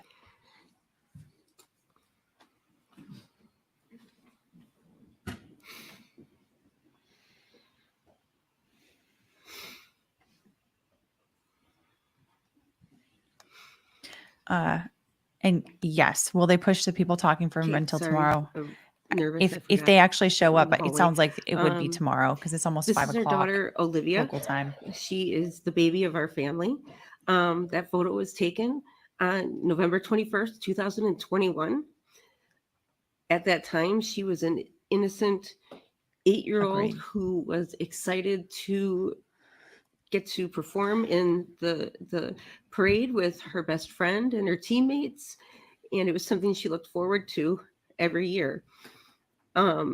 My mother-in-law and myself and I also join her every year. and hand out candy. And it's something that's become, I guess, a tradition that was taken away from us by Darrell Brooks because of his selfless, just ability to have.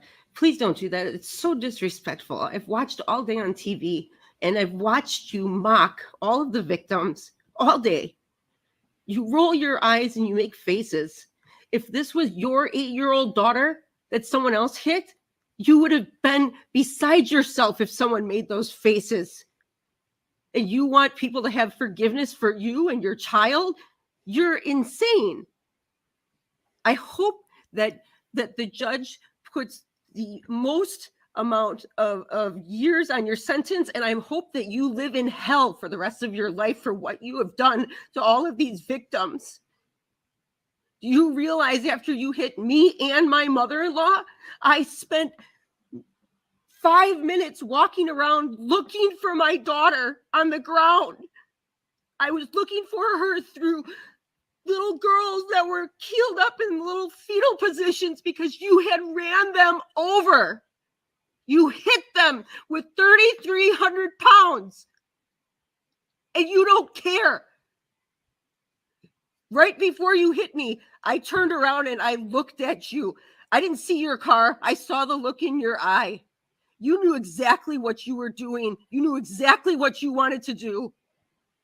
And that was because you are a narcissistic piece of shit that thinks you can get away with everything. Say it. Say it. And you are not going to ever get away with anything ever again. You did what you wanted to do, which was instill fear and horror in all of these children that are involved. You're a child killer, a woman killer. I cannot wait until somebody inflicts that harm on you.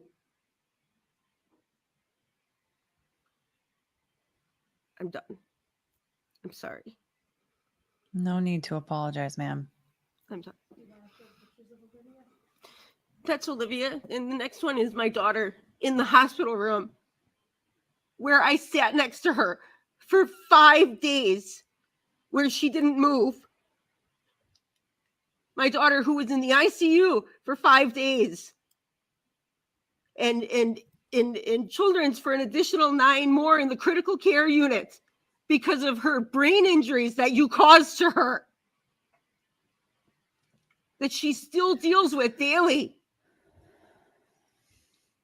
I was late because I couldn't leave her because she didn't want me to leave because of her separation anxiety that you caused.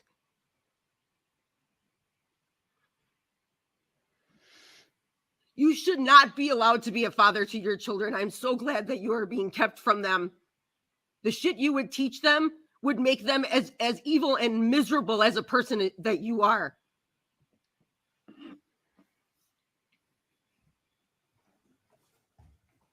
Oh God, that smug look, of course. That was victim FF and her daughter, victim GG, or maybe I mixed up the designation, but that's FF. Anyone else want to make a statement? I believe that was GG and your daughter is FF. Okay, thank you. I believe that concludes the statements, Your Honor. Thank you. Attorney Opper, it's 4:56. Do you want to make your statements yet tonight? Whatever the court wishes, Your Honor. I probably have about 15 minutes worth of comments, but. How many? About 15, I would say. I'd like to have you conclude tonight. I just want to take just a short break before we do that. I think we all could use probably a short comfort break and a stretch break, and then we'll be back in about 5-10 minutes to hear your remarks. Okay. 5 or 10 minutes. Yeah. No, that last one definitely felt very cathartic, right? Because she just completely let him have it. And she sounded like she was, kind of embarrassed towards the tail end of it, which is understandable, but everything she said was absolutely justified. Obviously, like we've got we're about 8.5 hours through this hearing. You know, everyone has been watching the same thing that she was calling out and feeling very emotional about it. And we weren't even personally affected by that tragedy, right? So she absolutely is someone who is in a uh in a proper position to give him that kind of a dressing down.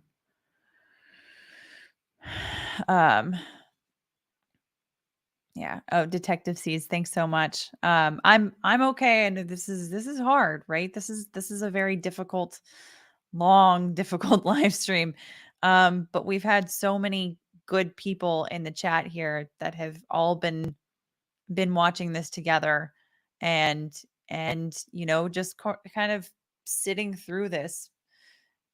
I feel like we're sitting through this with the family members. I mean, even though obviously they don't see us necessarily, but this is just it feels like it's a sign of respect for these family members and to see what they have been going through, because this whole trial, I said this earlier, but this whole trial has been about his antics, right? And about the clown world circus that he brought into the courtroom. But just out of respect, these families were owed attention, so that they can be heard, and that their experiences and the repercussions that they have had to live with, and that they continue to live with, and that they will continue to live with, will be heard by someone, right? Just to show them that they matter. He's the one that his face is the one that is plastered on the thumbnail, and it feels incredibly unfair, right? Because that it seems like that's really what he was going for here, right? Is throughout this whole process is this has been all about him, and woe is me, and all of these like, why did it have to be him? That kind of bullshit. But at the end of the day, the people who should be who we should be turning our attention to are the family members, are the victims, are the people who have been harmed and have not done anything wrong themselves, and yet are going through problems like PTSD, survivor's guilt, countless physical ailments, 18 surgeries one of these girls had around 11 years old. Can you imagine? And the scarring, talking about that she has had to deal with, not just fighting for her life and survival, and then also all of the complex psychological trauma that comes from that, and having to carry all of that, but also being a preteen. Like, for me, I remember being a preteen was harder than being a teen. Junior high just felt like the hardest time. High school was a cakewalk in comparison, in my opinion. And to be going through all of that, and to be dealing with other preteens at a time when no one really seems to know how to handle things that are uncomfortable, right? Because it's like, that's kind of this weird stage in early life when you start to recognize that there are things that are uncomfortable and you don't know how to deal with them, and you're working through that. And it really just comes out in a lot of cruelty a lot of times. And it's just because they don't know how to deal with it as human beings, right? Their brains don't quite know how to square that. So the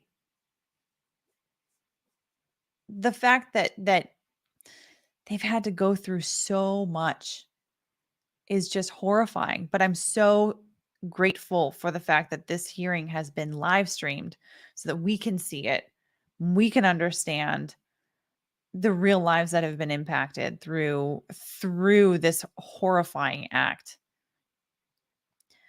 And yeah. Question in the chat, has he been sentenced yet? No, not yet. They just finished going through all of the victim impact statements from the prosecution side, and the prosecution is going to make a it sounds like a 15-minute statement, which should probably be brought back on in I don't know, shortly, in a few minutes, probably, because the judge said that they would have 5 to 10 minutes. So it's been a few. But yeah, it's more than likely what's going to happen is they're going to wrap up with the prosecution here, and then tomorrow morning they're going to give an opportunity for Darrell Brooks supporters, family members, or friends to speak on his behalf about his character. And then the judge is going to give her sentencing decision. So that should be tomorrow morning. I will be live streaming that as well. So definitely feel free to come back. We will experience that as well.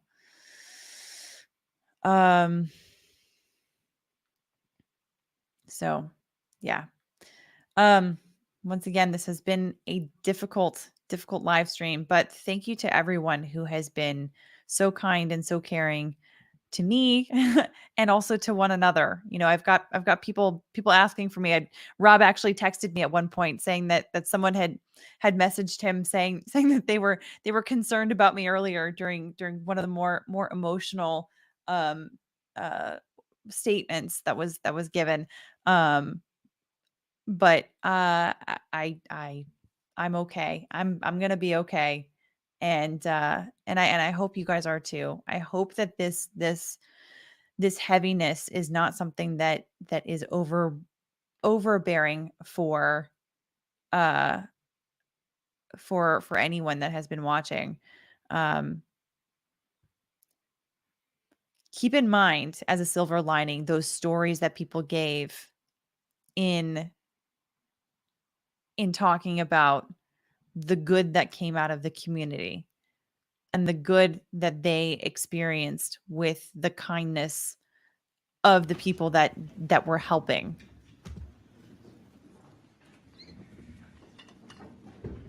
I don't know if this stream is got a weird sound. I don't know if you guys hear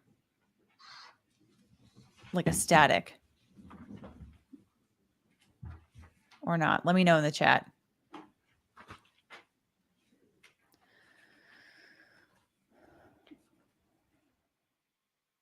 Okay. Well, it went back. Yeah. Okay. It went away for me. So, Back on the record then. Oh, they are back. Attorney Opper, you may Oh no. Why does this sound so awful? provide the court with your sentencing recommendation. Oh Thank you, God. Judge. No, this is terrible. Let me see if I can find a different feed if necessary. Obviously, I'm very grateful to the court for Hang on. Let me hearing from refresh them this. directly. Oh and no. It's still bad. The stories that they shared with you. Okay. Hang on. Really very personal and very compelling as to the impact that this crime had on so many people on so many levels. The focus of my comments, Your Honor, will briefly speak as to Darrell Brooks and his prior history, because I think it's important there's a record of that. But I don't intend to spend a lot of time on Darrell Brooks because Okay, hang on. I think what's already been said. Okay, is the most it's fine for important you message guys. that For I'd some like this reason, court, it's okay. It's just bad to for think me. about overnight as you consider your options here. I will tell the court as to Mr. Brooks' prior record. The court is aware from the bail Hang on. jumping charges he's pending on several felony Let me see. counts. It in might be my Milwaukee County. earbuds. 21 CF 5020. He's charged with intimidation of a victim, that being Erica Patterson, and felony bail jumping with an offense date of November 8, 2021. Yep, it was the earbuds. He's pending on case number 21 CF Okay. 4596. Thanks, guys. With an offense date of November 2 of 2021. Charged there with resisting, obstructing, felony bail jumping, second degree recklessly endangering safety, domestic battery, and domestic DC.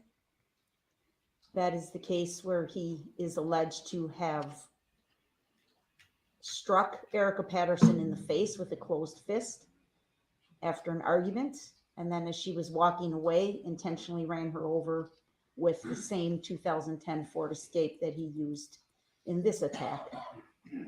When the police went to his mother's home and found him there, he was in the Ford as they approached. He got out and tried to run into the house.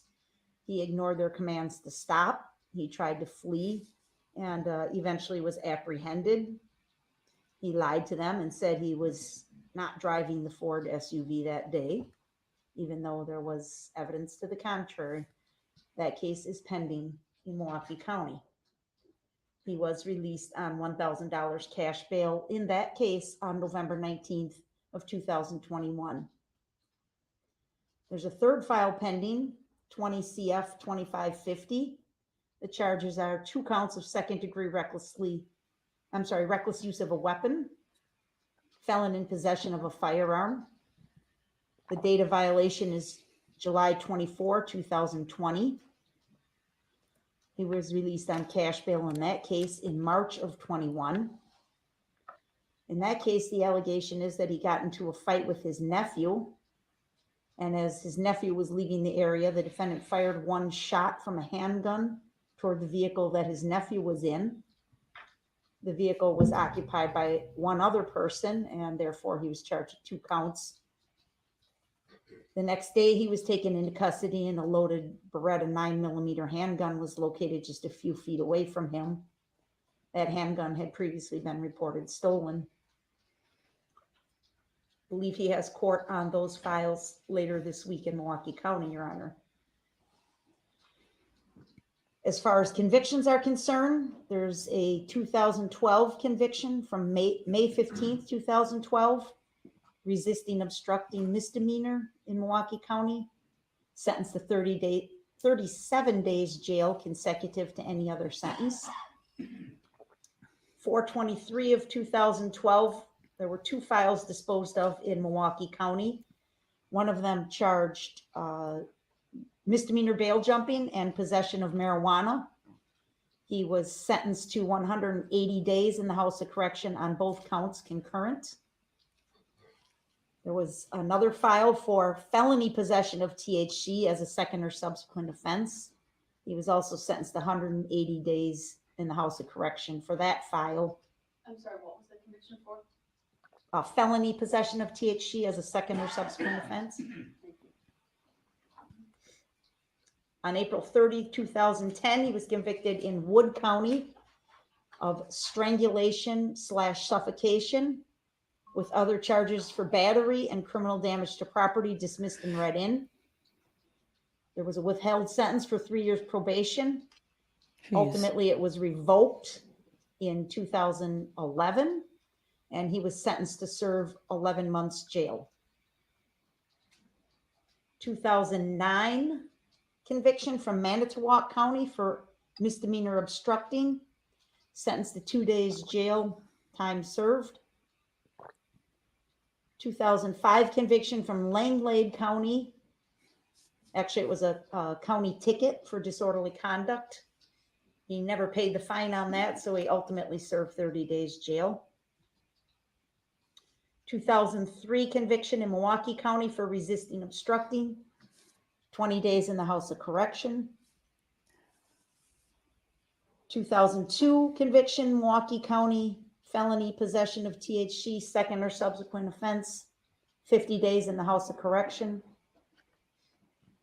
2000, convicted of substantial battery, party to a crime, sentenced to prison, withheld, and 3 years probation imposed, along with 6 months of condition time. That probation was ultimately revoked and he was sentenced to prison.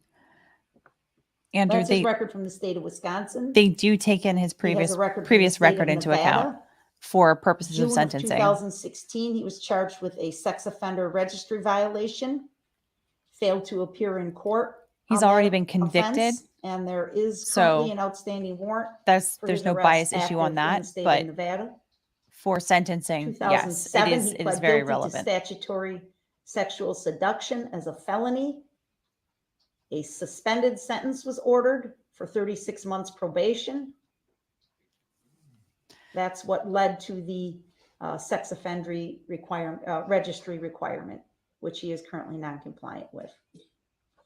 God. In December of 2006, there were 2 files disposed of in Nevada. One was domestic battery as a misdemeanor. He received a suspended sentence. And the other, he was found guilty at trial of obstructing misdemeanor and sentenced to jail. In the state of Georgia, he has a conviction from May of 2021. I'm sorry, not a conviction, an arrest from May of 2021 for misdemeanor battery, domestic violence.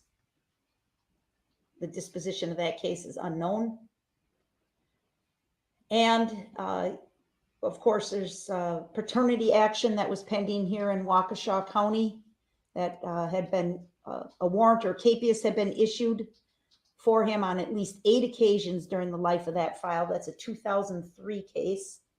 He was sentenced to jail on several occasions for failing to pay child support.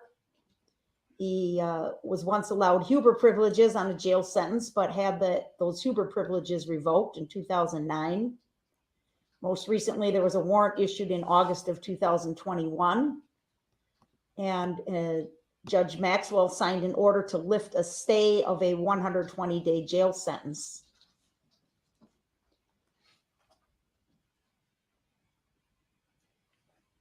That is the extent of his criminal history that we are aware of, Your Honor. I think it's very plain on its face. He's a lifelong criminal. He is someone who has repeatedly, continuously disobeyed law enforcement based on the resisting, obstructing type charges. There's multiple counts of bail jumping, disregarding court orders, disrespecting court orders. There's multiple acts of violence. There's weapons violations. Jesus. This man has a history and a pattern of engaging in violent, dangerous behavior in the community. And it was no different on November 21 of 2021. Yeah. I'm not going to spend a lot of time talking about the attack. And I choose to call it an attack instead of referring to it as the parade, as somebody mentioned. There's nothing wrong with the parade. The parade is good. The parade is the embodiment of a community. That's what you expect to see at a parade, is children at a parade, families, people from all over the area coming together for a joyful, happy event. The parade will continue. It will kick off again in a few short weeks. And I hope and pray there's joy and laughter and kids in the street collecting candy. That's what it should be. So I'm not going to refer to this case as the parade. I'm going to refer to it as what it was, an attack. And the facts are very clear, Your Honor. Very few of the victims who were struck had any idea this car was barreling down on them. It's an act of a coward, plain and simple. They had no way to know it was coming. And he mowed over them and ran them over without any ability to defend themselves. What is so offensive about this conduct, Your Honor, is obviously the violent nature of it. But even more so, the defendant's conduct and behavior in this court, his complete lack of regard for the decorum of the court, the respect of the court. Mm-hmm. And I don't mean you personally. Of course, you deserve that as well. But I mean for the sanctity of the courtroom, the process that we as Americans respect and treasure and protect for well over 200 years, and he can't engage in the most civil behavior as being quiet when another person speaks.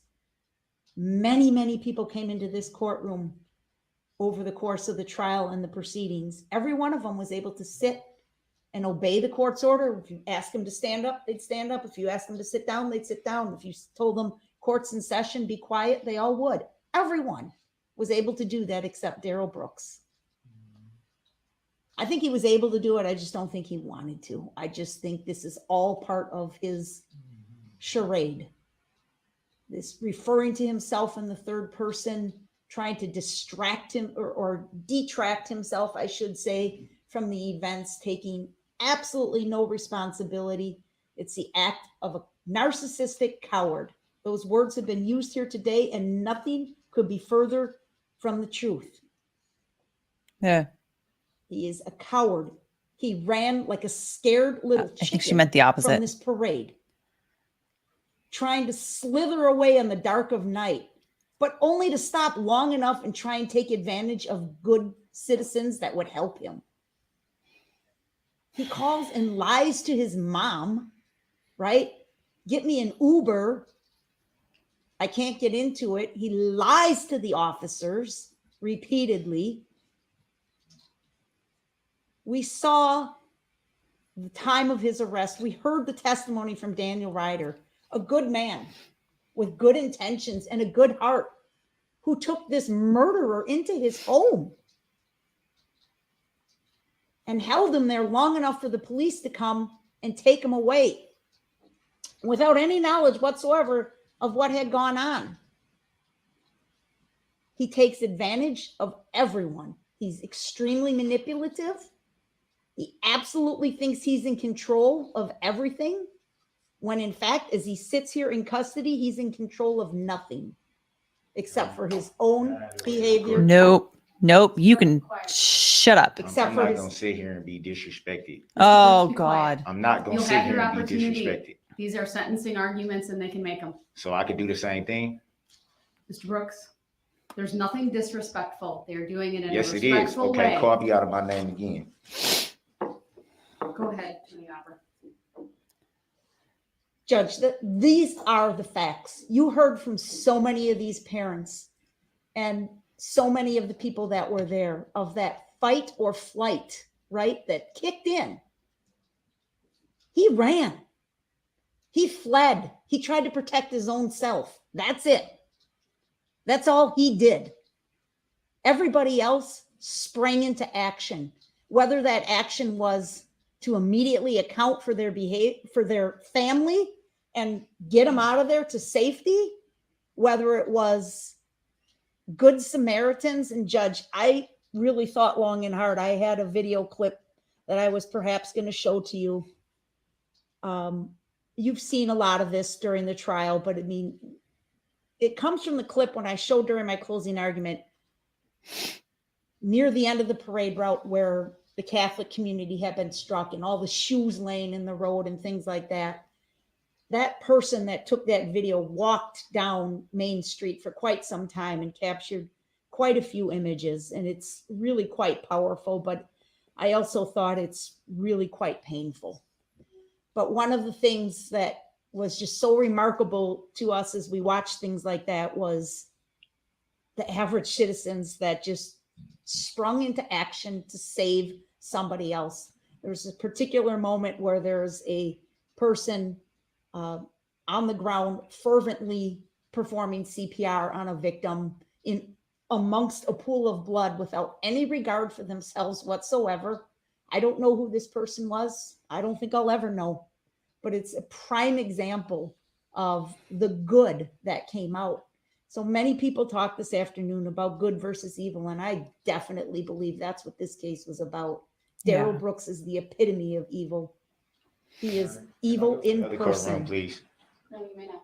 The community is May I have good. the order The of the court people so are I can, good. I think it'd be The best for me to victims just go are into the good. other Mr. courtroom. Brooks, I'm talking. I don't care about you talking. I don't care what you care about. I know you don't. Sit down and be You- quiet. Nah. Everybody has told you Nah. that. Stop it. See, you got it all wrong, Miss Opper. Judge, the community has spoken. This jury returned a verdict in 2 hours. That's how open and shut this case was. Yep. Everybody saw it. Everybody but Darrell Brooks. This jury deserves to be commended for their conduct, their patience, their service. Mr. Brooks, I asked to go to the other courtroom. I'm not so we sending you wouldn't there. have- So we wouldn't have to go It's to not, it. that is not a place you get to request Muzzle to go him. to. It's So it's I when you have to- disrupt the proceedings. I'm She's not trying almost to disrupt done. the proceedings. I'm trying to go to the other courtroom No. so she can finish saying the I wanted- BS she got to say. I wanted to share something with you, Judge. This is something that came in on December 5th, 2021. I like An that she's just anonymous continuing letter on. well, it's not anonymous, it's signed, but it's from a person we don't know.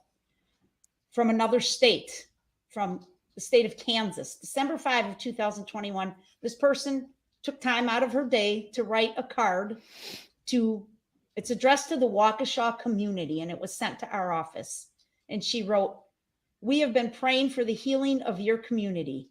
Please know that there are people who care deeply all over this nation." Yeah. That's the kind of message Darrell Brooks needs to hear, because I know during the trial, there was a lot of cards, a lot of messages received in my office and in your office. Good, hardworking, decent people that respect the law, that respect human life, that respect their neighbors, that would take the time to comment and say, "Good job. We support you. We are with you." And you saw that strength behind me all day.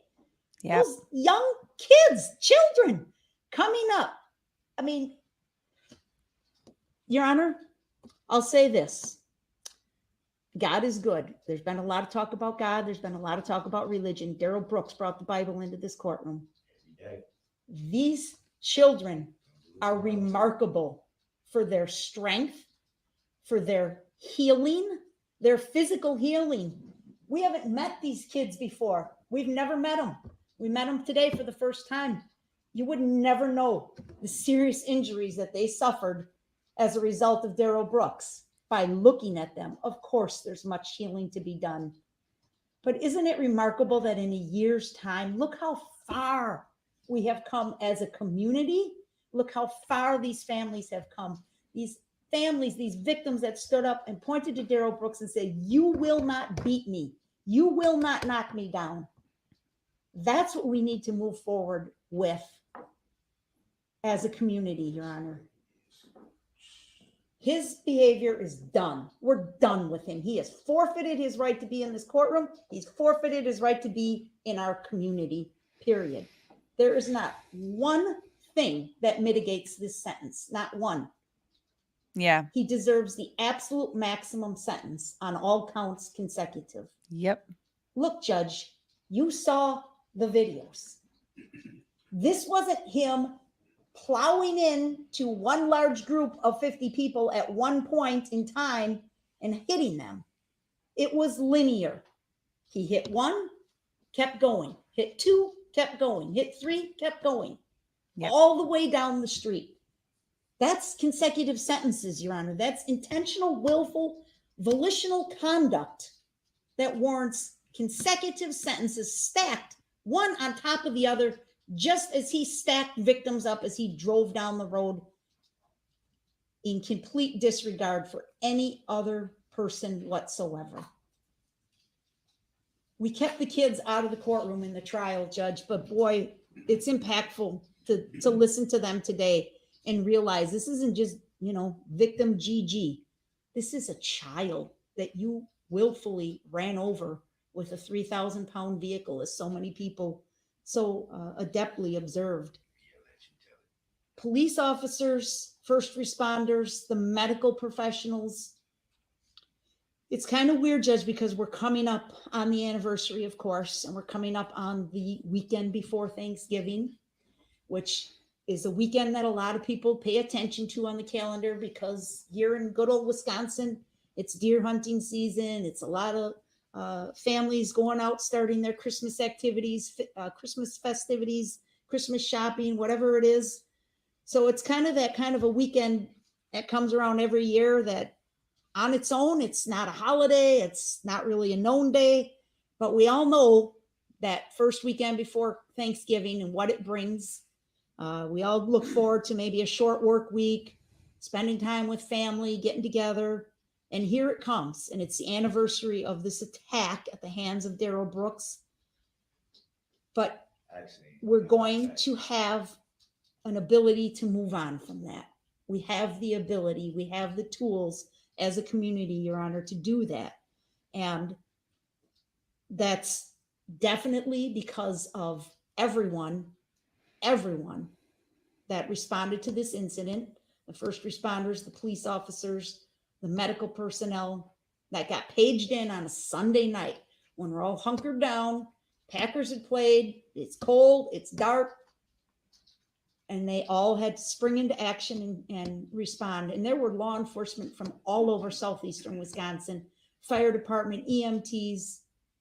No one paused, no one hesitated for a second. They just came and helped. And I think that's something that our families, our community can build on as well, Your Honor, to say evil is easily overcome here. Darrell Brooks deserved to be locked up for the rest of his life. He cannot be trusted ever, ever again. Mm-hmm. I ask you to consider, I'm not going to go into it, but we had filed the other acts evidence, some of the language in that other acts evidence, the intimidation of the victim. It played out repeatedly in this courtroom. He tried to intimidate you. He tried to intimidate me. He tried to intimidate the witnesses. He tries and tries and tries, but he fails. He's not the strongest person in the courtroom. He's the weakest person in the courtroom. Morally bankrupt. That's what he is. His Morally bankrupt is correct. Is void. I asked Attorney Basie, what's the word I can use for low character? And then we came up with the fact he really has no character. It's one of the factors the court needs to consider. Protection of the public, severity of the crime. They all weigh heavily in a stacked sentence, Your Honor, consecutive maximum across the board. Every one of these victims deserves that. I don't know how we look at any of these victims and say, well, he got concurrent time on your case because your pain and suffering wasn't quite as bad as the guy before you or the girl before you. They all deserve that sentence that speaks to their count. The restitution, Your Honor, I filed the paperwork. We are seeking restitution in the dollar amounts from my letter that we reviewed this morning. I'm asking under 973.20 sub 11 sub F that you enter an order that the Department of Corrections shall keep 50% of any wages Mr. Brooks may earn in prison and any monies that may be paid on his books or canteen account, and direct those monies to be paid directly towards restitution. He should not be able to work or receive canteen without paying down that restitution. I also included in my letter the request that should any monies ever be paid by contract to Mr. Brooks, that he should attempt to benefit financially from these crimes, that those monies would be placed into an escrow account maintained by the Department of Justice and paid towards the restitution. The restitution in this case is ridiculously low when you consider it. And that's, again, because of the generosity of good people all over the world that contributed to a community fund and other individuals who generously donated to help these families pay for funerals and medical expenses and things like that. Can you imagine when you heard these mothers describing what their children have been through? Can you imagine the medical bills on these? Yeah. And he's lucky he's getting off with a $200,000 bill for restitution, Your Honor. I think he should have to pay every last penny of it. Yeah, $200,000. I also wanted to wrap up considering again, the Your sheer Honor, number by of saying victims and their medical bills. you didn't hear from all the victims. Certainly, there were some that just cannot bring themselves to this court in any fashion, in any way. God. And we ask you to keep them in mind as well, especially the Bill Hospital family. Bill was, walking in support of his wife's team and trying to be in a supportive role as he had done on many other occasions, and lost his life for that simple action, that simple act of good that he participated in.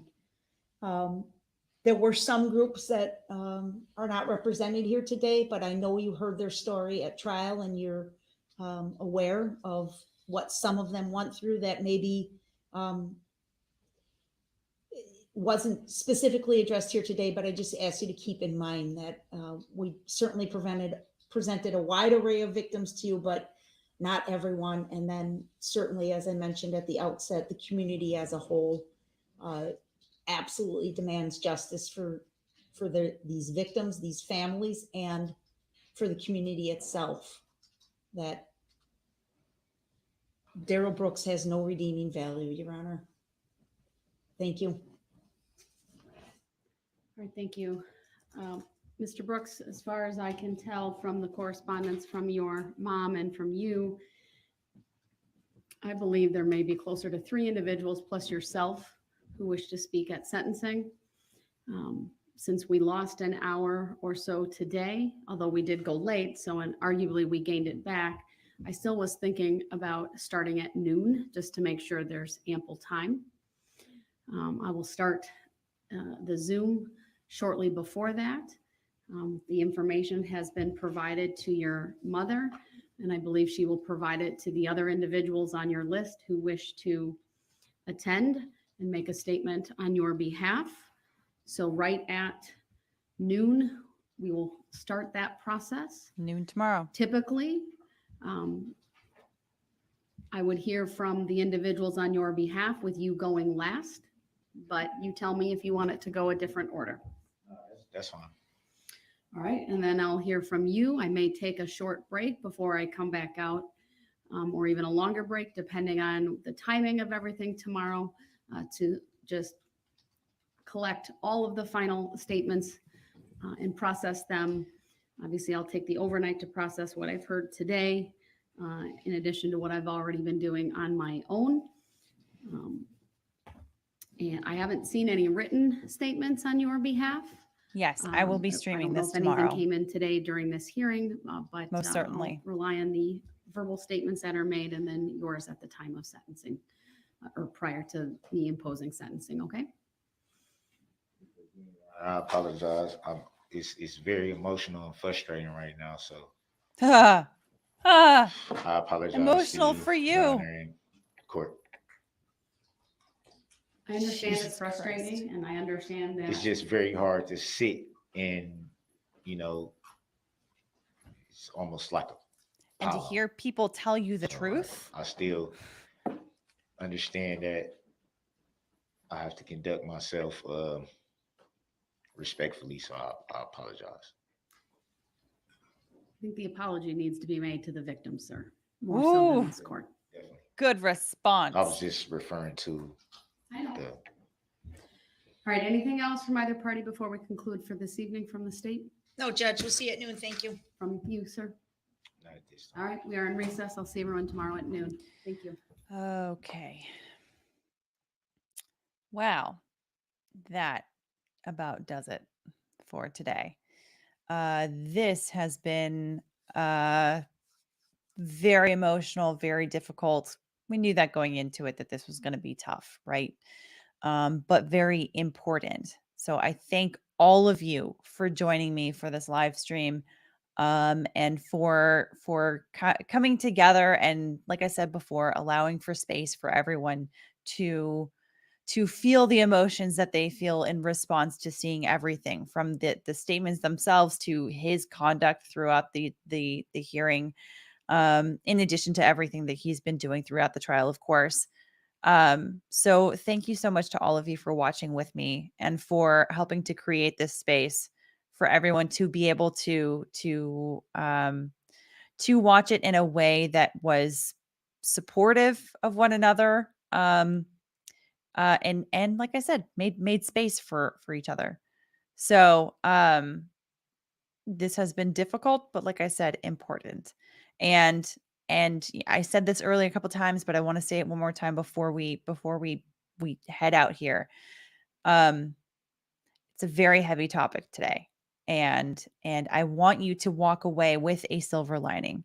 And just as the several of the victims had talked about their community coming together and the good that they saw people do, that this was good versus evil. Obviously, Darrell Brooks is the evil in this, and the community is the good. The way in which they helped one another very selflessly, very quickly. So if you are feeling a little bit lost after all of this, if you are feeling like there's just too much darkness in this world, it might be helpful to do one good thing for someone else, whether that's a human being or maybe an animal or someone. But do focus on one good thing that you can do to have some kind of an impact, however small, because those small impacts can add up to much bigger ones as well. So maybe call someone that you haven't talked to in a bit. Tell them you love them, if that's appropriate, and tell them you're thinking about them. Be kind to yourself. Be kind to other people. And yeah, hopefully we can see some good in this world. It's so easy to focus on the negative things, but let's refocus on the good things as well. Thank you to everyone for joining me, like I said, and thank you to everyone in the chat. Some lovely super chats from people, lovely regular chats from people. We had some interesting questions, and of course, as always, thank you to the mods, last but not least, always for helping to like I said, usher that communication and usher that sort of that space for everybody to come in and feel safe and feel like they can bring their thoughts, bring their emotions, and experience this all together in a way that is hopefully healthy. So, all right, with that for me will about do it. So tomorrow at noon Wisconsin time, we will be going live again. So be sure to keep your feelers out for a notification on that, on all of the platforms, all the social media platforms. I will be posting on everywhere about it. So yes, tomorrow at noon, once again, we will be right back at it. All right. Thank you guys. I'll see you in the next